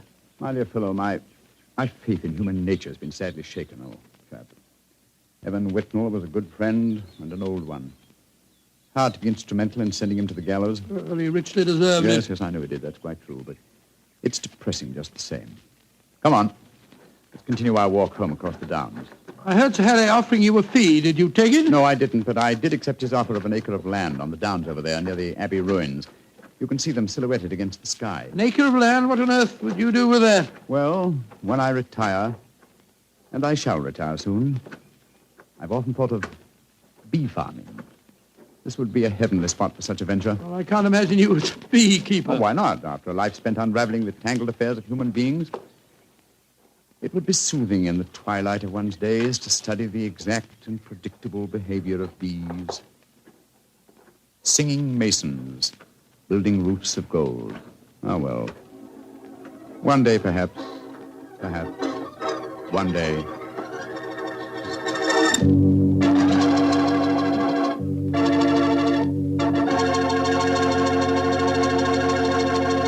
Well, Doctor, that was a swell story. You know, I'm sure glad we get together like this once a week. Oh, thank you very much. Next week, why not come over a little earlier for dinner? Oh, no, I wouldn't think of having you go through all that trouble. Oh, well, of course, if you feel that way. Well, say, aren't you going to coax me? Well, to tell you the truth, I knew I wouldn't have to coax you. Mr. Bartell, I was just going to show you the 2 thick steaks that I've got frozen in my refrigerator. Oh, no. Oh, yes. I'll also put aside a bottle of Petri Burgundy. Well, in which case, I'll bring along a very hearty appetite. If you pick the steak, I know it's good, and when it's Petri wine, you know that's got to be good, too. Because the Petri family has been making fine wine for generations. They've owned and operated the Petri business ever since its inception, way back in the 1800s. During all that time, they've sure learned plenty about the fine art of turning luscious grapes into clear, fragrant, delicious wine. And they've been able to take this experience and hand it on down from father to son, from father to son. That's why, when you want a wine for any occasion, you can't go wrong with a Petri wine. Because Petri took time to bring you good wine. Now, Dr. Watson, what story do you have lined up for us next week? Well, now, let me see. Next week, Mr. Bartell, I'm going to tell you an adventure that occurred to Holmes and me in the shadowy depths of the Limehouse district in London. It's a strange tale of death and terror. I call the story The Eyes of Mr. Layton. Well, Doctor, we'll be sure not to miss it. And meanwhile, don't you forget your promise to contribute to the National War Fund. National War Fund, of course, Mr. Bartell. It's a must. The money you give to your war fund not only helps the men and women in our armed forces, and it not only helps our allies, but that money goes to work right in your own community, helping make possible many relief and welfare agencies in your own hometown. So let's all be generous in victory. Give to your community war fund. Tonight's Sherlock Holmes adventure is written by Dennis Green and Anthony Boucher and is based on an incident in the Sir Arthur Conan Doyle story, The Adventure of Wisteria Lodge. Mr. Rathbone appears through the courtesy of Metro-Goldwyn-Mayer and Mr. Bruce through the courtesy of Universal Pictures, where they are now starring in the Sherlock Holmes series. The Petri Wine Company of San Francisco, California, invites you to tune in again next week, same time, same station. Oh, the Petri family took the time to bring you such good wine. So when you eat and when you cook, remember Petri wine. To make good food taste better, remember... Petri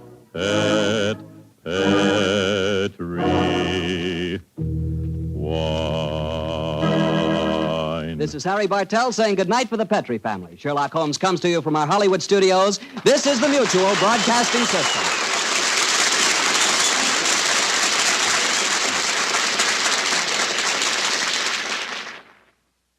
Sir Arthur Conan Doyle never revealed how Holmes came to own his bee farm on the Sussex Downs. This wonderful touch at the end of the case adds a little extra to the original stories and seemed to please the Sherlock Holmes aficionados when it was broadcast. But I'm Ben Wright. In a moment, I will present you with another new adventure of Sherlock Holmes.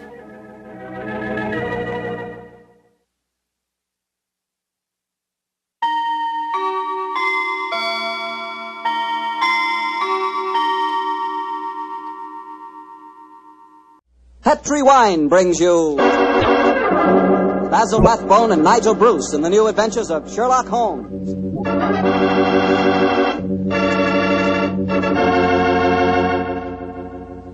The Petrie family, the family that took time to bring you good wine, invite you to listen to Dr. Watson tell us another exciting adventure he shared with his old friend, that master detective, Sherlock Holmes.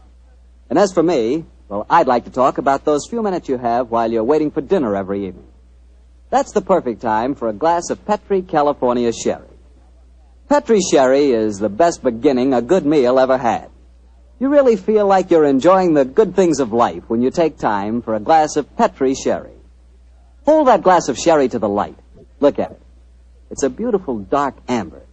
Yes, and Petrie Sherry is clear and fragrant, the way a good wine should be. Now taste it. You've got something. That Petrie Sherry has a real heart-of-the-grape flavor. Oh, and look, if you like your sherry dry, you know, not sweet, Petrie makes a fine dry sherry. It's called Petrie Pale Dry. And if you don't know yet which you prefer, the regular sherry or the dry, why not try both? Don't buy one, buy two. But just be sure you always buy Petrie.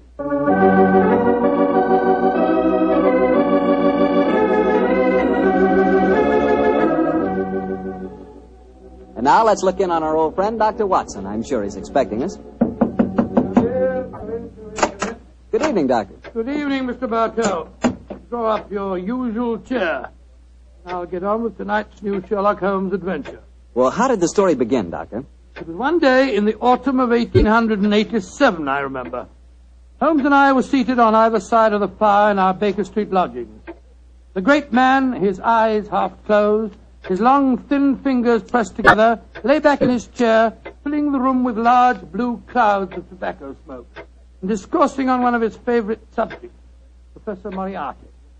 I can almost hear him now, Mr. Bartell, as he said... Napoleon of crime, Watson, is the organizer of half that is evil and nearly all that is undetected in this great metropolis. Oh, surely that's an exaggeration, No, it Holmes. isn't, my dear fellow. He has a brain of the first order, and his agents are numerous and splendidly organized. He himself sits motionless like a spider in the center of his web. But that web has 1,000 radiations, and he knows every quiver of each one of them. It's fortunate for me that there's only one Moriarty. If every criminal were equally astute, I'd be in bankruptcy within the year. I don't think you need to worry about bankruptcy, Holmes. As I came in just now, I picked these letters up from the whole table and slipped them into my pocket. Here you are. Oh, thanks, old chap. They didn't look like bills to me. I observed the crest of the Duke of Carlisle on the top envelope. Oh, dear me. 500 guineas. His Grace is extremely generous in his evaluation of my services. I don't agree. After all, you did save him from a shocking scandal. Oh, listen to this, Watson. I seen you yesterday when you come to the cricket match. You wasn't watching the cricket. If you value your life, keep your filthy long nose to yourself. And it's signed Joe the Butcher. Long nose. Who on earth, Joe the Butcher? No minor criminal that I was instrumental in sending to prison for a short term. He flatters himself, though. I was watching the cricket. No idea that Joe was back in practice again. I must keep an eye on him. Hello. Letter on Carlton Hotel stationery. Now, I say, this is interesting. Very interesting. Oh, what's it say, Holmes? Dear Mr. Holmes, I've been informed that you are a man of ability and discretion. My life is in grave danger, and I need your help. Upon receipt of this letter, come to my hotel at once. I shall be expecting you. And it's signed, Francois Dulac. Oh, it's rather peremptory, isn't it? No, please, just come to my hotel at once. Who is this Dulac, anyway? Watson, old fellow. Yeah? We were talking of Moriarty just now. I have a feeling that this letter may lead us to him. Well, what makes you say that? Francois Dulac, the writer of this letter, is recognized in France as the one indisputable authority on the paintings of Jean-Baptiste Greuze. Well, I still don't see the connection with Moriarty. If there is one thing Moriarty loves, more than the dazzling abstractions of mathematics and even more dazzling achievements of crime, it is the paintings of Greuze. The suggested combination of impending danger and a Greuze expert spells Moriarty to me. Get your hat and coat, old fellow. We're off to the Carlton Hotel to see Monsieur Dulac at once. This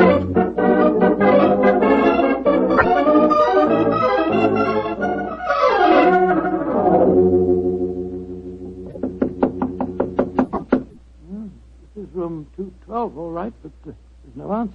I'll knock again. Shall I go and get someone to unlock the door? No, chap. Huh? I don't want to attract attention to our prospective client. Hotel lock shouldn't be very hard to pick. Here. I think the skeleton key should do the trick quite easily. Well, the man at the desk downstairs said that Monsieur Dulac was in his room. You know, Watson, he said he thought he was in his room. Uh-huh. Easier than I anticipated. Come on, let's go in. Doesn't look as if anyone's occupying this room. No signs of any personal belongings. No clothes hanging in the wardrobe, no luggage. Yet he is still registered here. Hello. What's this stain on the carpet by the bed here? Great Scott, is it... It's a blood stain, Watson. Blood stain? And the stain is still damp. I'm afraid we're too late. Come on. We can do no more good here. You're not giving up, Holmes? No, of course not, my dear fellow. Let's see what we can find out from the hotel manager. I refuse to believe that in the 19th century a distinguished foreigner can vanish into thin air.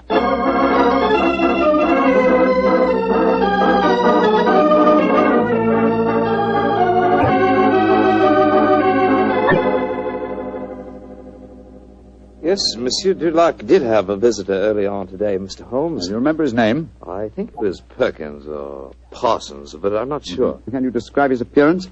I think so, Mr. Holmes. He was a very tall gentleman, tall and thin, with deep-sunk eyes. Clean-shaven? Oh, yes, sir. He had a high forehead and a funny way of moving his head from side to side. Oh, yes. Right, Joe Holmes, that's almost an exact description of Moriarty. Exactly, Watson. Have you seen Monsieur Dulac since this Mr. Perkins or Parsons called on him? No, I haven't, sir. But his visitor came back only an hour ago.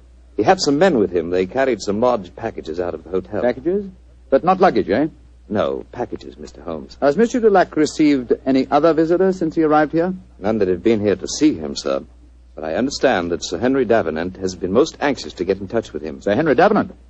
Thank you. I'm extremely obliged to you. Come on, Watson. Always proud to be of service to Mr. Sherlock Holmes. The plot begins to clear, Watson. What makes you say that, huh? Sir Henry Davenant is a millionaire whose art collection is world famous. A year ago, the papers were full of his latest acquisition, the gem of his collection, Jean-Baptiste Greuze painting, Young Girl with a Gazelle. And now it would appear that for some reason Moriarty wishes to prevent a meeting between Sir Harry Davenant and Monsieur Dulac, a Greuze expert. Now, do you see why the plot begins to clear? Vaguely, but what are you going to do? Davenant said to something of a hermit. He won't have anything to do with officials, interviewers, and people like that. But we know that he wishes to consult an expert on the paintings of Jean-Baptiste Greuze. The next move should be obvious, old chap. Gracious me, you mean that you'll impersonate one? Certainly. If a Greuze expert is what he wants, then a Greuze expert is what he's going to get.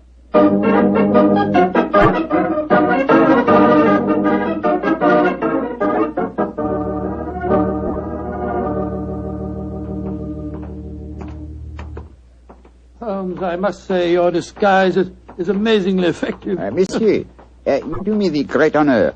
If I appear convincing to the astute Dr. Watson, how can I fail to convince Sir Henry Davenant? Oh, my dear fellow, it's marvelous. Appallingly good. Yeah. Here we are, sir. Sir Henry's house.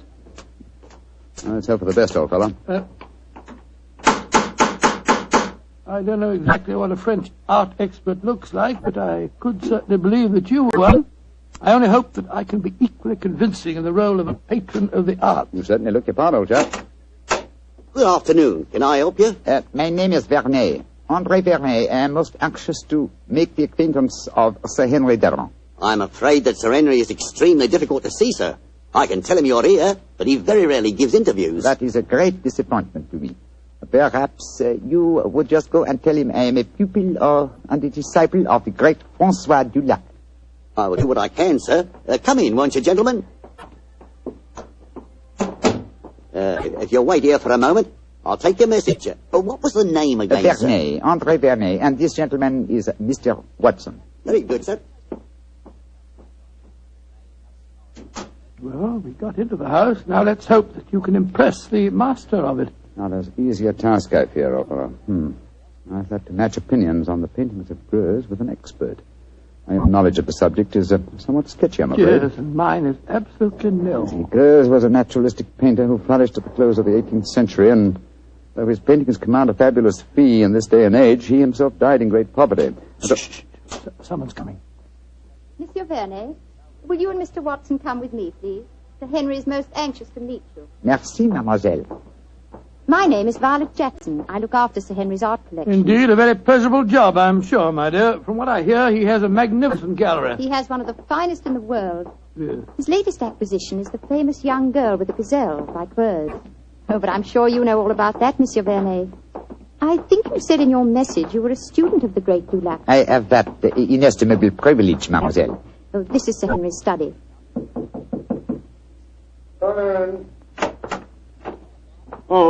Thank you, Violet. You may go. Yes, Sir Henry.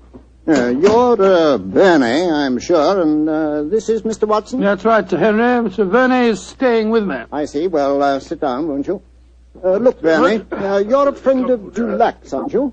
I think I may claim that honor, monsieur. Then why in thunder can't I get in touch with him? He's staying at the Carlton Hotel, isn't he? He was, or has been staying there, monsieur. Oui. I've left half a dozen messages for him asking him to come and see me, and he hasn't answered one of them. I can't understand it. It's most important that I see him. Monsieur is in some trouble, perhaps? Perhaps. Now, you fellows are familiar with the painting by Greuze, the young lady with the gazelle, aren't you? Oh, yes, Sir Henry. Yes, indeed. Oh, you are, eh? What do you think of it? Well, one of the greatest works, in my humble opinion, monsieur. Of course, I have only seen a reproduction, but it seemed to me to have a freshness and vigor of the flesh tints, a great firmness and brilliance of line. You are indeed fortunate to own it, monsieur. Don't know about fortunate. It cost me £40,000. I still say you are most fortunate, monsieur. Would you grant me the honor of to examine the original? Well, I don't know whether I ought to. I've had to guard it very carefully ever since this... Well, but perhaps in your case I can make an exception. You received threats regarding the painting, Sir Henry? Yes, I have, Mr. Watson. And they've worried me so much that I've even thought of engaging the services of a private detective. Oh, indeed, monsieur. Very interesting. The Duke of Carlisle strongly recommended a fellow by the name of Sherlock Holmes. I was seriously thinking of going to him. Instead of which? He has come to you, Sir Henry. In fact, it will save us all a lot of time, I'm sure. Well, what kind of horseplay is this, sir? Who the devil are you? My name is Sherlock Holmes. Then why do you come here masquerading as a French art expert? Because I'd heard of your aversion to giving interviews, and I wanted to see you urgently. I felt that in the character of a supposed Greuze expert, I was most likely to gain immediate admission. Well, then, your friend here? Dr. Watson, my colleague. Well, it's all turned out for the best, Sir Henry. You wanted to consult Mr. Holmes, and he was most anxious to see you. Yes. Well, I'm glad you fellows are here. You see, I'm devilish worried about that Greuze of mine. Oh, why, Sir Henry? Well, I bought it at an auction. There was another man bidding against me all the time, and when it was finally knocked down in my name, he became most insulting. He seemed unable to bear not owning the picture himself. He told me bluntly that I wouldn't enjoy it long. Well, I didn't think much about it at the time, but lately I've been receiving postcards repeating the threat. I don't like it, that's a fact. Well, you've kept those postcards, I hope, Sir Henry? No, threw them in the fire where they belong. Oh, that's a pity, sir. Can you recall the name of this bidder at the auction who threatened you? No, didn't know his name. Can you describe his appearance? Well, let me see. He was tall, clean-shaven, and a curious habit of moving his head from side to side. Moriarty again. Yes, old chap, my supposition was correct. Now, tell me, Sir Henry, is the painting safely guarded? Well, I'd say that it was impregnable, Holmes. It's not in my regular galleries. I had a special strong room built for it when I started to receive these threats. It has a lock to which only I know the combination, and a special clockwork device that so controls the room that even I can only enter it during certain daytime hours. And yet, Sir Henry, with such thorough precautions, you appear to be frightened. Why? Well, I hardly dare trust my own shadow, Holmes. Well, as you possibly know, one of Greuze's pupils, a certain Madame Ledoux, imitated his paintings most successfully. Several of the experts were fooled. I confess that I've been frightened lately, since I received the threats, that a clever man might try and substitute a fake painting for the original, if indeed he hasn't already done so. That's why I was so anxious to get in touch with Dulac. He'd know a fraud at once. A substitution would be impossible if you're the only one that knows the combination to the lock of the strong room. Well, that's what my logic tells me too, Doctor. And yet I'm very uneasy, I must confess. It's still daylight, Sir Henry. Would it be possible for us to examine the painting now? Well, certainly. By the way, what happened to Francois Dulac? Did he leave the Cotton Hotel? He did, sir. The circumstances of his departure made us distinctly uneasy. In what way? His room was empty. There were no signs of luggage, and yet... Come in. Miss Violet, what is it? This note was just left for you, Sir Henry. I was asked to deliver it at once. Who left it, Violet? Well, he didn't give his name, Sir Henry. But he was a tall, thin man with deep, sunk eyes. Oh. What's the note say? Why, it's the same fellow again. Listen to this. I told you you wouldn't enjoy the painting for long. You didn't, did you? Great Scott, it's Moriarty. Holmes, I don't see anything funny about this. What makes you laugh? It's obvious that my painting has been stolen. I find nothing funny about it either, Sir Henry. But I must admit a certain pleasure. Once again, I'm crossing swords with an adversary who was more than worthy of my steel.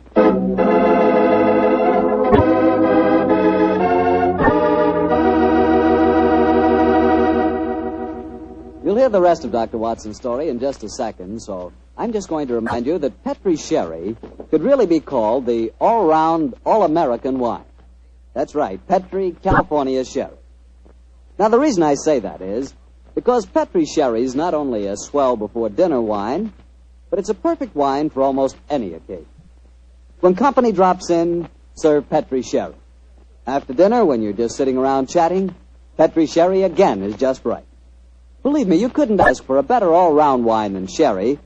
You couldn't ask for a better tasting Sherry than Petri. Petri Sherry. Well, Dr. Watson, you've kept me on the edge of my chair so far with your story.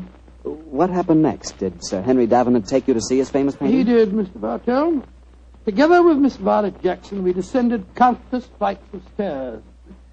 Doors opened where no one expected a door to exist. Finally, after walking down a narrow stone staircase that turned and twisted, we came up against a blank wall. It seemed that we could go no further. But a time clock, a combination of numbers, and a hidden door slid back. We stood in the interior of a small room. A room with no windows and hardly any light. An oil painting stood on an easel before us. It was the incomparable Greuze painting of a young girl with a gazelle. We stood looking at it for a brief moment, and then Sir Henry Davenant said, Heaven, the painting is still safe. Yes, Sir Henry. If it still is the same painting... It looks the same, Mr. Holmes. Yes, it does to me. The fact remains that only Francois Dulac could tell us if it is the same or a brilliant copy. Yes, and Monsieur Dulac has been silenced. So it would seem. Of course, we can ask the experts at the British Museum to pass judgment. Yeah, but how could it have been stolen? It'd be impossible to smuggle it out of here and replace it with a copy. There's only one way of being absolutely certain. With your permission, Sir Henry, I should like to make a test. You're going to take a sample of the paint, Mr. Holmes? Yes, that should give us certain proof. Well, very well. Yeah, you'd better do it, Violet. But be careful. Remember, the painting cost me £40,000. A minute fragment of paint will be sufficient for the test, won't it, Mr. Holmes? Indeed. With my fingernails, Sir Henry, I'll scratch off a tiny sample. Certainly, I think it could dash fine bit of work, whoever painted it. There you are, Mr. Holmes. Is that enough paint Splendid, for Miss you? Jackson, splendid. Thank you. Please put it on this envelope for me, will you? That's it. And now, Sir Henry, I shall return to Baker Street and analyze this paint. Within an hour, I shall be able to tell you whether the painting is worth £40,000 or a plugged farthing.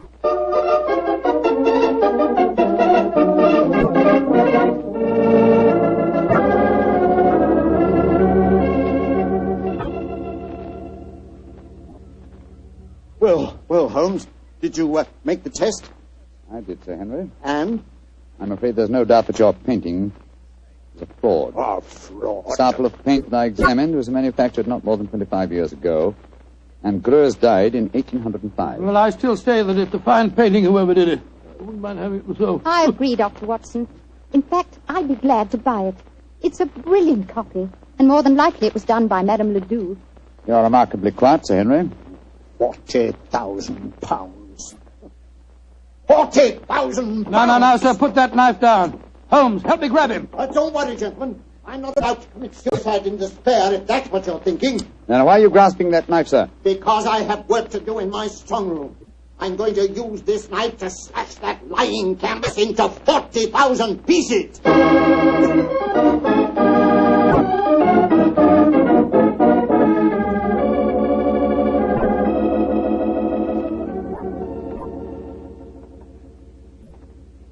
Yes, well, I suppose you're right, Violet. It was childish to mutilate this daub. It's a brilliant fraud, Sir Henry.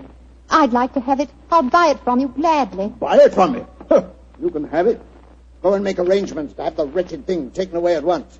I don't want any frauds in my collection. Yes, Sir Henry, and thank you. Now, Mr. Sherlock Holmes, I'll pay you any fee you name if you can tell me how the original painting was stolen. Well, Sir Henry, the how must here precede the who. And the how, I must confess, seems impossible. Yes, I agree. This is the sealed metal room. The only entrance is through the door. That has a combination that only you know, Sir Henry. Perfectly true. It's impossible for anyone to enter this room without my being present. Or I would have sworn it was. Let's examine these walls, Watson. Might be a secret tunnel. Ventilator. No method of entrance here. Well, you'll find no flaws, I'm sure. This room is built like a giant safe. And the time lock on the door is equally solid. Is the time lock working now? Yes. It started 5 minutes ago when we opened the door. But don't worry. It's perfectly safe with the door open. But when the door's closed, it couldn't be reopened again, I take it, Sir Henry. Not until the morning, Doctor, no. I had the lock specially designed. Very ingenious. This presents as pretty a problem as ever I've tackled, Sir Henry. A large painting stolen and a fake one substituted in a sealed room to which only you have access.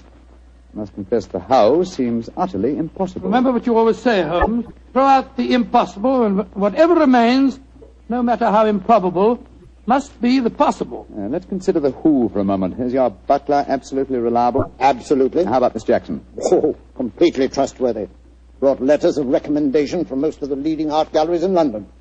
Intelligent, too. And serious-minded. She's made a deep study of mathematics as well as her knowledge of painting. Mathematics? How do you know that, Sir Henry? Well, she had a book with her the other day. I was surprised at the title. Could have been a novel, but no. It was called The Dynamics of an Asteroid. And it was inscribed to her by the author. Dynamics of an Asteroid and inscribed to her by the author. Thank heavens for your memories, Henry. That book was written by Professor Moriarty. Violet Jackson must be an accomplice of his. Violet? The door! Someone slammed it shut. Yes, and it's not very hard to guess who that someone is. Oh, but I can't believe that Violet is a criminal. Look, there's a note being pushed under the door. Strike a match, will you, old fellow? Right, you are.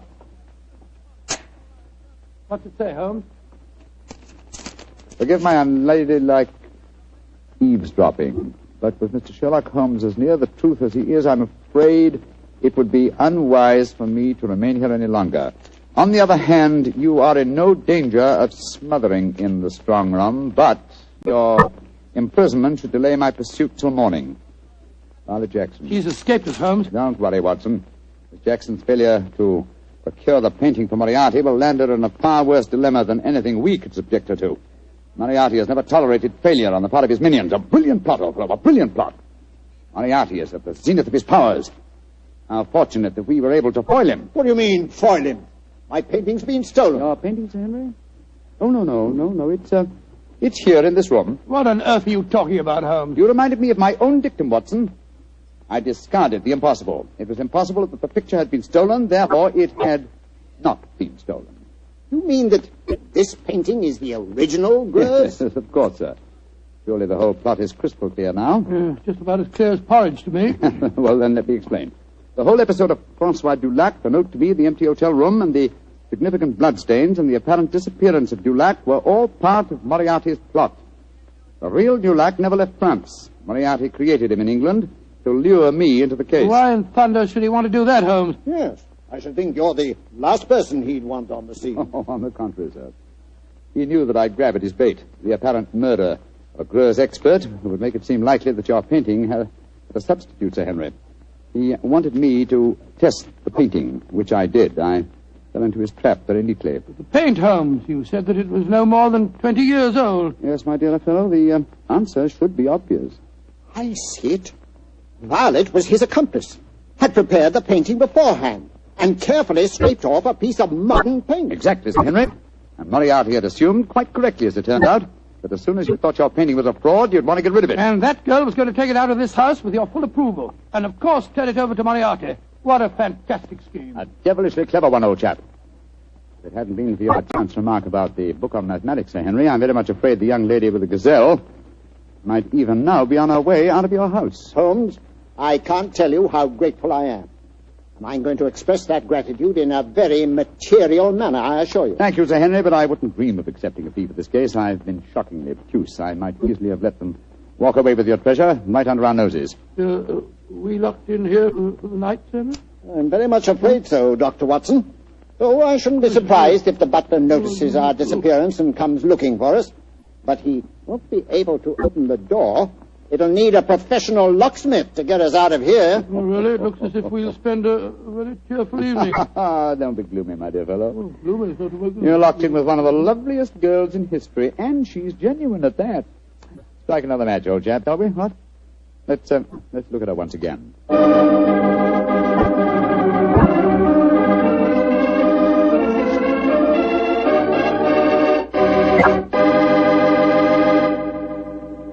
Doctor, that was not only a swell story, but I really learned something. Oh, good, Mr. Bartell. And just what did you learn? Well, this fellow Gruz, the painter... Yeah? I know this must sound stupid to you, but until you mentioned his name, I'd never heard of him before. Holmes mentioned his name to me. I've never heard him before either. But then... we'll never learn about the good things in this world unless somebody tells us. Exactly. That's the way I feel about Petri wine. Oh, no, wait a minute. Now, here's the way I look at it. There are thousands of people who know about Petri wine and love it, right? Yes, but even though it's a wonderful wine, there must be some people who don't know about it. So I tell them about it. And I tell them about the Petri family and how they've been making wine for generations and how they've been handing on down from father to son, the fine art of turning luscious grapes into delicious wine.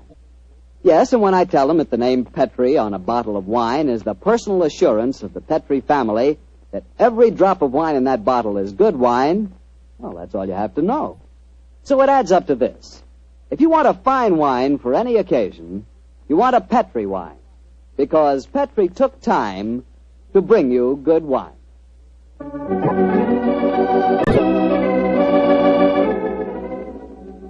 Tonight's Sherlock Holmes adventure was written by Dennis Green and Anthony Boucher and was suggested by an incident in Sir Arthur Conan Doyle's story, The Final Problem.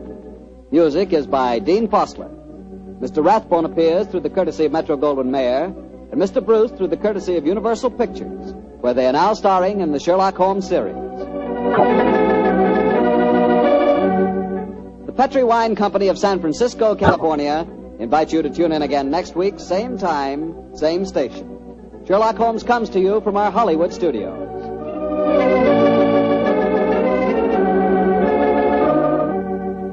This is Harry Bartell saying goodnight for the Petri family. This is the Mutual Broadcasting. Petri Wine brings you Basil Rathbone and Nigel Bruce in the new adventures of Sherlock Holmes.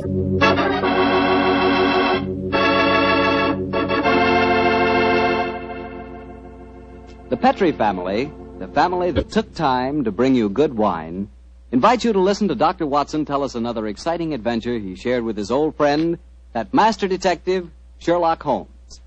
And as for me, well, I'd like to tell you the easiest way I know to get the reputation of being the perfect host. Next time friends come over for dinner, before you sit down to the table, serve glasses of Petri California sherry. Petri sherry is the best beginning a good meal ever had. I say Petri sherry because Petri sherry is extraordinary sherry. You can tell by looking at it. Hold it to the light. Notice how clear it is. Notice its beautiful deep amber color. And you can tell Petri sherry is unusual from just a whiff of its fragrance. And, of course, in the last analysis, you can tell just how fine a wine Petri sherry is by tasting it. That's the best test of all. And that's where you'll get the most pleasant surprise, because Petri Sherry really tastes wonderful. A flavor right from the heart of the grape. So serve Petri Sherry to your family and your friends, and serve it proudly, because the name Petri is the proudest name in the history of American wines.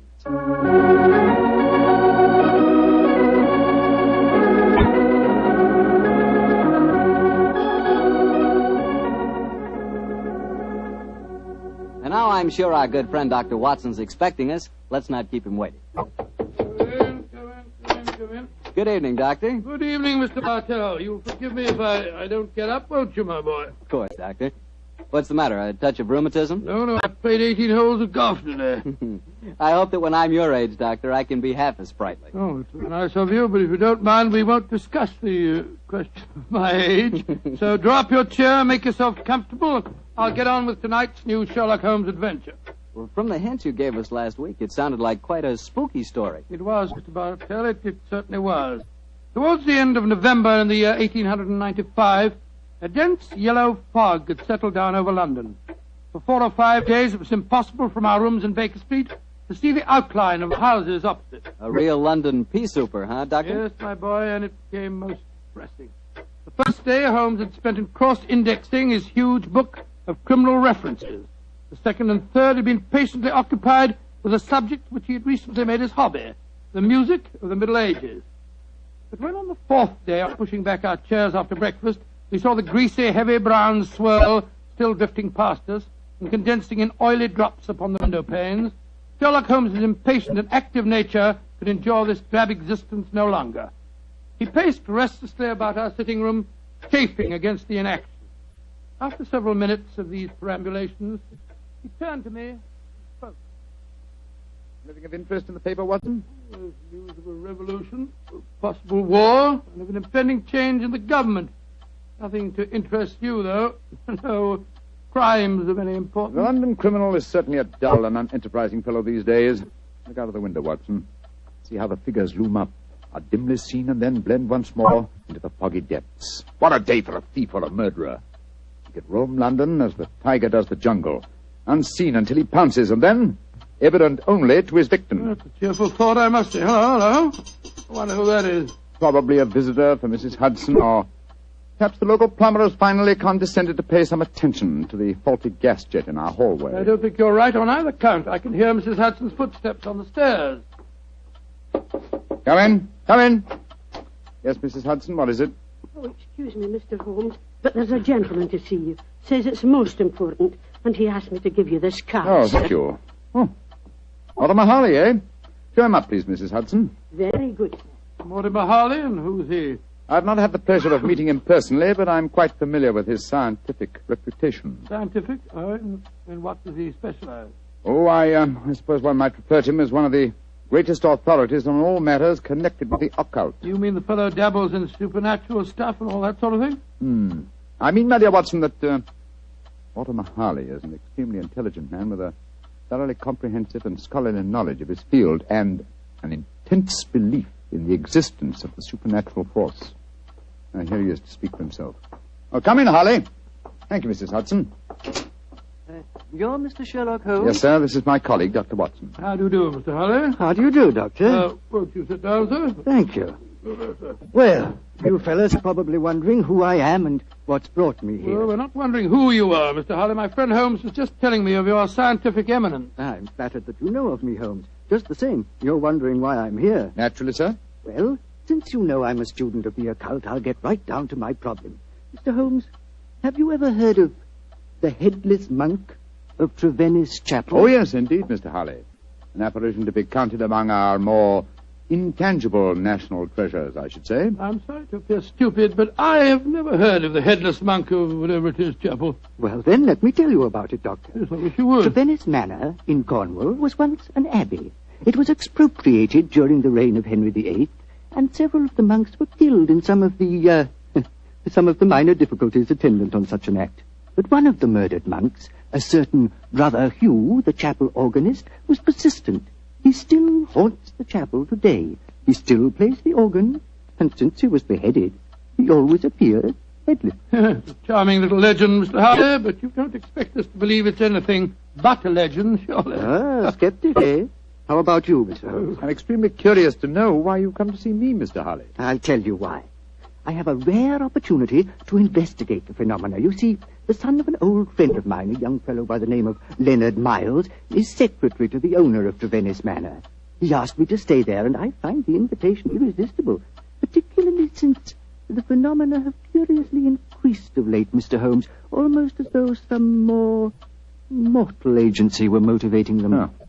Now I see why you've come to me, Mr. Harley. I knew you would, Holmes. You see, I'm like my good friend and fellow investigator, Carnacki. I believe in being prepared to meet phenomena on either the natural or the supernatural plane. If the phenomena are real, then they fall legitimately in my field. Whereas if, as I'm sure you suspect, they are being contrived by human forces, then you think that's more in my department, eh, Harley? Exactly. Well, what do you say, Holmes? A little trip to Cornwall would be a nice few days. We'd probably escape the fog down there. Ah, the place is with the weather, Watson. What? I'm much more concerned with the fog that surrounds the appearances of the headless monk at Venice Chapel. And Mr. Harley, I accept your invitation with pleasure. There's still time to catch the Cornish Express. We can be at Venice Manor before the moon's up.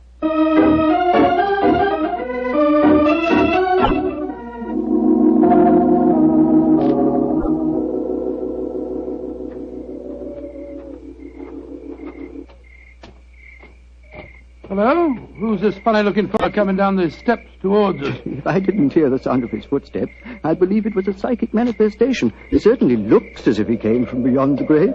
Who be ye, gentlemen? Where be ye going? Well, supposing you tell us who you are first, my good man. Who be I? I be David Pendragon, sir. That's who I be. Stableman here at the manor. And I ask you gentlemen again where you be going. We're staying at the manor, and we're just going to take a look at the chapel. Oh, don't ye do that, sir. People that go in there don't often come out the way they go in, sir. Don't ye do it, gentlemen. What are you talking about, my good fellow?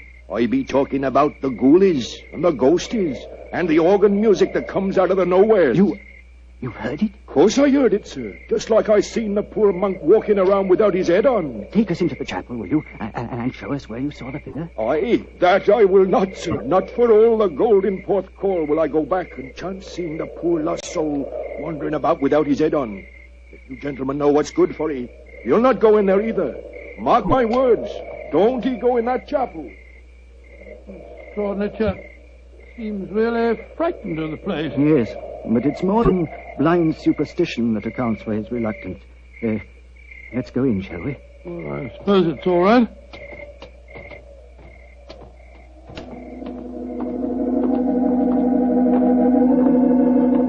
Great Scott!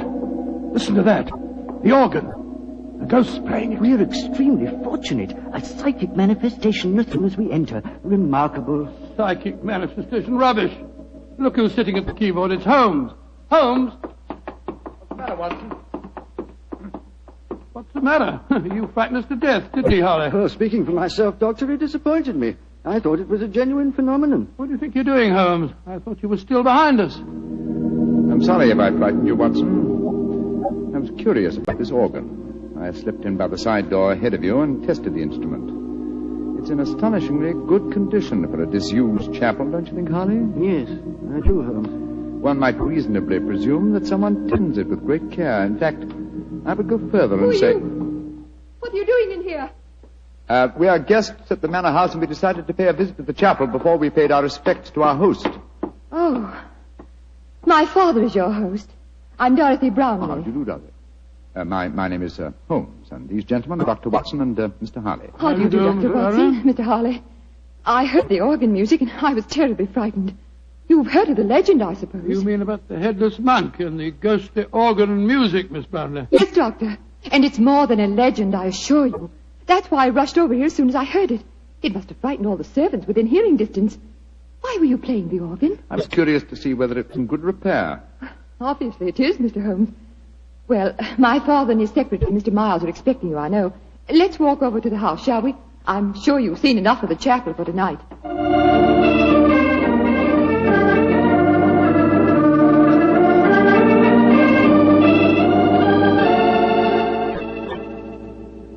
Father, this is Mr. Sherlock Holmes and Dr. Watson. How do you do? How do you do, sir? Brownlee? How do you do? This is my secretary, Leonard Miles. How do you do, Mr. How Miles? do you, Mr. Brown? Dr. Watson? I'm afraid Mr. Brown is rather angry with me. I hadn't told him that you were an expert on psychic phenomena, Mr. Harley. I fail to see why the knowledge of that fact should make you angry, Mr. Brownlee. I don't want you ferreting about into this so-called ghost business. There's been enough trouble in the neighborhood already. It's almost impossible to keep servants, and these Cornish people are incredibly superstitious. You haven't seen the ghost yourself, Mr. Brownlee? Oh, of course not. There isn't any ghost, I tell you. You heard the mysterious organ playing? No, I haven't. And I don't want to talk about it anymore. Yes, what is it? David Pendragon's at the door. He's very anxious to see you, sir. Pendragon? Oh, very well. Tell him to come in. Yes. David? What does he want, I wonder? Pendragon, that's the fellow we met outside the chapel, isn't it? Yes. Quite a colourful character. He's a superstitious old fool, if you ask me. But he is a good groom. Yes, Pendragon, what is it? Begging your pardon, sir, but there be trouble at the chapel again tonight. I says to myself, David, 'tis your duty to go to the master, I says. Never mind. What's the trouble? As the moon was hanging low tonight, sir, I hears the organ a-playing. But that was Mr. Holmes, my good man. Aye, that's what he thinks, maybe. But what I says to myself is, what made him play the organ? And then this very night, I saw the headless monk. With my own eyes, I saw that poor soul with his head off, wandering in the moonlight. I saw that, sir, with my own eyes, I did. Oh, get out of here, you blithering old fool. And I'm warning you. If I hear any more nonsense about this ghost, you'll lose your job, you understand? Now come along, be off with you. Aye, sir, begging your pardon, sir. Come on, I'll give you chaps a drink. Mr. Brown seems absolutely rabid on the subject of the ghost, eh? Yes. Suspiciously so. Wonder what he's trying to hide. Whatever it is, I don't think you'll be successful. In your profession, Holmes, you know that murder will out. It's true in my profession also.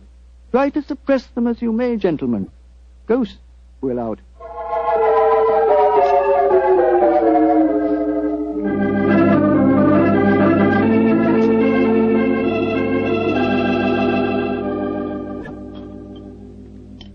Well, Holmes, this place may be haunted, but I swear that I never spent a better night anywhere. Good morning, Mr. Harley. Good morning. Good morning, sir. Good morning. I'm glad to see I'm not the only late riser. Oh, were you up late too, sir? Yes, I was, Doctor. I decided to ignore the veiled threats of Mr. Brownlee, and so I did a little investigating in the chapel. Do you mind passing the teapot? And what were the results of your investigations, Mr. Harley? Well, there was no psychic manifestation, you understand, but I'm sure of one thing. That chapel is evil. Evil to the hearts of its stones. And I'll swear that evil does not stem from the hapless monk who was murdered there. You confirm certain suspicions aroused by my own investigations last night. There is evil here, Mr. Harley, and I think I know its nature. Unless I mistake every sign and reaction, someone has been initiating the local peasantry into the evils of the Black Mass. Mass?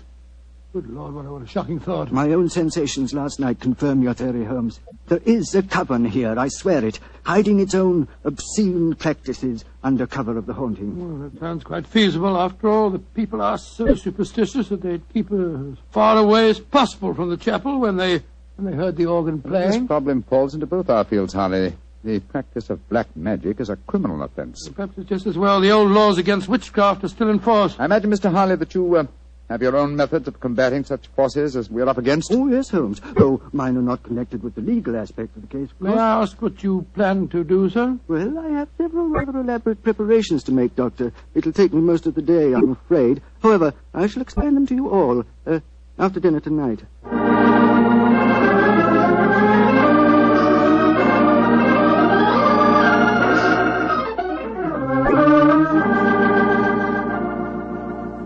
It's very pleasant to sit here after a good dinner with a superb brandy at one's elbow and listen to the piano being so charmingly played. You're very kind, Doctor. Want to play something more, Miss Brownlee? I'd love to. Are you enjoying your stay down here, Oh, Mr. very Holmes? much, thank you. Both Mr. Harley and I have found the local folklore extremely interesting. I say, you fellows haven't been investigating the haunted chapel business again, have you? Now, look here. If you have, I shall be very angry. It's abusing my hospitality. I told you distinctly I didn't want any more talk of ghosts. We are not talking of ghosts, my dear Mr. Brownlee. I have something even more important that I must fight now. It's possibly a little hard to imagine me as a crusader.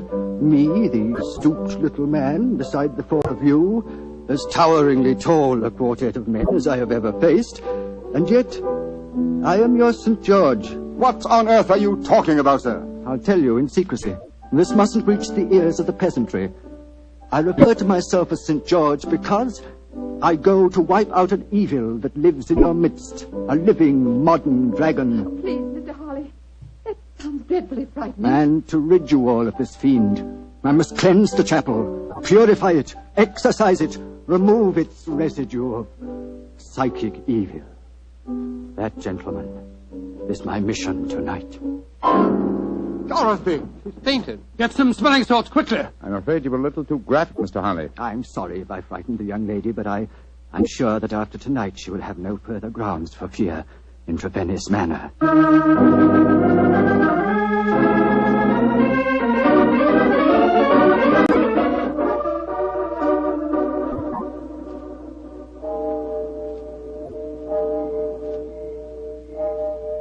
Holmes. Yes, old chap? Did you hear anything? Nothing but the owls and the clock striking midnight. I'm getting awfully jumpy. What do you suppose Harley's up to? I can imagine his procedure. Midnight, the crucial hour, I suppose, in his endeavors. I wish him luck. My own plans are not nearly as clear, unfortunately. I sense a guiding force here, but I lack the clues. There is something, Holmes. Listen! Great heavens! It's the organ in the chapel. And Harley's in there alone. Not alone. Listen to the organ. Pealing forth its madness. Come on, Watson. Something has gone horribly wrong.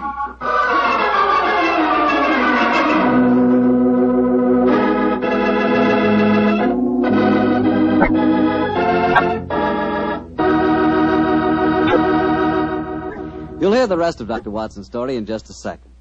You know, a moment ago I told you how much I thought you'd like Petri California Sherry, but I didn't tell you that Petri Sherry is the all-round, all-American wine. You can not only serve Petri Sherry before dinner, it's good after dinner, too. And, of course, later in the evening when you're listening to the radio with some friends, a glass of Petri Sherry is just the thing. And say, Petri makes two kinds of sherry, the regular and Petri Pale Dry. To make sure you get the one that you like best, do what I do. Don't buy one, buy two. But remember, always buy Petri. Dr. Watson, that was a heck of a place to break off your story. Then let us continue it as speedily as possible, my boy. As soon as we heard that devilish organ music, Holmes and I rushed out of the house and raced in the moonlight down the path leading to the ruined chapel. By the time we reached the entrance, the organ music had ceased, and the tall, gangling figure of David Pendragon was standing in our path. You gentlemen be wanting at this time of night. What are you doing here? I be here because the gentleman gave me 5 shillings to stand outside here and see that no one disturbed him. That's why I be here. And nobody did come or go. He still be there, he be. But when you heard that organ music, why the devil didn't you go in? Organ music? I heard no organ music, come on, sir. Watson.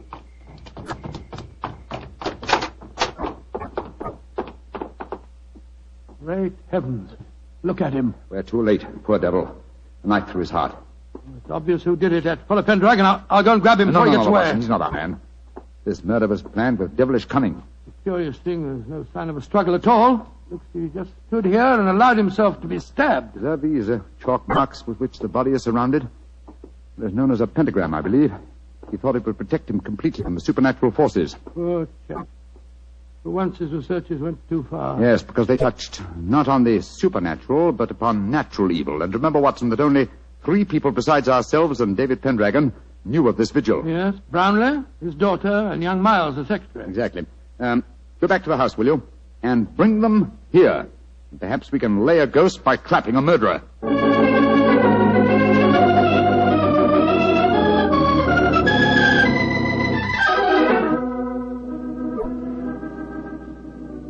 And that's all I know, Mr. Holmes. Well, you've not established much so far, Holmes. The 3 of them all swear they were asleep and that they didn't hear the organ. Yes, then you can't prove otherwise, I think I Holmes. can prove that one of you was not only awake, but also murdered, Mortimer Harley. But why should any of us want the poor man dead, In Mr. your Holmes? case, young lady, I confess that I find it hard to conceive a motive. Implying that Mr. Brownlee and I might have one. Well, Mr. Miles, you must admit that you're responsible for Mr. Harley coming here. And you, Mr. Brownlee, must admit that you did everything in your power to prevent the dead man from carrying out his investigations. Why? What were you trying to hide? Nothing. It's just that I wanted to sell the manor house. All this talk about ghosts was giving the place a bad name. And if it had gone on, I'd never have disposed of the property. Well, speculation can get us nowhere. Let's get down to facts. Is there any other entrance to this chapel besides the 2 doors? None. Oh, there was an old smuggler's cave which came out near the organ lot. But Father had it bricked up some years ago. I had to. The tourists kept crawling in. Go and examine it, will you, Watson, old chap? Right, you are, Holmes. If you don't mind my saying so, Mr. Holmes, it seems obvious who did this murder. You told us David Pendragon admitted that no one went in or out as he stood guard. He must have done it himself. Oh, the man's half-witted. And superstitious. He might have killed Mr. Harley because he was attempting to interfere with a ghost. And then played the organ to celebrate the occasion? I think you overestimate David Pendragon's capabilities, Miss Brownlee. Mr. Miles. Yes, Mr. Holmes. Pendragon is waiting outside. Would you be kind enough to ask him to come here for a moment, please? Certainly. What did you find out, Watson? Well, it's easy to see where it was bricked up, but it's a solid wall now, so no one could get in that way. But if no one came in or out, who else could have killed Harley except Pendragon? The ghost, or rather the person disguised as a ghost. The dead man expected a psychic manifestation. When he saw the supposed ghost coming towards him, he offered no resistance. He believed that the magical pentagram would protect him. Ah, there you are, David. Aye, here I be, sir. But I don't know nothing more than what I told thee. No, don't be frightened, Pendragon. All we want is the truth. That's what I told thee, sir. And tell us a little more, will you? When you said no one had entered the chapel tonight, you meant that no mortal man had entered, didn't you? That I did, sir. But how could I say I'd seen the ghost when Mr. Brownlee here had told me I'd lose my job if I spoke of the ghost again? Oh, now we're getting somewhere. So you did see the ghost? That I did, sir. The poor soul walking through the moonlight with no head on his body. You saw it quite clearly? Just as clearly as I sees you now, sir. How tall was he? He was... Would you mind standing against the wall, sir? Yes, of course. He was as tall as... Well, his shoulders come to just where your shoulders come now, sir. You're a tall man, then, so we narrow it down to either you, Mr. Brownlee, or you, Mr. Miles. This is utterly ridiculous. Of course it is. On the contrary, gentlemen, the case is solved. Which one of them was it, Holmes? Neither. Remember that the ghost is headless. That means that the impostor must have built up fake shoulders covering the head. On either of these men, it would have brought their shoulders to the level of my head. Great Scott, it was... Bravo, Mr. Holmes. I didn't think you'd catch me. Dorothy! No, I don't believe Miss it. Brownlee, I must warn you that... Get back. Don't any of you come near me. As you see, I have a revolver. Dorothy, for heaven's sake! Don't speak to me of heaven! You thought I was a sweet little girl, didn't you, Father? You didn't know your dear, demure daughter could murder a man, did you? Why did you kill Mortimer Harley? Because he was a meddler. For months I've been practicing black magic here. For months I've been building up the legend of the headless monk and the organ music. It made me so wonderfully alone, so gloriously free to practice the rites. And then he came here. I let him live that first night because I thought he was a fool. But on the second, when he said he was going to exorcise this chap, to purify it, as he said, he signed his death warrant. If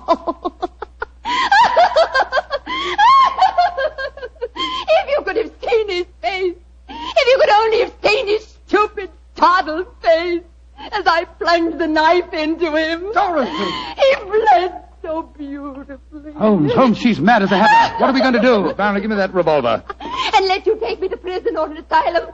No, you'll never catch me. She's backing up the stairs leading to the organ loft. Dorothy, come back! Don't try and follow me. Look out! The railing's behind you. And turn my head. Oh, no, Mr. Holmes,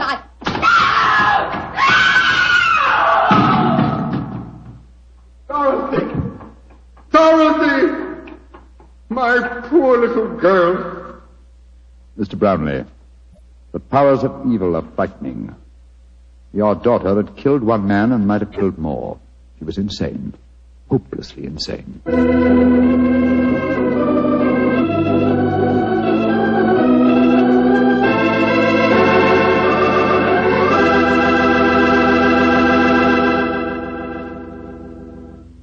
Well, Doctor, that was quite an exciting story. You know, I wish I could play the organ and write music for it. There's nothing like music to really express a thought. Yes, I can just imagine the kind of music you'd write. Probably catchy little ditties such as, "Petri family took the time to bring you such good wine. So when you eat and when you drink, remember Petri wine." Oh, no, Doctor. Is that the way I affect you? Although on the level, you could probably write beautiful music to describe the way the grapes look on the vine in the sunlight.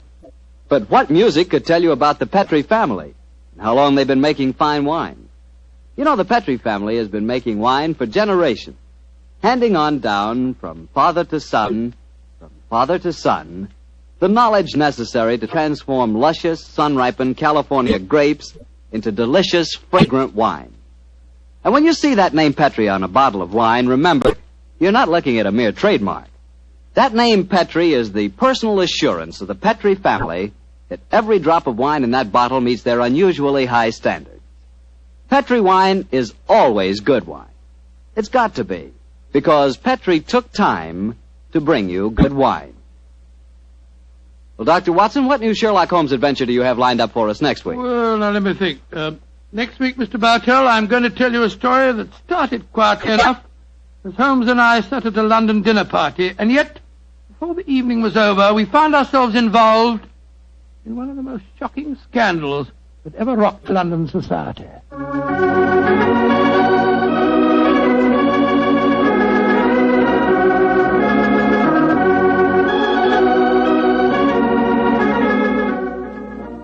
Tonight's Sherlock Holmes adventure was written by Dennis Green and Anthony Boucher and was suggested by an incident in Sir Arthur Conan Doyle's story, The Adventure of the Devil's Foot. Music is by Dean Fosler. Mr. Rathbone appears through the courtesy of Metro-Goldwyn-Mayer, and Mr. Bruce through the courtesy of Universal Pictures, where they are now starring in the Sherlock Holmes series.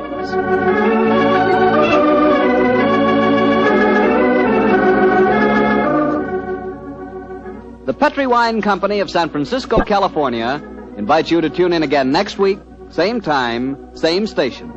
Sherlock Holmes comes to you from our Hollywood studios.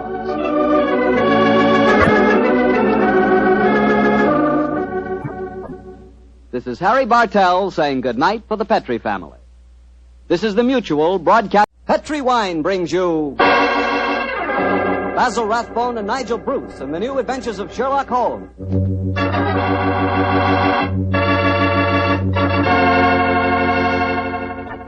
The Petri family, the family that took time to bring you good wine, invite you to listen to Dr. Watson tell us another exciting story about his old friend, that master detective, Sherlock Holmes. As for me, instead of telling you something, I'd like to ask you something. Do you like chicken? How do you like it best? Roasted, fried, or in a stew with dumplings? Well, whatever your favorite may be, you'll like that chicken infinitely better when it's served with a glass of Petri California Sauterne. Now there's a combination. Chicken and Petri Sauterne. Petri Sauterne is a white wine, pale golden in color, delicately fragrant, and clear as crystal. And what a flavor that Petri Sauterne has. I'm telling you, Petri Sauterne is just about the last word in dinner wine. Oh, one more tip. Remember to serve Petri Sauterne with fish or any kind of seafood. Good, it's great. To be sure you have a glass of good wine, be sure it's Petri wine.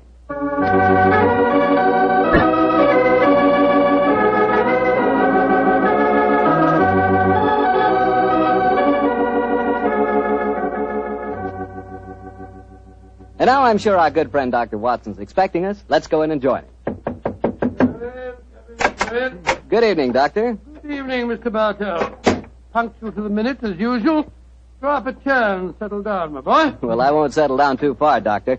You have a habit of keeping me on the edge of my chair during most of your stories. Just as it should be, Mr. Bartell. I hope tonight will prove no exception, so light up your pipe and I'll get on with my story. Doctor, from the hint you gave us last week, it sounded like quite a thriller.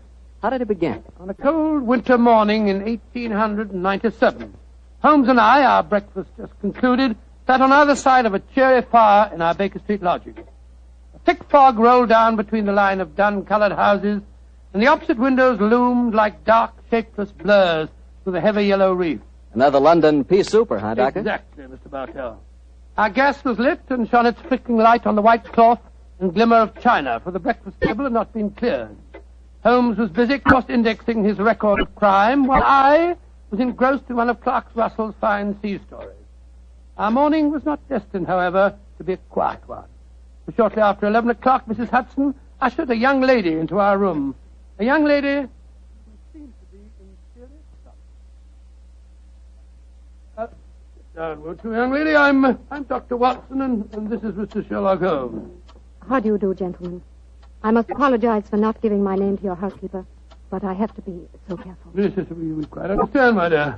Of course, you're wondering who I am and what's brought me here. My own theory would be that you are Miss Harriet Irving, and that you've come to me to elicit my aid in proving that Mr. Binion did not murder your father. Holmes, what on earth are you talking about? You're absolutely correct, Mr. Holmes. But how did you know? I deduced it, Miss Irving. You're wearing very new and extremely expensive mourning, presumably for the first time, since a few basting threads are still in evidence. You wear no rings, so evidently you're not in mourning for a husband. The only man whose death the papers announced in the past few days and who left a young daughter wealthy enough to purchase such garments is Sir Edward Irving. And since the police have already made an arrest, obviously wish me to disprove the police theory and intercede for young Binion. Mr. Holmes, you're wonderful. That's just what I want you to do. You will, won't you? Miss Irving, I've studied the newspaper reports very carefully. It would seem to me that Scotland Yard has arrested the right man. Well, I'm very sorry, but I didn't read the newspaper reports. I haven't the faintest idea what you're both talking about. Then let me bring you up to date, my dear fellow. And please correct me, Miss Irving, if I make any mistakes. 3 days ago, Sir Edward Irving, the father of this young lady, was found stabbed to death in his study. The only entrance to the study is through an anteroom, where his secretary had been sitting ever since Sir Edward was last seen alive. And the secretary swore that no one had entered or left the study. Secretary's name being Binion, I suppose. Yes, under the circumstances, it's hard to see that any other arrest was possible. And yet I know he's innocent, Mr. Holmes. Oh, and how do you know that, Miss Irving? We were in love. We were going to be married. I don't care what the police say. A woman knows these things. Robert Binion did not kill my father. Did your father approve of the engagement? Well, no, not exactly. If one were to be exact, Miss Irving, wouldn't one say that your father absolutely forbade the marriage? Yes, he did. And Inspector Lestrade assumed that was the motive for the murder. Well, sounds logical, I must say. Does your father have any other relatives living, Miss Irving? His brother, my Uncle Peregrine. He lives a hermit's life in the country. We've seen very little of him in the last few years. Was he left anything under your father's will? No, I was the sole beneficiary. Please help me, Mr. Holmes. If you'll just talk to Robert, you'll know he's not guilty. Oh, there's no harm in talking to him, Holmes. After all, our old friend Lestrade handled the case, and he's made a good many mistakes in the past. Oh, haven't we all, old chap? Well, Miss Irving, I'll do what I can, but I promise nothing. Bless you, Mr. Holmes. Where is your fiancé being held? At Scotland Yard. I talked to him there just before I came to Scotland Yard, eh? Splendid. We can talk to Lestrade at the same time. Watson, your hat... My hat and coat? Precisely, old fellow, your hat and coat.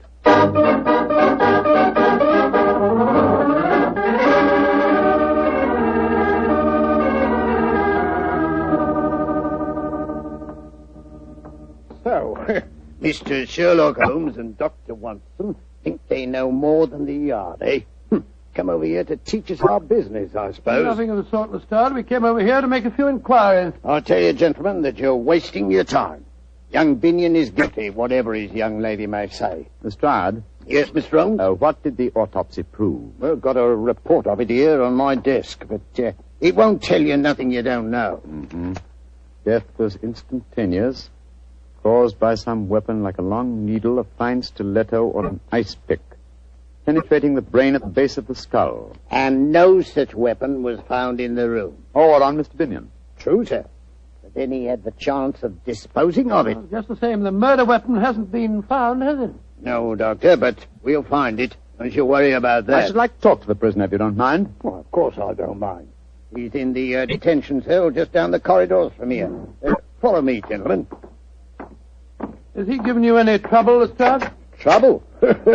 If all our prisoners were as quiet as him, we wouldn't need no guards, Doctor. Nice, quiet young fellow. Hard to realize he's a murderer. A fact that still has to be proven in court, Lestrade. A fact that is going to be proved in court, Mr. Holmes. Well, here we are at his cell.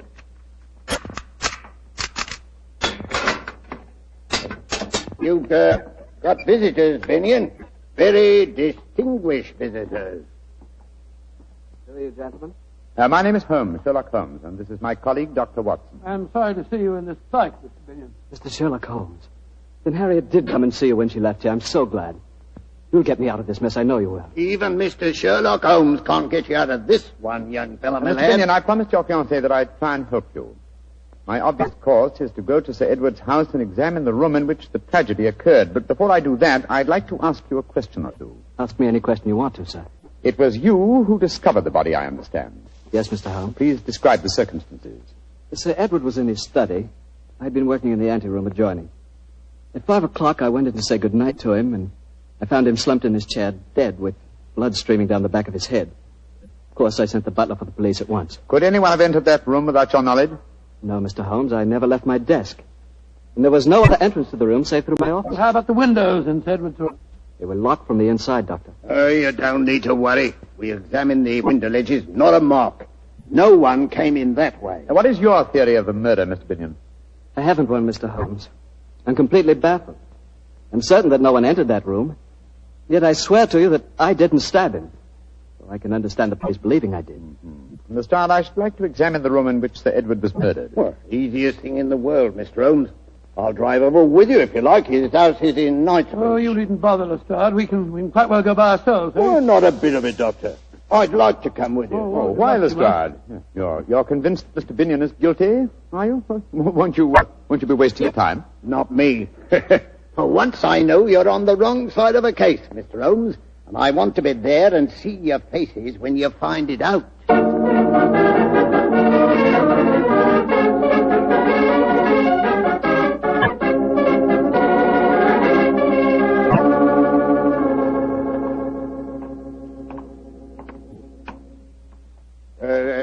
This is the house, Mr. Holmes. Yes, imposing looking place, I must say. I imagine, Lestrade, that you still have a police guard inside. Oh, yes, Doctor. There's been a sergeant guarding the dead man's room day and night. We still haven't found the missing weapon, you know. Yes, gentlemen? I'm Inspector Lestrade of Scotland Yard. We wish to examine the house. I must see your identification, sir. What are you talking about? I've been in and out of this house half a dozen times. I have my orders, sir. Oh, very well. Is Miss Irvin at home?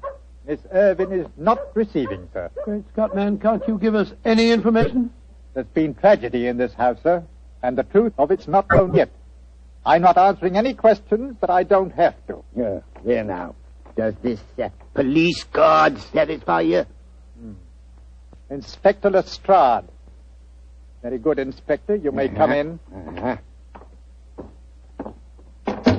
May I direct you, gentlemen? Oh, thank you. I know this house nearly as well as you do. I think not, Inspector. I've served here for 27 years. Now, gentlemen, if you're not needing me, I'll return to my quarters. Bless my soul. That's a sinister-looking chap if I ever saw one. Yes, and he knows something. You see, Lestrade, there is a possibility that Binion is innocent. Yes, I began to see that, sir, when you were talking to the butler. You're being very cryptic. What other possibility are you talking about? The possibility that Binion, the arrested man, is shielding the real murderer. And whom would he be most certain to shield? You mean his fiancée, Miss Irvin? That's right, old fellow. What? Here we are. This is the anteroom where young Binion worked. And that door there leads into the study where Sir Edward was found. Nothing been touched, of course, since the discovery of the crime? Oh, no, Mr. Holmes. That's why we've had a constable on duty in there night and day. Before the trial, we're bringing experts in to test the room for secret panels or anything of that kind. Let's examine the dead man's room, shall we? Right you are, Mr. Holmes.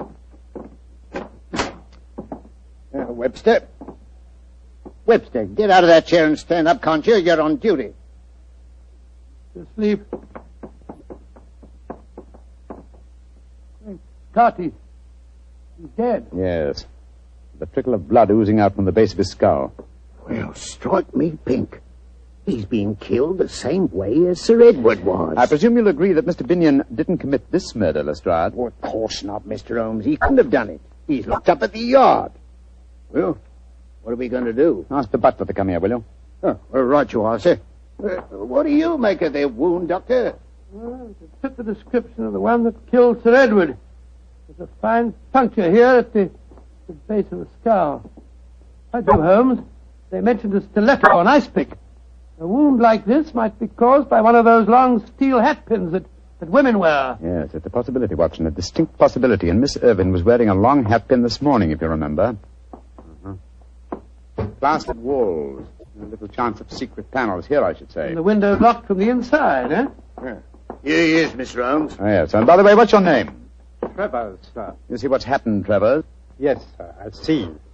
The constable's been killed just like my master. Now, tell me, Travers, is this room exactly as it was in Sir Edward's lifetime? Yes, sir. except that my master was not in the habit of keeping the corpses of policemen in here. Here, don't try to be funny, Travers. Don't you realize you're mixed up in a murder case? I meant no offense, gentlemen. Mark's in very bad taste, my good fellow. The point of my question, Travers, was to find out if any of the furniture in here had been moved lately. Not moved, sir. But there has been a piece of furniture added. That armchair the dead man's lying in. The same chair in which Sir Edward's body was found. Of course, that's the answer. Travers, when was that chair delivered? And who delivered it? It was delivered the day before Sir Edward died. It came from Silver Schwartz's antique shop in Bond Street, sir. The game's afoot, Lestrade. See to the removal of this poor man's body. Seal the room, and for heaven's sake, keep this latest death a secret for a day at least. Within that time, I hope to have your murderer for you. Then we're going... We're going, my dear chap, to Silver Schwantz's antique shop in Bond Street.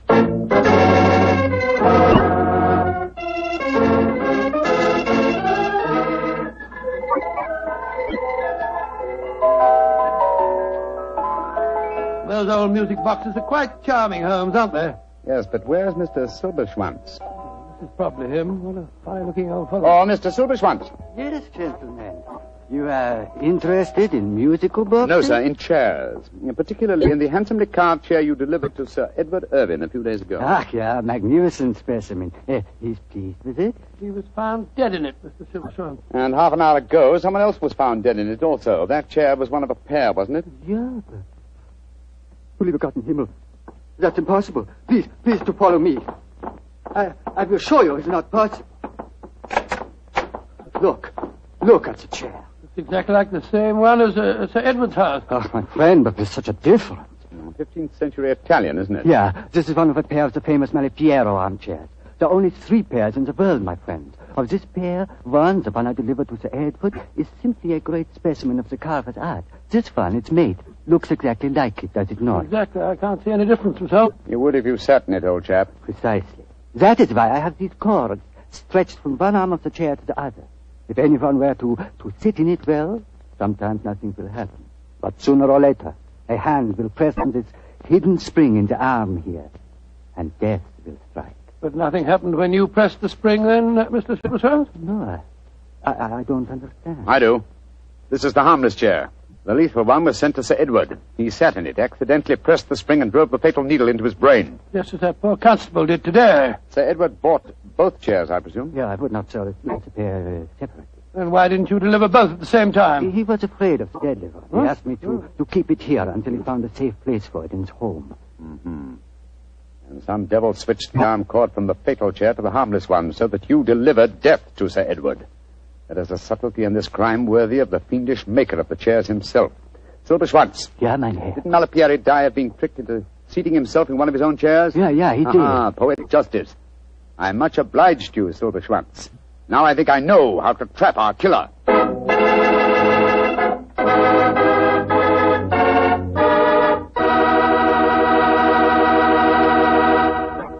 Dr. Watson will bring you the rest of his story in just a second, so I'm just going to tell you that after a good dinner, there's nothing quite like a glass of good Petri California port.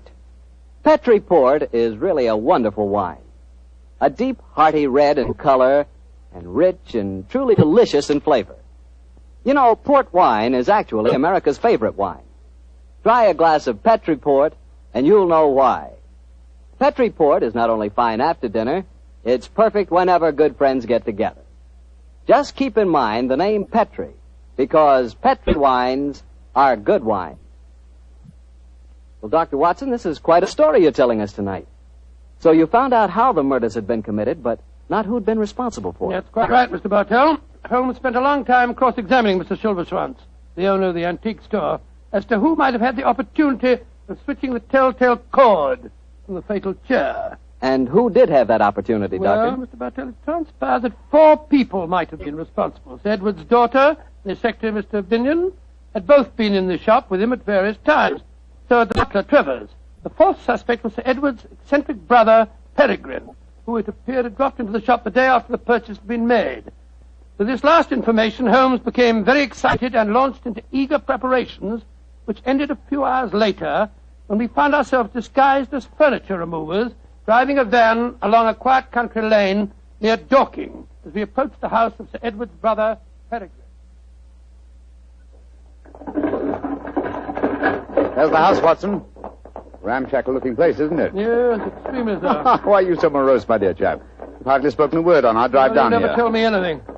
Why are we trundling off into the wilds of the country disguised as furniture removers and carrying the harmless chair with us? Surely the reason is transparent, old chap? Yes, it's just about as transparent as duff stocking full of hot tripe. Oh, my dear Watson, surely it's obvious that we're up against an extremely cunning murderer. Now, what advantage accrues to him in using the Malapiero chair? An alibi, of course. He's nowhere near the place where the murder happened. Precisely. Apply your logic a little further. 3 of the suspects, the daughter, Mr. Binion, and Travers, the butler, live in the house and would almost certainly have been present at the time of death. Therefore, who gains most by such an alibi? Well, the brother, Peregrine. Elementary, my dear Watson. Now you see why we trundled off into the wilds of Dorking. Oh, that must be Peregrine standing up on the porch. He's a funny-looking fellow. Follow my lead, Watson. Good afternoon, Governor. You fellows must have come to the wrong house. You were Mr. Peregrine Irvine, ain't you, Governor? Yes? And we come to the right house. All right. Come on, Bertie, give us a hand. Right to you or our feet. What the devil are you unloading an armchair? Come on, get over there, Charlie. You drop it on my foot, Bertie. Look out. Easy does it. Come on, Bert. That's I right. got it, Alf. I got it. All right. Let that in easy now on the porch here. There you That's go. right. That's it. Give me the crickets. Ain't that a pretty chair, Governor? Bertie and me was admiring it on our way down here. Cool, blimey, in half a nice chair. But who told you to bring it here? Orders, Governor. Mr. Silver Snitch, whatever his name is, told us your brother didn't want the chair and said as how we was to bring it to you. But my brother's dead. Mr. Silver Snitch said he gave the order before he died. Mind if I sit down in it, Governor? Oh, of course not, Cool, lummy. Bit of all right, isn't it? Look at him laughing. Who wish me old Trouble and Strife could see me now? Trouble and Strife? Yeah. Trouble and Strife. That's my wife, Governor. Here, sit down yourself, sir. Come on, go on. Sit down, try it. Go on, Governor. Take the weight off your plates of meat. What barbaric jargon do you speak? What on earth are plates of meat? Plates of meat is feet, Governor. That's rhyming slang. That's right. Rhyming slang. Go on, sit down in it. Go on. I'd very well. Here now. Ain't that comfortable? Yeah, Go on. Run your hands over the arms, Governor. Ain't that carving pretty? Ain't it just ducky? Yes, it is. But I don't want the wretched thing. There's been some mistake. So you'd better take it back to London and tell them to sell it. I don't want anything of my brother. Jumping Jehoshaphat. Can't see where you don't want to sit in a nice chair like this, Governor. But you're the one that gives the orders around here. Come on, Bertie. Go on, get your back into it. All right, Alfie. Let's get back in the van. All right, come on. Alfie. Away they go. Oh, bless your heart, Governor. We don't worry about that sort of thing, do we, Bertie? Of course not, Alfie. We'd had a nice drive in the country anyhow, didn't we? That's right. Let's get these old horses going. Good day, Governor. Good day, Governor. Good. That was a false trail, Holmes. Obviously, he knew nothing about the chair. He thought it was perfectly harmless. And, as indeed it was. But the murderer would have thought it fatal. I've slipped up in my reasoning somehow, confound... Oh, but of course! Oh, what a fool I am! We must get back to London as fast as these tired nags can take us. Come on, get up there! Get up! Well, what's the next move, Holmes? Back to St. Edward's house and the staging of a little drama that I'm sure will give us the final answer to this problem.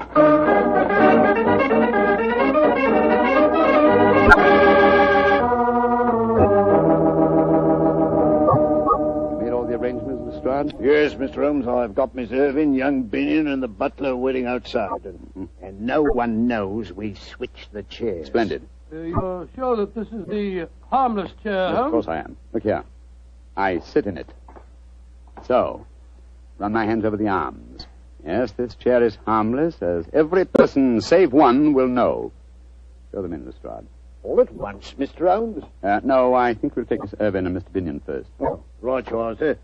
Miss Irving, Mr. Binion, come in, please. Very well. Oh, Mr. Holmes. What's the matter, Miss Irving?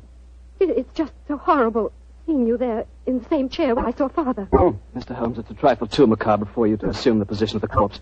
Please get up. But it seems to be the most comfortable chair in the room, and I do like my comfort when I interrogate witnesses. However, it's hardly chivalrous, is it? Miss Irving, please sit down, won't you? I don't like to sit down in the chair in which Father died. Oh, Miss Irving, we couldn't bear to see you standing. Very well, then. Don't sit down, Harry. Why not, Binion? What's the matter? Isn't the chair safe? No, it's Then not perhaps that. you care to sit in it. To prove that the chair is safe. No, I... Sit down. Very well. There. Splendid. Curious chair, isn't it, Mr. Binion? I wonder about these carvings on the arms. They look almost as if they might activate concealed springs. I wonder what would happen if I... No, for heaven's sakes, Mr. Holmes, you're trying to kill me. Kill you? Then you know how Sir Edward and the policeman were murdered, eh? I knew it must have something to do with the chair. You knew more than that, Robert. You planned it. I remember now that when we went to the shop, you... Quiet, Harry! No, Watson, don't go after them. The stride will stop him. In any case, the police are at the door. Oh, I'm tired. I think I'll sit in this rather fateful armchair. So it was young Binion all the time, eh? Yes, and he all but outsmarted me. I reasoned that somehow the murderer must have intended the device of this chair to clear him. And suddenly I saw the real motivation. How better establish his innocence than seeming to be obviously guilty, and yet leaving a trail whereby an astute deduction could seem to clear him. Yes, it's his idea that Miss Irvin came to you. He used you as a cat's paw. That's right, Watson. I'm afraid this whole case is a rather humiliating experience for me. Well, why do you say that? Lestrade had arrested the right man in the first place. Oh, my dear Watson, I shall never hear the end of this. Never.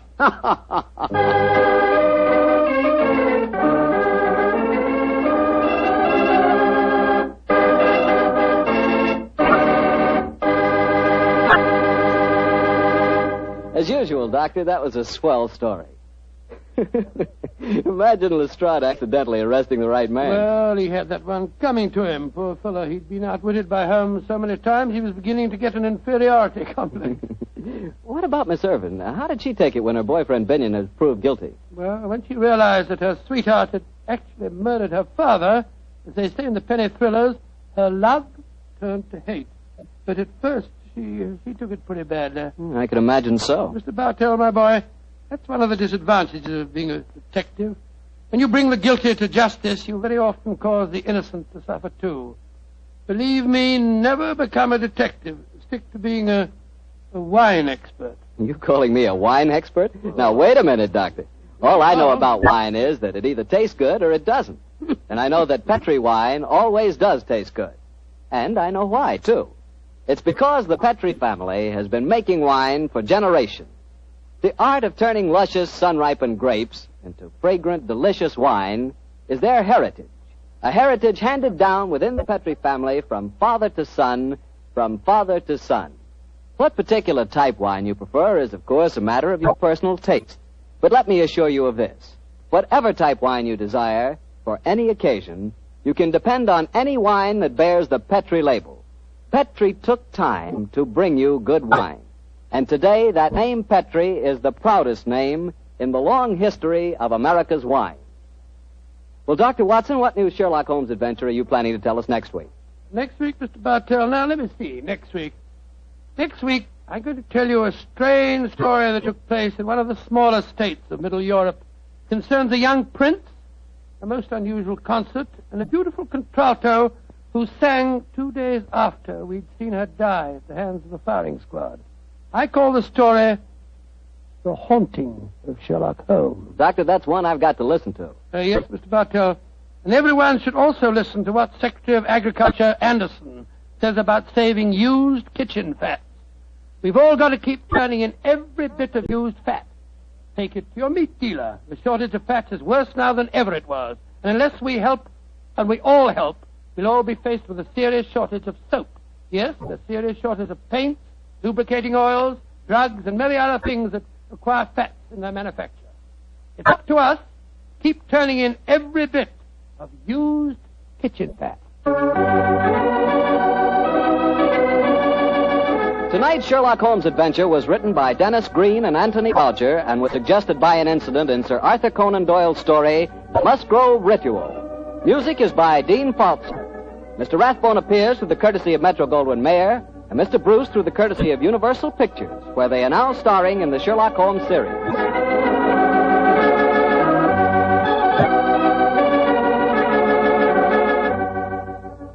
The Petri Wine Company of San Francisco, California, invites you to tune in again next week, same time, same station. Sherlock Holmes comes to you from our Hollywood studio.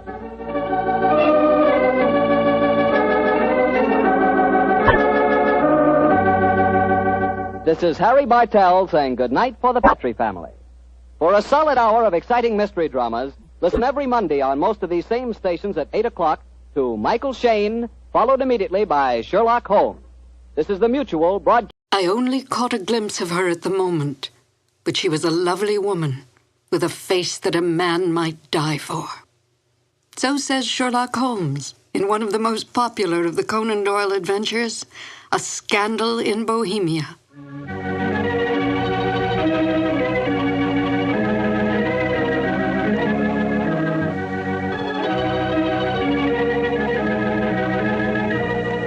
Hello, and welcome to 2 more new adventures of Sherlock Holmes. My name is Peggy Weber, and I had, as a young actress, the good fortune to perform with Basil Rathbone and Nigel Bruce on some of their Sherlock Holmes radio broadcasts. To Sherlock Holmes, Irene Adler was the woman. A great deal has been made of this over the years in many a pastiche, and even in some recent feature films, implying that Holmes was in love with Miss Adler. But we must not lose sight of the true nature of Sherlock Holmes. As Dr. Watson writes, Holmes was a man to whom all emotions, particularly that of love, were abhorrent to his cold, precise, but admirably balanced mind. It would not be in Holmes' nature to be in love with such a woman. We must also bear in mind that outward signs of love in the Victorian era were suppressed. Women were considered second-class citizens, creatures who stood behind their men, bred and raised their children, and stood by silently and supportively. Such forward women as Irene Adler were considered loose women, a woman who was, in the words of the King of Bohemia, an adventuress. Holmes accepted this label placed upon Miss Adler by his client, but did not have so narrow a mind about women himself. He might not care for them, but he certainly did respect them, especially such a formidable woman as Irene Adler. Miss Adler was a benign adversary to Holmes, for in truth all her actions were to protect herself, not to bring harm to the great detective or his client, the King of Bohemia. Miss Adler's cunning, her awareness, as well as her immense beauty, and her ability to best Holmes, who rarely lost the game, are the traits that endeared her to Holmes from the moment he realized she had outfoxed him. And now, Sherlock Holmes and Dr. Watson in the classic adventure, A Scandal in Bohemia. This episode from the life of Sherlock Holmes will be transmitted to our men and women overseas by shortwave and through the worldwide facilities of the Armed Forces Radio Service. Petrie Wine brings you Basil Rathbone and Nigel Bruce in the new adventures of Sherlock Holmes.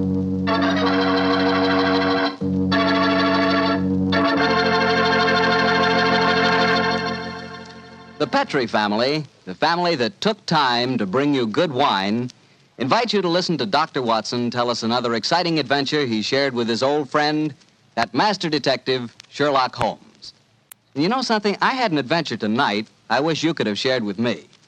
I had a steak about, 1.5 inches thick, tender, juicy, and with it I had a glass of Petrie California Burgundy. Now there's a combination, steak and Petrie Burgundy. That Petrie Burgundy is a perfect mealtime wine. It's a rich red wine that's hearty and full of flavor.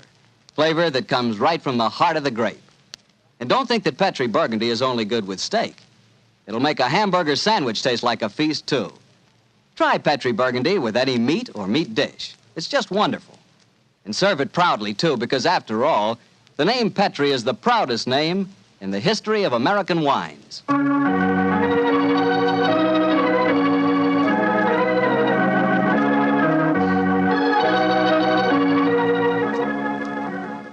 And now I know Dr. Watson's waiting for us, so let's go in and join him. Come in.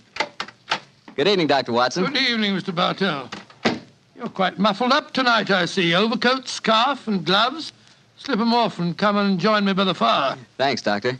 It's quite a nip in the air tonight. Yes, there is indeed. Well, Doctor, you told us last week that tonight's story centered around the activities of a brilliant and beautiful woman. Yes, my boy. Her name was Irene Adler. But I never knew Holmes refer to her by any other name than the woman. She sounds mighty intriguing. How did you happen to meet up with her? Well, I'll tell you the story from the beginning. One night, it was on the 20th of May in 1888, to be exact, I was returning home from a visit to a patient when my steps led me through Baker Street.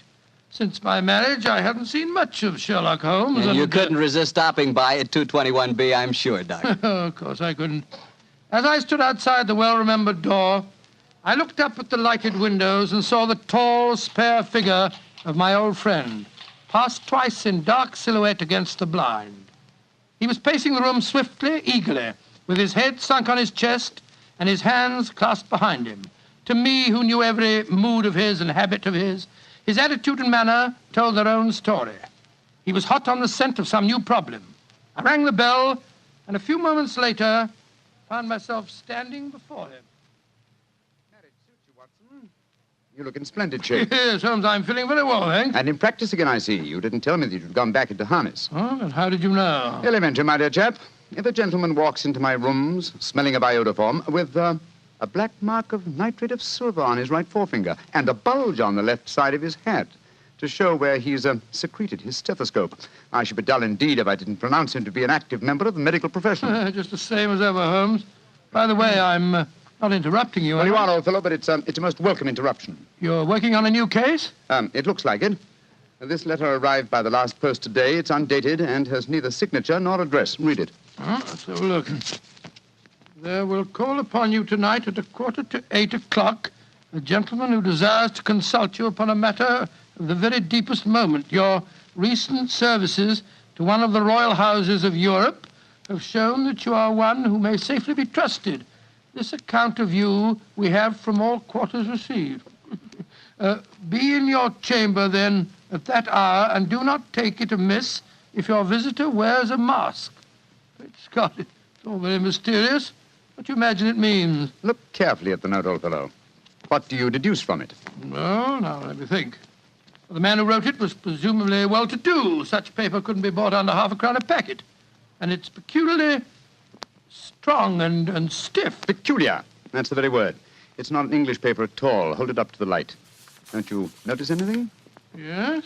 There's a large E with a small G and a large G with a small T. That's right. Woven into the texture of the paper. What does that suggest you? The name of the maker, no doubt, or perhaps his monogram. Not at all, my dear fellow. The G with the small T stands for Gesellschaft, which is the German for company. And the EG? That stands for Igria. It's a German-speaking country in Bohemia, not far from Carlsbad. Oh, so the paper was made in Bohemia? Undoubtedly, my dear fellow. And the man who wrote the note is a German. How do you know that? Observe the curious construction of the sentence. This account of you we have from all quarters received. A Frenchman or a Russian could not have written that. It's the German who is so discourteous to his verbs. Oh, there's your client now. I better go home. No, unless you have to. Well, I could stay. I thought that Then perhaps stay, old chap. I'm lost without my Boswell, and this promises to be interesting. I told Mrs. Hudson to let the masked visitor come upstairs unannounced. Come in. Good evening, sir. You received my note? Yes, indeed, sir. Come in, won't you, and sit down. This is my friend and colleague, Dr. Watson. You may say anything before him that you can say to me. Whom have I the honor to address? You may address me as Count von Kram. How do you do, sir? You must excuse this mask that I wear. The august person who employs me wishes his agent to be unknown to you, and I may confess at once that the title by which I have just called myself is not exactly my own. I'm well aware of that fact, sir. You see, Mr. Holmes, the matter I am about to discuss implicates the great house of Ormstein, hereditary kings of Bohemia. That has not escaped me either, sir. In fact, if you will state your case, I shall be the better able to advise you. Your Majesty. How did you... Yes. Yes, I am the king. Why should I attempt to conceal it? Why, indeed? I shall remove the mask. There. Mr. Holmes, I have traveled incognito from Prague for the express purpose of consulting you. Then pray consult. Briefly, the facts are these. Some 5 years ago, during a visit to Warsaw, I made the acquaintance of the well-known adventuress Irene Adler. Irene Adler. We know of her, Your Majesty. Look her up in the index for me, will you, Watson? It's right beside you on the desk there. I imagined that the name would not be unfamiliar to you. Here we are. Abrahams, Acton Green, Hatchet Murders. Adler. Splendid, old fellow. Hand me the file, will you? Yeah. Thank you. Mm-hmm. Irene Adler, born in New Jersey in the United States in 1858, contralto. Mm-hmm. Prima donna Imperial Opera of Warsaw. Mm-hmm. Retired from the operatic stage, living in London. Quite so. And here's a recent notation. Your Majesty, as I understand, became entangled with this young person, wrote her some compromising letters, and is now desirous of getting those letters back. Precisely so, but how did... Was there a secret marriage? None. No legal papers or certificates? No. Then I fail to follow, Your Majesty. If this young lady should produce her letters for blackmailing purposes, how is she to prove their authenticity? There is the handwriting. Well, that could be a forgery, Your Majesty. But it was private note paper. Stolen. My own seal. Imitated. My photograph. Bought. What? We were both in the photograph. Oh, dear. That's very bad. Your Majesty has indeed committed an indiscretion. Did you inscribe the photograph, Your Majesty? Yes, Dr. Watson, I'm afraid I did. Precious me. Mr. Holmes, it must be recovered. Perhaps if you were to pay enough, the photograph might be bought. She refuses to sell. Oh, stolen, then. 5 attempts have been made. Twice burglars in my pay ransacked her house. Once we diverted her luggage when she traveled. Twice she has been waylaid. There has been no result. Oh, dear. It's quite a pretty little problem. It is a deadly serious one to me. Your Majesty, what does Miss Adler intend to do with the photograph? To ruin me. Oh, how? Well, I'm about to be married to the second daughter of the King of Scandinavia. She is the soul of delicacy. A shadow of a doubt as to my conduct would bring the matter to an end. And Irene Adler threatens to send the photograph to your fiancé, I suppose. Yes, and she will do it. Rather than let me marry another woman, there are no lengths to which she would not go. None. Are you sure that she's not already sent it, Your Majesty? I am sure. Now, why, Your Majesty? She said that she would send it on the day my betrothal is publicly announced. That day will be next Monday. Splendid. Then we have still 3 days yet. Your Majesty will, of course, stay in London for the present. Certainly. You will find me at the Langham Hotel, registered as Count von Kram. Just 2 questions before you leave, sir. What are they? Is the photograph large or small? Quite large. And it was in a heavy frame. I see. And what is Miss Irene Adler's London address? Brioni Lodge, Serpentine Avenue, St. John's Wood. Thank you, Your Majesty. Good night, and I trust we shall soon have some good news for you. I am placing all my hopes in you, Mr. Holmes. Good night. Good night, Dr. Watson. Good night, Your Majesty. Fascinating problem, Holmes. I wish I could help you with it. You can, my dear chap. Huh? I shall be glad of your company. Oh, splendid. What's our first move, Holmes? Well, a good night's rest, I think. We'll meet here at 10 o'clock tomorrow morning. And then? Then, my dear fellow, we will see what we can find out about Miss Irene Adler, late of the Warsaw Imperial Opera Company and at present residing at Briony Lodge, Serpentine Avenue, St. John's Wood.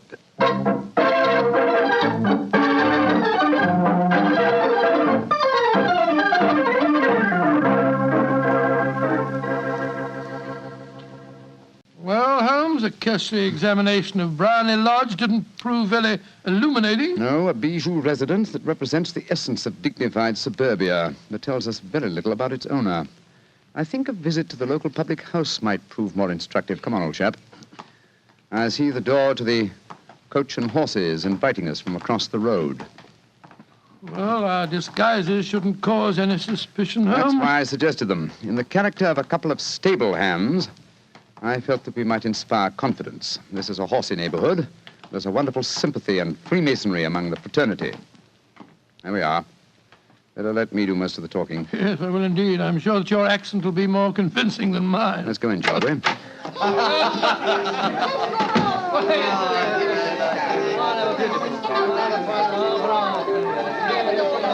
Well, what'll it be, mateys? Half of Oldham Mile, please. How about you, Charlie? All of sight?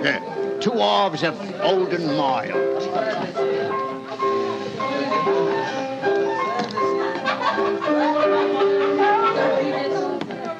Well, here you are, mateys. That'll be a tenner. Have a drink with us, Governor. Oh, don't mind if I do. I'll have a Guinness. You blokes new round here? Yes, that's right.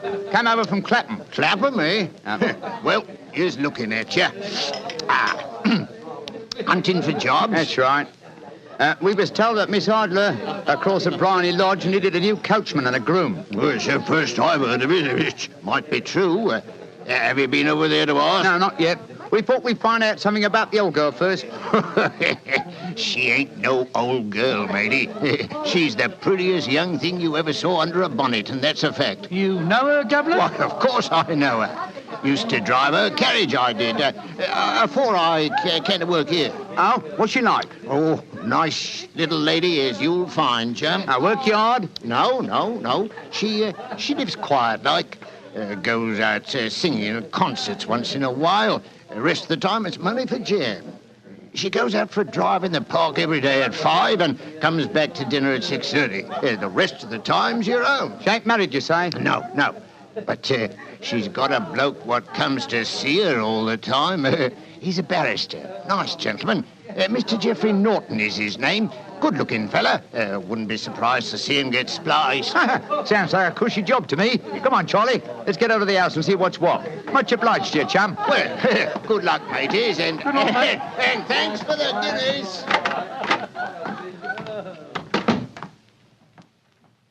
What's our next move, Holmes? Let's stroll back to Bryony Lodge.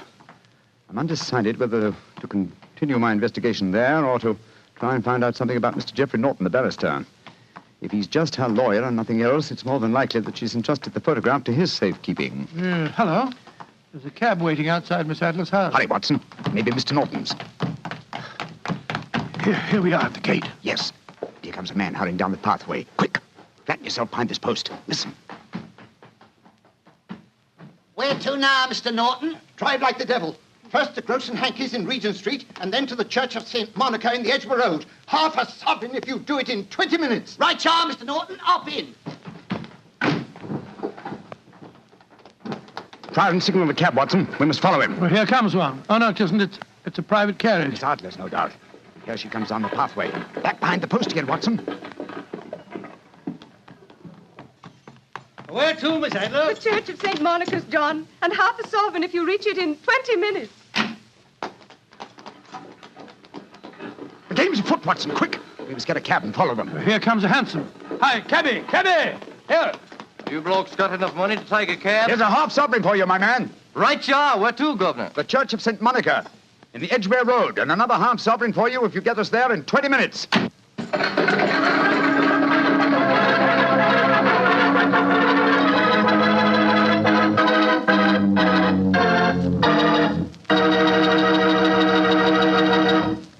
We'll hear the rest of Dr. Watson's story in just a second, but let me tell you something. If you're going to have chicken for dinner tomorrow night, or any night, don't forget to serve that chicken with Petri California Sauterne. Believe me, Petri Sauterne is just about the last word in white wines. It's beautifully golden in color, it's delicate and intriguing in flavor, and it's just, well, you taste it and see for yourself. If you want a delicious white wine, you certainly want a Petri Sauterne. Well, Doctor, once again, you broke off your story at the most exciting point.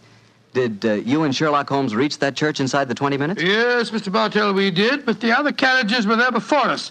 Holmes went into the church after telling me to guard the outside. I must have waited for 10 minutes or more before Mr. Geoffrey Norton and Miss Adler came out, spoke a few words to each other, and then left in their separate conveyances. A moment later, Holmes, still dressed as a stable hand, came striding out of the church and down the steps towards me. He was obviously very excited. Watson. Have they left? Yes, in separate cabs. I overheard him say that he was going back to his office. And she said, I shall drive out in the park at 5 this evening. Splendid, old fellow. Then come on. We can return to Baker Street. What happened inside the church, Holmes? They were married. Married? Of course. The ceremony would have been illegal if it had been performed after noon. That accounted for their wild dash to the church. Jump into the cab. Where to now, Governor? 221B Baker Street. Oh, so they got married, eh? Yes, and it may amuse you to know that I acted as witness at the ceremony. Oh, you did? But how did that happen? Their own witness had failed to appear, and I was dragged into the breach. The bride gave me this sovereign as a memento. I think I'll wear it on my watch chain in memory of the occasion. What an amazing situation. Things begin to look better for the king, don't they? Yes. Now that she's Mrs. Norton, the chances are that she won't want to expose His Majesty after all. I hope so, Watson, I hope so. But we can't afford to take any chances. I think the time is ripe for us to come to closer grips with the lady.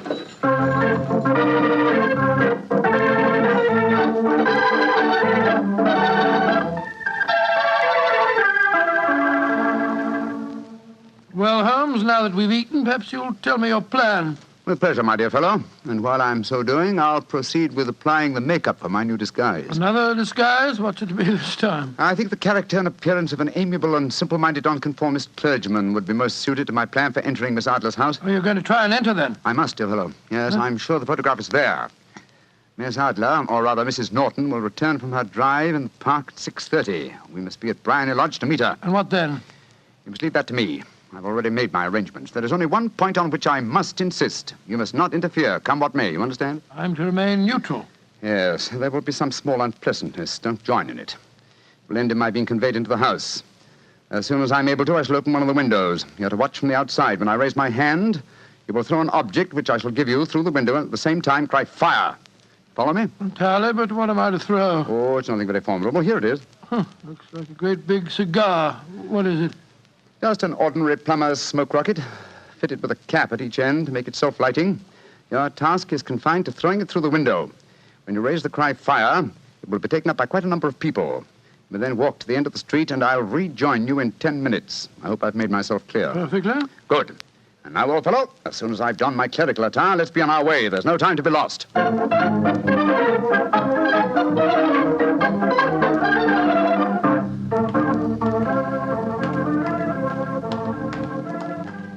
It's nearly 6:30, Holmes. We've been pacing up and down in front of her house for half an hour now. I hope she does come back. I'm sure she will. There seem to be a lot of loafers hanging round her gate. All part of my conspiracy, old chap. You'll see them play their parts in a few minutes. You still think the photograph is inside the house? Yes, I'm sure of it. It's most unlikely that she carries it about with her. Remember, the king told us it was a large frame picture. And also remember that she'd planned to use it within a few days. It must be where she can lay her hands on it. It must be inside her house. But her house has been burgled twice. They don't know how to look. Well, how will you look? I won't. I'll get her to show me. She'll refuse. No, she won't be able to. Shh. Here comes the carriage now. Remember, Watson, carry out my orders to the letter. Yes, you can trust me, Holmes. Good luck. Blimey, here comes the Duchess of Tiddlewigs. Let's put out the carpet. She might get her tootsies wet. Oh, put a sock in it, Alfie. Leave him alone. She's no better than she ought to be. Please let me through. I live here. Well, ain't that nice? We'll all come in and have a cup of cocoa. Move out of the way, please, and let the lady through. Mind your own business. Just 'cause your collar's turned the wrong way, you can't spoil our fun. That's right, Eddie. Keep your nose out of it, parson. Please don't fight about it. I tell you to stop molesting the lady. Do ya? Then how would you like a biff in the nose? Oh, he hit the poor man. Then he ran away, the coward. Is the clergyman badly hurt? He hit his head, Mum, and he fell. If you asks me, he's hurt bad. He's bleeding something terrible. Can we bring him in, Mum? He can't lie here in the street. Why, of course. Bring him in. Right you are, Mum. Here, Bert. Right out. Give us a hand. Anyway. Coo, poor fella. Do you see what happened to him, mister? Yes, I saw, my good woman. A very convincing demonstration. What you mean? Weren't you paid by a certain gentleman for this performance? Oh, you knows about it, too. Yeah, you must be a friend of Mr. Sherlock Holmes. Yes, I am. Nice gentleman. He give us $5 bob apiece for tonight's work. It ain't through yet, though. We got to start yelling fire when somebody tells us. I'm that somebody, my dear lady. There's Mr. Holmes now. He's inside the house. Yes, he's opening a window. Now he's raising his hand. That's my signal. Now to throw the rocket. There we are. Fire!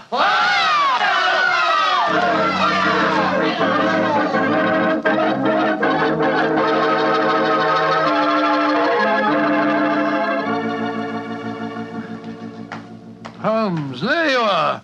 You have the photograph? No. But I know where it is. She showed me, as I told you she would. I'm still in the dark. There's no mystery, old chap. When my accomplices started the round the street, I had a little moist red paint in my hand.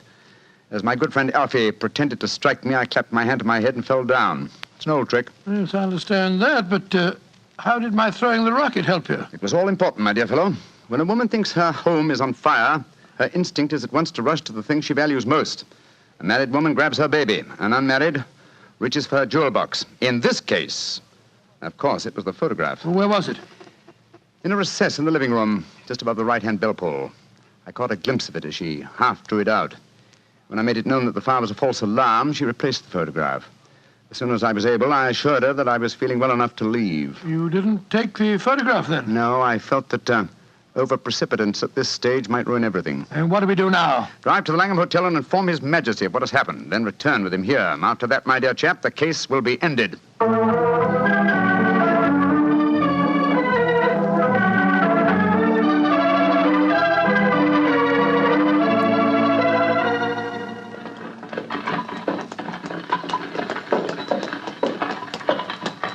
This is Brownlee Lodge now, Your Majesty. I'm all impatience. You're certain this photograph will still be there, Mr. Holmes? I have every reason to believe so, Your Majesty. I must confess, this is going to be something of an ordeal. Then I suggest that you let me do the talking, Your Majesty. I think I know how to handle the lady.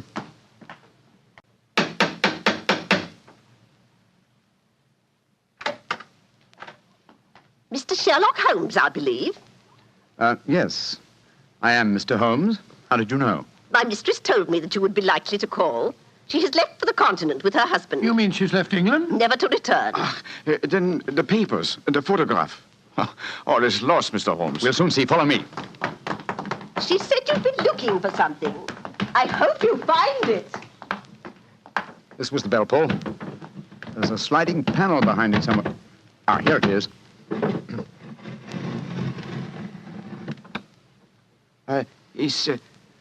Is the photograph there, Mr. Holmes? There is a photograph, but it's a photograph of the lady alone. Here's a letter, and it's addressed to me. What's it say, Holmes? My dear Mr. Sherlock Holmes, you really did it very well. Until after the fire alarm, I had no suspicion. But then, when I realized how I had betrayed myself, I began to think. I'd been warned that if the king employed an agent, it would certainly be you. May I congratulate you on your disguise as the dear old clergyman? Great Scott, you was far more clever than you thought, Holmes. Yeah, go on. What else does it say? Let me see. My husband and I both thought that the best recourse was flight. So you will find the nest empty. As to the photograph of the king and yourself, His Majesty may rest in peace. Thank goodness for that. I love and am loved by a better man than he. I leave another photograph, however, that he might care to possess. And I remain, dear Mr. Sherlock Holmes, very truly yours, Irene Norton, née Adler. What a woman, Watson. What a woman. What a magnificent woman. She fooled me completely. But, I'm sorry, Your Majesty, I've been unable to bring your business to a more successful conclusion. On the contrary, my dear sir, nothing could be more successful. I know that Irene's word is inviolate. The incriminating photograph is now as safe as if it were in the fire. I'm glad to hear Your Majesty say so. I am immensely indebted to you. Now, pray tell me in what way I can reward you. This beryl ring that I wear, I should be proud Your Majesty has something that I should value even more highly. You have but to name it. This photograph. Irene's photograph?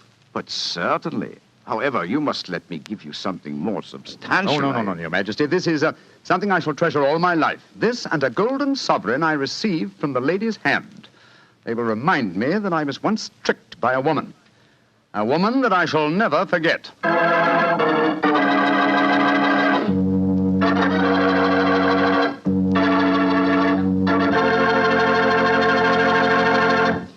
What a woman, that Mrs. Adler. Or should I say, Mrs. Norton.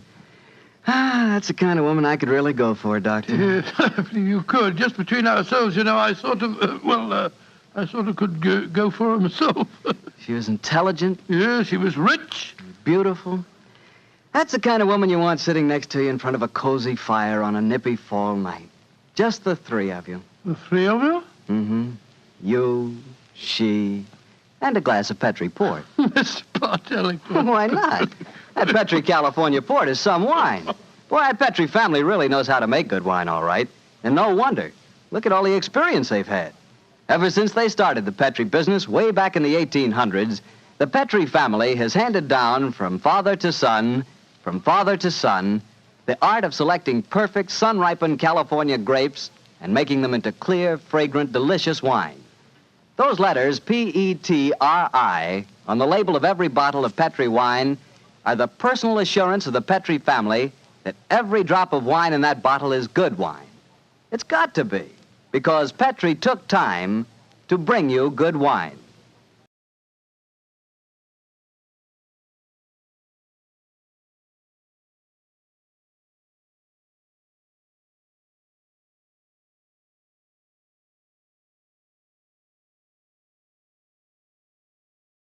Petri Wine brings you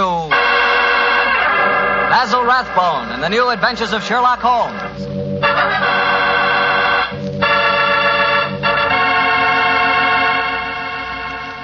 The Petri family, the family that took time to bring you good wine, invites you to listen to Dr. Watson tell us another exciting adventure he shared with his good friend, that master detective, Sherlock Holmes.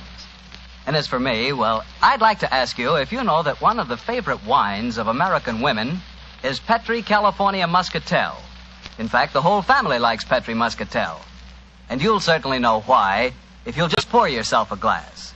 Why, that Petri Muscatel is wonderful just to look at. It's the color of sheer gold. And raise that glass of Petri Muscatel to your lips. Oh, boy, what a wine. Look, did you ever walk through a vineyard early in the morning? You know, when the dew is still clinging to the grapes. And did you taste one of those luscious, plump muscat grapes? Then you'll know what to expect the first time you taste Petri Muscatel. Petri Muscatel brings you that same wonderful muscat flavor, right from the heart of the grape. Try serving Petri Muscatel after dinner by itself or with fruit or nuts. It's the perfect after-dinner wine. And serve it proudly because 5 letters, P-E-T-R-I, spell the proudest name in the history of American wine.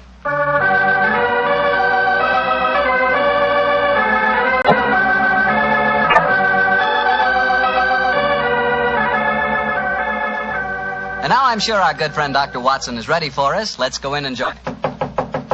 Come in. Oh, there you are, Mr. Bartell. Good evening, Doctor. Are you all ready with tonight's new Sherlock Holmes adventure? I'm ready if you are, my boy. How would you like to hear a story that took place in Italy? In Italy? Say, you and the great Sherlock Holmes certainly did get around. What took you there, Doctor? We'd gone to Rome to investigate the sudden death of Cardinal Tosca.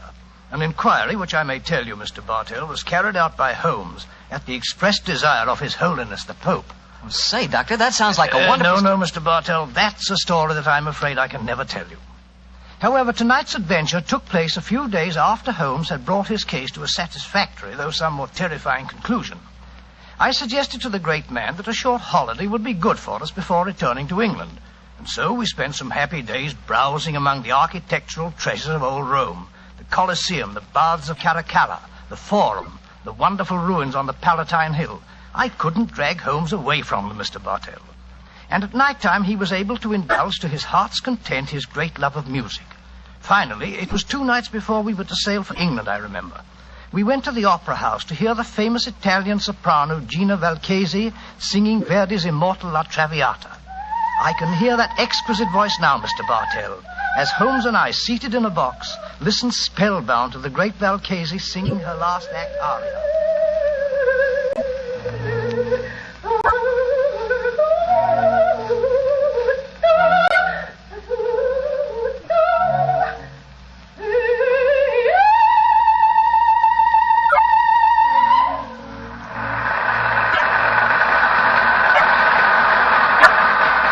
Voice, Watson.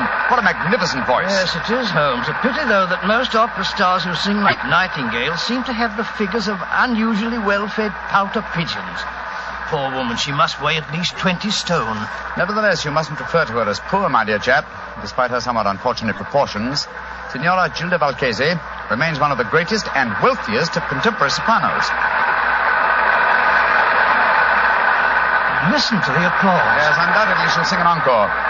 We might as well go back to her dressing room now. The opera's almost over. Why are we going back to her dressing room? Because during the last intermission, I received a note from her requesting my attendance. Oh, what did the note say?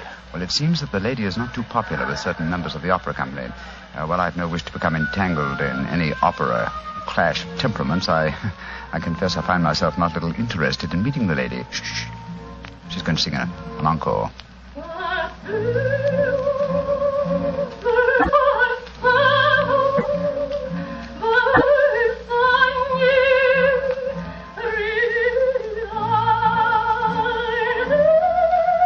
Are you really going back to her dressing room? Certainly, my dear fellow. A summons from Gina Valchese is no more to be disobeyed than a royal command.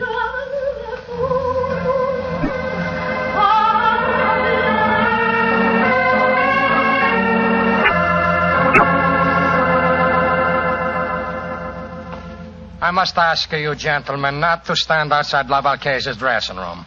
We permit no strangers, particularly foreigners. But the Signora has requested our presence. May I ask who you are?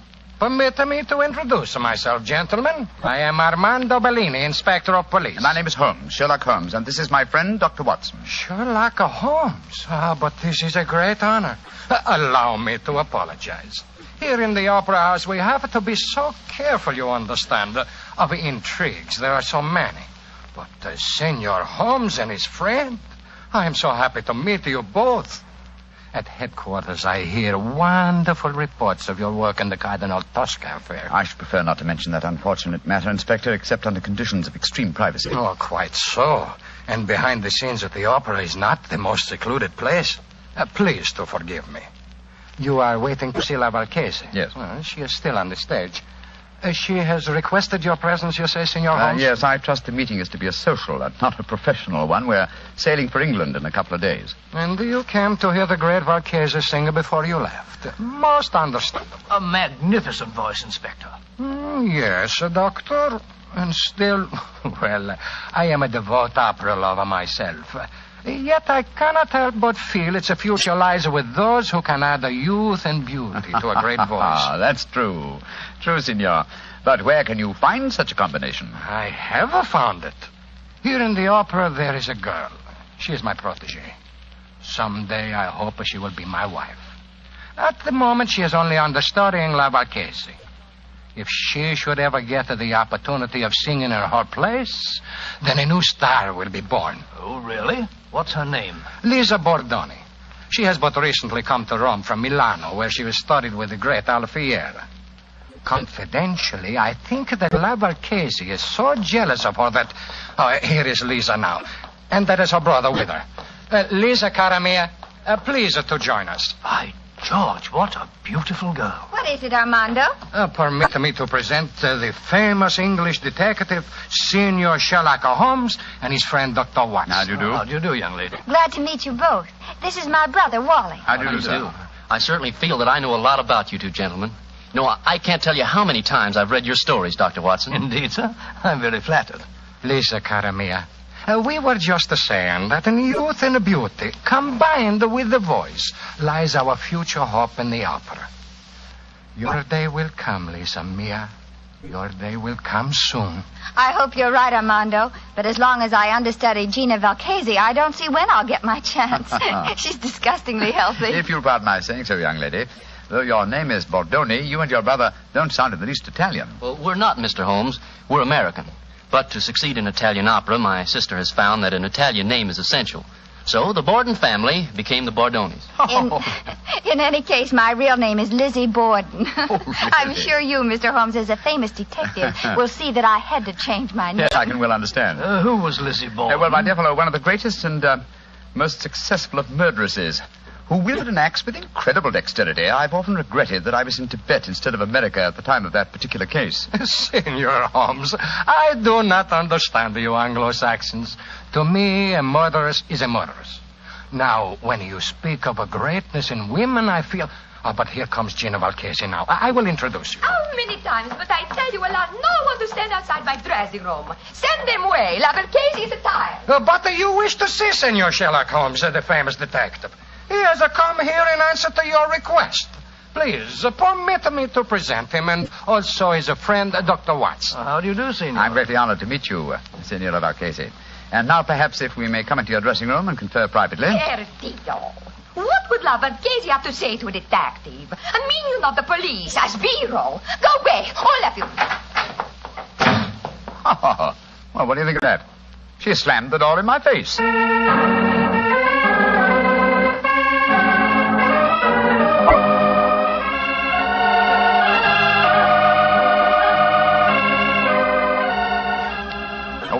Waiter. Si, senor. Bring me some more coffee, please. Si, senor. The very pleasant dining here on the hotel terrace, I must confess. Very. Amazingly warm considering yesterday's snow. Yes, it is. Later I suggest we pay another visit to the opera and hear La Valchese sing Gilda and Rigoletto. Upon my soul, Holmes, it seems to me that you're astonishingly casual after the way that woman insulted you last night, slamming the door in your face as if you were a tradesman. Shocking. What would you have me do, my dear chap? Force my way into a room, demand an apology, or have my friend challenge her to a duel in order to avenge my honor? Oh, don't try to be funny, Holmes. You know perfectly well what I mean. The lady asks you to come and see her, and when you do, she pretends she's never heard of you. And here it is nearly 24 hours later, and you've done absolutely nothing about it. Oh, dear old Watson. You're really quite upset over the affair, aren't you? Well, if it'll make you any happier, let me tell you, I have done something about it. I'm delighted to hear it. What? This morning I was able to obtain a specimen of La Valchese's handwriting from an autographed picture in the possession of Inspector Bellini. I compared the writing with that on the note and that I received in the box last night. It was the same, proving that the message I received was authentic. Oh, in that case, why did she snub you like that? Well, something was to frighten her, I suppose. Something or someone who was standing at the dressing room door with us. Well, who was there? Inspector Bellini, Lisa Bordoni, and her brother. Precisely, my dear fellow. Therefore, we may assume that La Valchese had no wish to recognize me in their presence. But if you think that, Holmes, why haven't you been in touch with her today? She may be in some dreadful danger. Oh, if she is, she can find me easily enough. Meanwhile, I'm perfectly happy to be left alone. The last few weeks have been sufficiently strenuous without becoming involved in some fresh case. On my soul, Holmes, you must be tired. I've never known you to be so indifferent to a case. Great Scott. What is it, Watson? Look, walking towards us. It's Signora Valchese herself. Oh, and judging from the lady's expression, she seems to be in some distress. Good evening, Signora. Signor Holmes, I must speak Please to sit you. down, won't you? This is my colleague, Dr. Watson. How do you do? First, I must apologize for my behavior last night.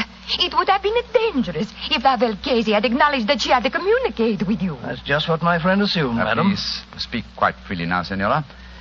No one can overhear us. Signor Holmes, I am being persecuted. My life is in danger.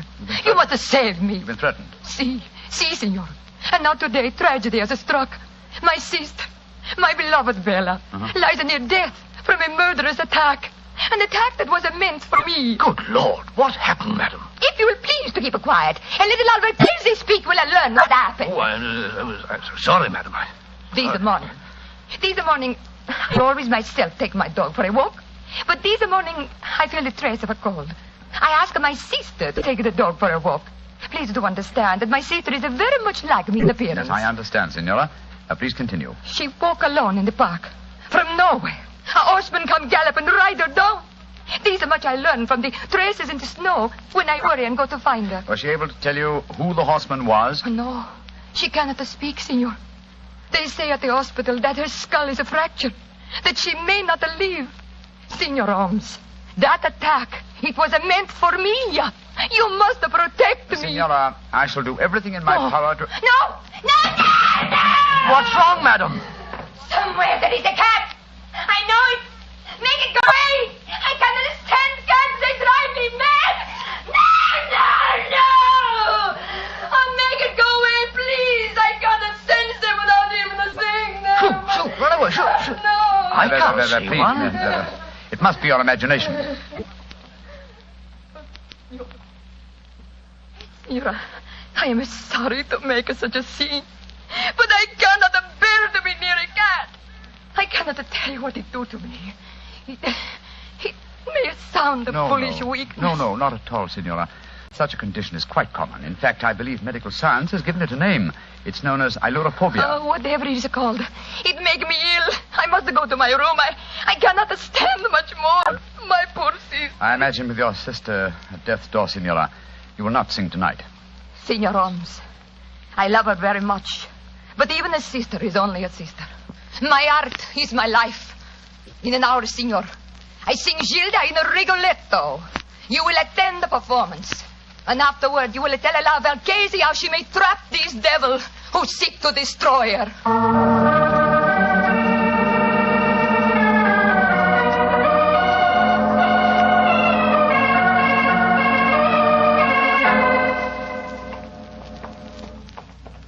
Holmes, it's after 9:30. We've missed quite a lot of the opera. It's hardly worth going to our box now. We'll just be in time to hear La Valchese sing the incomparable Caronome. Come on, old fellow. Let's slip in as quietly as we can. Seems to me we should have been in our box from the beginning of the performance. She asked you to keep an eye on her. That's true, old chap. But it occurred to me that an attack on her during the performance was unlikely, and that our time might be more profitably spent making inquiries at the riding academies. You drew a blank. We found no trace of that mysterious rider. No, but at least we tried. Here we are.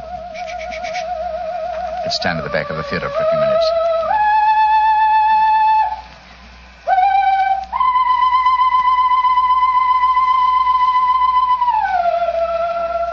Great Scott! That isn't Valchese singing. It's the understudy, Bellini's protege, the American girl, Lisa Bordoni. What a beautiful voice. Like one, but with a beautiful, wonderful range. Look here, we've no time to listen to her now. We must go to the Valchese's dressing room at once. We know she left for the theater tonight with the intention of singing. I'm very much afraid there's devil's work afoot, Watson.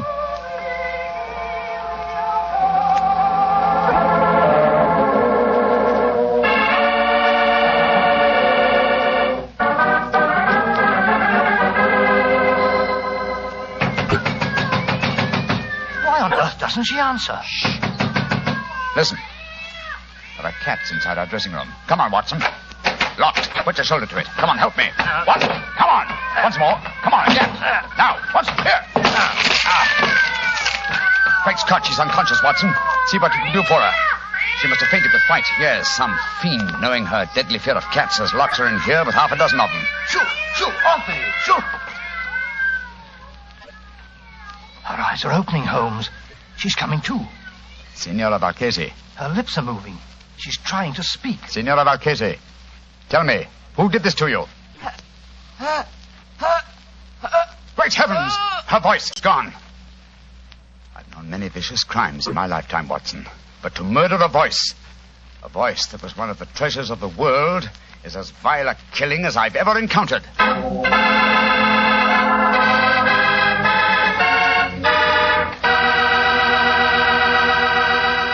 Dr. Watson will tell you the rest of his story in just a few seconds.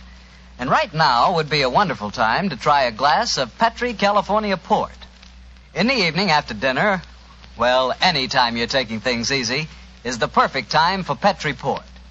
Petri Port is a rich red wine, the kind of wine you like to sip slowly, so you won't miss a drop of its truly fine flavor. I'm not kidding when I say you owe it to yourself and your family to try Petri Port. In fact, you should try Petri Port and Petri Muscatel. So don't buy one, buy two. Buy both Port and Muscatel. Just be sure you get Petri, because Petri wine is always good wine. Well, Dr. Watson, so the great opera singer lost her voice when someone locked her in a room full of cats, huh? What did you and Sherlock Holmes do? We took Signor Valchese back to her hotel at once and saw that she was properly taken care of. How did the understudy, Lisa Bordoni, make out, Doctor? Well, the tragedy that overtook La Valchese gave her great chance. She received a tremendous ovation at the close of the performance, and it seemed certain that another star had been born. But let me tell you the story just as it happened, Mr. Bartell. A little later that night, Holmes and I were once again standing on the balcony of our hotel, watching a crowd of people that had assembled in the courtyard. You see that crowd, Watson? Yes, I suppose they've come here to acclaim the new star. No, my dear fellow. That crowd isn't planning a celebration. Look at them and listen to their angry murmuring. I'm afraid there's going to be trouble. I don't like the look of it. Hello. Here comes Lisa Bordoni's brother, Wally. What's wrong, sir? Mr. Holmes, you've got to do something. What's happened? Well, somehow the story about the cats in La Valchese's dressing room has spread. The crowd outside are saying that my sister, Lisa, planned the whole thing so that she could sing Valchese's part in the opera tonight. Where's your sister now? In a room at the hotel here. I managed to get her away from the crowd, and I locked her in. But that mob, I'm frightened for her. Here comes the official representative of law and order, Inspector Bellini. Wally, where is Lisa? I was just telling Mr. Holmes that I'd locked her in a room. Well, that crowd's in a dangerous mood, Bellini. What precautions are you taking? I have thrown a cordon of police around the hotel. The mob is getting out of our hand, and Lisa must be protected. As a matter of fact, the situation is even worse than the crowd knows. I have just been told that La Valchese's twin sister Bella died in the hospital tonight. That adds a murder charge. If the crowd knew about that, I tremble to think what might happen. Did you say that La Valchese's sister was a twin, Inspector? Si, Senor Holmes.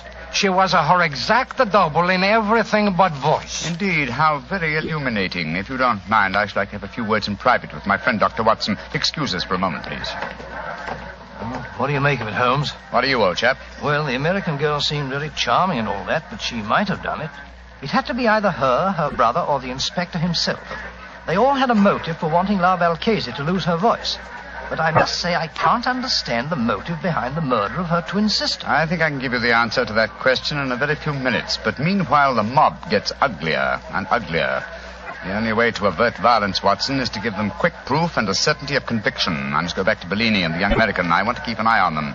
Meanwhile, I want you to slip out and get me a cat. Cat? What on earth for? You'll find out soon enough. But Holmes, what kind of a cat? Oh, any kind, but hurry.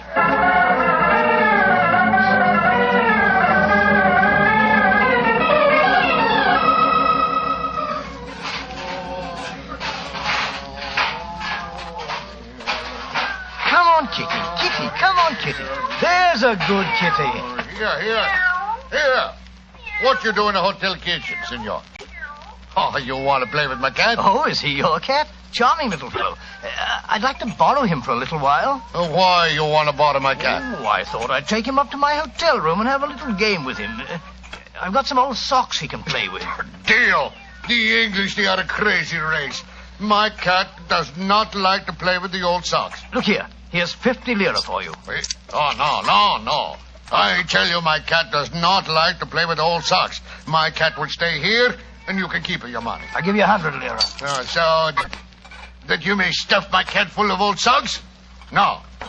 Give me back my cat. Oh, the place is with you. You'll get it back later. Stop him. The crazy Englishman is stealing my cat. Stop.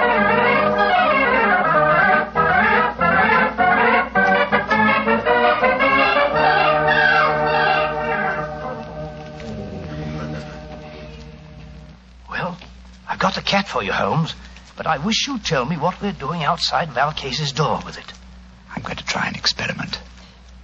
We open her bedroom door softly. So. Slip the cat in. So. And close the door. Holmes, man, what the blazes do you think you're doing? You'll drive her mad. I think not. Listen. And watch through the keyhole if you can. You come from, you stupid cat. Go away. Holmes, her voice. It's come back. Yes, I thought it might. I can see her through the keyhole. She's picking the cat up by the scruff of its neck. She's walking toward the balcony. Yes, and towards the crowd down below. An excellent opportunity for a public confession. Come on. Stella? What do you want? I charge you with the murder of your sister, the great singer, Valchese.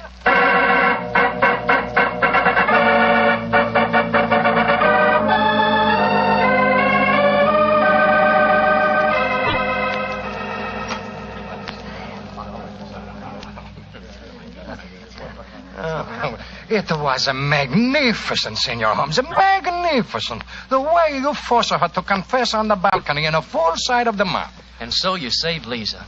I can't thank you enough, Mr. Holmes. Nor can I. Though I still don't see how you guessed. She looked so much like her sister that she fooled even me, her understudy. Yes, it was an extremely cunning plot, Miss Bordone. The real Valchese sent me that note last night. When I met her at the dressing room door, she denied having sent for me because the three of you were there. I suppose she suspected one of us. Oh, yes, obviously. And later, no doubt, she told her twin sister Bella about having sent me the message and also announced her intention of coming to see me. Bella saw her opportunity, murdered La Valchese, assumed her identity, and to give added realism to her role, followed through with her sister's plan by coming to see me today. But I still don't understand this business, Mr. Holmes. Why did the twin sister lock herself in her dressing room and fill it with cats? What did it accomplish? It gave me the chance to sing. Yes, that's true. Which is why Watson felt certain the criminal must be you, your brother, or Signor Bellini. But you see, the episode with the cats accomplished one other thing. It made it plausible that the great Valchese should never sing again. To whose advantage would that be? An impostor, of course. In the person of a twin sister who could not sing and who must surely envy her sister's great will. Exactly, my dear fellow. As soon as I knew they were twin sisters in everything but voice, it became more than a possibility. It became probability, but it had to be tested. That's why I sent for the cat, Watson. When the sister, thinking herself unobserved, exhibited no terror for cats, well, it became a certainty. Upon my soul, Holmes, this is as fantastic a plot as ever we've met. A diabolical plan, Watson. And I'm only thankful, Miss Bordoni, that we were able to expose it before the crowd reached you tonight. I don't know what I can ever do to repay you, Mr. Holmes. Oh, that won't be hard, my dear. A box of Covent Garden for your London debut would be, an ample repayment. And from what I hear of your reception in Rigoletto tonight, I shan't have to wait very long for that reward, eh? It's a promise, Mr. Holmes. Come in. Oh, excuse me, please. All over the hotel I'm looking for my cat. I say to myself, there he is. He's stealing my cat. Inspector Bellino, you arrest him. He tried to bribe me, and then he ran away with my cat and fill him full of old English socks. Oh, does she be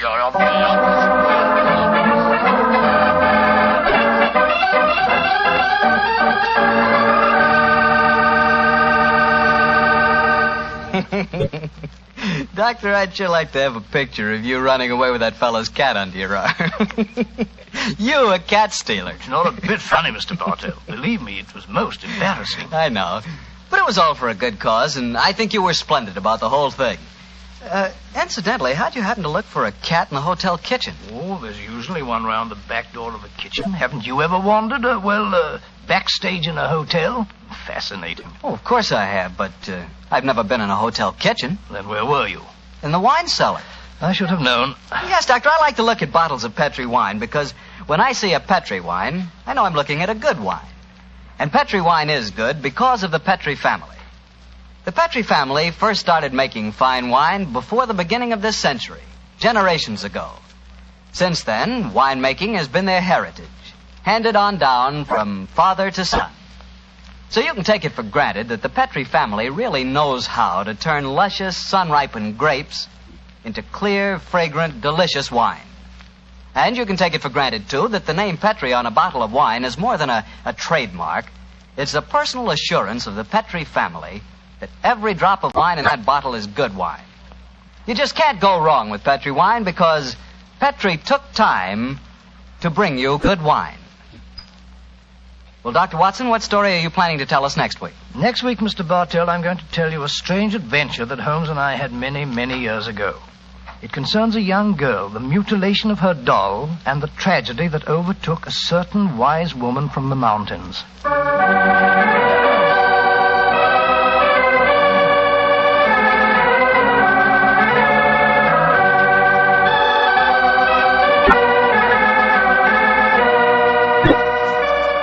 Tonight's Sherlock Holmes adventure was written by Dennis Green and Anthony Boucher and was suggested by an incident in the Sir Arthur Conan Doyle story, The Adventure of Black Peter.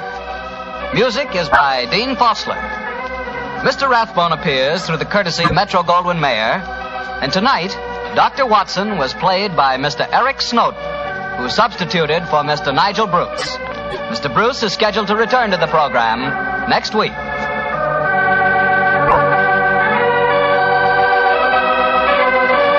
Petri Wine Company of San Francisco, California, invites you to tune in again next week, same time, same station. Sherlock Holmes comes to you from our Hollywood studios.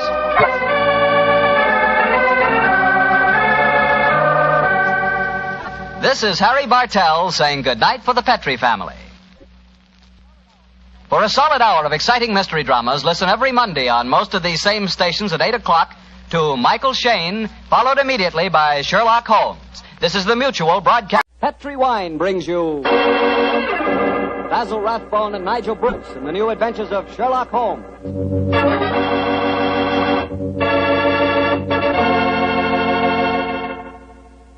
The Petri family, the family that took time to bring you good wine, invites you to listen to Dr. Watson tell us another exciting adventure he shared with his old friend, that master detective, Sherlock Holmes. And right now, I'd like to just briefly mention an idea you ought to try tomorrow night, just before you sit down to dinner. Just pour yourself a glass of that good Petri California sherry. Petri sherry is the perfect before-dinner wine. Its cheerful, glowing amber color looks festive and, well, it sort of lends an air of importance to the occasion. And as for the wine itself, just taste it. That Petri sherry is not just ordinary wine, no, sir. One sip and you know that wonderful sun-ripened grapes went into its making. Yes, and you know that Petri sherry was carefully watched over every step of the way. Incidentally, Petri makes two kinds of sherry.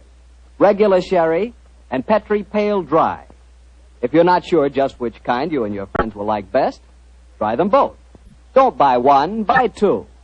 But when it comes to sherry, or any other wine for that matter, be sure you always buy Petri.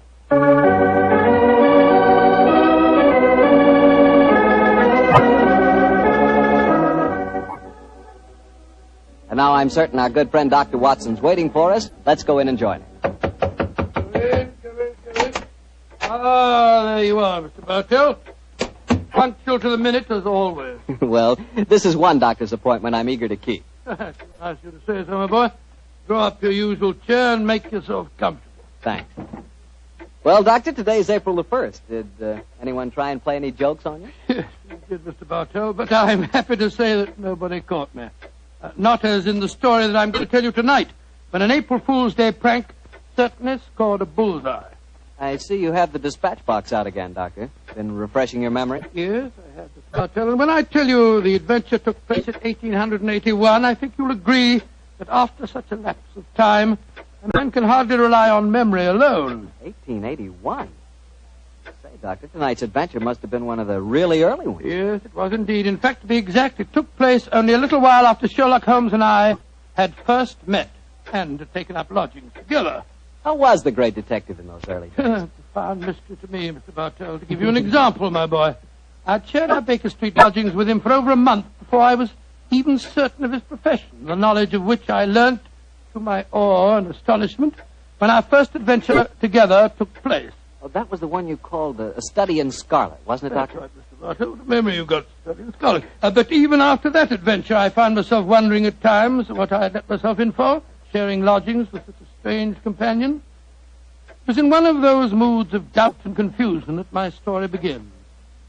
Late one March evening, I found myself in the neighborhood of Piccadilly Circus. It was cold, and a steady drizzle of rain had dampened my spirits. I thought that a glass of wine and the sound of music would put me in a better mood. And so, Mr. Bartell, I entered the Criterion restaurant. As I sat with a glass of rare vintage port at my elbow, the orchestra playing a dreamy Strauss waltz in the background, I couldn't help thinking of the last time that I'd been there. It was the night I met a young medical student by the name of Stamford. He was the man who first introduced me to Sherlock Holmes. Suddenly, I felt a clap on my shoulder. I turned, and to my amazement, once again young Stamford was standing before me. Watson, or should I say Dr. Watson, how are you, my dear chap? Hello, Stamford. Come and sit down. Thanks. I'm glad to see that you're not holding any grudge against me. Why on earth should I do that? For introducing you to Sherlock Holmes. I've reproached myself ever since. I think he's as mad as a hatter. Not at all. He may be eccentric. In fact, I'll admit that he is eccentric, but he's an extraordinarily interesting fellow. He'll make a great name for himself as a private detective one of these days. You'll see if I'm not right, Stamford. I saw something about him in the paper the other day. Yes, I expect that was the Lauriston Gardens affair, wasn't Yes, it? yes, it was. He's a brilliant man, Stamford. Quite brilliant. Though I must admit he's difficult at times. He works like a fiend as a rule, but occasionally a reaction sets in for days at a time. He'll lie on our sofa, hardly uttering a word or moving a muscle from morning to night. It's depressing, I must say. I think he takes himself too seriously. Yes, perhaps you're right. How would you like to join in a little plot? Plot, against Holmes? Yes, just a rag, you know. We thought it'd be rather fun. We? Murphy and I, we were just talking about it. I'll call him over. Murphy? Oh, is that Murphy? I've seen him before somewhere, haven't I? I'm sure you must have done. He's been round at the hospital, and any time you go into the British Museum, you'll find him there. Nice fella, but dull. Definitely dull. Yes, Stamford. Oh, this is a friend of mine, John Watson. This is James Murphy. How do I think I've seen you at the hospital? And I know I've seen you, Dr. Watson. Oh, sit down and come and join us, won't you? Oh, thank you very much. I was just telling Watson about our little plot. Oh, you mean about Sherlock Holmes? Now, look here. I'd like you fellas to realize that Holmes is a very good friend of mine. Oh, don't worry, Watson. This is all in good fun. Don't you realize what the date is tomorrow? 1st of April, isn't it? Yes, April Fool's Day. Oh, now I see. You're going to play an April Fool's Day joke on Holmes. Yes, that's our plan. Well, it's hardly our plan, Stamford. It's really Lady Anne Partington's idea. You see, Holmes was very rude to her when she visited the hospital recently, and she wants to, take him down a peg or two. Sounds innocent enough, but I must say he's inclined to be rather arrogant at times. Well, what's the plan? Well, we'll need your help, Watson. You must be careful not to give the joke away. I'll bet you a $5 that Holmes falls for the whole story, hook, line, and sinker. Now, here's exactly what we're planning to do. Lady Anne is going to call on Holmes at Baker Street in the morning. Lady Anne, I'm very flattered that you called to see me in my professional capacity. Surely, my dear man, you didn't think this was a social call. You were much too rude to me at the hospital the other day for that. That was the point I was trying to make.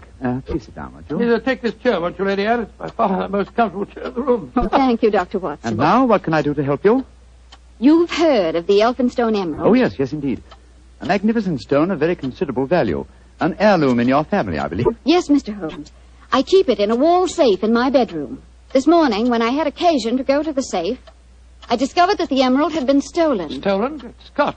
Shocking business. Of course, you want Mr. Holmes to recover it for you. A remarkable deduction, my dear doctor. Lady Anne, when you opened the safe, did you observe any signs of it having been tampered with? Oh, I think it's rather stupid to sit and answer questions here in Baker Street. Why don't you come over to my house in Cavendish Square and examine the safe for yourself? You are a detective, aren't you? Lady Anne, just now you accused me of rudeness. I assure you that mine, at least, was unintentional. Oh, come, Holmes. Don't be so touchy. I can promise you a substantial fee, Mr. Holmes. I'm a struggling practitioner in a new profession, eh? My poverty, but not my will, consents. I pay thy poverty, and not thy will. You see, I can quote my Shakespeare, too, Mr. Holmes. My carriage is waiting, gentlemen. Let's drive over to Cavendish Square at once, shall we?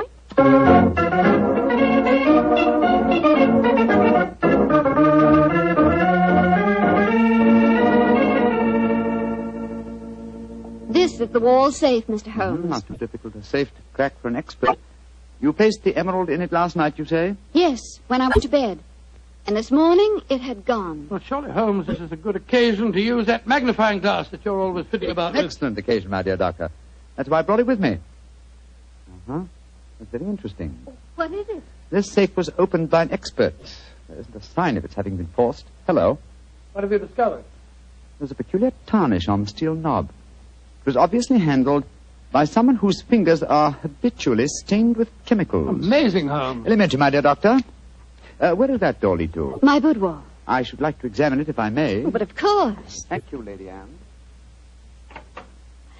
Dr. Watson, this is the most beautiful April Fool's Day fraud I've ever played. I must say, Murphy was right. He has fallen for it. Hook, line, and sinker.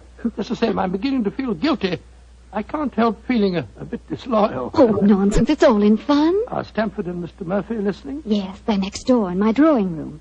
I'm sure their ears are positively glued to the keyhole. Well, I do hope Holmes won't be angry with me. Here he comes. Nothing of any interest in there. The windows haven't been tampered with. We may presume, therefore, that the thief did not enter by an upstairs window. Lady Anne. Yes, Mr. Holmes. This room has not been touched since you discovered your loss? Oh, no. I told the servants to leave it exactly as it was while I came to fetch you. Splendid. Deep pile carpet, eh? Couldn't be better. The thief was a tall man with a long stride. Oh, come, Holmes. I know your methods, but there aren't any footprints on this carpet that you can identify, even with your magnifying glass. My dear doctor, I've studied many crimes, and I've never seen one yet that was committed by a flying creature. As long as a criminal remains upon his two legs, there must be some trifling displacement can be detected by a keen observer. I assure you that the marks on this carpet indicate that the thief was a tall man with a long stride. Traces of tobacco ash, pipe tobacco, shag tobacco that sells at 4p an ounce. Oh, now, really, Mr. Holmes, how can you possibly identify an individual tobacco? Oh, it's a hobby of mine. In fact, I've even written a monograph on the subject. Now, one more look at the safe itself. Hello. What's this powdered dust here? What? It's rosin. Distinct trace of rosin. Lady Anne, I suggest that you get in touch with Scotland Yard at once. You mean that you've solved it, Holmes? I mean, my dear doctor, that I can give you a reasonably complete picture of the thief, and that picture is so individual that I'd be surprised if it would fit more than one man in London. What? This is pure magic, Mr. Holmes. Please describe him to me. Well, he's a tall man. The width of his stride indicates that, and he's thin. But what enables you to tell that, Holmes? His footprints have made a remarkably light indentation on the nap of the carpet. Our thief dabbles extensively in chemicals, as indicated by the tarnishing of the knob on the safe, and the traces of rosin would suggest that he plays the violin also.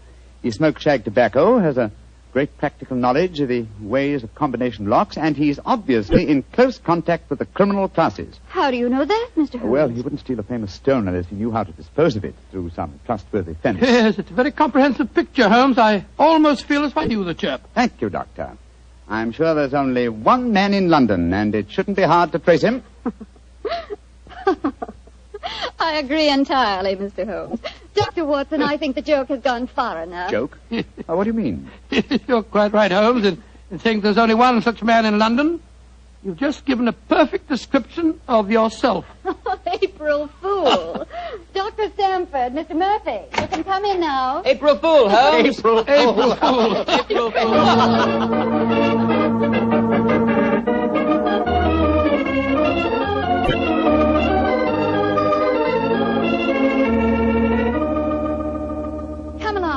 Into the drawing room, everyone. Let us drink a glass of wine to Mr. Holmes, who has so graciously forgiven us for the little trick we played on him. And also to Dr. Stamford, who thought of the whole idea. No hard feelings, Holmes. Oh, no, Doctor. Oh, it was a rather embarrassing experience. When Murphy told me about the plan, I just couldn't resist joining him. Ah, here you are, Holmes. Here's a drink. Thank you, Stamford. You know Murphy, don't you? No, I don't think we've met. How do you do, sir? How do you do, Holmes? How did you like the little game we played on you? It was rather a salutary experience. I suppose you gave them all the details to build up the picture of me, eh, Doctor? As a matter of fact, I did, Holmes, and knowing some of your methods, we tried to plant every clue that you'd pick up. Very neat job, too, and incidentally, a perfect example of the dangers of deductions based on purely circumstantial evidence. I shall profit from this little lesson. I must say it was worth a fortune in emeralds to see your face, Holmes, when you realized what you'd done. Well, the joke's over now. By the way, where is Lady Anne? I believe she said she was going to fetch the Elphinstone emerald. She thought you might be interested in seeing it. She probably feels the sight of it will salve my wounded vanity. Oh, here she comes now. Mr. Holmes! Mr. Holmes! It's got... What's wrong? What's happened, Lady Anne? The emerald. It's not where I hid it. This time it's really stolen.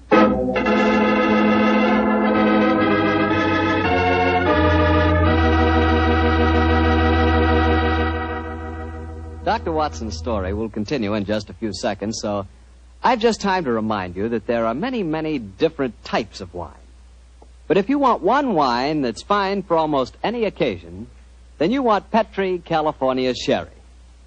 Petri Sherry is fine before dinner, of course. But Petri Sherry is good after dinner, too. And it's the perfect wine for cocktail time or any time friends drop in. Everybody will love the real heart-of-the-grape flavor you get in every sip of Petri Sherry. And you can serve Petri Sherry proudly, because those letters P-E-T-R-I spell the proudest name in the history of American wine. Petri wine. Well, Dr. Watson, your April Fool Day plot kind of backfired on you, didn't it? Yes, Mr. Bartell, it was a perfect example of the bite a bit. Well, what happened next? I suppose Sherlock Holmes went into action once again. That's Mr. Bartell, and it gladdened my heart to see the change in the fella. I confess I'd felt rather ashamed of my part in the prank, for I could see that Holmes's pride had been hurt. But now, with a definite crime before him, the difference was amazing. He suddenly became a dynamo, galvanized into action as he stood there, firing questions at the other members. Lady Anne, who besides yourself knew of this fresh hiding place? Both Murphy and I did. Yes. After we'd left our deliberate clues on the safe, we went with Lady Anne and saw her secrete the emerald in the top drawer of her dressing table. We thought it would be all right there. After all, as soon as the joke was over, I was going to put it back in the safe. Now, I think our wisest plan before we question the servants would be for each one of you who were in this April Fool's Day prank to submit to being searched. Holmes, surely you don't suggest that any one of us took the emerald? No, Stamford, I don't. But if any one of you four are not guilty, this will be a splendid way of proving your innocence. I say, steady, Holmes. You're not suggesting that Lady Anne stole her own emeralds, are you? Are you, Mr. Holmes? I'm suggesting nothing, but I may point out that the recent vogue for the insurance companies has provided another interesting motive for these so-called thefts. I resent your insinuation. It's outrageous. Lady Anne, if I'm to recover your emerald, I must at least consider every possibility. A search is the most immediate practical action. And perhaps you'll retire into the next room while I persuade these gentlemen to submit to being searched. Very well, but I think you're in danger of making a fool of yourself once again. Wait, don't go, Lady Anne. A search won't be necessary. What do you mean, Murphy? I must throw myself on your mercy, Lady Anne. I confess that I stole the emerald. Murphy! After you put it in the drawer, Lady Anne, I slipped back into the room and took it out. Murphy, that's a criminal action. I know it, but I'm poor. I need money desperately for my mathematical research. I knew the emerald was priceless, and I couldn't resist the temptation to take advantage of a joke. Here, Lady Anne, here's the stone, and please don't prosecute me. Please don't. It'd be my ruin. May I examine the emerald, Lady Anne? Thank you. Well, Mr. Murphy, I won't pretend that I'm not deeply shocked. I must ask you to leave my house. But you won't prosecute me, will you? It was a moment's temptation. No, I won't prosecute you. Holmes, what are you doing with the emerald? Well, knowing something of the deceptive ways of thieves, I came on this case fully prepared to test the emerald when I found it.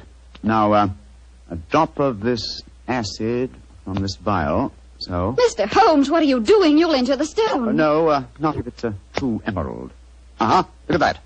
Good Lord, the acid's eating to the stone as if it was sugar. Then that means... It means, Lady Anne, that Mr. Murphy has just imperiled his honor and his freedom to steal a singularly beautiful fake.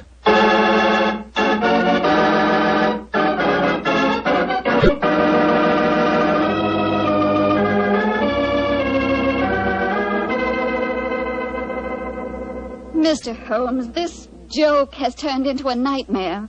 Is there no way of recovering my emerald? I hope so, Lady Anne. I've been taking steps in their logical order. The servants have all been questioned. We've searched Mr. Stamford and Mr. Murphy. Yes, most humiliating experience. Made me feel like a criminal. Well, personally, I was only too thankful to submit to a search this time. I knew I had nothing to worry about. You yourself, Lady Anne, you consented to being searched by the police matron that Holmes sent for? Only because he threatened to send for the police if I didn't. But distasteful though it was, I'd rather endure that than have this story on the front pages of the newspapers. And in spite of all these rather unfriendly proceedings, we've got exactly nowhere as regards finding the emerald. No, Stamford, but we have at least eliminated the possibility that the thief is secreting the jewel on his person. Still somewhere in these 2 rooms, eh, Holmes? I think so, though there is one remaining possibility. And that is? That the fake stone was substituted for the real emerald sometime before all of you engineered your April Fool's Day joke. Oh, no, Mr. Holmes, that's not possible. I know it was the genuine emerald I took out of the safe this morning. How can you be sure? The substitute was an excellent imitation.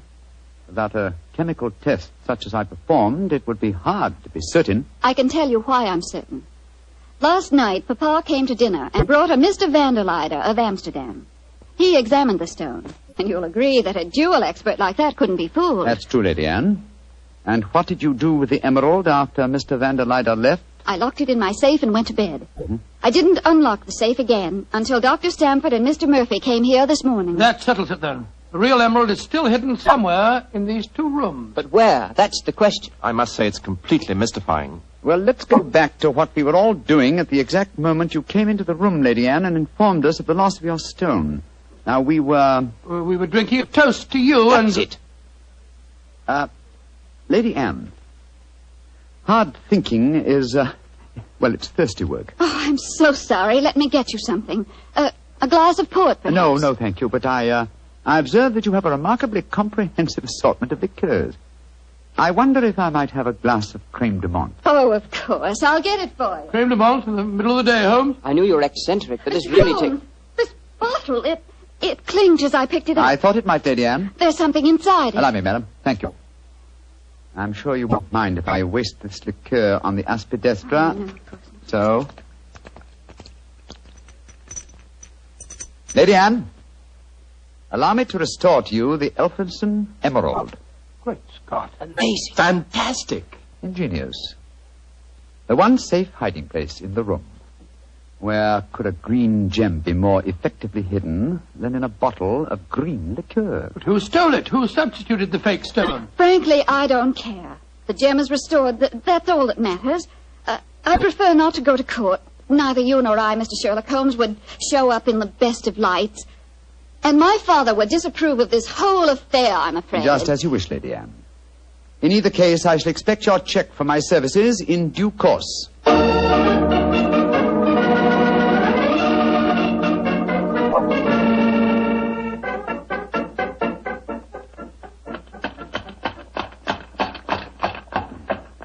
Well, here we are at the Criterion again, Stamford. Won't you come in and join us for lunch? Thanks, Watson, but I'll keep the cab and go on. I actually have a patient this afternoon. A rare and delightful experience for a young doctor, as you probably know. As rare and delightful as a client is for a young detective, eh, Stanford? I quite understand, and I'm correspondingly grateful to you for your profitable hopes. I'm glad it was profitable for you. Personally, I feel pretty stupid about the whole thing. Well, goodbye. Goodbye, old fellow. Goodbye. 39 Onslow Square, cabby. You're remarkably quiet, Murphy. Well, I'm afraid my conscience won't let me do much talking, Doctor. I'm heartily ashamed of myself. Well, thanks for the lift. I'll leave you chaps Oh, there. nonsense. You'll join us for lunch, Murphy. But, No buts about it. I insist. Come on. Well, it's awfully nice of you. Oh, come, Murphy. Any one of us can make a foolish mistake. It's just lucky that you didn't have to pay for yours.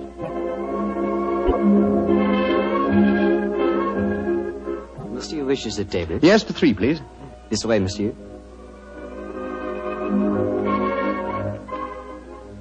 Does this table please you? Excellent, thank you. George, I'm as hungry as a hunter. How about you, Murphy? No, I'm afraid I have very little appetite. This whole case has upset me dreadfully. You mustn't take it so much to heart, Murphy. By the way, Doctor, I'd like to have your opinion on the case. Who do you think staged the theft of the emerald today? Perfectly obvious to me. Lady Anne Partington did it herself to collect insurance money. If she hadn't, she'd have insisted on your finding the thief. But you needn't worry, old chap. You get your fee all right, I'm sure of that. Oh, I'm not worrying about the fee. But I assure you, Lady Anne did not engineer that fraud today. You mean that it was Stanford? Tell him who was responsible, my dear Murphy. But how should I know? Oh, come now, Murphy. Let's not fence any longer. You did an excellent job, a superlative job. I was almost sorry to spoil it for you. I don't think I understand you, Holmes. Oh, yes, you do, Murphy. You're a splendid actor, too. I was so deeply touched when you had apparently stolen a fake jewel, and all the time you knew that the real one was safely hidden in the bottle of creme de menthe, to be abstracted at your leisure. You scoundrel. Holmes, do you mind telling me what's going on here? I'm completely and absolutely in the dark. Surely it's obvious, my dear Doctor. The imitation emerald was a brilliant copy. What makes you so sure of that, my dear Holmes? Because this April Fool's Day hoax was only conceived yesterday, or that is what you wish the others to believe. Such a superb paste gem could not have been made at such short notice. Therefore, it must have been prepared by someone who knew about the hoax before it was arranged. Now, my dear Doctor, when Stamford told you about the plan last night, whose idea did he say it was? He told me that it was Lady Anne Partington's plan. Precisely. And yet Lady Anne referred to it today as Stamford's idea. Obviously, you, my dear Murphy, presented the plan to each as the notion of the other, and so only you could have arranged the real theft behind the hoax. I repeat, a splendid job. Thank you, Mr. Holmes. May I also compliment you on your cleverness in frustrating my plot? Look here, what is all this? One of you is a criminal, the other's a detective. Yet you're throwing each other compliments as if you were in the same profession. The dividing line between the criminal and the criminal investigator is thinner than you might imagine, my dear Doctor. How very true, my dear Holmes. Would you consider coming over to my side of the line? Together we'd make an unbeatable team. Oh, you flatter me. Nevertheless, I must decline your offer, Mr. Murphy. Oh, pity. On your side of the line, you'll never be a rich man. By the way, for your edification, my name is not Murphy, though Stamford insists on thinking it is. Then what is your name, you scoundrel? Your friend says the word scoundrel so much better than you, Doctor. My name is Murtry. Oh, indeed. Spelled M-U-R-T-R-Y? No. Dear me, I have so much trouble with my name. People will either misspell it or mispronounce it. I'm afraid I'll have to begin calling it the way it looks. M-O-R-I-A-R-T-Y. Moriarty. Moriarty.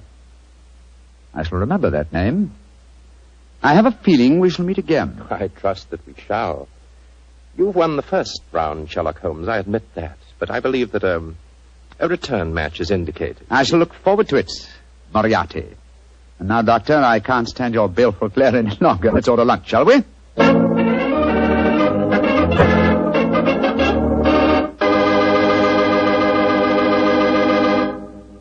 Doctor, that was a pretty hectic April Fool's Day. Yes, what? I never want to see another one exactly like it. I don't blame you. You know, I'd sure hate to have someone come to my house and pull a trick like that on me. Why, Mr. Bartell, do you have a precious emerald you fear may be stolen? Are you kidding? I wouldn't know the difference between a precious emerald and a piece of green glass. But when it comes to rubies, now that's something else. Oh, you would know a ruby when you saw it? Sure. Because a ruby has exactly the same color as a glass of Petri California port held up to the light. Mr. Bartell, you can find more excuses for talking about Petri wine than any man in the entire world. Believe me. Excuses, Doctor? I don't need an excuse to talk about Petri wine. Why, there's a wine that actually speaks for itself. If I may borrow a phrase from Shakespeare or somebody. There's no other wine quite like Petri wine because only Petri wine is made by the Petri family. And the Petri family has been making wine for generations. They've been handing down from father to son, years and years of knowledge and experience of the fine art of turning luscious grapes into clear, fragrant, delicious wine. Yes, and because the making of Petri wine is a family affair, those letters P-E-T-R-I on a bottle of wine are the personal assurance of the Petri family that every drop of wine in that bottle is good wine. You never miss with a Petri wine because Petri took time to bring you good wine. Well, Dr. Watson, what's the prescription for next week's story? Well, next week, Mr. Bartell, I'm going to tell you a rather unusual story. It concerns a series of strange disappearances and a murder without apparent reason, and yet it was a case that Sherlock Holmes solved without ever meeting any of the suspects. I call it the singular affair of the disappearing scientist. Well, I'm sure we'll all want to hear that one, Doctor. Oh, I'm sure. Well, before you go, Mr. Bartell, I want to urge our friends to do all they can to save on the use of all wheat and rice products, and also fats and oils. There are millions of families literally starving to death in Europe and Asia. We're not being asked to give them our food. We're just being asked to take it easy on certain foods so that there will be some left for them to buy. I know there isn't one person listening to me tonight who would knowingly let anyone starve. And remember, unless you do help, thousands of little children will starve. So please, let's share a meal and save a life. Tonight's Sherlock Holmes adventure was written by Dennis Green and Anthony Boucher and was suggested by an incident in Sir Arthur Conan Doyle's story, A Study in Scarlet. Music is by Dean Fossler. Mr. Rathbone appears through the courtesy of Metro-Goldwyn-Mayer, and Mr. Bruce through the courtesy of Universal Pictures, where they are now starring in the Sherlock Holmes series. The Petri Wine Company of San Francisco, California, invites you to tune in again next week, same time, same station. Sherlock Holmes comes to you from our Hollywood studios.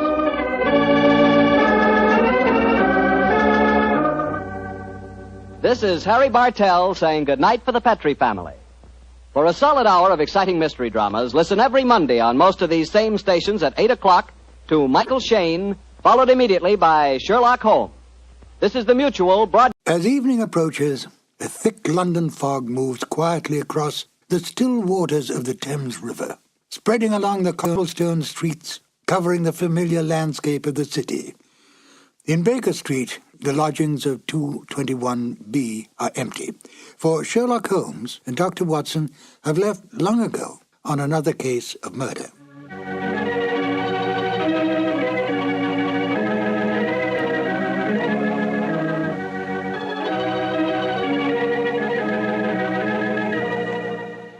Hello, my name is Ben Wright. Welcome to the new adventures of Sherlock Holmes. The radio play you're about to hear was originally broadcast on the 7th of June, 1945. At that time, the war in Europe was almost over. We were, however, still fighting in the Pacific, and it was essential during the war years that radio do everything in its power to keep up the morale of the people, to make them conscious of the need to give, and give freely, to the war effort that all men could remain free. It was no different for the Sherlock Holmes radio series. Unlike the Sherlock Holmes movies of the time, the radio series was not set during the war, but retained its original time frame of Victorian England. How then to enlist this popular series to bring across a message in wartime? Although Holmes and Watson had long retired, it was possible to involve them in, if not the Second World War, at least the First World War, for they would have been very much alive then. The Victorian era was just about gone when the First Great War broke out. In fact, the war effectively killed it. But thanks to the cleverness of Dennis Green and Anthony Boucher, Sherlock Holmes and Dr. Watson could once again come to the aid of their country. The broadcast of In Flanders Fields was made part of a war bond rally in order to raise money to continue the fight against the enemy in the Pacific. I think it's an interesting note that Dennis Green and Anthony Boucher met at an earlier and similar war bond rally a few years earlier. It was a stroke of luck, for the two became not only good friends, but wrote some of the best of the new Sherlock Holmes adventures. Oh yes, before we get to the show, do take careful note of Nigel Bruce's final statements at the end of the broadcast. Selling war bonds may be an amusing and quaint idea today, but during those rather dark days, it really was an important issue. And now, Sherlock Holmes and Dr. Watson in the radio drama In Flanders Fields.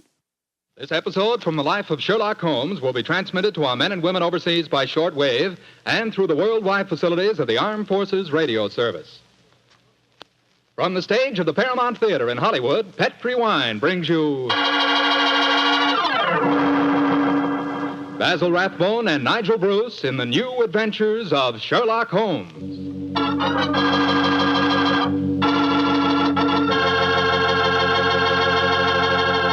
The Petri family, the family that took time to bring you good wine, invite you to listen to Dr. Watson tell us about another exciting adventure he shared with his old friend, that master detective, Sherlock Holmes.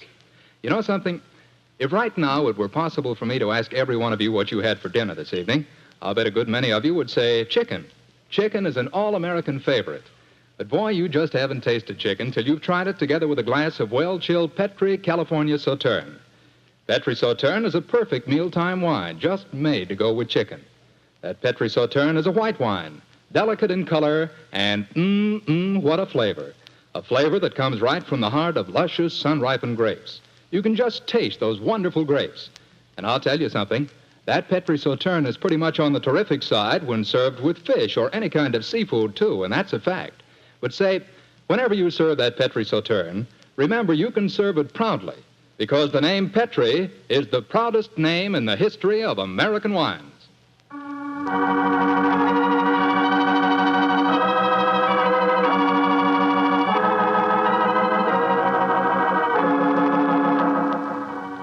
And now for our weekly doctor's appointment.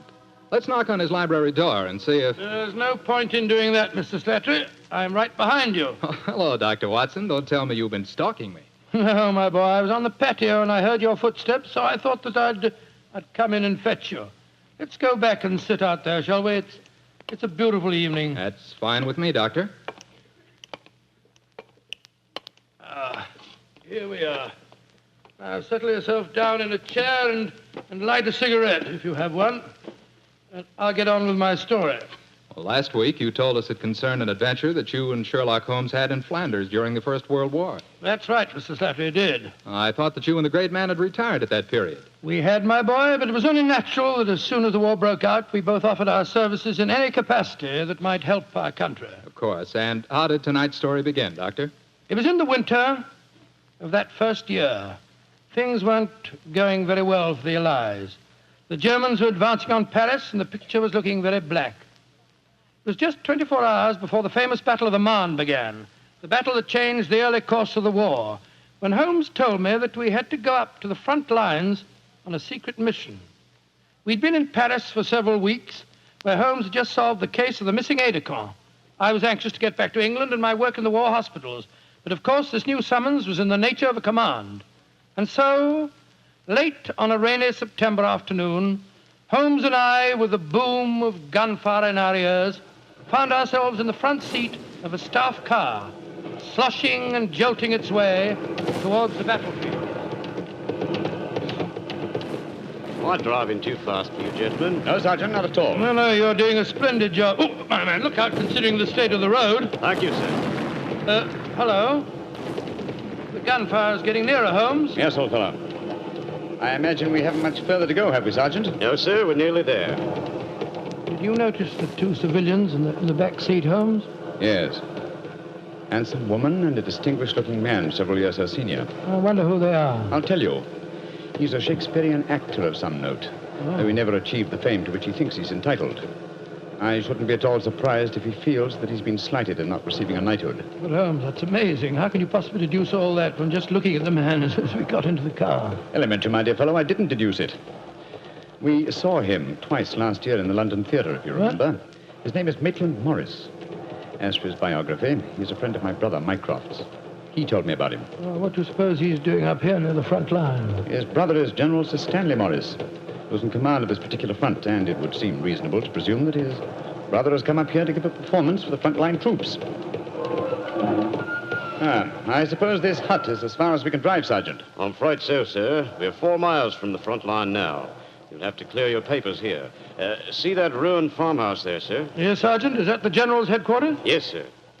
Come on, Watson. Good Lord, it's pelting with rain. Yeah, let's make a dash for it.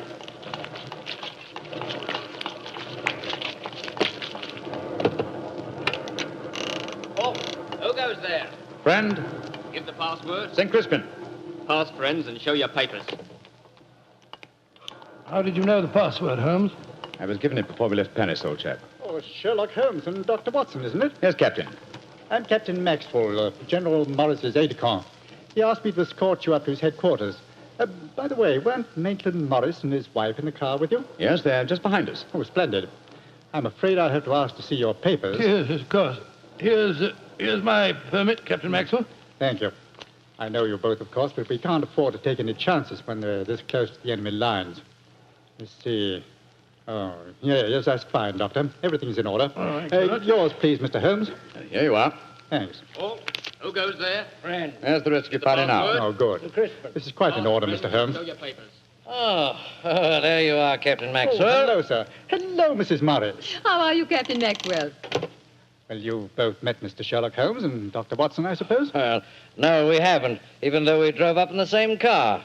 Natural reserve of us Britishers, I suppose. How are you, Mr. Holmes? How do you do, sir? I know your brother Mycroft very well. How are you, Doctor? I'm glad to meet you, Mr. Morris. I saw you a couple of times in the theatre last year and enjoyed your performances very much. Oh, thank you, sir. Well, then you must know my wife, my leading lady. How do you do, gentlemen? How do you do, Mr. Morris? Can I see your papers, Mr. Morris? Just a matter of form. You understand. Yes, of course. Mrs. Morris, I presume you and your husband are going to give a performance tonight for the men going up the front line. Yes, Doctor. We're very flattered. They've asked us to do some Shakespearean scenes. Oh, yes. Although I should have thought something a little lighter would have been more appropriate. The General, he's Maitland's brother, you know, seemed to think differently. Well, my dear, show Captain Maxwell your papers. Then we can all go along and see my brother Stanley. Very well, Maitland. Mr. Morris, I shall look forward to hearing your reading of Shakespeare's St. Crispin speech from Henry V tonight. Well, bless my soul, Holmes. How did you know I was planning to do it? Well, the setting is so perfect and the time so appropriate, I can't conceive an English actor who could resist the temptation. Oh. I noticed that your brother appreciated the fact in naming today's password. Yes, it's amazingly appropriate. You know, it's almost 500 years ago to the day that the Battle of Agincourt took place. Well, let's hope that the results of the forthcoming battle will be equally successful for England. Yes, indeed. Oh, by the way, Holmes, this will probably seem rather silly to you, but I'm an inveterate autograph collector, and I have my book here with me. I wonder if you'd mind signing. I should be very glad to, Mr. Morris. Give me a pen, will you, Watson? Holmes. You'll find yourself among quite distinguished company in that book, sir. So I see. Adelina Patti, Crown Prince of Norway. Hello. Field Marshal von Tauchnitz. Oh, yes. He was one of my admirers when I played in Munich before the war. I suppose now that our countries are fighting, I should tear that page out. You know, I cannot help but feel that art and the appreciation of art are independent of national hatred. Quite so, sir. I myself still have a medal presented to me by the University of Leipzig for some trifling services. There you are, Mr. Morris. Oh, thank you very much, Mr. Holmes. A notable addition to my collection. I shall be very glad to sign your book for you, Mr. Morris, if you'd like me to. That's very kind of you, Doctor. Oh, Captain Maxwell, if our permits are all in order, don't you think we should be moving along? Just what I was going to suggest myself. I'll take you all straight over to General Morris's headquarters.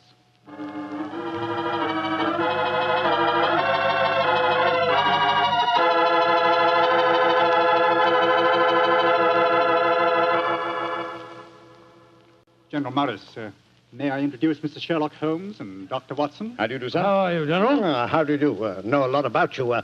Long way from Baker Street, isn't it? Yes, indeed, sir.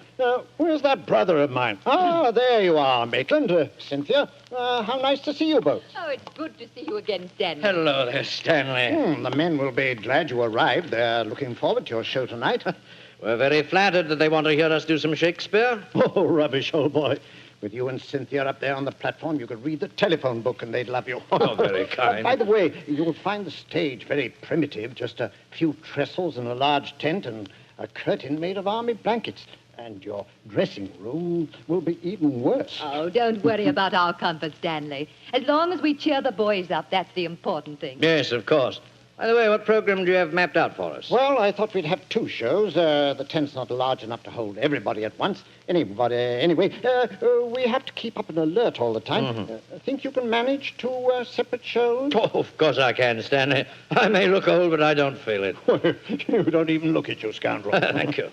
Perhaps we could take a look at the stage and equipment, eh? Oh, certainly. Captain Maxwell, take them over to the tent and show them what the facilities are, will you? Right, sir. Will you follow me? Oh, yes, of course. See you later, Stanley. Come along, my dear. All right. I'm glad you're here, Holmes. I'm sure I can speak quite freely in front of Dr. Watson. Oh, yes, with perfect freedom, sir. He's my colleague, and he's an old army man himself. Really? What regiment, Doctor? 5th Northumberland Fusiliers, sir. Later attached to the Berkshires in Afghanistan and wounded in the Battle of Mainwan. Really? Then I'm sure I can speak freely in front of you. Holmes, you know why you're up here so near the front line, don't you? I have a very shrewd suspicion, sir. Yeah, I thought you had. That's why I asked for you to be sent here. You asked for me to be sent here, General. Yes, I think I understand. Well, I wish I did. You will, Doctor, in due time. In the meanwhile, gentlemen, I'll have an orderly show you to your quarters. Thank you, sir. And, Holmes, take a look around, will you, and keep your ears open. We're comparatively a little distance from the German front lines, and yet there's a very puzzling silence just now. Yes, I noticed that, sir. And half an hour ago, on our way up, there's quite a lot of shelling. Exactly. It's unnatural and rather frightening at a time like this. You see, we're attacking at dawn. The enemy might be trying to infiltrate spies, and the whole success of this battle depends on a surprise attack. I quite understand, sir. Come on, Watson.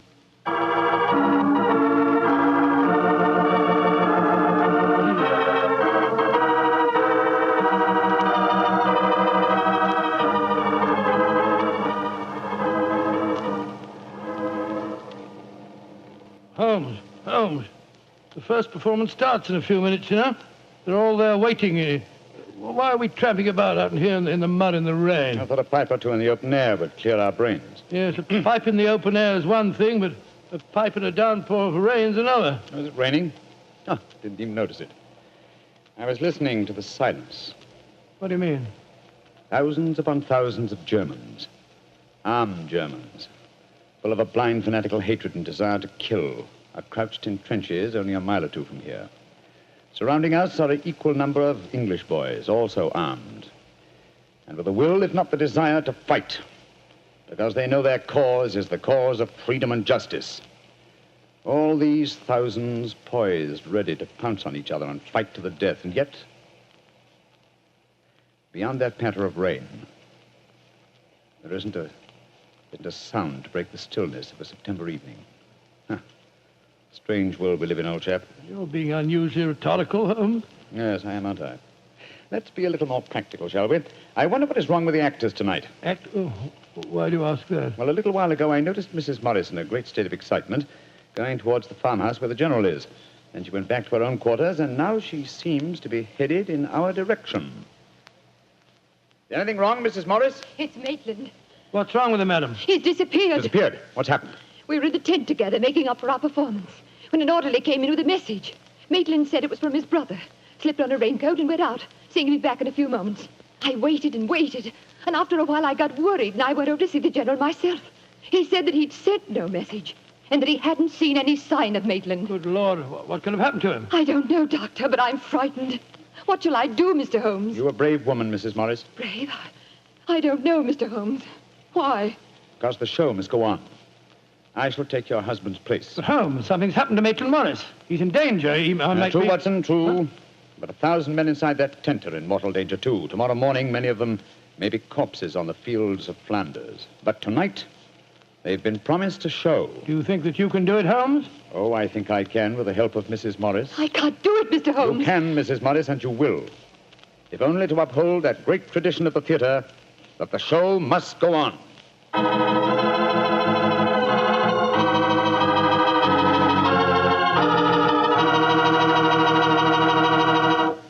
We'll hear the rest of Dr. Watson's story in just a few seconds. Time I'd like to take to tell you that if you've got a butcher who has meat and you've got the points to get that meat, don't forget to bring home a bottle of Petri California Burgundy. Tell you why. That Petri Burgundy is a rich red mealtime wine that's wonderful with any meat or meat dish. That's a fact. Petri Burgundy can make a banquet out of a hamburger. And boy, Petri Burgundy and old-fashioned Irish stew are bosom companions. Just get yourself some Petri Burgundy and share it with your family. Petri Burgundy is the best friend a good meal ever had.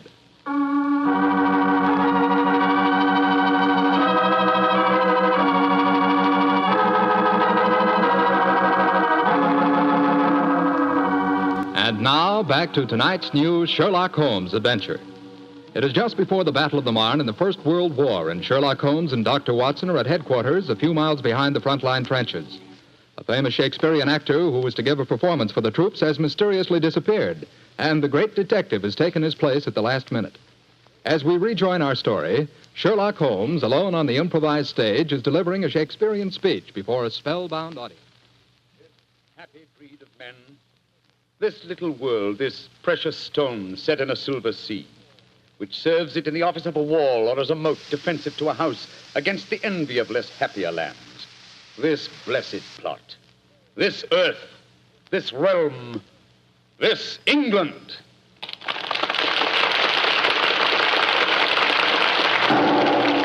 Holmes, that shot, are you all right? Yes, old chap. Fortunately, I started to leave the stage as the shot was fired. The bullet just missed me.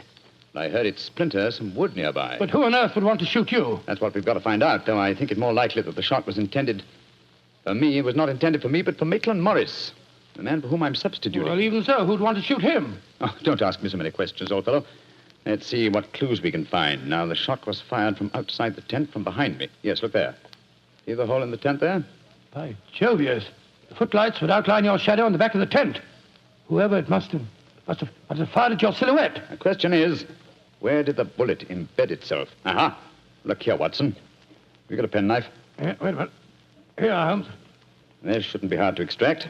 Look at this splintered tent pole. Wait a minute.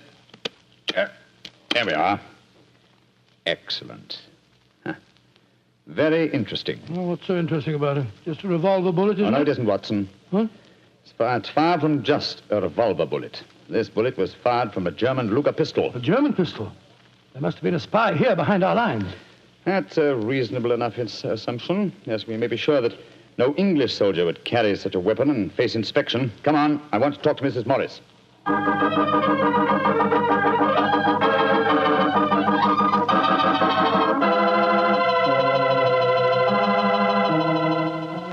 Mrs. Morris, I want you to be very frank with me. But of course, Mr. Holmes. You know why your husband's missing, don't you? No, I don't.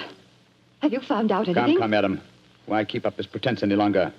I know that your husband is a spy, or at least a great sympathizer with the German cause. The General's brother a spy? Good Lord. How dare you say that? Because it's true. Foreign Office have been suspicious of his sympathies for some time.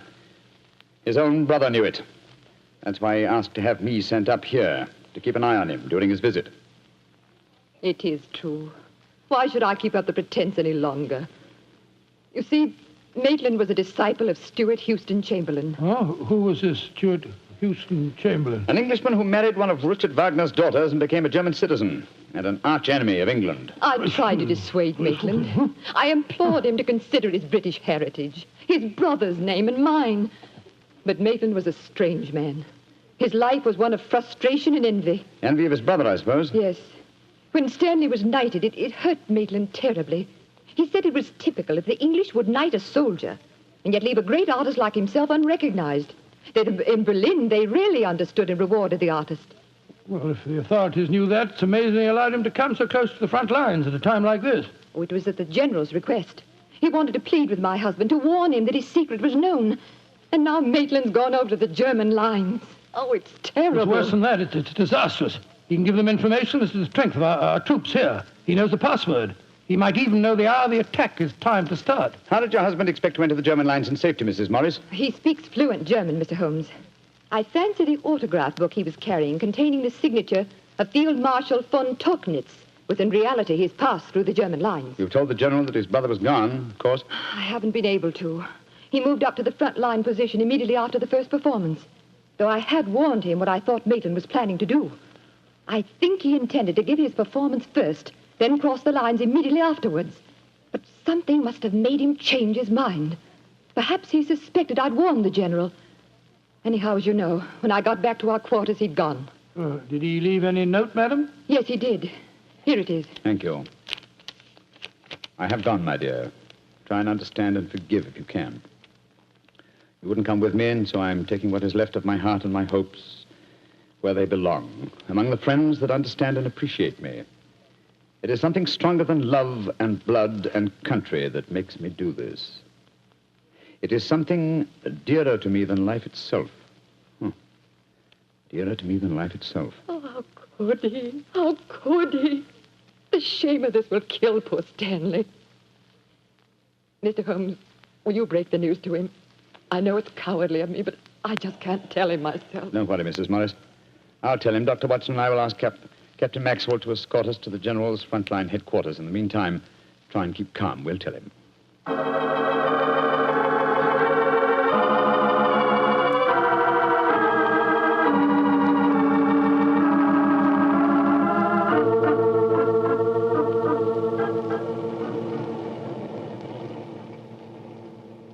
If you will wait in the dugout, Mr. Holmes, I'll tell the General that you're here. Thank you, and be sure to let him know the urgency of the matter. Yes, sir.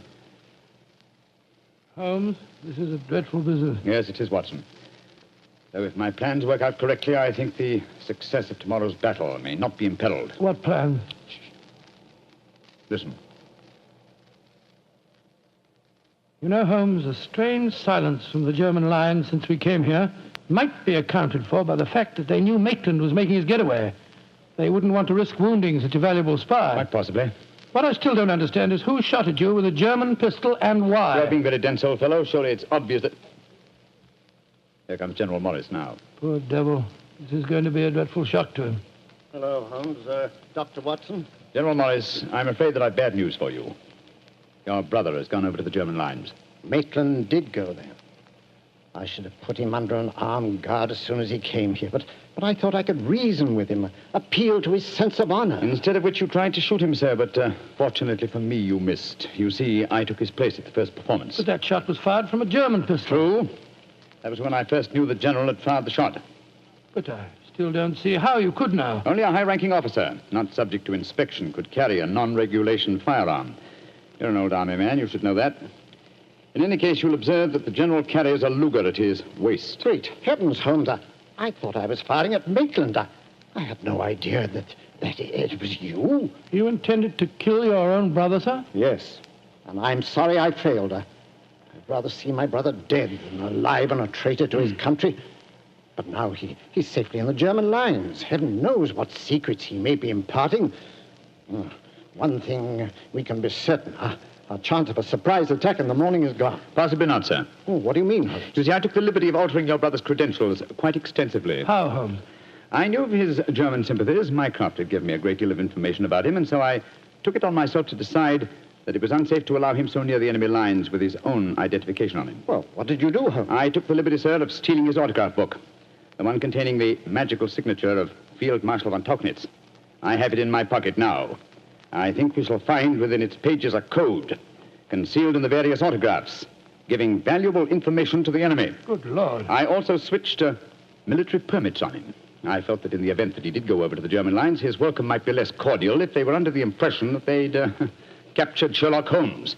To make that identification doubly sure, I also slipped in his pocket a slight souvenir of my own. By Joe, Holmes, you mean that medal that was presented to you by the University of Leipzig? Exactly, old fellow. I no longer wish to own a decoration given me by a country of barbarians, and it seemed a rather neat and effective way of returning it to them. So the Germans will think they've captured Sherlock Holmes? Yes, sir, and unless I'm much mistaken, he'll receive very short shrift at their hands. Yes, they hate you. There's your answer, sir. I'm sorry. Well, don't be sorry, Holmes. It's better that way. Now his secret can die with him. Excuse me, sir. Yes, Maxwell, what is it? Would it be in order for me to return to headquarters now, sir?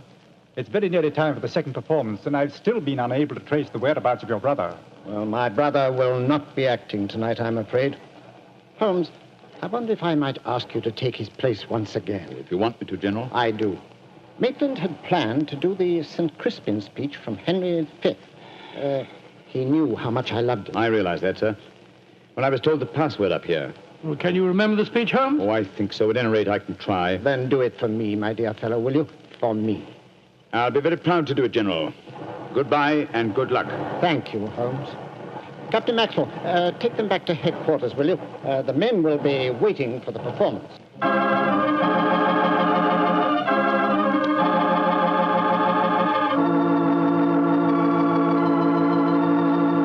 And Crispian shall ne'er go by from this day to the ending of the world, but we in it shall be remembered. We few, we happy few, we band of brothers.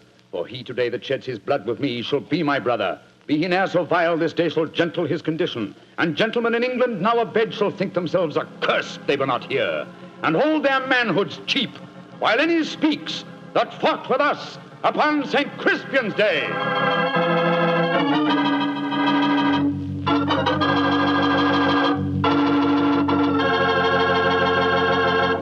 Well, Doctor, that was a bit of an exciting adventure you You showed. know, I can still remember that awful feeling I had when I heard the shot in the tent and realized someone had tried to kill Holmes. He did have a narrow escape, didn't he? Well, Holmes always said there was no such thing as a narrow escape.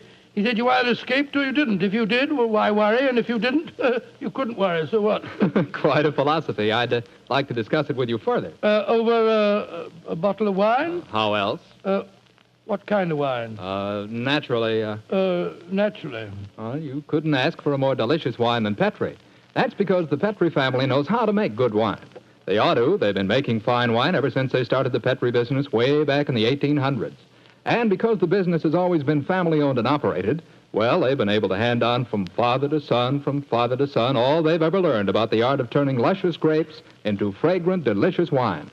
That's why no matter what type Petri wine you buy for any occasion, you can be sure it's good wine because Petri took time to bring you good wine. And now, Dr. Watson, how's about giving us a clue to next week's Sherlock Holmes adventure? Next week, Mr. Clatter, I'm going to tell you a most unusual adventure in which Holmes and I are trapped in an airtight metal chamber, our only companion being a murdered scientist. Well, sounds like a story we don't want to miss, Doctor. See you next week. Yes. Oh, just a second, Mr. Clatter. Before we go, I just want to tell our listeners that tonight we're broadcasting from the stage of the Paramount Theater here in Hollywood on behalf of the 7th War Loan Drive. The ticket of admission to the theater was a war bond. I'm mentioning this to remind you, our friends, that you have an important part to play in making the 7th War Loan a success. Buy more and buy bigger bonds than ever before. They're needed to pay for new super forts, new jet-propelled fighters, newer and bigger weapons to lick Japan. Remember, in spite of the magnificent achievements of our forces in the Pacific, the Japanese war has just begun. So let's go all out for the mighty 7th War Loan.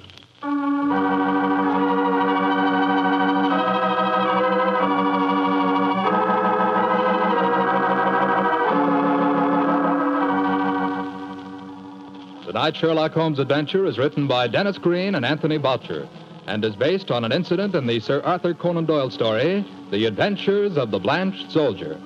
Mr. Rathbone appears through the courtesy of Metro-Goldwyn-Mayer and Mr. Bruce through the courtesy of Universal Pictures, where they are now starring in the Sherlock Holmes series.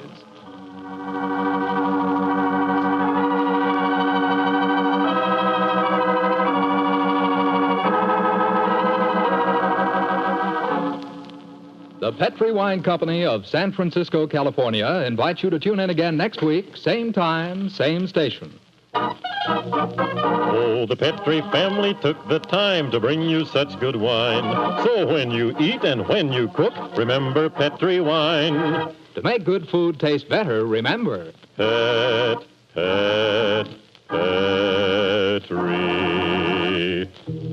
wine. This is Jack Slattery saying good night for the Petri family. This is the Mutual Broadcasting System.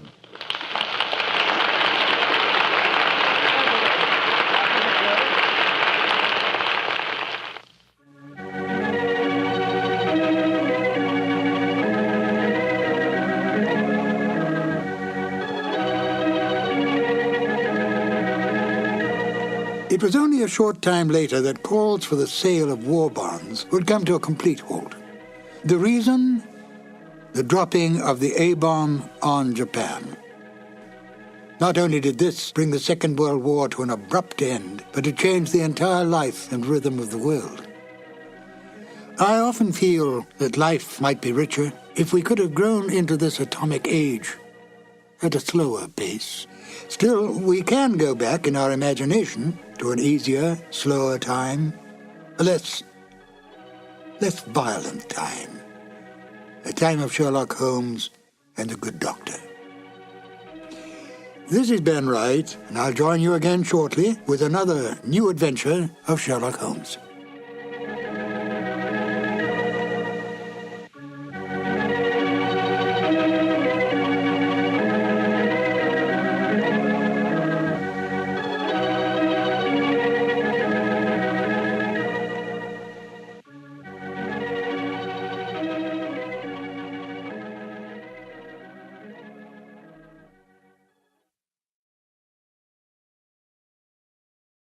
This episode from the life of Sherlock Holmes will be transmitted to our men and women overseas by short wave and through the worldwide facilities of the Armed Forces Radio Service. Petri Wine brings you Basil Rathbone and Nigel Bruce in the new adventures of Sherlock Holmes.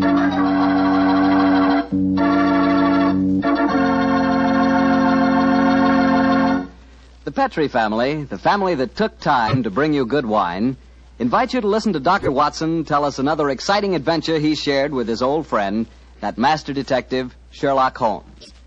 And if you don't mind, I'd like to suggest something that you might share with your friends. And that something is a glass of sherry before dinner. Naturally, a glass of Petri California sherry. I say Petri sherry because it's the perfect before-dinner wine. You couldn't think of a better way to begin a meal. That Petri sherry has a beautiful, inviting color, like dark amber. And for flavor, well, you've heard sherry described many times as having a rich, nut-like flavor. But if you want to learn for the first time what those words rich and nut-like really mean, you just taste Petri sherry. It's wonderful. Serve Petri sherry by itself, or serve it with hors d'oeuvres or those little cocktail sandwiches. And incidentally, if you prefer your sherry dry, not sweet, just ask your wine merchant for Petri Pale Dry Sherry. Well, the important thing to remember is if you want sherry, you want Petri sherry, because that means good sherry. And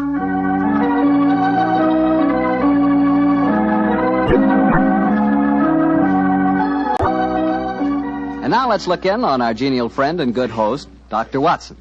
Good evening, Doctor. Good evening, Mr. Bartell. Punctual to the minute, as usual. Never keep a doctor waiting, I always say. Particularly Dr. Watson. Draw up a chair, my boy. Thank you. That's it. All ready to tell us the Sherlock Holmes adventure of the speckled band, Doctor? Yes, I'm all ready, Mr. Bartell. Say, Doctor, just what does a speckled band mean? You wait until I've told you the story, young fellow, my lad. You'll find out for yourself. Sorry. The floor is all yours, Doctor. The adventure of the speckled band began on a rainy April morning in 1883. An urgent call from one of my patients had kept me up most of the night before, and in consequence, I came down to my breakfast rather later than usual to find that Holmes had already left our house some hours earlier. As I sat there reading the morning paper and consuming my 2 lightly boiled eggs, there was a knock at the door.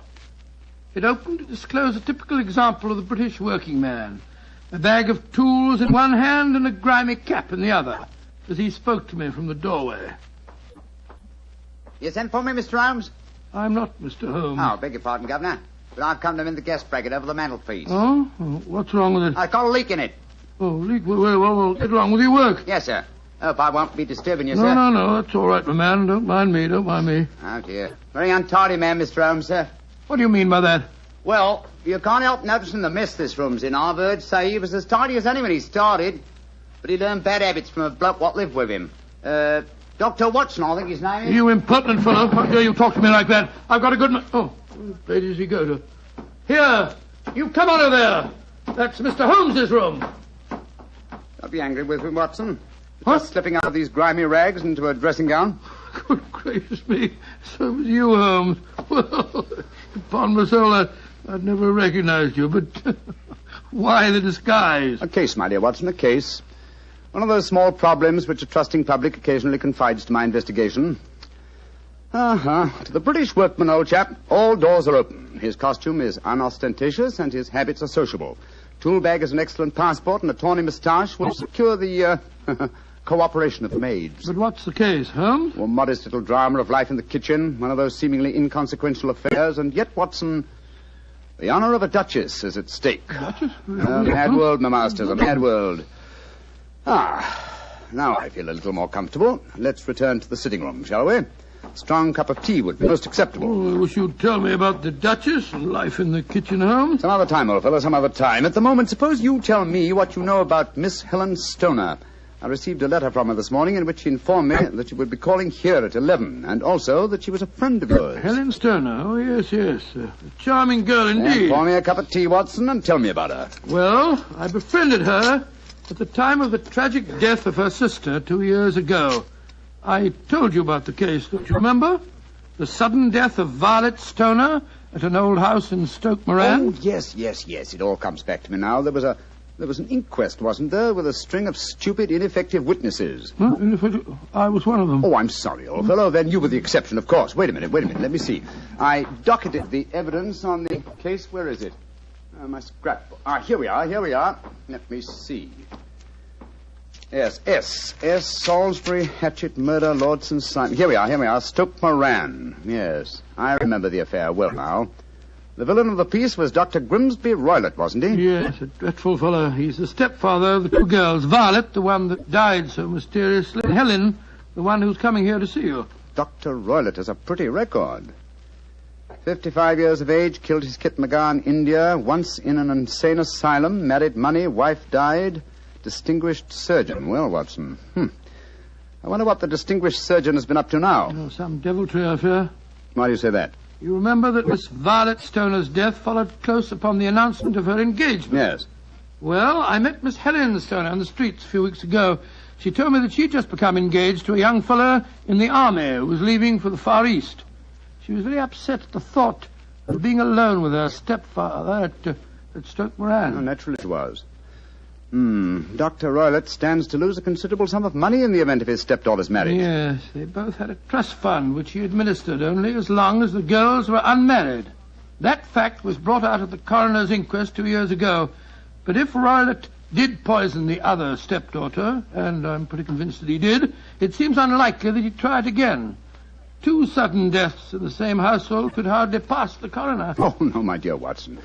You're making the mistake of putting your normal brain into Roylott's abnormal being. Oh, that must be Miss Stoner now. Yes, let me see. It's precisely 11 o'clock. Well, let's see what we can do for her. Well, I hope you can help her, Holmes. She's an extremely nice girl. Come in. Yes, Mrs. Hudson? There's a Miss Helen Stoner to see you, sir. She says she has an appointment. Show her in, please, Mrs. Hudson. Aye, sir. Come in, my dear. Thank you. Miss Stoner, I'm so glad to see you again. How do you do, Dr. Watson? And this must be your friend. Yes, Miss Stoner, I'm Sherlock Holmes. Sit down by the fire, won't you? Yes, please do, my dear. Hello, you're trembling with cold. It's not cold that makes me shiver. Tell me, Mr. Holmes, has my stepfather, Dr. Grimsby Roylott, been here? No, he hasn't. He saw me in the street. I dashed by him in a hansom cab, but he saw me. Our eyes met and he waved me to stop, but I came here as fast as I could. Very sensible move. Dr. Watson has already given me several hints as to your present problem, as well as having refreshed my memory as to the circumstances of your sister's death. My problem is a simple enough one, Mr. Holmes. I'm waiting to be murdered. No, my dear please girl. be a trifle more explicit, Miss Stoner. Very well, Mr. Holmes. My fiancé is leaving for the Far East today. When he leaves, I shall be alone with my stepfather at Stoke Moran. He plans to murder me just as he murdered my sister. What makes you say that, Miss Stoner? Many strange things have happened recently. For instance, he's just moved me into the bedroom in which my sister died. Well, what reason did he give for changing your room? That my old one needed repainting. It didn't need it, but Dr. Roylott did need to move me into that horrible room. And other things have happened. I've heard the music again. Music? What music? My sister first heard it a few days before she died. I heard it myself on that dreadful night she breathed her last. Oh, Mr. Holmes, I'm terrified. Don't worry, my dear. Please don't worry anymore. You have friends to help you now. Do you mind if I ask you a few questions? No, of course not. Now, this music. Does it seem to come from inside the house or outside? Well, it's hard to say. It sounds so faint. What's it like? A sort of soft droning sound. Like a flute or a pipe? Yes, it reminds me of native music I heard during my childhood in India. India, eh? Oh. There's one other thing that puzzles me, Mr. Holmes. Now, what's that? My sister's dying words. As she lay in my arms, she gasped out 2 words. Oh, what were they? Banned and speckled. You remember that evidence from the inquest, don't you, Dr. Watson? Yes, I do. I couldn't make head or tail of it. So? Band, speckled, Indian music. Miss Stoner, do you sleep with your door and windows fastened? Yes, Mr. Holmes, but so did poor Violet. It didn't save her, though. What did you gather from your sister's dying allusion to the band, the speckled band? Well, sometimes I thought it was merely the wild talk of delirium, and sometimes that it referred to a band of people. Oh, yes. I remember that there were some gypsies encamped quite near us at the time of Violet's death. Gypsies, eh? Yes, and it occurred to me that the spotted, gaily-coloured kerchiefs, which so many of them wear over their heads, might have suggested the unusual adjective which my sister used. Miss Turner, how long is it since you heard this strange music that you've told us about? I heard it last night. Your fiancé leaves today, you say? Yes, Mr. Holmes. Well, Miss Turner, I shall do everything I can to help you. If we were to come to Stoke Moran today, would it be possible to see over your rooms without the knowledge of your stepfather? I think so. He told me this morning that he intended to take a late train home tonight. Ah, that's splendid. Watson, out with the timetable, old fellow, and look up the trains to Stoke Moran. Right you are, Holmes. That's my stepfather. I know it is. Oh, yes. Yes, there he is on the doorstep. Oh, Mr. Holmes, he's followed me. Oh, what shall I do if he finds me here? Don't worry, Miss Stoner. Please don't worry. There's a private exit through that room there. Watson, show her the way, will you? Come along with me, my dear young lady. And you will come down today, Mr. Holmes? Certainly, my dear Miss Stoner. I'll telegraph you the time of our arrival. Goodbye and courage, my dear. Goodbye, Mr. Holmes, and thank you. Come along, Miss Turner, quickly. Come in. Yes, Mrs. Hudson? It's a gentleman, sir. I told him you wouldn't see anyone without an appointment, but he... Out of the way, woman! He never pushed me like that. I'm sorry, Mr. Holmes. That's all right, Mrs. Hudson. You can leave us. What kind of gentleman does he call himself pushing an old lady? So you're Sherlock Holmes. You have the advantage of me, sir. Your name is... My name, sir, is Roylott. Dr. Grimsby Roylott of Stoke Moran. Oh, yes, of course. A charming place, I hear, and obviously good for the lungs. You won't trifle with me if you know what's good for you. Watson, there you are. And how was the experiment? Very successful, Holmes. Good day to you, Dr. Roylott. I haven't seen you since I gave evidence at your stepdaughter's inquest. Yes, I remember you, Dr. Watson. Now listen to me, you two. My stepdaughter's been here. I've faced her. What's she been saying to you? A little cold for this time of the year, isn't it? You answer me! I hear that the crocuses promise well. You dare to try and put me off, do you? I know you, you scoundrel. You're Holmes the meddler. Am I? Holmes the busybody. I believe that a man should occupy his time. Holmes the Scotland Yard Jack in office. When you go out, close the door, won't you? There's a draft. I'll go when I've had my say. Keep your nose out of my affairs, do you hear? Oh, yes, my hearing is excellent, thank you, and your diction and delivery most forceful. But time flies, my dear doctor, time flies, and life has its duties as well as its pleasures. Goodbye. Insolent rascal. Here, see this poker? Oh, the fire doesn't need poking, thank you, Doctor. But I should be obliged if you'd put some more coal on for me. You laugh at me. You don't know my strength. Look. There. Your poker's bent double. And that's what I'll do to both of you. If you don't keep out of my affairs. I had a presentiment that he'd slam the door. Phew. He's an ugly customer, eh, Holmes? Literally as well as figuratively. Watson, I'd be much obliged if you get your revolver. It may prove to be an excellent argument with a gentleman who twists iron pokers into knots. The fellow's amazingly strong. Just look at it. I don't want to appear flamboyant, but, there we are. Great Scott, Holmes. You straightened the poker out again. Yes, it was utterly useless in its former shape. And now Watson, the timetable will catch the next fast train to Stoke Moran.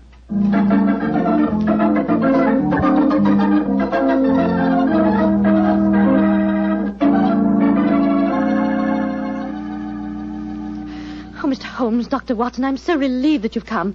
But don't you think my stepfather might have followed you down here? I had to take that chance, Miss Stoner. A few hours' delay might mean the difference between your life and death. It was imperative that we examine this bedroom of yours before Dr. Roylott returns. Anyway, my dear, you mustn't worry any more. We're here in your house, and we're going to take good care of you, no matter what harm befalls you. Oh, thank you, Dr. Watson. So this is the room in which your sister died, is it? It's much as I pictured it. And Dr. Roylott's room adjoins this one, you say, Miss Turner? Yes, Doctor, on that side. The room which adjoins it on the other side is my regular bedroom. The one that's being so conveniently painted, eh? Yes. Well, let's examine this room. No trap doors or sliding panels, I suppose. It sounds solid enough, Holmes. Yes, I think it is. Hello, what's this? Are you aware that this bed is clamped to the floor, Miss Stoner? Why, no, Mr. Holmes, I didn't know that. What an extraordinary thing. Was the bed in your other room anchored also? No, I don't think it was. Very illuminating. And this bell pull hanging against the wall above your bed. Oh, it doesn't work. It doesn't work, but if you want to ring. There's another one on the other wall over there. Now, why this one? Well, I don't know. My stepfather made a number of changes after we came here. Yes, quite a burst of activity, apparently. And it took some strange shapes. Why are you standing on the bed, Holmes? I'm curious, my dear fellow. Aha. It may interest you to know that this bell rope is fastened to a brass hook. There's no wire attachment. It's a dummy. A dummy? But why? There's a small screen above it. It's a ventilator, I suppose. Yes, Mr. Holmes. Yes. A ventilator leading into your stepfather's room. Curious. I notice there's no means of opening the ventilator on this side. It can only be operated from your stepfather's room next door. I wonder if you'd mind taking us in there. Of course, Mr. Holmes. Follow me. What do you make of it, Holmes? There's devil's work afoot, old chap. Here we are, Mr. Holmes. It's much the same as the other room. A bit bigger, perhaps. That large safe against the wall seems to be an unusual piece of bedroom furniture. What is it, Miss Stoner? My stepfather's business papers. Oh, yes. You've seen inside it, then? Only once, some years ago. I remember that it was full of documents. What's this saucer of milk doing on top of it? Does Dr. Roylott keep a cat? No, but he does have a cheetah and a baboon as pets. He brought them with him from India. Well, Holmes, a cheetah is just a big cat. True, but I doubt if a saucer of milk would go very far in satisfying the appetite of a cheetah. Well, I think I've seen enough. This matter is too serious for hesitation. Your life may depend upon your following my instructions, Miss Homer. I'll do anything you say, Mr. Holmes, anything. Is that village inn I see through the trees from this window? Yes, the Queen's Arms. Your bedroom windows would be visible from there. Yes, Mr. Holmes. Very well, then. Watson and I will go there now and obtain accommodations. When your stepfather returns, you must confine yourself to your room on the pretense of a headache. You follow me? Perfectly. When Dr. Roylott returns for the night, you must open your bedroom window and put your lamp on the sill as a signal to us at the inn. Then withdraw quietly to your usual bedroom, the one that's being painted. I'm sure that you could manage there for one night. Of course. But what will you do? When we get your signal, Dr. Watson and I will come here and spend the night in your dead sister's room. We are going to solve this mystery of the dummy bell rope and the unusual ventilator and the strange music in the night.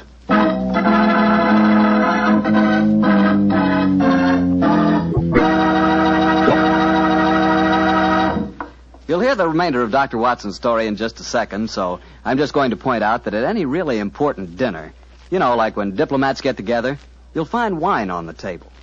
Because for years it's been a known fact that good wine makes good food taste better. Prove that to yourself tomorrow night by having your dinner together with a glass of Petri wine. If you prefer a red wine for any meat or meat dish, try a Petri California Burgundy. That rich, hearty red Petri Burgundy is really out of this world. Now, if you'd rather have a subtle, intriguing white wine, let's say to go with chicken or fish, then try Petri California Sauterne. But Sauterne or Burgundy, to make sure it's good, make sure it's Petri, won't you? Well, Doctor, it's a rattling good story so far. What happened next?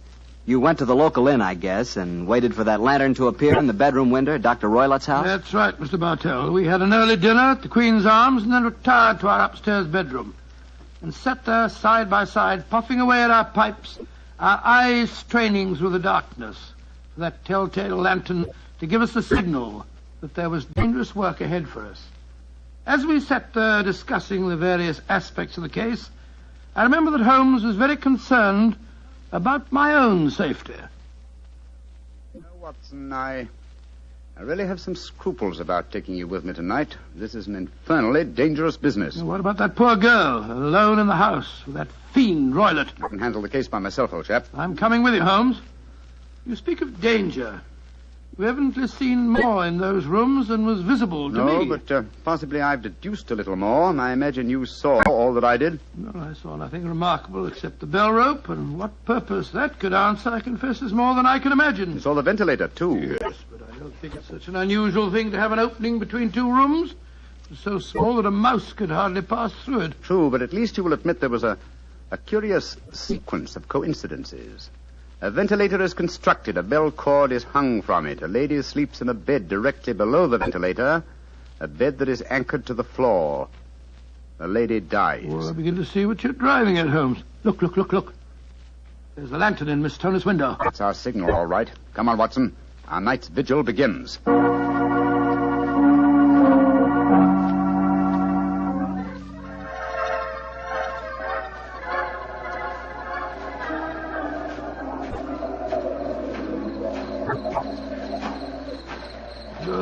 What a foul night. Foul night for foul business, Watson. Come on, through these laurel bushes. It's only another 50 yards to the house. Yes, the lantern's still burning away in the bedroom window. Yes, all the other lights are out. Including the one in Dr. Roylett's room. He must have gone to sleep. To bed, possibly, Watson, but not, I think, to sleep. Great heavens, Holmes. Look at that frightful creature leaping about in the moonlight. It looks like some hideous child. That's Dr. Roylett's pet baboon. But it looks positively human. Yes, probably a great deal more so than its master. Shh. They're directly below the window now.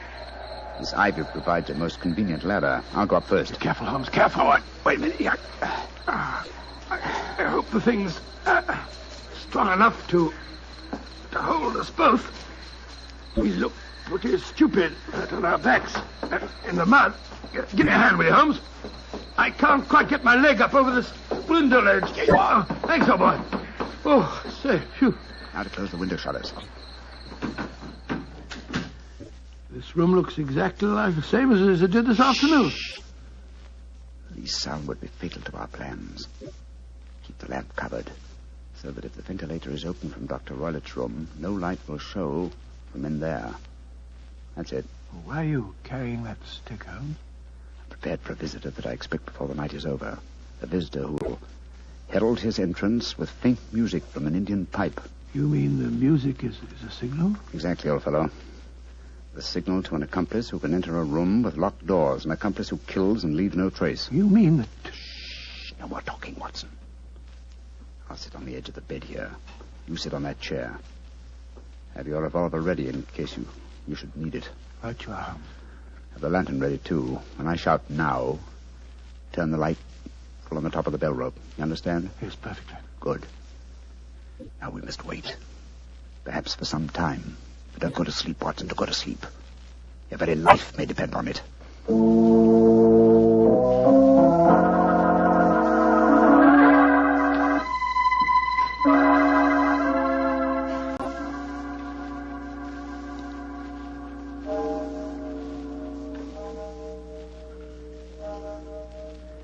Watson. Yes? You're not smoking, are you? No, Holmes. I smell tobacco smoke. Must be drifting through the ventilator. Exactly. Dr. Roylett is up. Look. There's a tiny shot of light showing up in the ventilator. Shh.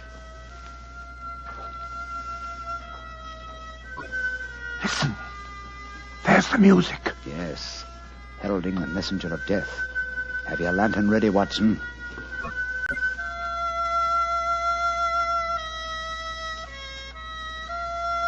Now, Watson, now! Great heavens, it's a snake slithering down the bell rope.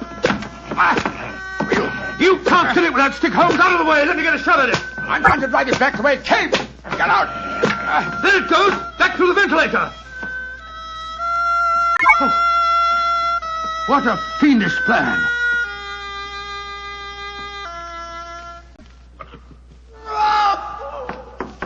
Scott, what's that? I think the devil has turned on its master. Come on, Watson, into Dr. Roylett's room. Dr. Roylett! Dr. Roylett! Doctor! Good Lord, Holmes. Look at him sprawled on the bed. Look at his eyes. Yes. And see what is coiled around his forehead. It's the snake. Yes, the band. The speckled band. He's dead, Holmes. Yes, he's been bitten by the deadliest snake in the world, the Indian swamp adder. Its deadly fangs produce death within 10 seconds. Well, Watson, violence does in truth recoil upon the violent, and the schemer falls into the pit which he digs for another. What should we do now, Holmes? We must remove the macabre headgear from the dead doctor and return the snake to its den.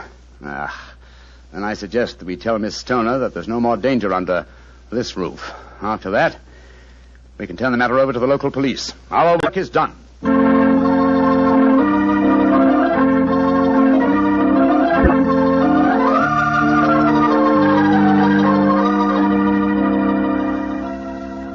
Oh, Mr. Holmes, Dr. Watson, I can't tell you how grateful I am that you brought me back here to Baker Street. Stoner, it would have been inhuman to leave you in that house of horror and death. We have a spare bedroom, and Mrs. Hudson is a motherly and understanding woman, and I can assure you that Dr. Watson and I will be delighted to have you stay with us here until you've decided on your future plans. Yes, of course we will, my dear. As a matter of fact, it'd be rather refreshing to have a touch of youth about the place. You're both so kind. Mr. Holmes, I think it's wonderful how you foiled my stepfather's devilish plans. Yes, wasn't it a remarkable example of logical deduction? No, it wasn't, old fellow. At first, your mention of the gypsies, Miss Stoner, and the use of the word ban put me on an entirely wrong scent. However, when we examined the fatal room, I drew the obvious conclusion. You mean the dummy bell rope, the ventilator, and the immovable bed? Yes, old fellow. It instantly gave rise to the suspicion that the rope was there as a bridge for something coming through the ventilator and traveling to the bed. I once thought of a snake. When I saw the saucer of milk on top of the safe, my suspicions crystallized into certainties. Oh, it was a fiendish plot. Yes, an extremely clever one, too. Exactly. My stepfather must have trained the snake to return to him when he played the music. Yes, he put it through the ventilator with the certainty that it would crawl down the rope and land on the bed. It might or might not bite the occupant. Perhaps she might escape every night for a week, but sooner or later she must fall a victim. Thank heaven I came to you, Mr. Holmes. Amen to that, Miss Stoner. Holmes, if you hadn't lashed at the snake with your stick, I bet it wouldn't have turned back on its master. True, old chap. In that way, I am no doubt indirectly responsible for Dr. Grimsby Roylett's death. But I can't say it's a fact that's likely to weigh too heavily on my conscience.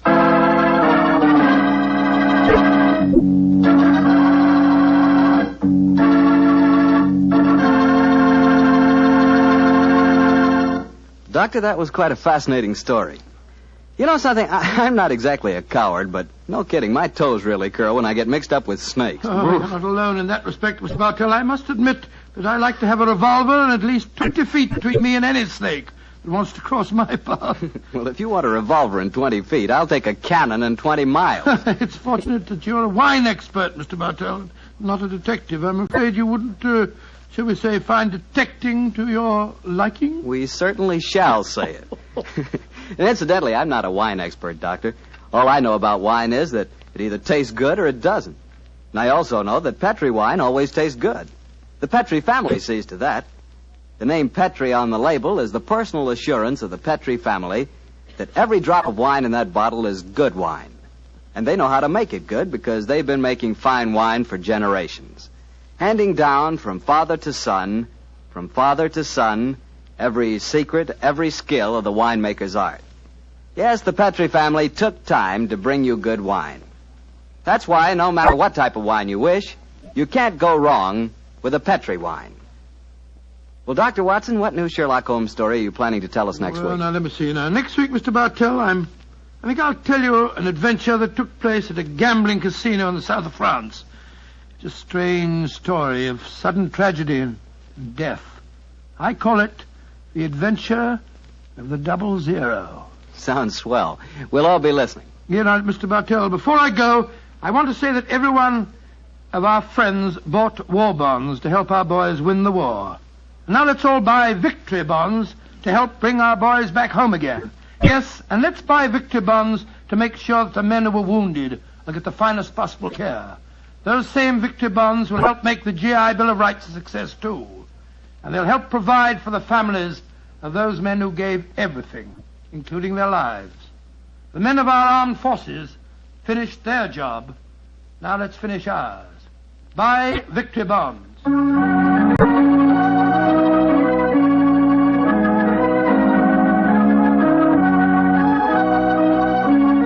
Tonight's Sherlock Holmes adventure is written by Dennis Green and Anthony Boucher and is an adaptation of the Sir Arthur Conan Doyle story, The Adventure of the Speckled Band.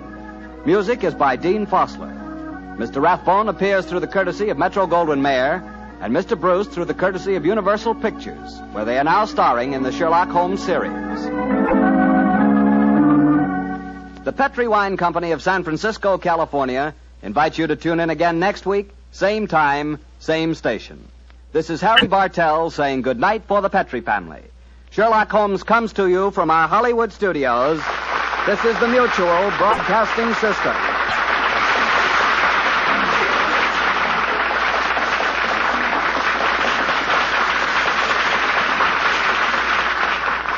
On a cold and foggy day in May of 1886, a young doctor named Arthur Conan Doyle set aside his medical practice for the afternoon, took pen in hand, and began to write a mystery novel.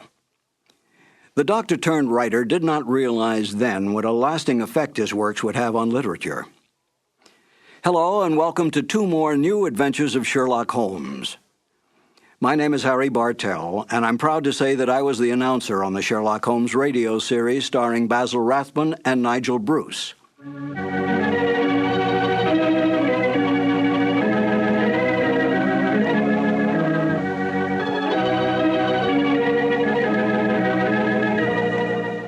There are more true facts available about the real life of Sir Arthur Conan Doyle than all the fictitious conjectures on the written life of Sherlock Holmes.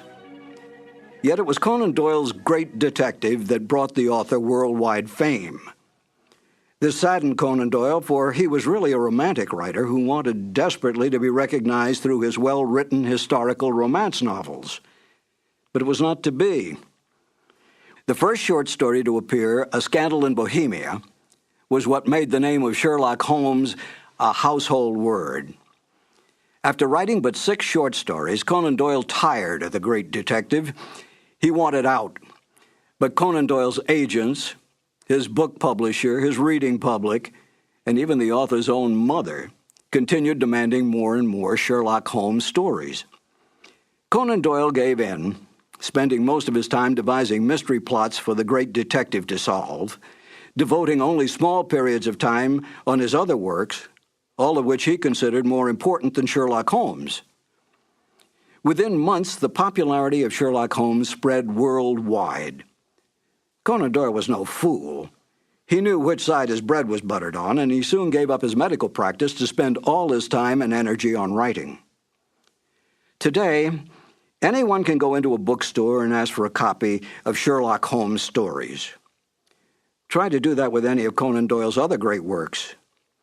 Such is the power and attraction of the greatest detective of them all, Sherlock Holmes.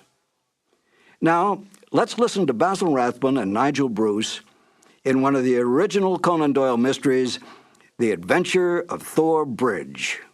This episode from the life of Sherlock Holmes will be transmitted to our men and women overseas by shortwave and through the worldwide facilities of the Armed Forces Radio Service. Petri Wine brings you Basil Rathbone and Nigel Bruce in the new adventures of Sherlock Holmes.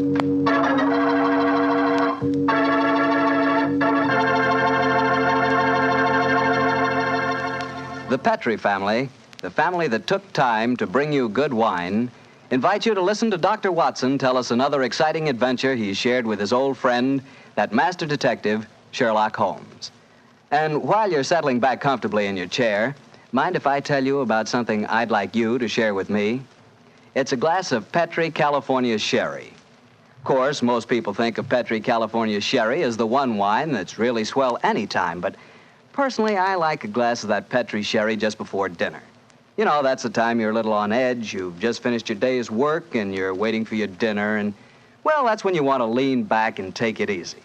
And boy, that's the time a glass of Petri Sherry tastes like something just too good to be true. Try it. Petri Sherry's the perfect before-dinner wine. And incidentally, if you like your sherry dry, you know, not sweet, then you'll find that Petri Pale Dry Sherry is just made for you. The important thing is the Petri label, because when it says Petri, it always means good wine.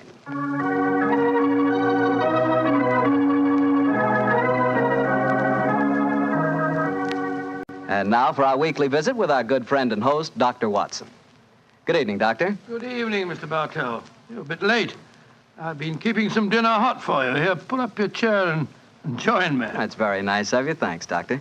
Are you all set with tonight's story? Yes, my boy. I'm all set, as you call it. As a matter of fact, I was going over my notes on the case just before you arrived. Last week, you hinted that a beautiful girl figured prominently in your adventure. That's quite right, Mr. Bartell. An extremely beautiful girl. In fact, I often used to say to Sherlock Holmes that if I'd been a little younger at the time, I might... Oh, well, you haven't come here to listen to my personal reminiscences. You want to hear the story that I called The Problem of Tor Bridge. That's what you promised us, Doctor. How did it begin? On a windy morning in October... In the 1890s it was. As I was dressing, I observed how the last remaining leaves were being whirled away from the solitary plane tree which graced the yard behind our Baker Street house. I descended to breakfast, prepared to find my companion in depressed spirits, for, like all great artists, he was easily impressed by his surroundings. But, to my surprise, he was in an unusually gay mood. As I entered the room, he looked up at me and, with a smile, My dear fellow, hope you slept well. Splendidly, thank you, Tom. I'm so glad. Well, you're very solicitous this morning. I think you must have got a new case. Am I right? The faculty of deduction is certainly contagious. Yes, I have a new case. After a month of trivialities and stagnation, the wheels revolve once more. Good. Tell me all about it. Well, as yet, there isn't much to tell. Have you ever heard of Neil Gibson? Neil Gibson? Oh, yes. Something to do with gold mining, isn't he? A great deal to do with it, my dear fellow. In fact, he's considered the greatest mining magnate in the world. About 5 years ago, he bought a large estate in Hampshire. Perhaps you've read of the tragic death of his wife. Oh, yes, of course. I remember the case now. She was murdered by a jealous governess who was in her employ, wasn't she? That point will be decided when the lady in question, Grace Dunbar, I believe her name is, comes up for trial at the forthcoming Winchester Assizes. In any case, it's hard for me to see what I can do for my client at this late date. Your client? Oh, yes, I forgot I hadn't told you. I'm getting into your involved habit of telling a story backwards. Better read this letter. Came this morning. Oh, let's have a look. Dear Mr. Sherlock Holmes, Miss Dunbar is innocent. I can't see the finest woman in the world go to her death without doing everything possible to save her. I shall call on you at 10:30 tomorrow morning to discuss the matter. Yours faithfully, Neil Gibson. Good gracious me. There you have it, Watson. That is the gentleman I await. Do you know anything about his dead wife? Only what I've been reading in the papers. Apparently she was past her prime, which was the more unfortunate as this Miss Dunbar, who superintended the education of the two young children, is reputed to be a very attractive young lady. The eternal triangle, eh? Well, where did the murder take place? On Gibson's estate in Hampshire. His wife was found in the grounds nearly half a mile from the manor house, late at night, clad in her dinner dress, with a shawl over her shoulders, and a revolver bullet through her brain. Any weapon found near her? No, there were no clues found at the scene of the crime. What made them suspect the governess? Well, in the first place, there was some very incriminating evidence. A revolver with one discharged chamber, the caliber corresponding with a bullet in the dead woman's head, was found on the floor in Miss Dunbar's wardrobe. Oh, was it? Pretty damaging evidence, Holmes. So the coroner thought.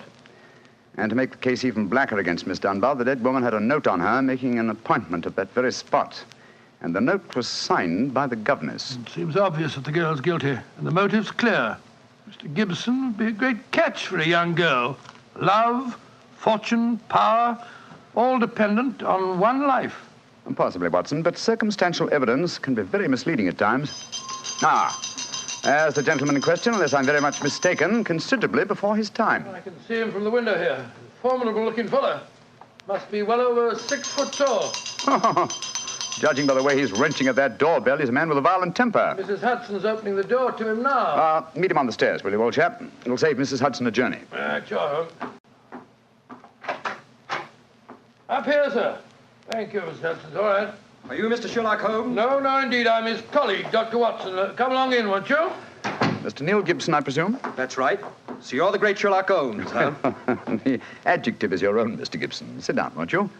By the way, you may speak quite freely in front of Dr. Watson. Well, I may as well begin by telling you that money means nothing to me in this case. You can burn it if it's any use to you in lighting the truth.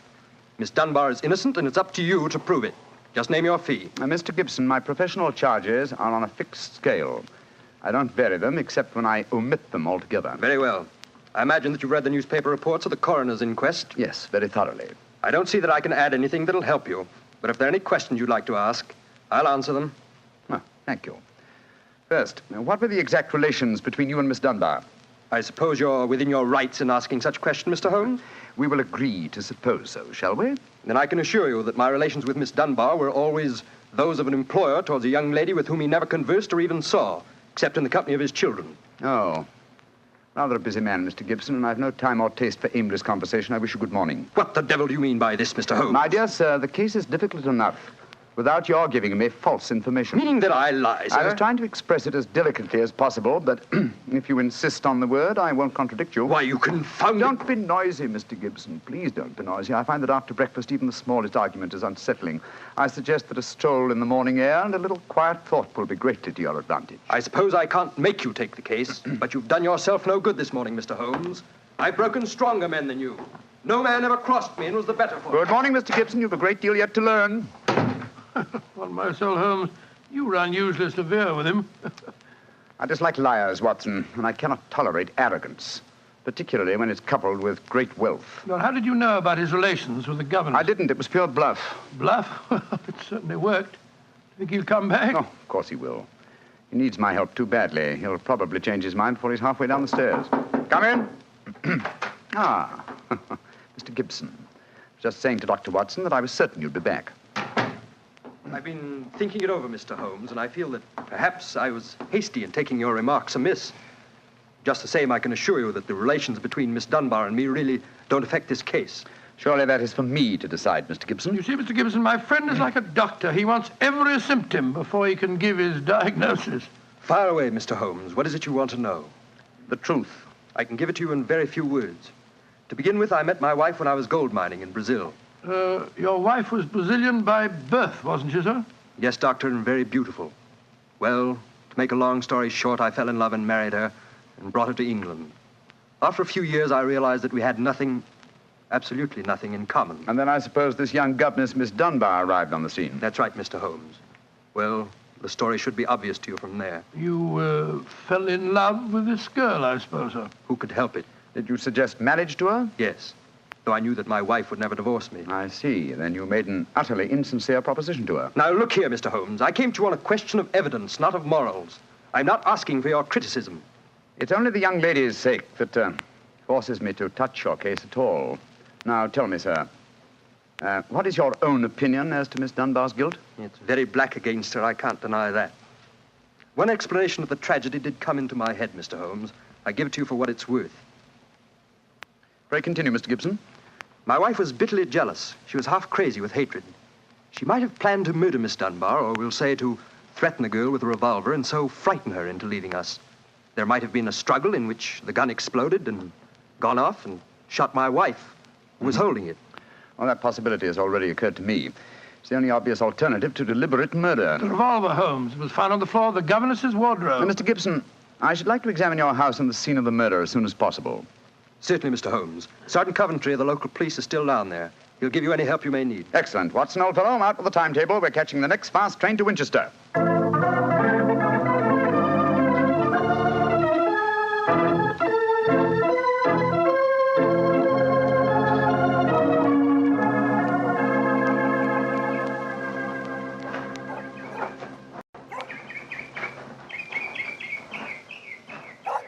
So if I have to have someone else on the case, I'd rather have you, Mr. Holmes.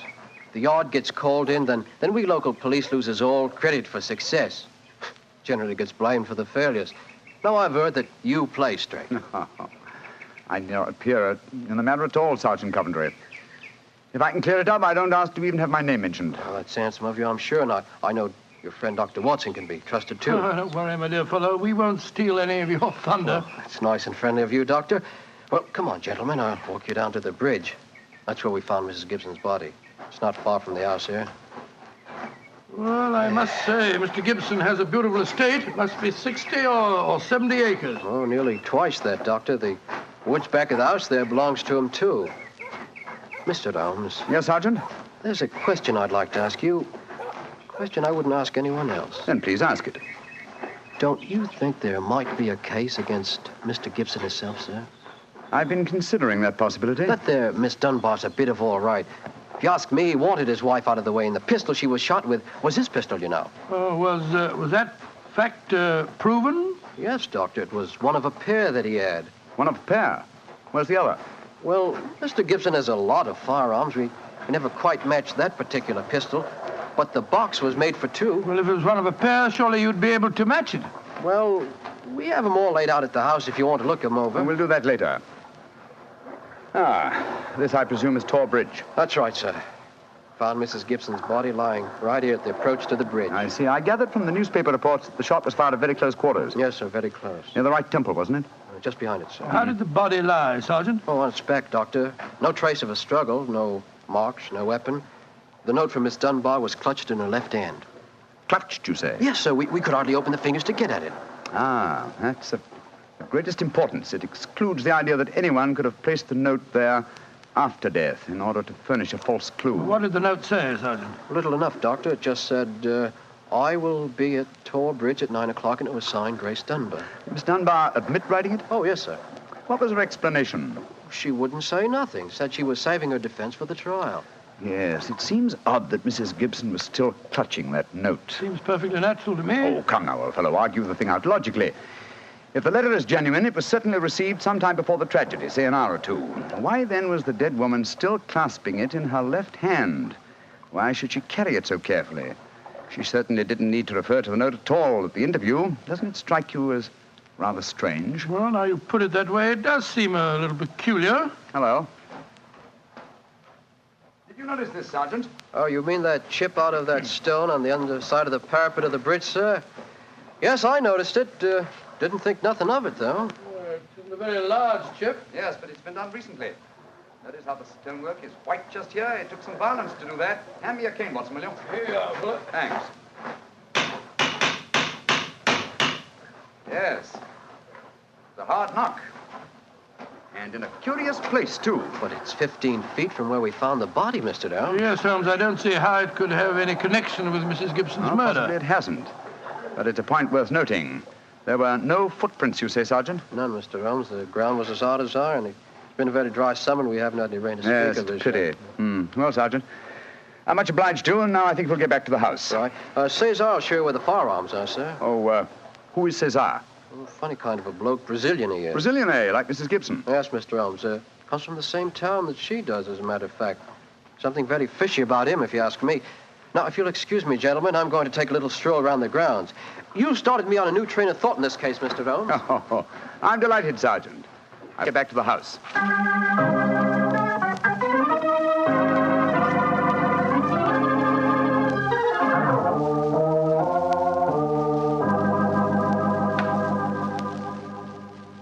I see. And these are all the firearms in Mr. Gibson's possession, eh, Cesar? Except for the revolver that is missing from the case. Yes, so I say I see him. I've never seen such a collection of guns and revolvers in my life. Mr. Gibson had many enemies, senor. He always sleep with a loaded pistol beside his bed. She's a man of great violence. There have been times when all of us were afraid of him. Did you ever witness physical violence towards Mrs. Gibson? No, senor. I cannot say that I have. But I have heard him say many terrible things to her. She would taunt her in front of we servants. I have heard him do it many times. Thank you, Cesar. That will be all. Muito bem, senor. You know, Holmes, I still think the case against Miss Dunbar looks very black. I should agree with you if it were not for one fact. The finding of the revolver in her wardrobe. On the soul, Holmes, that seems to me the strongest evidence of all. I think not, old chap. Huh? We must look for consistency. Where there is a want of it, we must suspect deception. I don't quite follow you. Suppose for a moment that we visualize you in the character of a woman who in cold, premeditated fashion is about to murder a rival. You've planned it. A note has been written. The victim has come. You have a weapon. The crime is well done. It has been workmanlike and complete. You mean to tell me that after carrying out so crafty a crime, you'd be so stupid as to forget to fling the incriminating revolver to the bottom of the stream? Or perhaps in the dense reeds that border it? Would you carefully carry it home and put it in the first place that would be searched? Your wardrobe? Well, perhaps in the excitement of the moment, one... No, my dear chap, I won't admit that's even possible. When a crime is coolly premeditated, then the means of covering it are coolly premeditated also. Well, then if Miss Dunbar didn't shoot Mrs. Gibson, who the devil did? I hope I can give you the answer to that question, Watson, when we've made one further visit. Oh, Lord. Where are we going now? To prison, old chap. Prison? Yes, we're going to Winchester Prison to call on Miss Dunbar. I'm certain that the key to this strange mystery lies in her hands.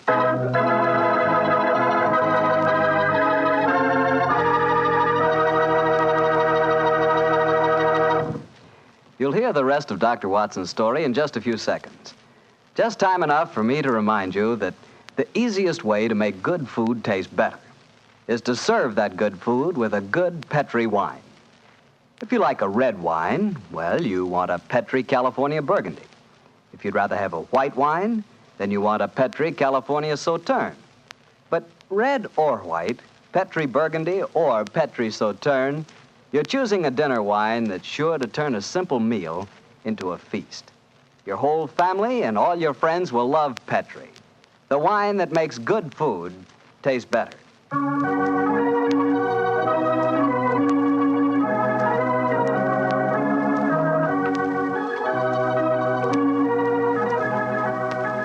And now back to Dr. Watson and tonight's Sherlock Holmes adventure, The Problem of Tor Bridge. Well, Doctor, did you go to Winchester Prison and see Miss Dunbar? We did, Mr. Bartell. An hour later, found the two of us sitting in a dank and gloomy cell, talking to one of the most beautiful girls that I've ever seen. Her bright, flashing eyes and her air of quiet confidence seemed sadly out of place in such a setting. Holmes spoke to her quietly, soothingly. Dunbar, tell us of your true relations with the dead woman. She hated me, Mr. Holmes. She hated me with all the passion of her distorted mind. Please tell us exactly what happened on the evening of Mrs. Gibson's death. Well, I received a note from her in the morning. A note imploring me to meet her at the bridge after dinner that night. She said she had something important to say to me. Did you keep that note, Miss Dunbar? No, Doctor. She asked me to destroy the note, so I burned it in the schoolroom grate. I saw no reason for such secrecy, but, well, I did as she asked. And yet she kept your reply very carefully. It's interesting. Tell me what happened when you met her that night. When I reached the bridge, she was waiting for me. I won't tell you what she said, but she poured out her whole wild fury in burning, horrible words. I didn't answer. I couldn't. It was dreadful even to look at her. She was like an insane woman, standing there screaming disgusting insults at me. I put my hands to my ears and rushed away. Where was she standing when you left her? Within a few yards of the spot where her body was found later. And yet, presuming she met her death shortly after you left her, you heard no shot. No, I heard nothing. But I was so upset, Mr. Holmes, that I rushed straight back to my room. Did you leave it again that night? Yes. When the alarm came that Mrs. Gibson was dead, I ran out with the others. Did you see Mr. Gibson? Yes, Doctor. He had just returned from the bridge when I saw him. He had sent for the doctor and the police. This pistol that you found in your room, have you ever seen it before? Never, Mr. Holmes, I swear it. When was it found, Miss Dunbar? Next morning, when the police made their search. It was on the floor of my wardrobe where I keep my shoes. You had no idea how long it had been there? Well, it hadn't been there the morning before. How do you know? Because I had tidied up the wardrobe that day. I see. Then someone must have come into your room and placed the pistol there in order to incriminate you. I'm certain of it. When could they have done that? Well, it could have been at meal times, or when I was in the schoolroom with the children. Yes. Miss Dunbar, on examining the scene of Mrs. Gibson's death, I noticed that a piece of stonework on the underside of the parapet of the bridge had been broken away. Can you suggest any possible explanation for that? Oh, surely it must have been a mere coincidence, Mr. Holmes. Possibly. But why should it appear at the very time of the tragedy and to the very place? Could it possibly be that... Why, yes, of course. Idiot. Why didn't I think of it before? Come along, Watson. Where are we going, Holmes? Back to Thor Bridge, old fellow. As fast as we can get there. What have you found out, Mr. Holmes? The answer to this mystery, I hope, my dear young lady. You will get news before the day is out. And meanwhile, take my assurance that the clouds are lifting and that the light of truth is breaking through.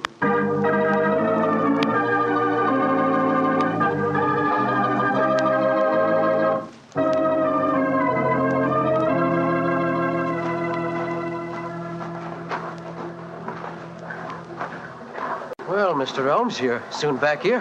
What have you found out? Soon in a few moments. You got my message? Oh, yes, sir. Here you are. Ball of twine. What you wanted for, I can't imagine. You'll soon see, Sergeant. Watson, I have some recollection that you usually go armed on these excursions of ours. Yes, I'm carrying my revolver. Why? Give it to me, old chap, will you? Thanks. I believe your revolver may have a very intimate connection with the mystery we're investigating. You're joking. Now, Watson, I'm very serious. We have a test to make. If the test is successful, Miss Dunbar will be free before nightfall, and the test will depend on the conduct of this revolver of yours. Yes, I'll take the precaution of unloading it. There we are. Now, Sergeant, ball of twine, please. Wish I knew what you was up to, sir. I tie one end of the twine like this to the handle of the revolver. So. Sergeant, see if you can find me a heavy stone, will you? Oh, right, sir. Holmes, what are you doing? Trying to reconstruct the killing of Mrs. Gibson. But you've seen me miss the mark before, Watson. I have an instinct for such things, and yet it has sometimes played me false. Seemed a certainty when it first flashed across my mind in Miss Dunbar's cell.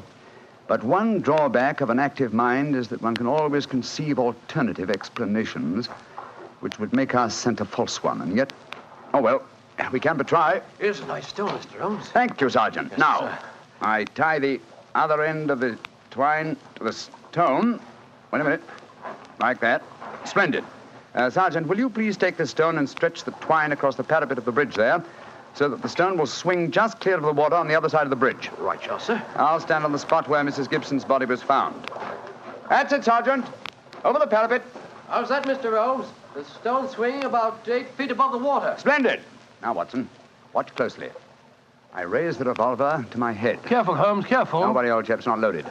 Now, let us imagine I am the late Mrs. Gibson. I raise the revolver to my head and fire it. Instantly, my fingers release their grip and... There's your answer, Watson. Great Scott, the revolver flashed back out of your hand, struck the parapet of the bridge, and then the weight of the stone flipped it over into the water. Was there ever a more exact demonstration? Come on, old fellow. You're a bloomin' magician, Mr. Holmes. That's what you are. A bloomin' magician. Look at that. Observe the second chip on the stonework of the parapet here. Same size as the first. Then the murder of Mrs. Gibson... Wasn't murder at all. It was suicide. What? We can follow the various steps quite clearly. A note was extracted very cleverly from Miss Dunbar, a note which made it appear that she had chosen the scene of the crime. Mrs. Gibson, in her anxiety that the note should be discovered, somewhat overdid it by holding it in her hand to the last. That alone should have excited my suspicions earlier than it did. So she stole one of her husband's revolvers and planted the other one in Miss Dunbar's wardrobe. Exactly. After discharging one of the cartridges, which you could easily do in the woods without attracting suspicion, she then went down to the bridge, where she contrived this exceedingly ingenious method of getting rid of her weapon. When Miss Dunbar appeared, she used her last breath in pouring out her hatred, and then, when the girl had left, carried out her terrible purpose. Then the missing revolver... You'll find it with the aid of a grappling hook at the bottom of the stream, and also the stone and the string, with which this vindictive woman attempted to disguise her own crime and fasten a charge of murder on an innocent victim. Yes, Sergeant, and don't forget while you're at it that my revolver's down there, too. Oh, don't worry, Doctor. I'll get some grappling hooks right away. I must say, Holmes, you've solved this case brilliantly. Quite brilliantly. I disagree, old chap. And I fear that you will not improve my reputation by adding the case of the Tor Bridge mystery to your annals. Oh, nonsense, but that's ridiculous. Oh, no, it isn't, old boy. I've been sluggish in my mind and wanting in that mixture of imagination and reality which is the very basis of my art. I confess that the chip in the stonework was a sufficient clue to suggest the true solution, and I blame myself for not having attained it sooner. Well, Holmes, personally, I agree with the sergeant's opinion of you. Oh? What was that, old fellow? You're a blooming magician, Mr. Holmes. That's what you are, a blooming magician.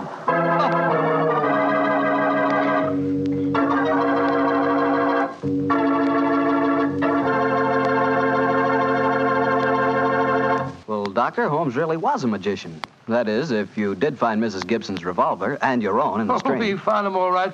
You don't think I'd tell you the story otherwise, do you? What do you take me for, anyway? Well, now that you ask, I'll tell you. I take you for a very charming gentleman, a wonderful storyteller, and a fine host. Oh, that's very nice. Really, Well, you are a gentleman of the old school. And you do tell a fine story. You flatter me, you... And you are a perfect host. That meal we had tonight was wonderful. Oh, it was, eh? And, that wine, what kind was it? It was Petri wine, and you know it. And I should have known that you were leading up to something. Mr. Bartell, you should be ashamed of yourself. You will do anything to get a chance to talk about Petri wine. Oh, I can't say I don't blame you. Well, honestly, Doctor, I meant everything I said. But you don't really want me to stop talking about Petri wine, do you? After all, it's worth talking about, isn't it? What other wine is made with the loving care that goes into Petri wine? Don't forget, Petri wine is made by the Petri family. Winemaking is their business. Why, they've been making wine for generations, handing down from father to son, all their skill and knowledge and experience. You can be sure the Petri family really knows plenty about the fine art of turning luscious grapes into delicious wine. That's why, whether you want a wine for before dinner, with dinner, or for any time, you can't go wrong with a Petri wine, because Petri took time to bring you good wine. And now, Dr. Watson, what new story are you planning to tell us next week? Well, next week, Mr. Bartell, I'm going to tell an adventure that Holmes and I had amid the oriental magnificence of a Maharaja's palace in India. India? Sounds intriguing. What were you and Sherlock Holmes doing out there, Doctor? Well, you'll have to wait till next week for the answer to that question, my boy. But I can tell you that it was one of the weirdest problems that we ever had to solve. I call the story The Vanishing Elephant.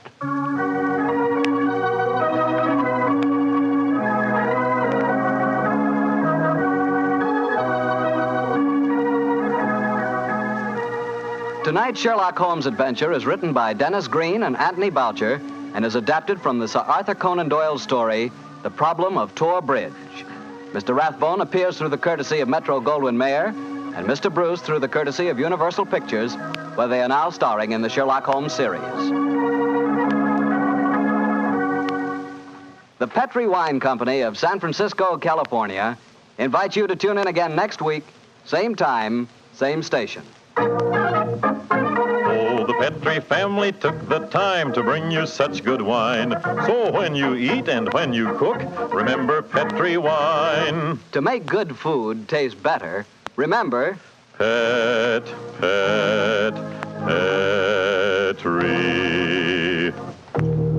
wine. This is Harry Bartell saying goodnight for the Petri family. Sherlock Holmes comes to you from our Hollywood studios. This is the Mutual Broadcasting System.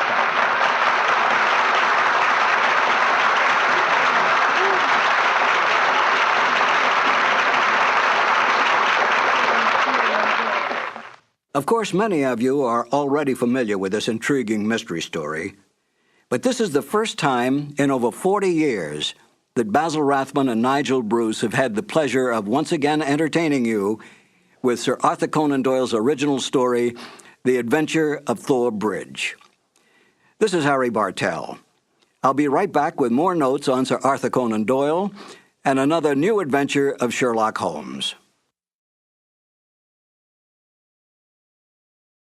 Sherlock Holmes considered himself as the only unofficial consulting detective, and rightly so. In point of fact, Holmes worked outside the law. If he'd been a policeman working for Scotland Yard, he would certainly not have had the freedom that allowed him to use his unorthodox methods. This both pleased the police and frustrated them. Pleased them because he almost invariably let such men as Inspector Lestrade and Inspector Gregson take the public recognition for a case that he had solved. Frustrated them because he could literally work on a case using his own specialized abilities while they had to stay within prescribed limits. Yet Holmes did respect the law, for he was in fact an amateur and felt it best to have a healthy relationship with the professional police. This encouraged such men as Lestrade and Gregson to bring various unsolved crimes to him for his solution. His freedom outside the restraints of the law allowed him to assume many roles in disguise and to work with Watson as his accomplice. Excellent examples of this kind of work can be found in such original stories as A Scandal in Bohemia, The Man with the Twisted Lip, and The Illustrious Client, to name but a few. He often broke open safes to get information, set fires to force some action out of an individual, such as Irene Adler, or broke into homes in order to gain access to information that would lead to the solving of the crime. Any admonitions by the police were soon dropped when Holmes produced the criminal or solved the crime. Most of this work was done by Holmes and Watson in London or various other parts of England. In The Waltz of Death, Holmes and Watson find themselves in Vienna on a case.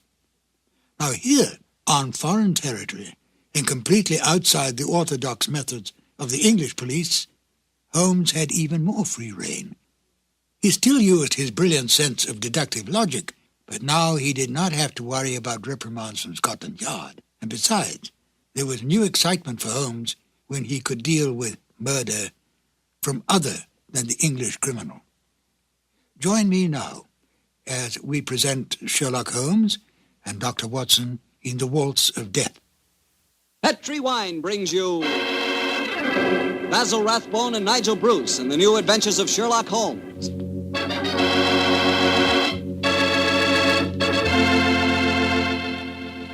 Petri family, the family that took time to bring you good wine, invite you to listen to Dr. Watson as he tells you another exciting adventure he shared with his old friend, that master detective, Sherlock Holmes.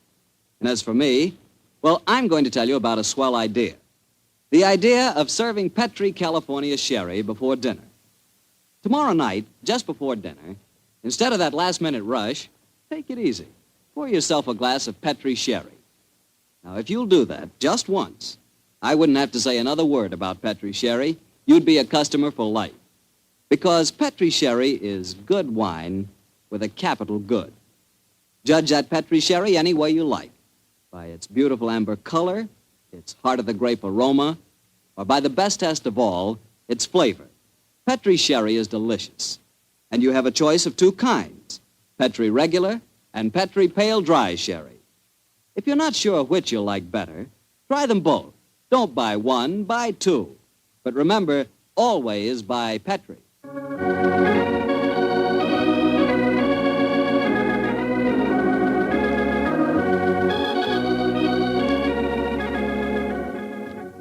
And now I'm sure our good friend Dr. Watson's expecting us. Let's go in and join. Good evening, Dr. Watson. Good evening, Mr. Bartell. All set for tonight's story? Yes, my boy, I'm all set, as you put it. It began in Vienna in 1889. The old Vienna of bright lights, lovely ladies, and lilting music. What were you and the great Sherlock Holmes doing there, Doctor? Mr. Bartell, what were we doing there? Yes, sir. Were you just taking a trip? Oh, in those early days of our association, we didn't have either the time or the money for trips. No, we were in Vienna at the express command of the Emperor Franz Joseph. It was in October, I remember, that we arrived in the city, and for several days we were forced to cool our heels awaiting the imperial pleasure. On one of those idle evenings that the good services of our friend, the chief of police, Count Frano, secured us an invitation to a resplendent ball that was being held at the palace of Princess Stephanie von Kram. It was an incredibly colorful spectacle, Mr. Bartell. A string orchestra high in the gallery of the palace ballroom played a haunting Strauss waltz, while on the floor below, the cream of Viennese aristocracy swayed and glided gaily to the lilting music. I can remember the picture so well, Mr. Bartell, as Holmes and I stood there talking to the chief of police, Count Frano.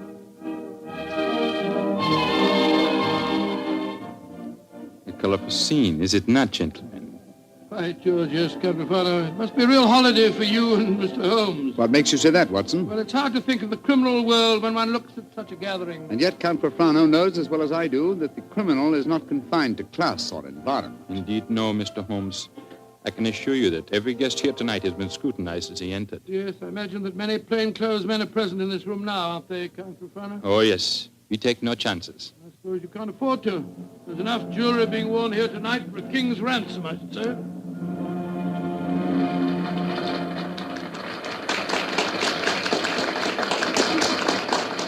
The waltz is finished. Now I can present you to our hostess, Princess von Kram. Stephanie, my pigeon. My pigeon must know the princess pretty well. Yes, I'm glad to see that in Vienna the profession of criminal detection carries no social stigma. Allow me to present you Mr. Sherlock Holmes, Dr. Watson, the Princess Stephanie von Kram. I'm very honored to meet you, Your Highness. I'm most happy to meet you, gentlemen. Permit me to introduce my protege, Janos Horvat, the Hungarian composer. This ball tonight, Mr. Holmes, will mark a rare occasion. A signal honor is to be conferred on Herr Horvath and myself before tonight is through. The next waltz is a new composition of his. Tonight will be its debut. Indeed, how very interesting. It is a great honor the princess has conferred on me. A new composition could not possibly be presented under more auspicious circumstances. Count Frano, you spoke of an honor in connection with yourself. May I tell them our secret, Stephanie? No, I will tell them myself, Anatole. After your waltz has been played, Janusz, and Anatole and I shall be the first to have the privilege of dancing to it, my father is to make a public announcement. He is to announce my engagement to Count Anatole Refon. Oh, indeed, my congratulations to you both. Very lucky fellow. Am I not the luckiest of men? Is she not exquisite? I, the gay man of Vienna, the cavalier who swore that no one woman would ever capture him.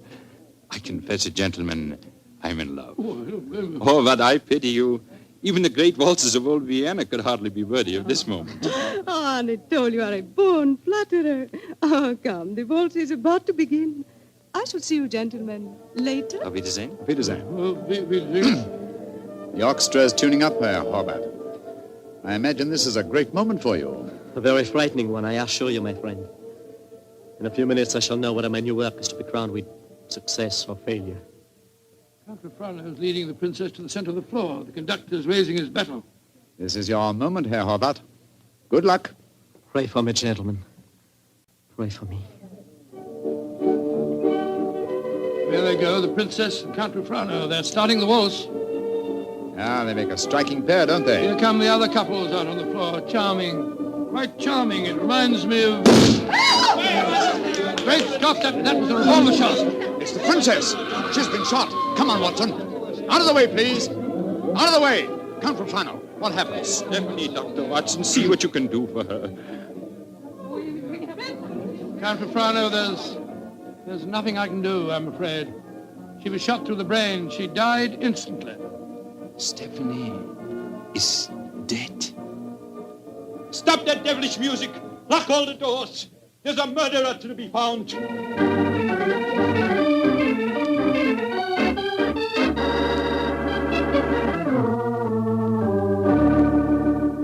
Count Frano, have you found any clues? One of my men found a revolver. It had been thrust into the earth of a potted palm. May I see it, please? Of course, here.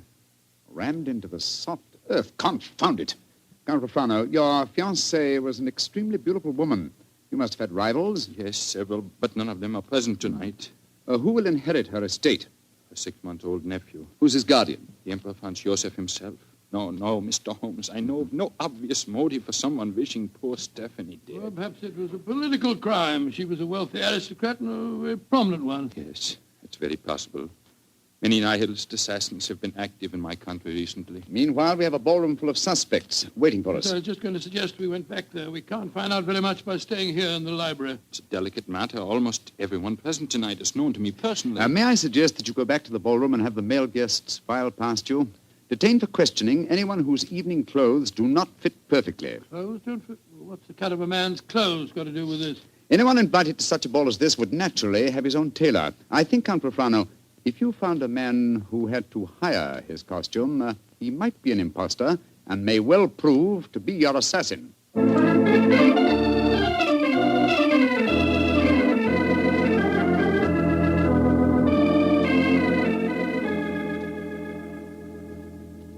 Mr. Holmes, your plan has not been effective so far.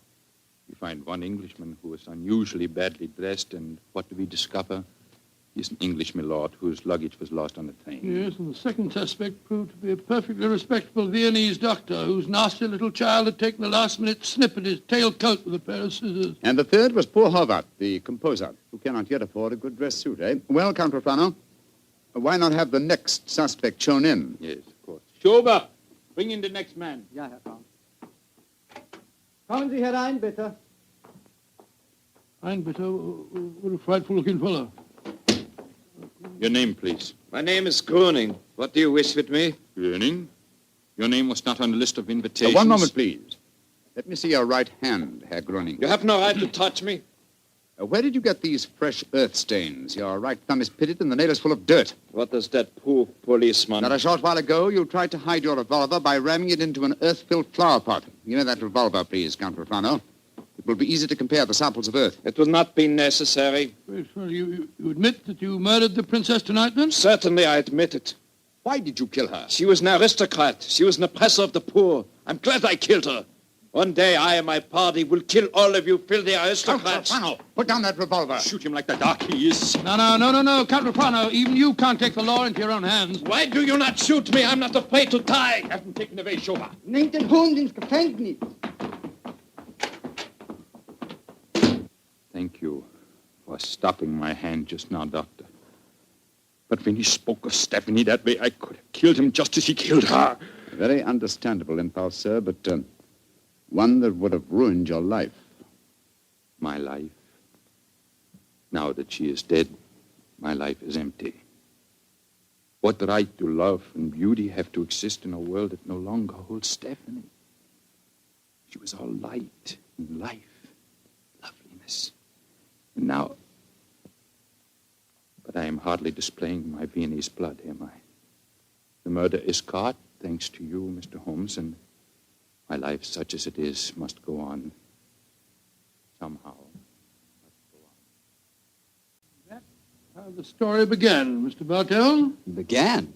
It sounds like the end of a story to me, Doctor. Far from it, my boy. The next day, Holmes and I had our interview with His Imperial Majesty and learned the nature of the services expected of us. Services that required our leaving the city. And that's why, my boy, we were gone from Vienna for some weeks. We didn't know that during our absence, Herr Hovart's waltz, which had had such a tragic debut, was beginning to make a sort of morbid history. Yes, Herr Baron, the Horvath waltz. We have had many requests for it. Gladly, we will play it, Herr Baron.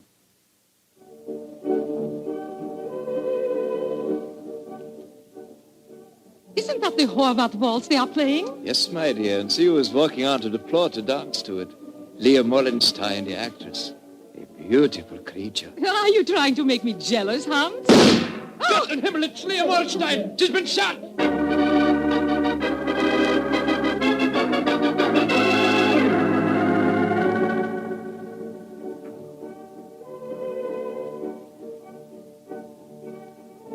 A new ballet, and to the music of the Horvath waltz. Magnificent. Never has Krasnova danced better.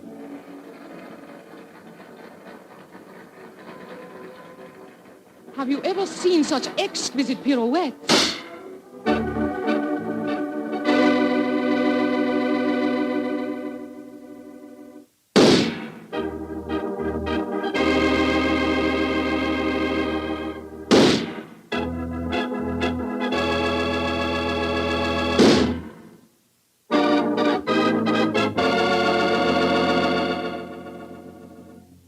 Six deaths in 4 weeks, Schober. All beautiful women and all killed to the music of the Horvath waltz. There's a homicidal madman at large in Vienna. There's only one thing to be done.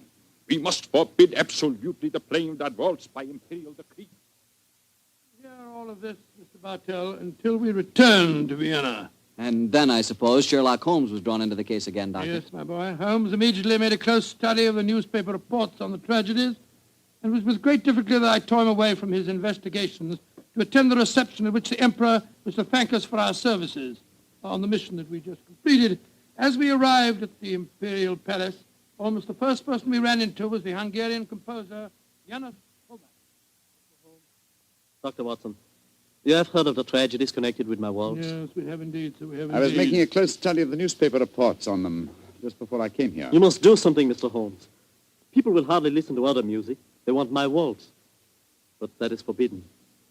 I'm losing a reputation and a fortune while that waltz remains unplayed. Or perhaps, Herr Horvath, you are laying an excellent foundation for a later reputation and fortune. What do you mean? All this publicity, however distasteful to you at the moment, must in the long run prove invaluable. Ah, there you are, my dear Count Rufano. Mr. Holmes, Dr. Watson, I'm glad to see you back in Vienna. You've heard of the murders? Yes, Count, we were just discussing them. I need your help again, my good friend. For over a month now, the murder has been at large, and I cannot seem to get on the trail. But I'm Gruning, the first killer. What have you done with him? Released him. What? Released him? Great Scott, why? At the hearing, it was obvious the man was an egomaniac. He boasted of the murder of Stephanie, apparently out of pure vanity. The liberal newspaper editors made quite an issue of the case. They brought pressure to bear, and we had to let him go. Confound it. I wish I hadn't left Vienna. Well, if the fellow's at large again, Count Rufano, it's pretty obvious that he's the murderer of the other women, too. On the contrary, Doctor, he was in prison until yesterday. The last of the murders was committed 3 days ago. Oh, here comes His Imperial Highness Franz Joseph. Good evening, gentlemen. Your Highness. Good evening. Your Highness. Well, I see we have very distinguished company tonight. Not only the masterful Sherlock Holmes and his colleague, Dr. Watson, our English friends that we are honoring, but I see that we have a distinguished representative from our Hungarian Empire, János Horváth. A worthy successor, I'm told, to a breed of composers for whom Vienna is famous. Your Imperial Highness is most kind. The pipe organ in here is in excellent condition, I am told. Will you not play us one of your compositions, Herr Horváth? I shall be most honored, Your Highness. Sit down, gentlemen, sit down. What shall I play, Your Imperial Highness? Anything you wish, young man. Anything you wish. Thank you, Your Highness. With your permission, I choose to play... Great heavens! He's playing the death waltz. On your guard, Watson. Even in the Imperial Palace itself, this twirling tune may invoke murder.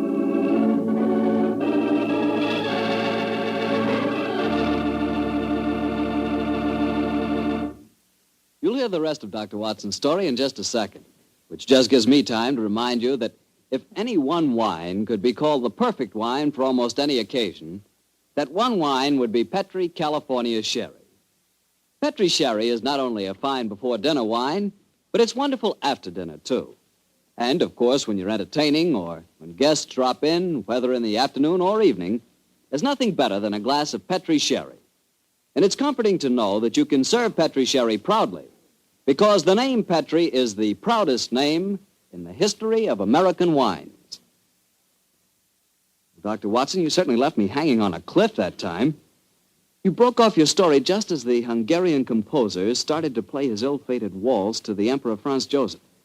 What happened? At the time, my boy, fortunately, nothing happened. Herr Howard completed his composition without apparent incident, and shortly afterwards we attended a banquet that was given in our honor. A banquet that concluded with a rather curious ceremony at which the Emperor presented Sherlock Holmes with a medal to commemorate his services. I never got anything was. Never mind about that. Finally, it was shortly after 10 o'clock, I remember. Holmes and I, together with Count Refrano, left the royal chambers and started to descend the spiral staircase leading to the main hall. You were greatly honored tonight, Mr. Holmes. I've only known His Imperial Highness to make 3 such presentations before, and they were all to my own countrymen. He might have made another while he was about Please, it. Watson, please. Oh, The Emperor was most kind. I can't help feeling that he over-evaluated my services. You're being unusually modest, Holmes. Perhaps because I feel that my visit here is incomplete until I've solved the death waltz murders. I hope you'll be able to stay in Vienna long enough to do that. I confess I am at my wit's end. I've been giving the matter a great deal of thought, Count Refrano. I have a plan for trapping the killer. It's in rather an embryonic stage at the moment, but over a few pipes at the hotel tonight, I expect to develop it thoroughly. I shall call at your office in the morning and explain it to you. I shall be awaiting your visit eagerly. One more of these murders and the newspaper outcry might become so loud that I should have to resign my post as chief of police. Well, when Hobart made that daring gesture and played the death waltz tonight, it proved one thing. It's not infallible. The death of a beautiful woman doesn't always follow the playing of the melody. Very true, Doctor, but... Watson. Yes, sir? Strike a match, will you? Huh? There's a figure here slumped on the landing. Great Scott, it's the body of a girl. And a very beautiful girl, too. Shot through the forehead. You were wrong, Watson. The death waltz is infallible, but I swear to you that the killer has struck for the last time.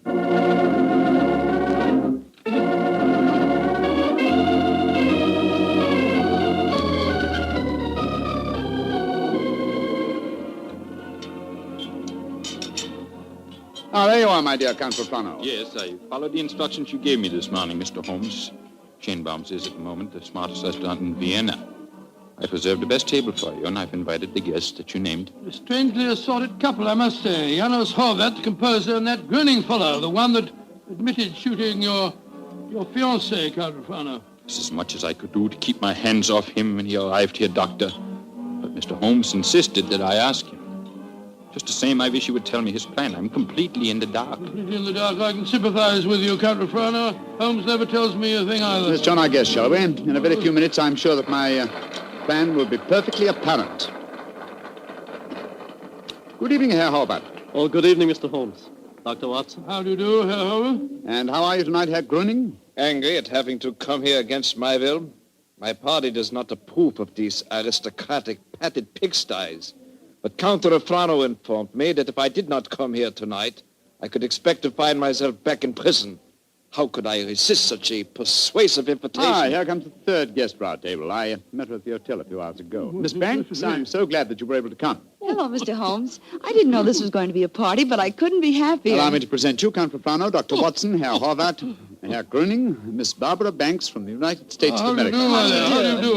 Holmes, I wish I knew what you're up to. And how can a young American girl afford to come to Vienna, may I ask? Of course you can ask. My father made a lot of money, and he wanted me to have the advantages he never had. Your father made money because he ground the faces of the poor. Oh, my father never ground a poor face in his life. He was a capitalist. I spit on him. Oh, that's rather unfriendly. And also, geographically speaking, something of a problem. You see, he's living in Wyoming. You make fun of me. Only because you made fun of me. Mr. Holmes, I did as you asked me. I'm very grateful, Miss Banks. The orchestra leader didn't want to play it. He seemed scared.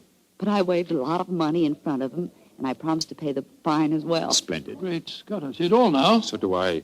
You persuaded Miss Banks to bribe the orchestra leader to play. My waltz. My forbidden waltz? Yes, Herr Horvath. I felt that if the request came from a young American, it might seem quite reasonable. Particularly if the requests were accompanied by American dollars ground out of the faces of the poor. You are being unpleasant to me, aren't you? They're playing it, your waltz, Herr Horvath. The death waltz. Mr. Holmes, this is against the law. The Horvath waltz is forbidden by imperial decree. True, nonetheless, my dear Count, I implore you not to arrest the orchestra leader until after the waltz is completed. In which case, since I requested it and it's still playing, I'd like a partner. Will you dance with me, Count Refrano? I'm sorry, Miss Banks, but to this melody I shall never dance again. Oh. Well, how about you, Dr. Watson? Oh, I like you very much, my dear, but I'm afraid I'm not as light on my feet as I used to be. In any case, I was never much of a hand at the waltz. The polka's more in my line. Dear me, I'm getting an inferiority complex. Oh, please do not, Miss Banks. You'll observe that the general public seems singularly unwilling to dance, too. Not one couple has ventured onto the floor. Oh, can you blame them? The waltz with Horvath may mean death. How can you blame them? I'm not afraid. After all, Herr Horvath, it's your own music. I'll dance with you. You're most kind, Miss Banks, and courageous. But to be a partner of the only woman on the floor would mean ruin, an admission of failure. My third refusal. I'm a wallflower. No, my dear Miss Banks, the aristocrats, they're afraid. But I, plain, simple Gröning, I will dance with you, Miss Millions. Oh, bless you, Herr Gröning. And I assure you my father does not grind the faces of the poor. He does grind the faces of the poor, this I know. Stop her, it's suicide. I think not, Herr Horvath. I think so. And I'll not stay here to watch it. Where the devil's he off to? Do not worry, Doctor. I shall keep an eye on him. Yes, and we'll keep an eye on both of them. Come on, Watson. Horvath is leaving the room. Whereas Count Refrano has deserted his trail and has slipped behind one of those pillars. Good Lord, he's drawing a revolver. Exactly, Watson. He's our man. Put down that revolver, Count Refrano. Put it down, I say! He's turning it on himself. Count Refrano!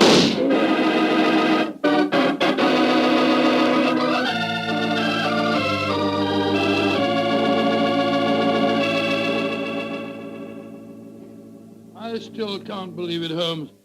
Not the fact that Count Refrano blew his brains out, but the fact that he was a murderer. Yes, I was slow to believe it too, old chap, and I blame myself in consequence. Two things should have been instantly apparent about the madman who killed beautiful women when he heard the Horvath waltz. Firstly, he must have had some motivation which drove him to such an act. Secondly, he must have carried a revolver with him at all times, since he was invariably armed when the occasion presented itself. Exactly, and that factor made me think of the police official. Then, of course, I saw Refrano's motivation. He loved the Princess Stephanie dearly. Her death in his arms was a psychological shock that was more than his mentality could stand. And when he heard that music, it reminded him of the dead princess and forced him to kill. That's right, old fellow. You will recall that what he said to us after his fiancée's death. What right do love and beauty have to exist in a world that no longer holds Stephanie? When he heard the music, he couldn't bear to think that other loveliness existed, and so, well, he destroyed it. But who killed the Princess Stephanie? The man who was first arrested for it, Herr Gröning. He admitted it after a little persuasion when the police arrived.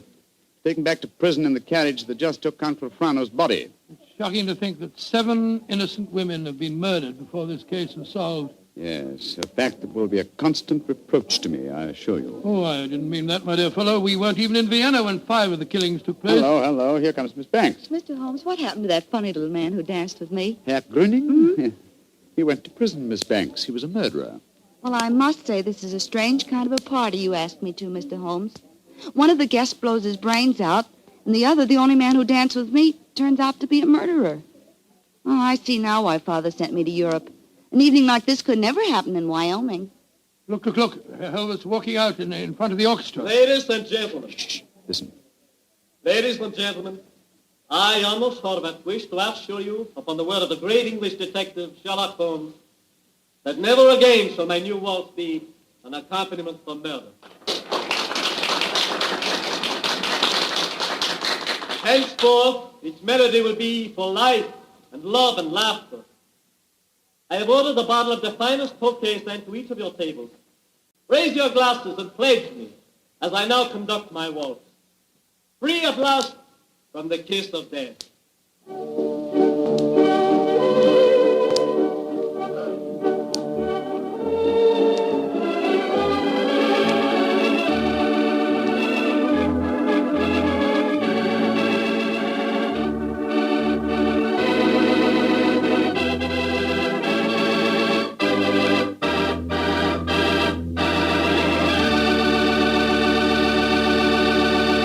Say, Doctor, I really like that story.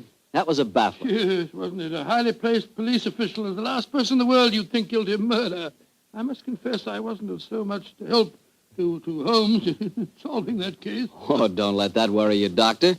After all, Holmes almost missed solving it himself. Oh, thank you, my boy. Nice of you, thank you very much. But it certainly was one of the most interesting cases that I was ever connected with. I know what you mean. You know, I came across quite an interesting case myself the other day. Oh, you don't say where? Right in my own house. Oh, that's interesting. What kind of case? Sherry. Oh, good gracious me, sherry. That's right, a case of Petri California sherry.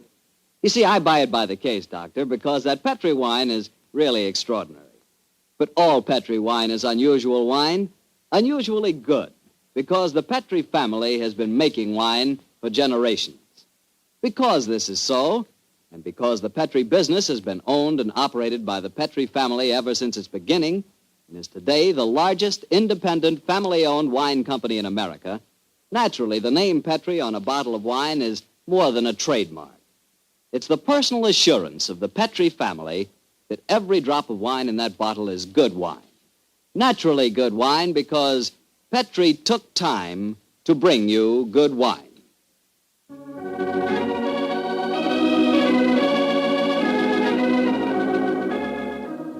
Tonight's Sherlock Holmes adventure was written by Dennis Green and Anthony Boucher and was suggested by an incident in Sir Arthur Conan Doyle's story, The Adventure of the Illustrious Client. Music is by Dean Fostler. Mr. Rathbone appears through the courtesy of Metro-Goldwyn-Mayer, and Mr. Bruce through the courtesy of Universal Pictures, where they are now starring in the Sherlock Holmes series. The Petri Wine Company of San Francisco, California, invites you to tune in again next week, same time, same station. Sherlock Holmes comes to you from our Hollywood studios. This is Harry Bartell saying good night for the Petri family. This is the world's largest network, the Mutual Broadcasting System. At first, when Herr Gruning confessed to the killing of the Princess von Kran, I didn't believe it. When the other women were killed, I felt sure that Herr Gruning was innocent. I at least suspected Count Refrano of having committed the other murders. But then, that's exactly what Dennis Green and Anthony Boucher wanted, don't you think?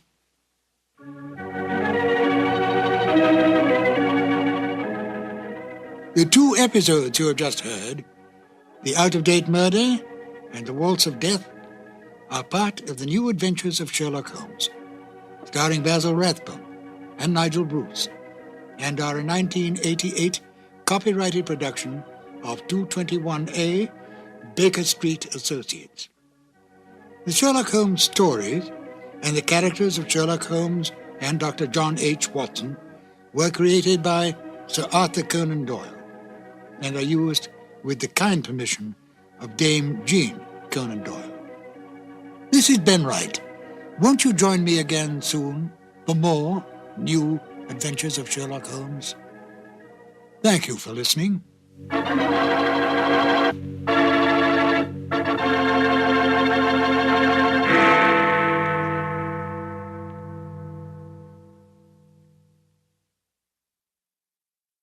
Petri Wine brings you Basil Rathbone and Nigel Bruce in the new adventures of Sherlock Holmes.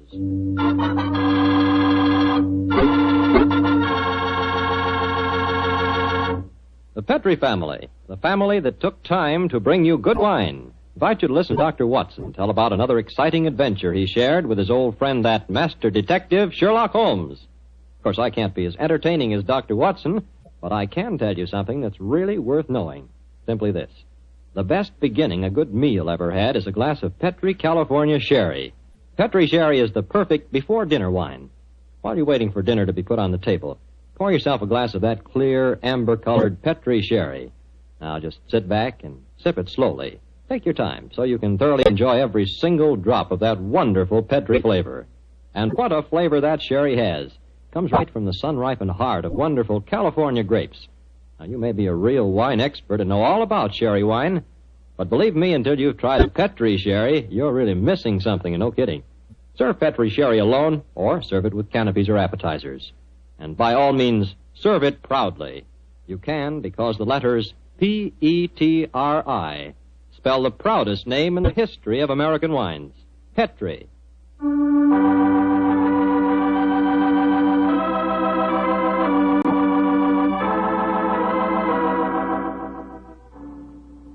And now for our weekly visit with the good Dr. Watson.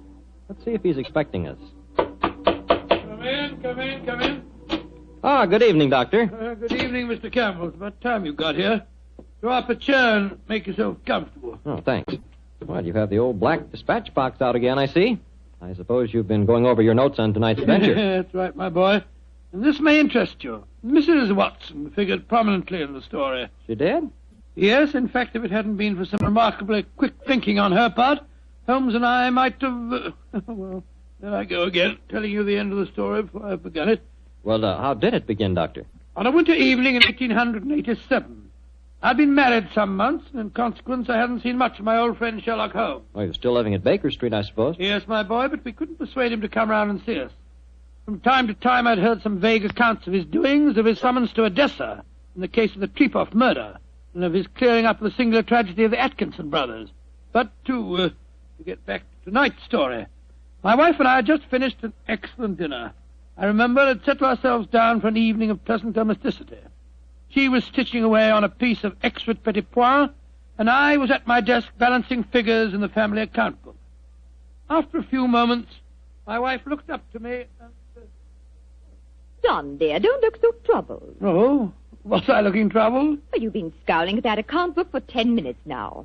What's the matter, dear? Don't the figures add up correctly? Oh, yes, they add up correctly. In fact, they tell a very pretty story. After buying my practice and setting up all my outstanding accounts, I find that we have nearly £150 left of the diary that Mr. Sholto settled upon you.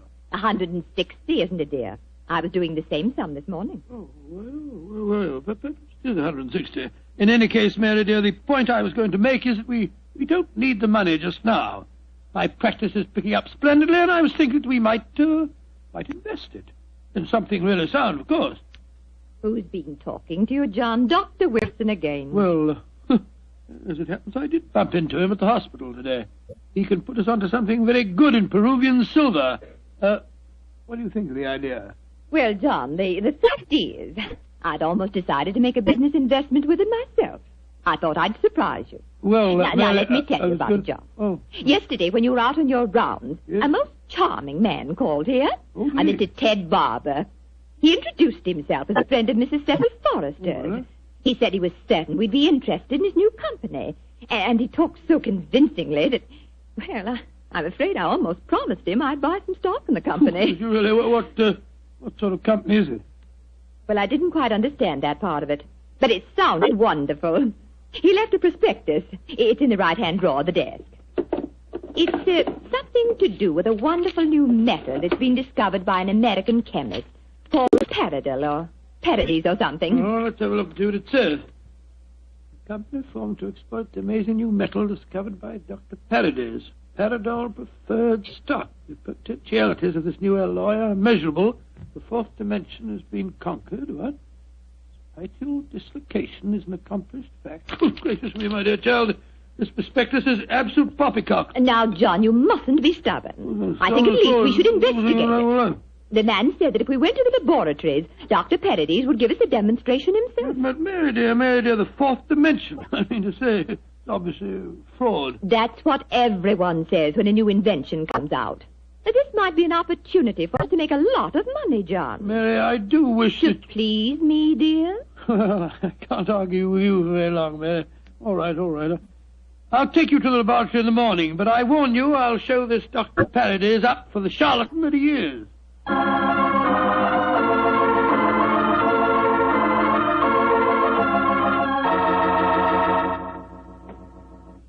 Dr. Paradise will be with you both in a moment. Thank you, my man. She's just concluding an experiment. She? Dr. Paradise is a woman, then? Oh, yes, madam, and a very brilliant one, too. Excuse me. Oh, that's the last straw. The whole thing sounded like an obvious fraud, and now we get here and find there are woman doctors at the back of it all. Just because she's a woman, it doesn't mean to say that... How do you do?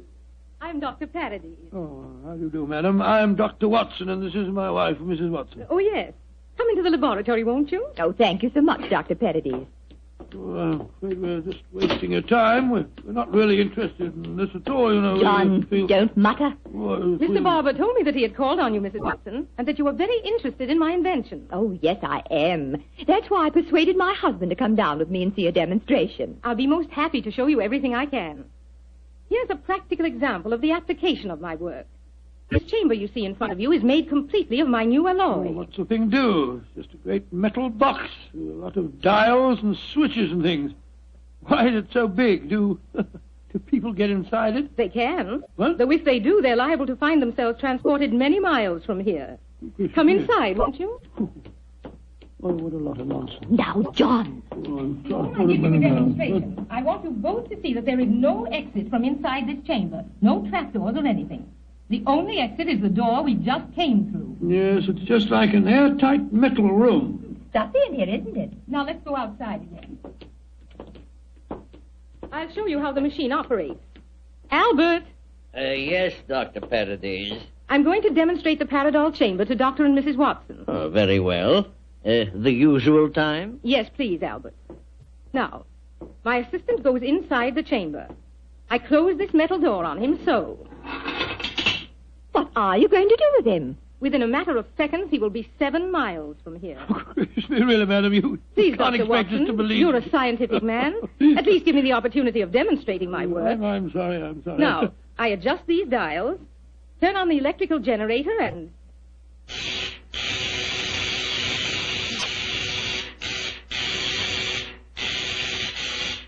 Good Lord, what an amazing business. Now open the door, Dr. Watson, and look inside, please. Great Scott, he's gone. I don't believe it. Dr. Paradise, will you explain this to me? Gladly. My metal Paradol is an unnatural alloy. What? It causes a dislocation in the warp of space and enables us to enter the 4th dimension. You see, time is a dimension. Any object in the past, present, or future can be described precisely in 3 dimensions of space and 1 of time. Yes, but this machine of yours... The alloy of Paradol, combined with the great forces of electricity, has created a new force. This element is controlled by these dials, and it is possible to move in 4 dimensions at once. Thus, bodies or other objects can be transported great distances away, all in the twinkling of an eye. I coined a word to describe the process. Teleportation, I call it. Teleportation? Well, I'm completely confused. All my scientific training tells me this is impossible, and yet... I wonder if you'd give us another demonstration. Certainly. Perhaps you yourself would like to be teleported somewhere. Certainly not. Good gracious me, no. No, I think John would be very unhappy in the 4th dimension. He wouldn't belong. Yes, you said that any objects could be moved. How about that brown paper parcel on the table over there? Certainly. It only contains some company circulars. I suggest you write your initials on it so that you can identify it later. Oh, very well. J.H.W. There you are. Where do you want it dispatched to? Send it to my house. I'll give you the address. That won't be necessary. Mary, this is an amazing business. Isn't it, John? Exciting, too. There we are. Now I adjust the dials once more, and...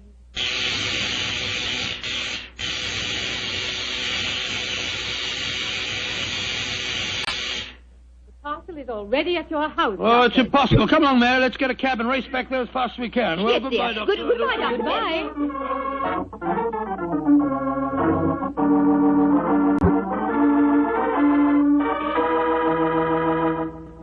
Now, dear, John, you must admit you're just as excited as I am. Well, I confess that I'm enormously intrigued. Let me just get my latch front door key.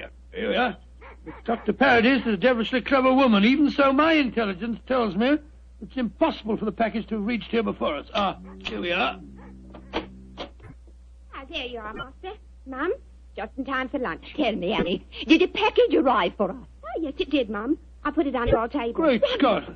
How was it delivered, Annie? Well, now, that's the funny thing about it, sir. I don't know.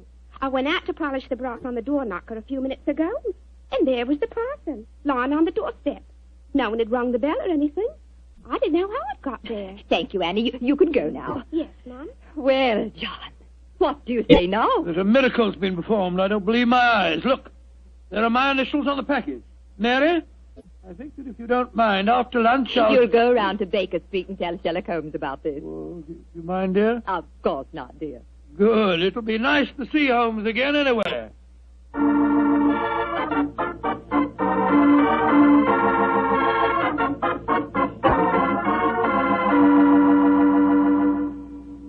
Dr. Watson, how nice to see you again. Hello, Mrs. Hudson. How are you, my dear? Oh, I'm just fine. Oh, you're looking grand, sir. Marriage agrees with you, if you don't mind my saying so. Oh, thank you, Mrs. Hudson. Is Mr. Holmes in? Aye, sir. And I'm very glad you're seeing him. He's no been acting like himself lately. Oh, really? Locking his door, and only unlocking it for me when I give him a password. And he's hardly touched his food for the last 3 days. To tell you the truth, Dr. Watson, I'm awful worried about him. Really? Well, I'll go up to him. He'll be glad to see you, I'm sure.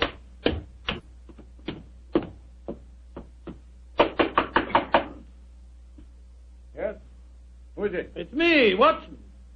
Watson? Oh, possibly. I'm not taking any chances. Holmes, this is ridiculous. Surely you know my voice after all these years? John H. Watson. Tell me what your middle initial stands for, and I'll let you in. It stands for Hamish. Watson, my dear fellow. How are you? I'm fine and delighted to see you again, Holmes. Incidentally, why all this rigmarole about locked doors and passwords? Well, Professor Moriarty has decided that it's high time to settle his score with me. There have been several attempts on my life lately. Twice I've been attacked in the streets, and only yesterday a shot was fired at me through the window you see broken there. Lord Holmes, you must be careful. I am being very careful. That's why I indulged in what you refer to as all this rigmarole. But, well, enough of my problems. What's on your mind? There's a sparkle in your eye and an air of excitement that tells me that you've some news to impart. Well, I must say there is something. Of course there is, my dear fellow. Come on, tell me about it. You ever hear of a new metal called Paradol and its inventor, Dr. Paradis? Oh, yes, indeed I have.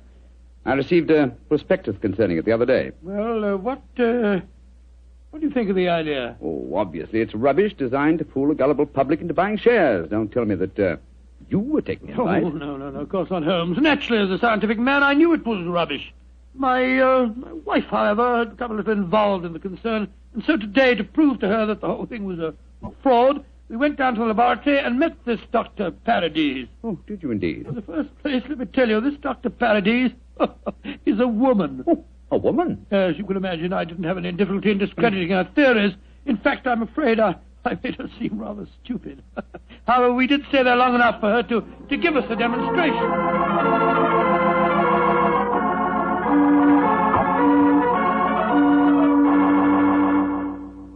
And that's the way that it was, Holmes. When we got back to our house, the initial package was there, waiting for us. Oh, childish trick.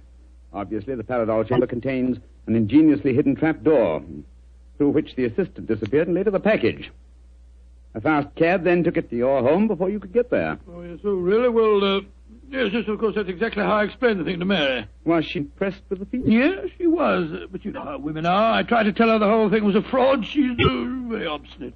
I was hoping perhaps that you will help me expose the concern. Oh, hardly seemed necessary, old fellow. Such an obvious fraud. However, for your sake, I'll be glad to do anything I can. Well, I thought we might go down to the laboratory late tonight when nobody's there and take a look at that Paradol chamber a little more closely. Yes, that's a good idea. After being cooped up here for 3 days, it'll be a pleasure to get some night air and indulge in a little simple burglarizing. Well, shall I call for you here? No, wait a minute, dear fellow. It's much too dangerous. I'll be in a hansom cab outside your house about 11:30 tonight. How's that? Splendid. Quite like old times, isn't it, Holmes? Yes, 'tis, old chap, though I think that this time, for Mrs. Watson's sake, I must try and keep you out of trouble.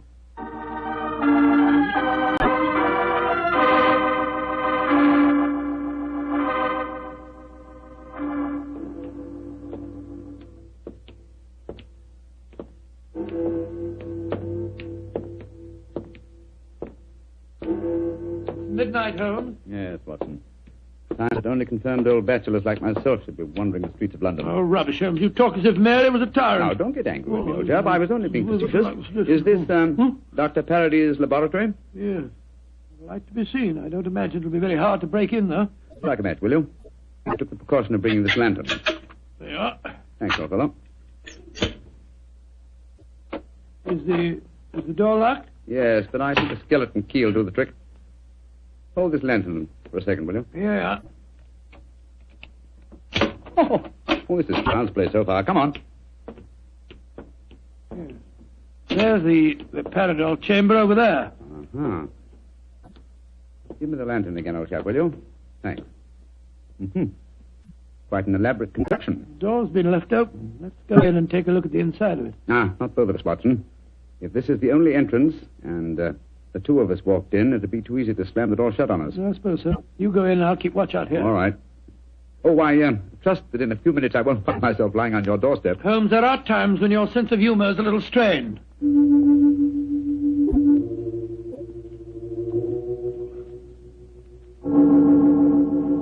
Holmes, you all right?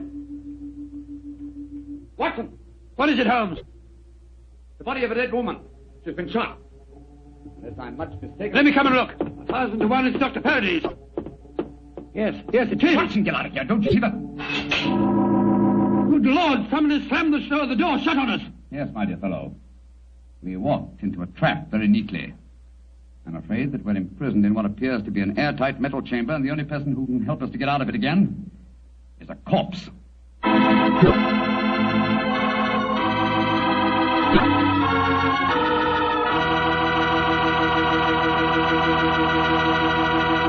Dr. Watson's story will continue in just a few seconds. It's time for me to remind you that good food always tastes better when served together with good wine.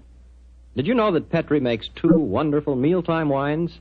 Wines especially made to go with food? Well, they do. Petri California Burgundy and Petri California Sauterne. You want a rich, hearty red wine, a wine that's great with any meat or meat dish, you just try a Petri Burgundy. And if you want a wine that's perfect with chicken or fish, try a delicate golden-colored Petri Sauterne. Petri Burgundy if you want a red wine, Petri Sauterne if you want white. But always a Petri wine if you want a good wine.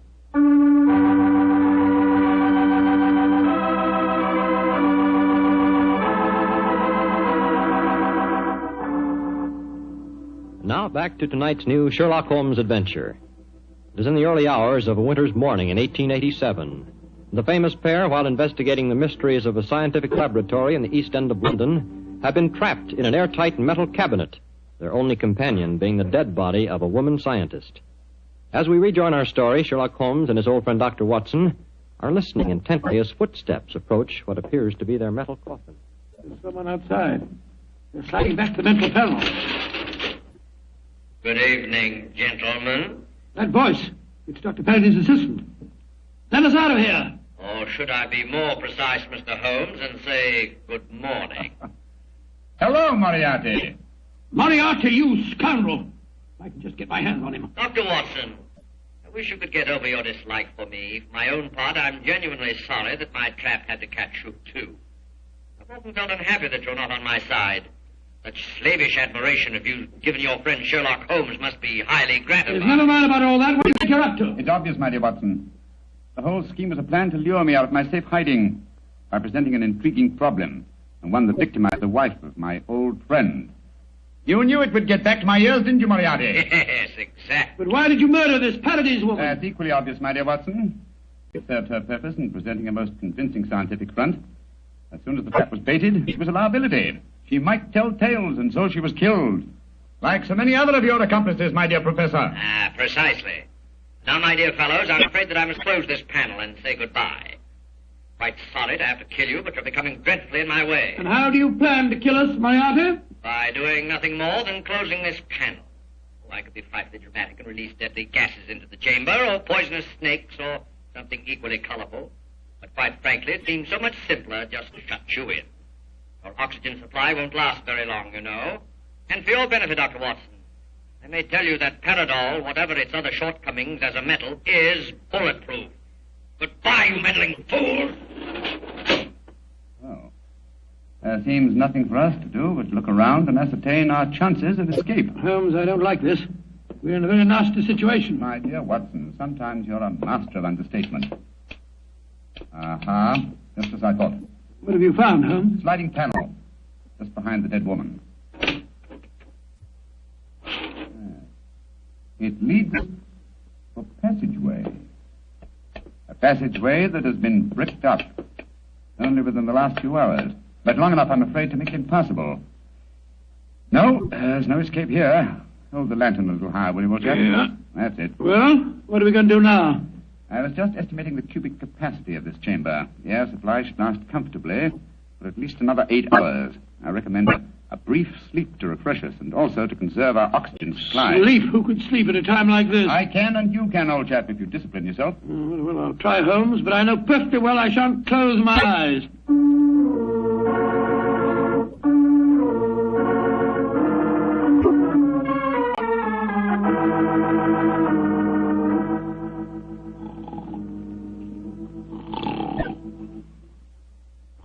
Wake up, Watson, wake up.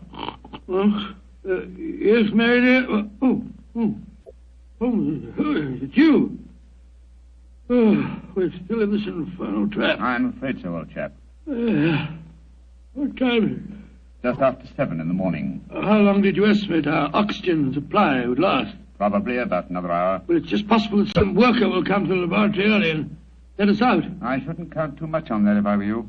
I suppose not.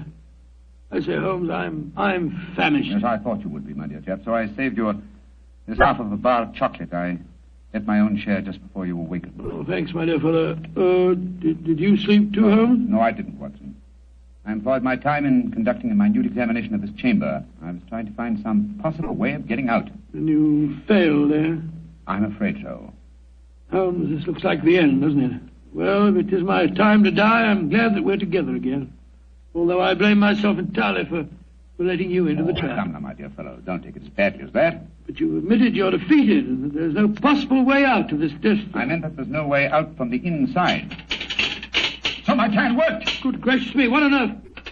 The star, there you are. Mary! Mary, you dear little thing, you must have been frightened to death. Hello, Don. Poor dear, you must have spent a miserable night. Well. Mr. Sherlock Holmes and Dr. Watson have been getting themselves in trouble again, eh? Sir, this is no time for your heavy-handed badinage. There's the body of a murdered woman inside that chamber. She was killed by Professor Moriarty. Professor Moriarty? Too bad you didn't get my message sooner. Your message? Oh, bless my soul, Holmes, I wish you'd tell me how you got your message to Scotland Yard. Well, ever since these recent attacks on my life, I've had my delightful band of ragamuffins, the Baker Street Irregulars, watching my house in fixed watches, 2 at a time. I gave the boys instructions to follow me whenever I went out. And if ever I did not reappear within 3 hours, they were to report to our friend Lestrade at Scotland Yard. Holmes, you're amazing. You think of everything. Just a minute, gentlemen, just a minute. I didn't get no message from any of your Baker Street irregulars. Oh, you didn't? No, sir.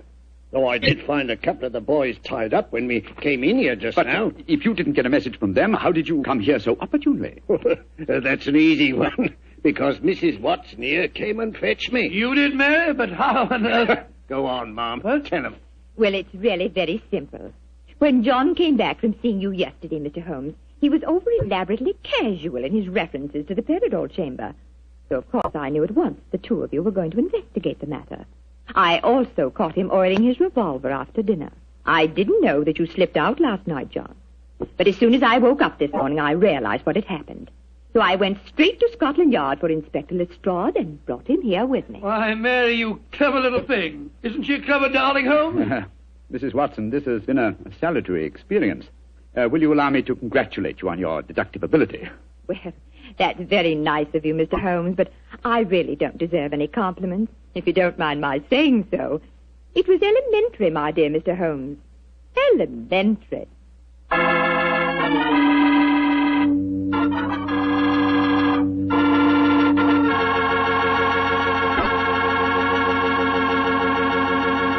This is Bob Campbell saying good night for the Petrie family. This program comes to you from our Hollywood studios. This is the Mutual Broadcasting System.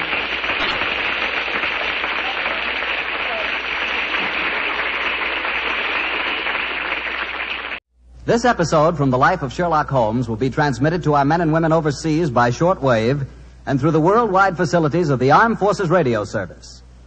Petrie Wine brings you Basil Rathbone and Nigel Bruce in the new adventures of Sherlock Holmes.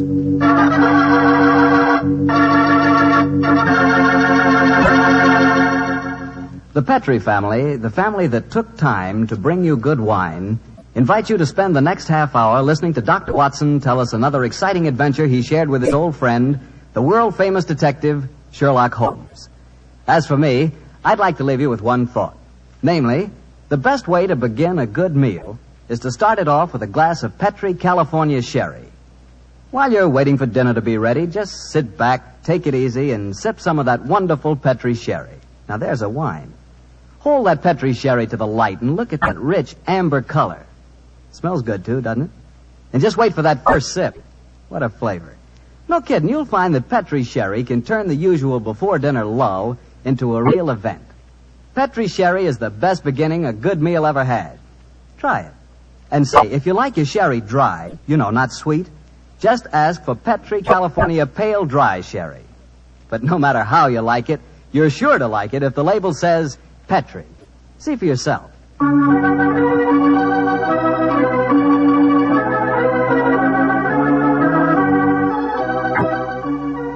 And now for the weekly visit with our good friend and host, Dr. Watson. Tonight we find him on the stage of the Paramount Theater in Hollywood. Good evening, Doctor. Good evening, Mr. Bartell.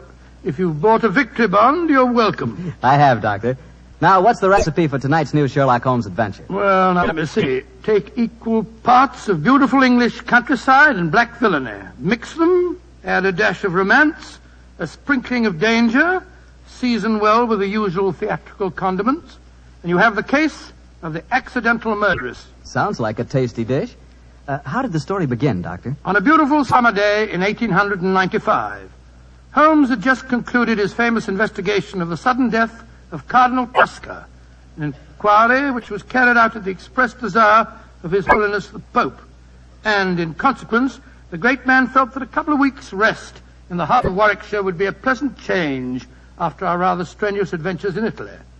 And so, Mr. Bartell, we went to Stratford-on-Avon. Oh, the home of Shakespeare, huh? Quite right, my boy. As a matter of fact, that was the reason that decided us to go there.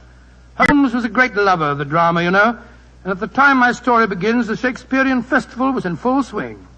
For the first week, our life there was calm and peaceful. During the daytime, we visited the local places of interest, such as Anne Hathaway's cottage and Shakespeare's birthplace, and the evenings found us at the theater. It was on a Tuesday, I remember, during our second week's stay, that the trouble began. Holmes and I had gone for a walk through the nearby forest of Avon. He was in unusually good spirits that morning, and there was a distinct twinkle in his eye as he said, Watson, for once I begin to wish that I were a man of wealth. Oh, and what makes you say that, Holmes? The beauty of this place, old fellow. I'm perfectly certain that I'd be happy in retirement here. It's rather depressing to think that in a week or two the sordid necessity of making money will demand my return to Baker Street in a world of criminals. No, I must say that in an environment like this, it is a little hard to think of crime. How does the old saying go? Where every prospect pleases, and only man is vile. Yes, but Shakespeare puts it even better, old chap. Oh, really? What's he say? Well, surely you remember the speech in As You Like It. We saw the production 2 nights ago. Oh, I don't remember the speech. How did it go? In this setting, it's really remarkably apposite. Are not these woods more free from peril than the envious court? Here feel we but the penalty of Adam, the season's difference. Don't you remember? Sweet are the uses of adversity, which like the toad, ugly and venomous, wears yet a precious jewel in his head. And this our life exempt from public haunt finds tongues in trees, books in the running brooks, sermons in stones, and good in everything. I would not change it. Upon my soul, you read that much better than the fellow on the stage the other night. Don't tell me I adopted the wrong profession, Watson. Oh, dear me, wait a minute. Path seems to end here. Nothing but dense trees ahead of us. There's another path over there. I think it leads down to the river. Then let's follow it. The Avon is always... Great Scott, that was a... Holmes! Holmes, you hurt? Yes, I think I am. Bullet hit my shoulder. I think it's only grazed it. Well, get off your coat quickly. Let's have a look. It's only a scratch. First, let's find out where it was fired from. I heard the thud of a bullet in the tree behind me. Yes, here we are. Give me a penknife, old fellow, will you? There you are. Thanks. Do you suppose that shot was deliberate? Well, I can't imagine someone mistaking me for a rabbit, Watson. By the way, there was a curious echo to that shot. I don't know whether you noticed it. Here's the bullet. Now, let me see. I was standing there. A line from this bullet hole in the tree through the spot where I was standing would indicate that the shot was fired from that cluster of trees over there. Come on, Watson. Let's see what a search discloses. Yes, I wish you'd let me look at that shoulder before you start galloping all over the countryside, Holmes. You're bleeding quite profusely. Oh, plenty of time to look at it when we... Hello. Look over there. A man and woman running towards us across the clearing. Yes, and carrying guns. Yes, it looks as if it was an accident after all. Was anyone hurt? Yes, sir. My friend was hit in the shoulder. Oh, how dreadful. It's not a bad wound, is it? Oh, it's only a scratch, madam, I hope. But the blood on your coat. Well, just, how did this accident happen, sir? Well, we were out rabbit shooting. I was teaching my wife to use a rifle. I saw a rabbit scurry across the clearing. I raised the rifle and fired. It seemed to me, Geoffrey, that as I did so, you jolted my arm. Yes, I'm afraid I did, Alice. I was going to fire too, but as I raised my rifle, I jolted your elbow and sent your shot wild. I can't tell you how sorry I am, sir. Here's my card. Of course, we'll take care of any expenses that may be entailed. Well, the first thing to do is to find out how much damage has been done. You'd better take your coat off, old fellow. I don't think I can. Oh, he's badly hurt. No, it's just that... The man's fainted. Oh, this is dreadful. I have a horse and trap down the road. Jackson, give me a hand with him, will you? I must get him to a hospital as fast as possible.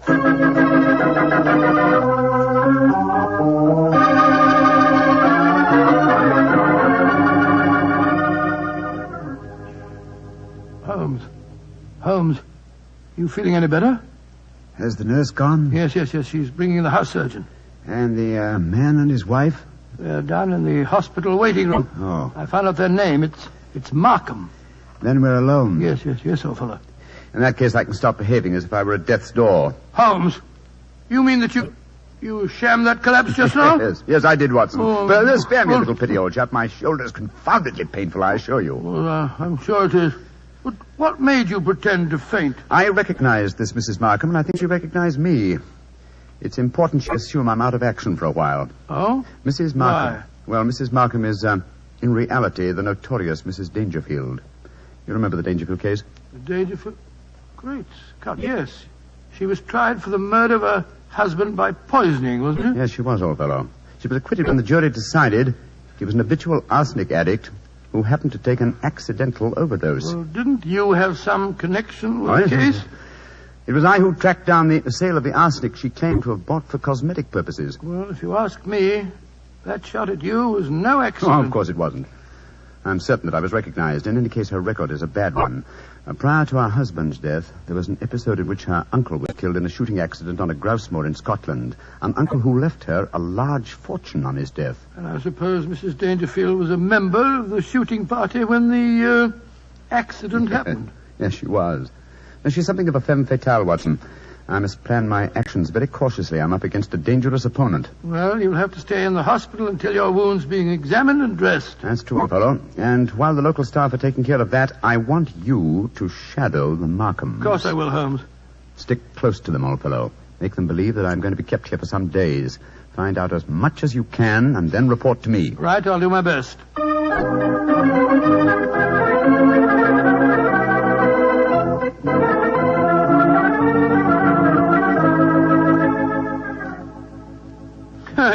It's awfully kind of you, Mrs. Markham, to insist on having me back to your house for lunch.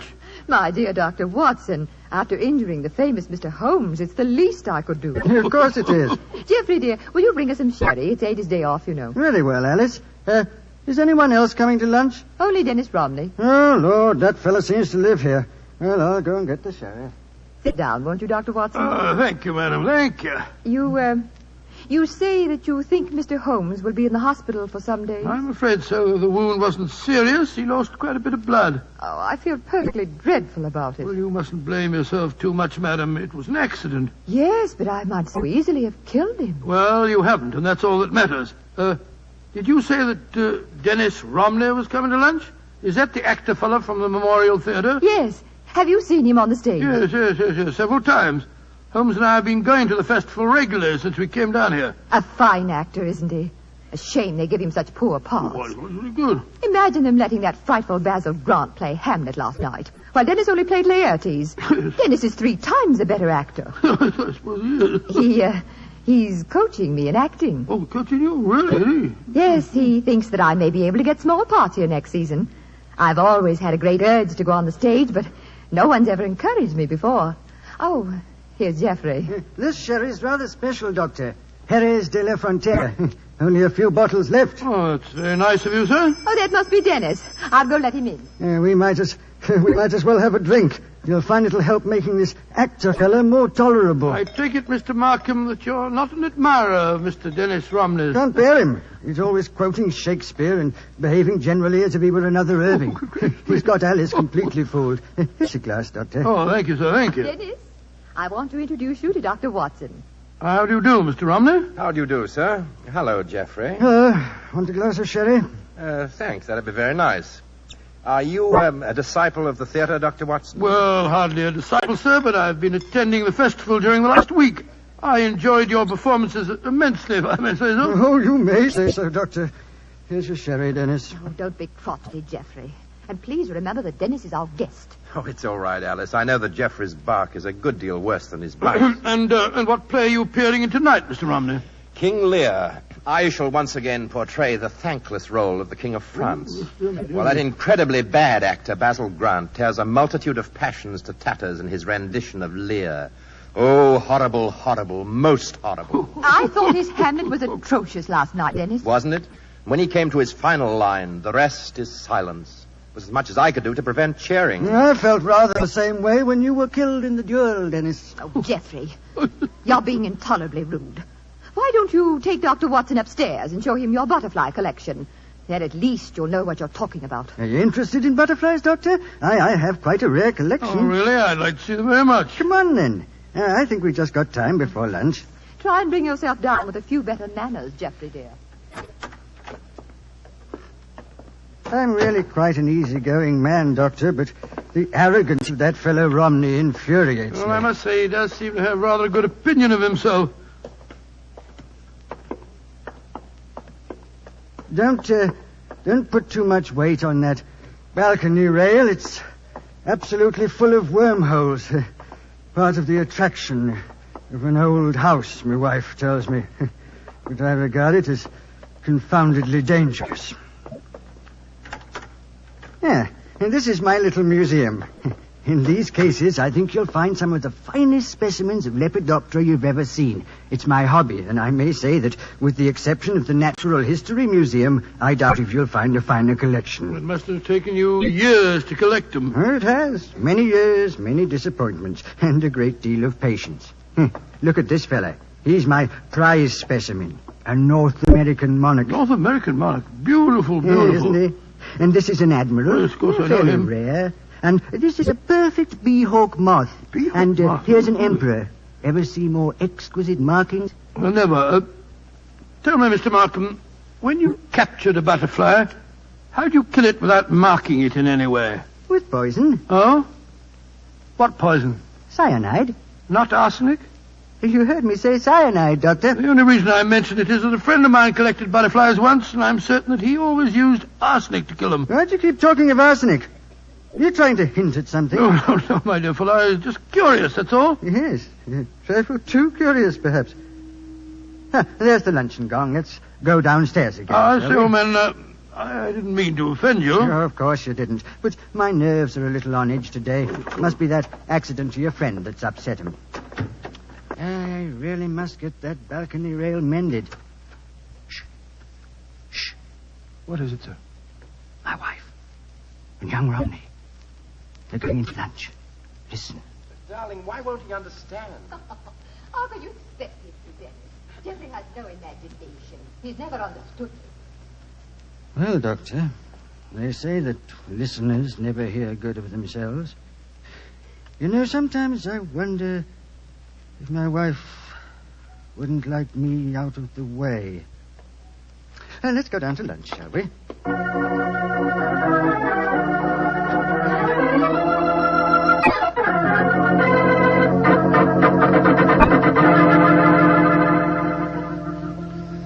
And so, Holmes, that's the story up to now. A very interesting one, too, Watson. So you think that Mrs. Markham is planning to kill our husband, eh? Oh, it's obvious. She's in love with the actor fellow, Dennis Romney. Her husband's in the way, and if she doesn't want to use poison this time, there's a perfect setting for murder in that crumbling balustrade on the landing. Mm-hmm. One push when he wasn't looking, and it'd be the end of him. And no one could prove that she did. A charming household. And Mr. Markham became very evasive, you say, when you mentioned arsenic. Yes. I said it deliberately, of course, to see how he'd react. If you ask me, he knows that his wife has arsenic in the house. And he was trying to protect her. You've exerted your charm sufficiently to arrange to see them again, I trust. Well, yes, as a matter of fact, I have. They're taking a picnic tea and going boating on the Avon this afternoon. They asked me to join them. Of course, I agreed. I just rushed back here to the hospital to report to you first. You've done splendidly, Watson, splendidly. Oh, thanks so much, Owen. But I've been so busy telling you what I've found out that I haven't asked you about you. How are you feeling? Oh, I'm fine, old fellow, fine. What did the house surgeon discover? A very interesting fact. Look in the drawer beside my bed, will you? Great Scott, it's a bullet. A bullet that the house surgeon removed from my shoulder. But we found a bullet in the tree also. Precisely. Therefore, 2 bullets were fired. But, good Lord, that means... It means, old chap, that we have a dangerous task ahead of us. Not to solve a murder, but to prevent one.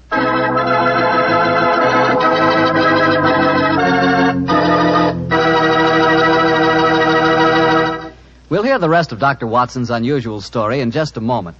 Meanwhile, I'd like to remind you that good cooking becomes wonderful cooking if you serve your good food with a Petri wine.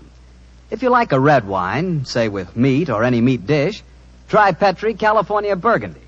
If white wine's your favorite, then you'll love Petri California Sauterne. It's wonderful.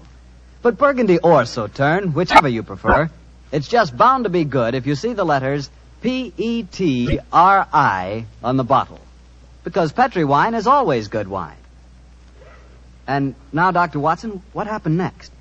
We left you at Sherlock Holmes' bedside in the hospital. Did the picnic with Mr. and Mrs. Markham prove an exciting one? No, it was rather unpleasant, as a matter of fact. The 3 of them kept squabbling all the time, and just as we were coming home, something unforeseen occurred. Mr. Markham fell into the river. Well, pardon the old question, Doctor, but did he fall or was he pushed? It was hard for me to say. I had my back to him when he fell. Of course, we fished him out and rattled him back home in a trap as fast as we could. He changed his clothes at once, and as we sat round the fire a little later, I could see that he'd caught a chill. In fact, I recommended that he go to bed and stay there.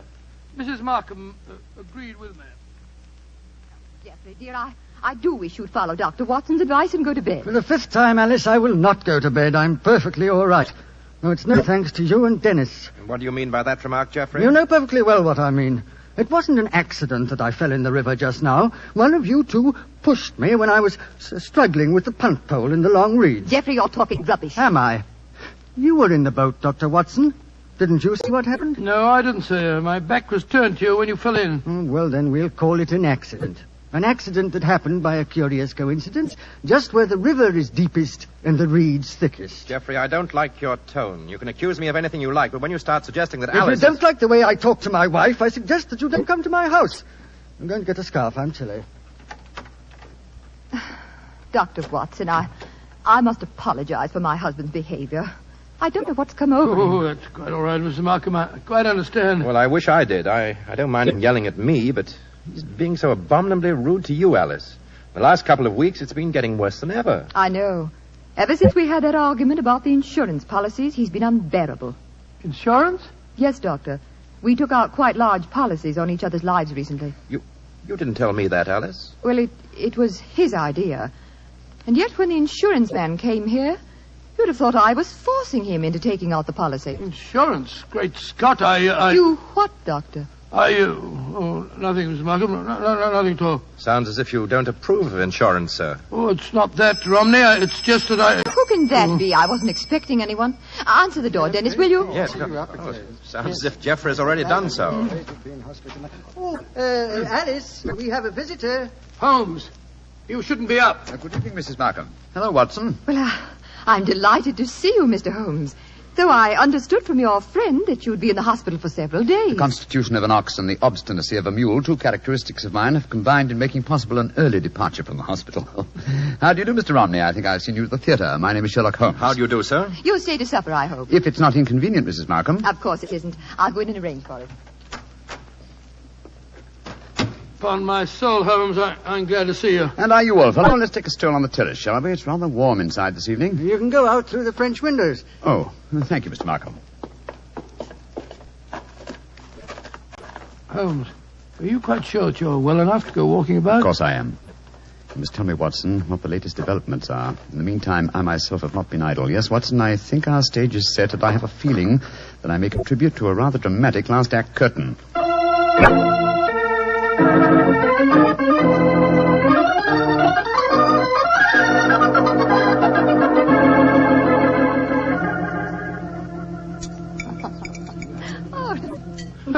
A delightful meal, Mrs. Markham. Oh, thank you, Doctor. Mr. Holmes, you're not eating very much. My appetite is a trifle jaded. The mental fencing that we have indulged in during the meal has been somewhat disturbing. I don't understand you. Oh, come now, madam. I know that you were once Mrs. Dangerfield, and you know that I know it. Why keep up the pretense any longer? Very well, Mr. Holmes. But we needn't converse in lowered voices. I'm sure that you've told Dr. Watson whatever there is to know, and perhaps more. I admire your courage, madam. Jeffrey, Dennis. Yes, sir. I want you to listen to this. Mr. Sherlock Holmes knows that I was once Mrs. Dangerfield.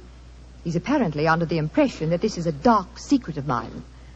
Mr. Holmes, Jeffrey knew and loved me before I ever married Mr. Dangerfield. Of course I did, Holmes. He stood by me during the horrible trial after my first husband's death. And I told Dennis about the whole miserable business months ago. So I really don't see that you've uncovered any great secret. Not yet, Mrs. Markham, but I have a feeling that it's only a matter of moments. So you haven't got any secrets from Dennis either, eh? There's no need to shout, Jeffrey. There's no need for Dennis to be in my house. Get out, Romney, and stay out. This business between you and Alice has gone far enough. I'll go when Alice tells me to. Well, if you won't go, then I'm not going to sit here. I'm going upstairs. You're shaking like a leaf, sir. You've got a fever. Don't you think you'd better go to bed? Mind your own business and leave me alone. Mrs. Markham, I really think you should persuade your husband to go upstairs and lie down. Don't worry, Mr. Holmes. I know how to handle him. I'll take him up. Put an arm around my shoulder, Jeffrey. Come along. We should follow them, Holmes. They have to pass that crumbling banister on the landing. With him in that state, she might try to... What are you suggesting, Doctor? Come and watch. Both of you. We can observe them both from the foot of the stairs here. They're on the landing. She's on the outside. Look, look, look, look. Markham's stumbled against her. He's pushed her against the railings. Look out! Come on, up the stairs. Alice, are you all right? Yes, but Jeffrey tried to push me through the railing. That's a lie. No, it isn't, sir. The three of us were watching you from below. But the railing held. I don't understand. I can explain that, Watson. This afternoon, while you were all at your picnic, I came here with a local carpenter. You had informed me, old fellow, that it was the maid's day off, and I took the liberty of reinforcing that decaying woodwork. What the blazes do you think you've been up to, Holmes? Preventing murder, sir, and finding the true solution to the Dangerfield case. What do you mean, Mr. Holmes? The true solution? Surely it's obvious to you, Mrs. Markham. You have told us that your present husband loved you before you married Mr. Dangerfield.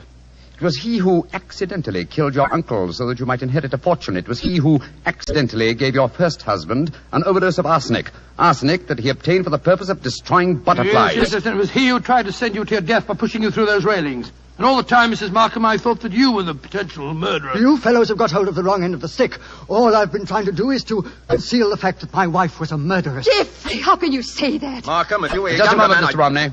I'm not through with him yet. This talk is all very dramatic, Mr. Holmes, but I wonder how you're going to be able to prove it. Dr. Watson, Mr. Romney, and I will testify to the attempt that you've just made on Mrs. Markham's life. Yes, and what about the attempt on your life, Holmes? Obviously, it was Markham who fired at you in the woods. But my wife has already admitted firing the shot. True, sir. But 2 shots were fired. The one that your wife fired, we found in the tree. The one that you fired was extracted from my shoulder in the hospital. Then the two shots were fired simultaneously. You remember, Watson, that I commented at the time on a curious echo. Mrs. Markham told us that her arm was jolted as she pulled the trigger. That was when the other rifle was fired. Mr. Markham didn't want me on the scene when he staged his latest accident, and so he tried to kill me. What kind of a devil have I been living with all these years? I think I'm going to kill you, Markham. Don't come near me. Keep him away from me. Leave him to the law courts, Mr. Romney. British justice may be slow, as indeed it was in the Dangerfield case, but in the long run, it is sure. You'll find that out, Mr. Markham, on the gallows.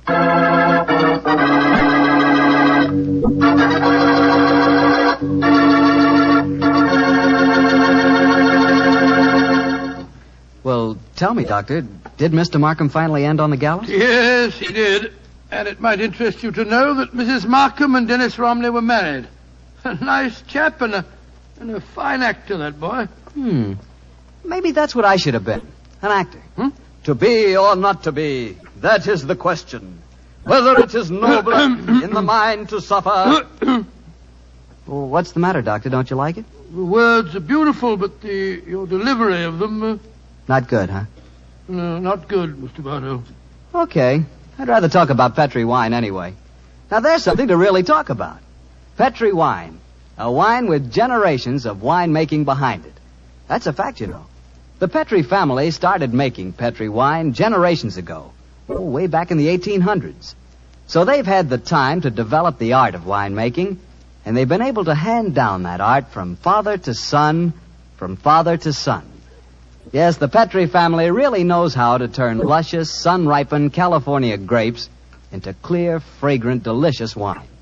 And those letters, P-E-T-R-I, on the bottle, are the personal assurance of the Petri family that every drop of Petri wine is good wine.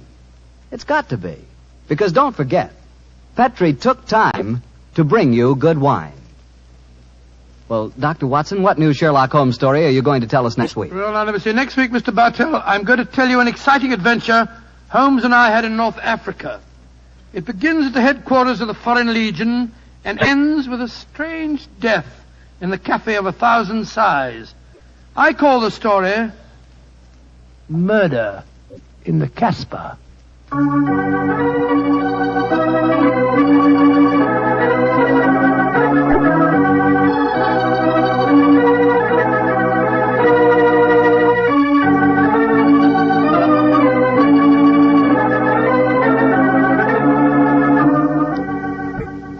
Tonight's Sherlock Holmes adventure is written by Dennis Green and Anthony Boucher and was suggested by an incident in the Sir Arthur Conan Doyle story, The Adventure of Black Peter.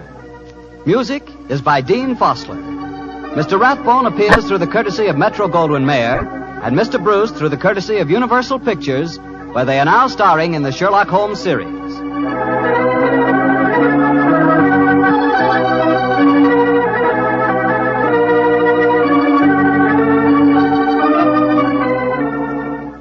The Petri Wine Company of San Francisco, California, invites you to tune in again next week, same time, same station. This is Harry Bartell saying goodnight for the Petri family. This program originated in the Paramount Theater in Hollywood for an audience of Victory Bond buyers.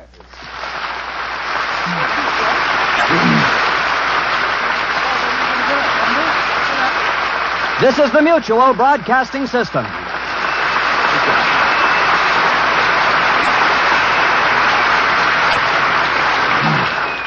Petri Wine brings you Basil Rathbone and Nigel Bruce in the new adventures of Sherlock Holmes.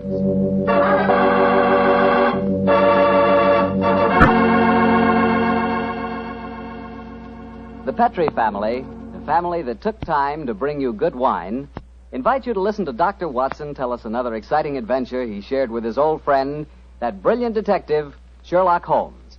And say, while you lend an ear to the good doctor, you'll get a lot of pleasure out of a glass of rich, ruby-red Petri California port. Just sit back and sip that Petri port leisurely. There's a wine that's just perfect after dinner. A wine that really goes with storytelling and conversation. Petri port is as rich in flavor as it is in color. And what a flavor. Full, hearty, and delicious. Well, I can't think of a better way to express your hospitality than to offer your friends a glass of good Petri port. Serve that Petri port alone, or serve it with fruit or nuts or with cake or sandwiches. No matter how you serve it, you can serve that Petri port proudly, because the name Petri is the proudest name in the history of American wine.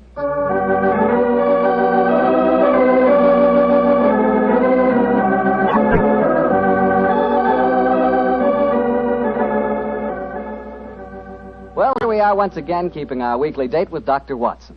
Good evening, Doctor. Good evening, Mr. Bartell. Come in and join me. As you see, the puppies have been keeping your chair warm for you. Here, shove them off. No, Doctor, I don't want to disturb them. They look much too comfortable. I'll sit over here, thanks. There's tobacco in the jar beside you, cigarettes in the box, and some excellent port on the sideboard, so make yourself at home. Thanks, Doctor. Are you all ready with tonight's new Sherlock Holmes adventure? Yes, Mr. Bartell, though I'm afraid after all these years, it's going to be a little hard for me to recapture for you the spirit of the story. Last week you told us that a band of gypsies played a prominent part in the adventure. Yes, they did indeed. And it was amid that colorful atmosphere that my story begins. It was in the autumn of 1890.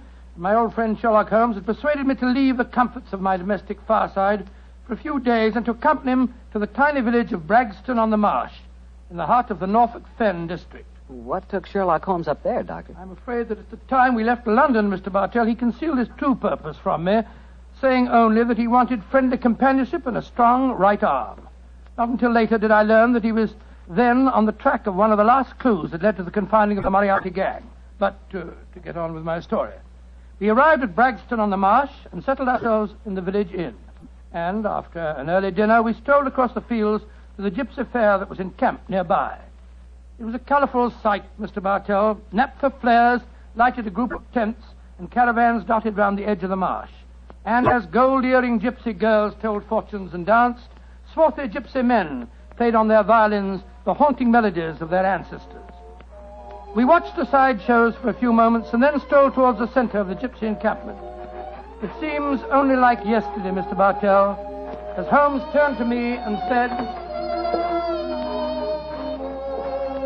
Far cry from Baker Street, isn't it, Watson? Yes, indeed. Just the same, Holmes, I'm convinced that you're not here purely for a holiday. You're on the trail of some criminal. No, chap, I'm on the trail of a clue. A clue, if I find it, may lead to the confounding of the Moriarty gang. Holmes, can't you be a little more explicit? After all, I left my wife and my practice without asking any questions. Surely now we're up here, you could let me know what's afoot. Very well, old fellow. I'm searching for a young gypsy by the name of Pyramus Hearn. He disappeared recently from London, and it's vital that I find him.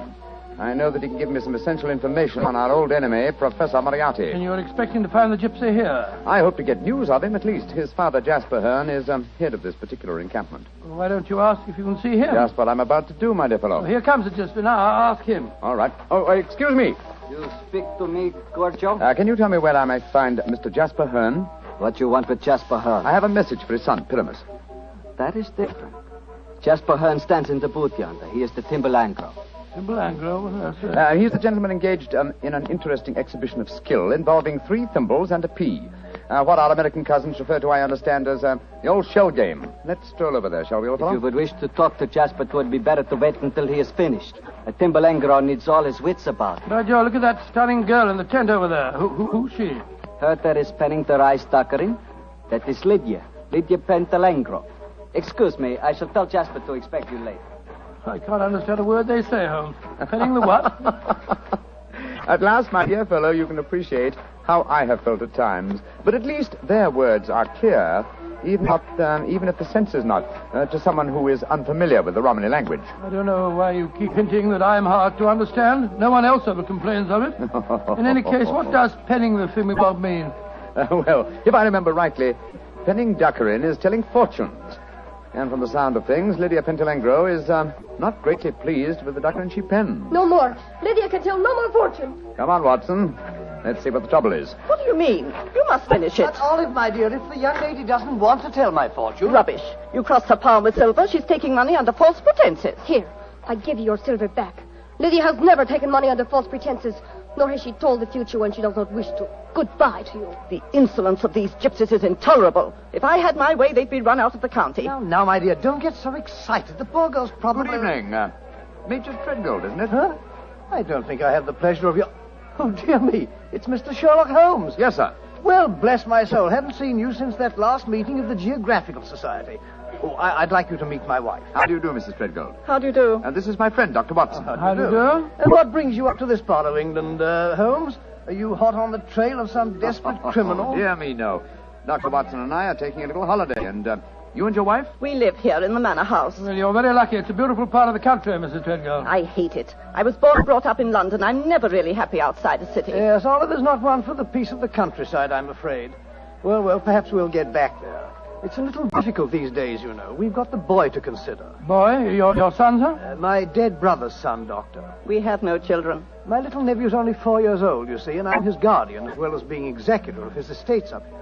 So you can understand it would be difficult for us to get back to London. It's only difficult because you put the child's happiness before mine, Arthur. Oh, now, Olive, you know I have to watch his interests up here. After all, when he comes of age, he'll be one of the richest young men in Norfolk. Yes, and with money that should have come to us.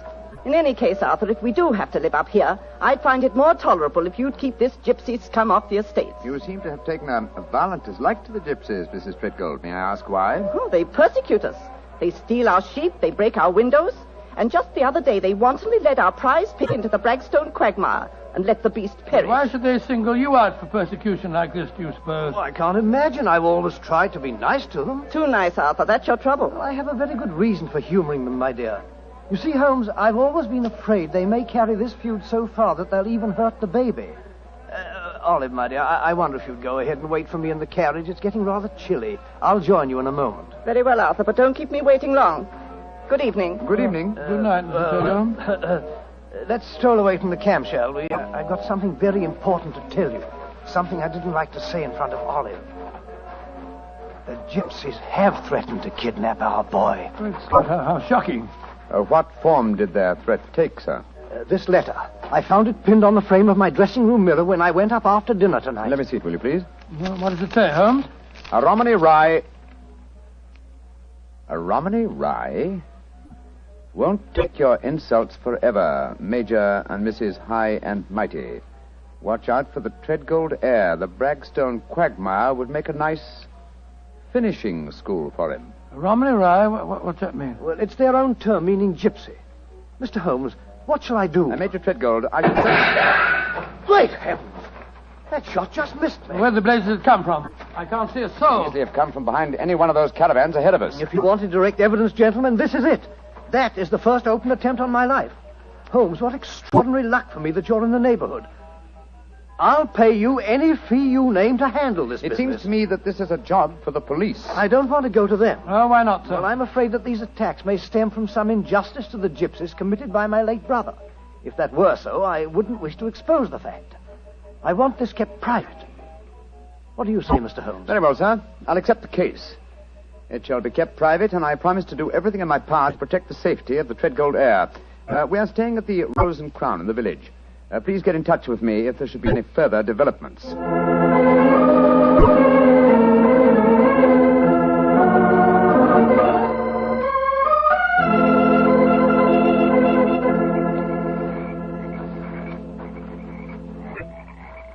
affair seems to be closed down for the night now, Holmes. They're turning out the naphtha flares. Yes, let's stroll over to Jasper Hearn's caravan, shall we? He should be free now. Well, if he's head of this tribe, he ought to be able to tell you something about this Treadgold business. Yes. Though I shall first ask him about his son, Pyramus, the man I'm looking for. I think the fact that I know his son will inspire confidence. Here we are. This is the caravan. That girl, Lydia Petrulenga, sitting outside, the one that was telling fortune. Yes. Good evening. Who are you, and what do you want? I wish to speak to Jasper Hearn. He is not here. He's gone to the marshes. When will he be back? I do not know. You bring trouble to Jasper? No, my dear. This is a personal visit. We're not after him for being a thimble engro, or for penning duckerin. Oh, for a Gorgio, you speak a Romany well, brother. Oh, you are a true Lavengro, master of words. Where did you learn it? From Jasper's son, Pyramus. Ah, you know Pyramus then. A fine boy. Oh, sit down on the grass, my friend. You may wait here for Jasper. He will be back soon. Thank you. Is that your violin lying on the steps, young lady? No, that is Jasper's Bolshom. Oh, Jasper's Bolshom, what on earth's that? That is the Romany word for violin. You play, sir? No, but my friend does. So? Oh, then take it, brother. The stars are bright. The night is warm. Music will be sweet. To a Romany chai, I'm afraid my violin playing will sound rather poor stuff.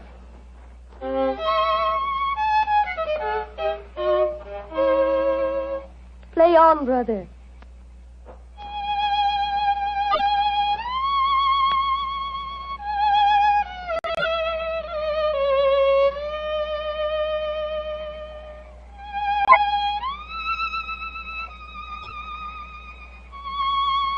Stop, brother.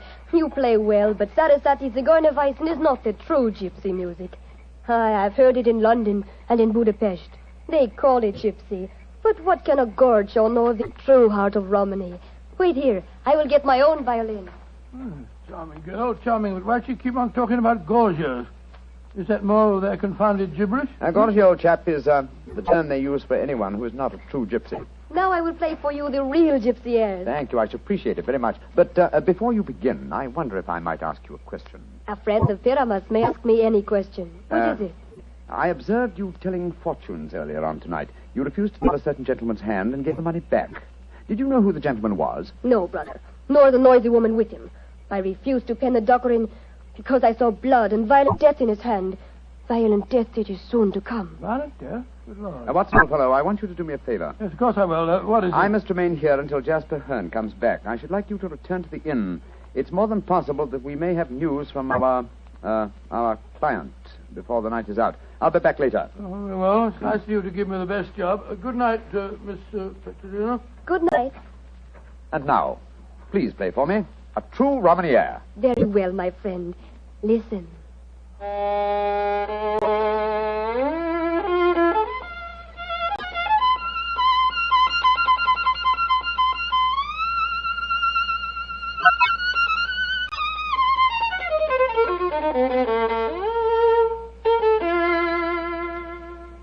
Now you must play, brother. I shall make a true bushmenger of you. Come, see if you can follow me.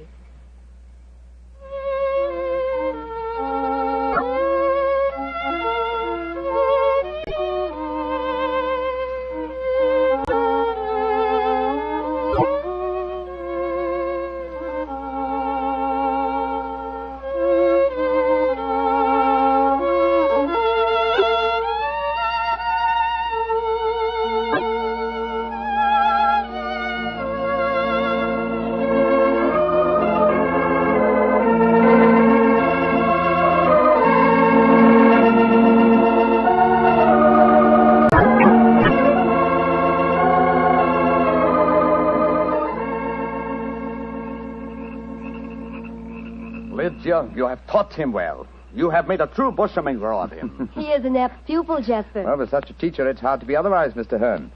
That is, if one has a spark of music in one's soul. Call me Jasper, brother. You have spoken well, my son. You have taught wisely to me of things that I have not understood.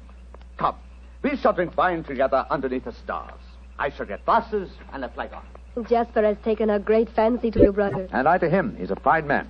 Sherlock Holmes. Yes, Lydia? May I read your hand, brother? Why, yes, of course.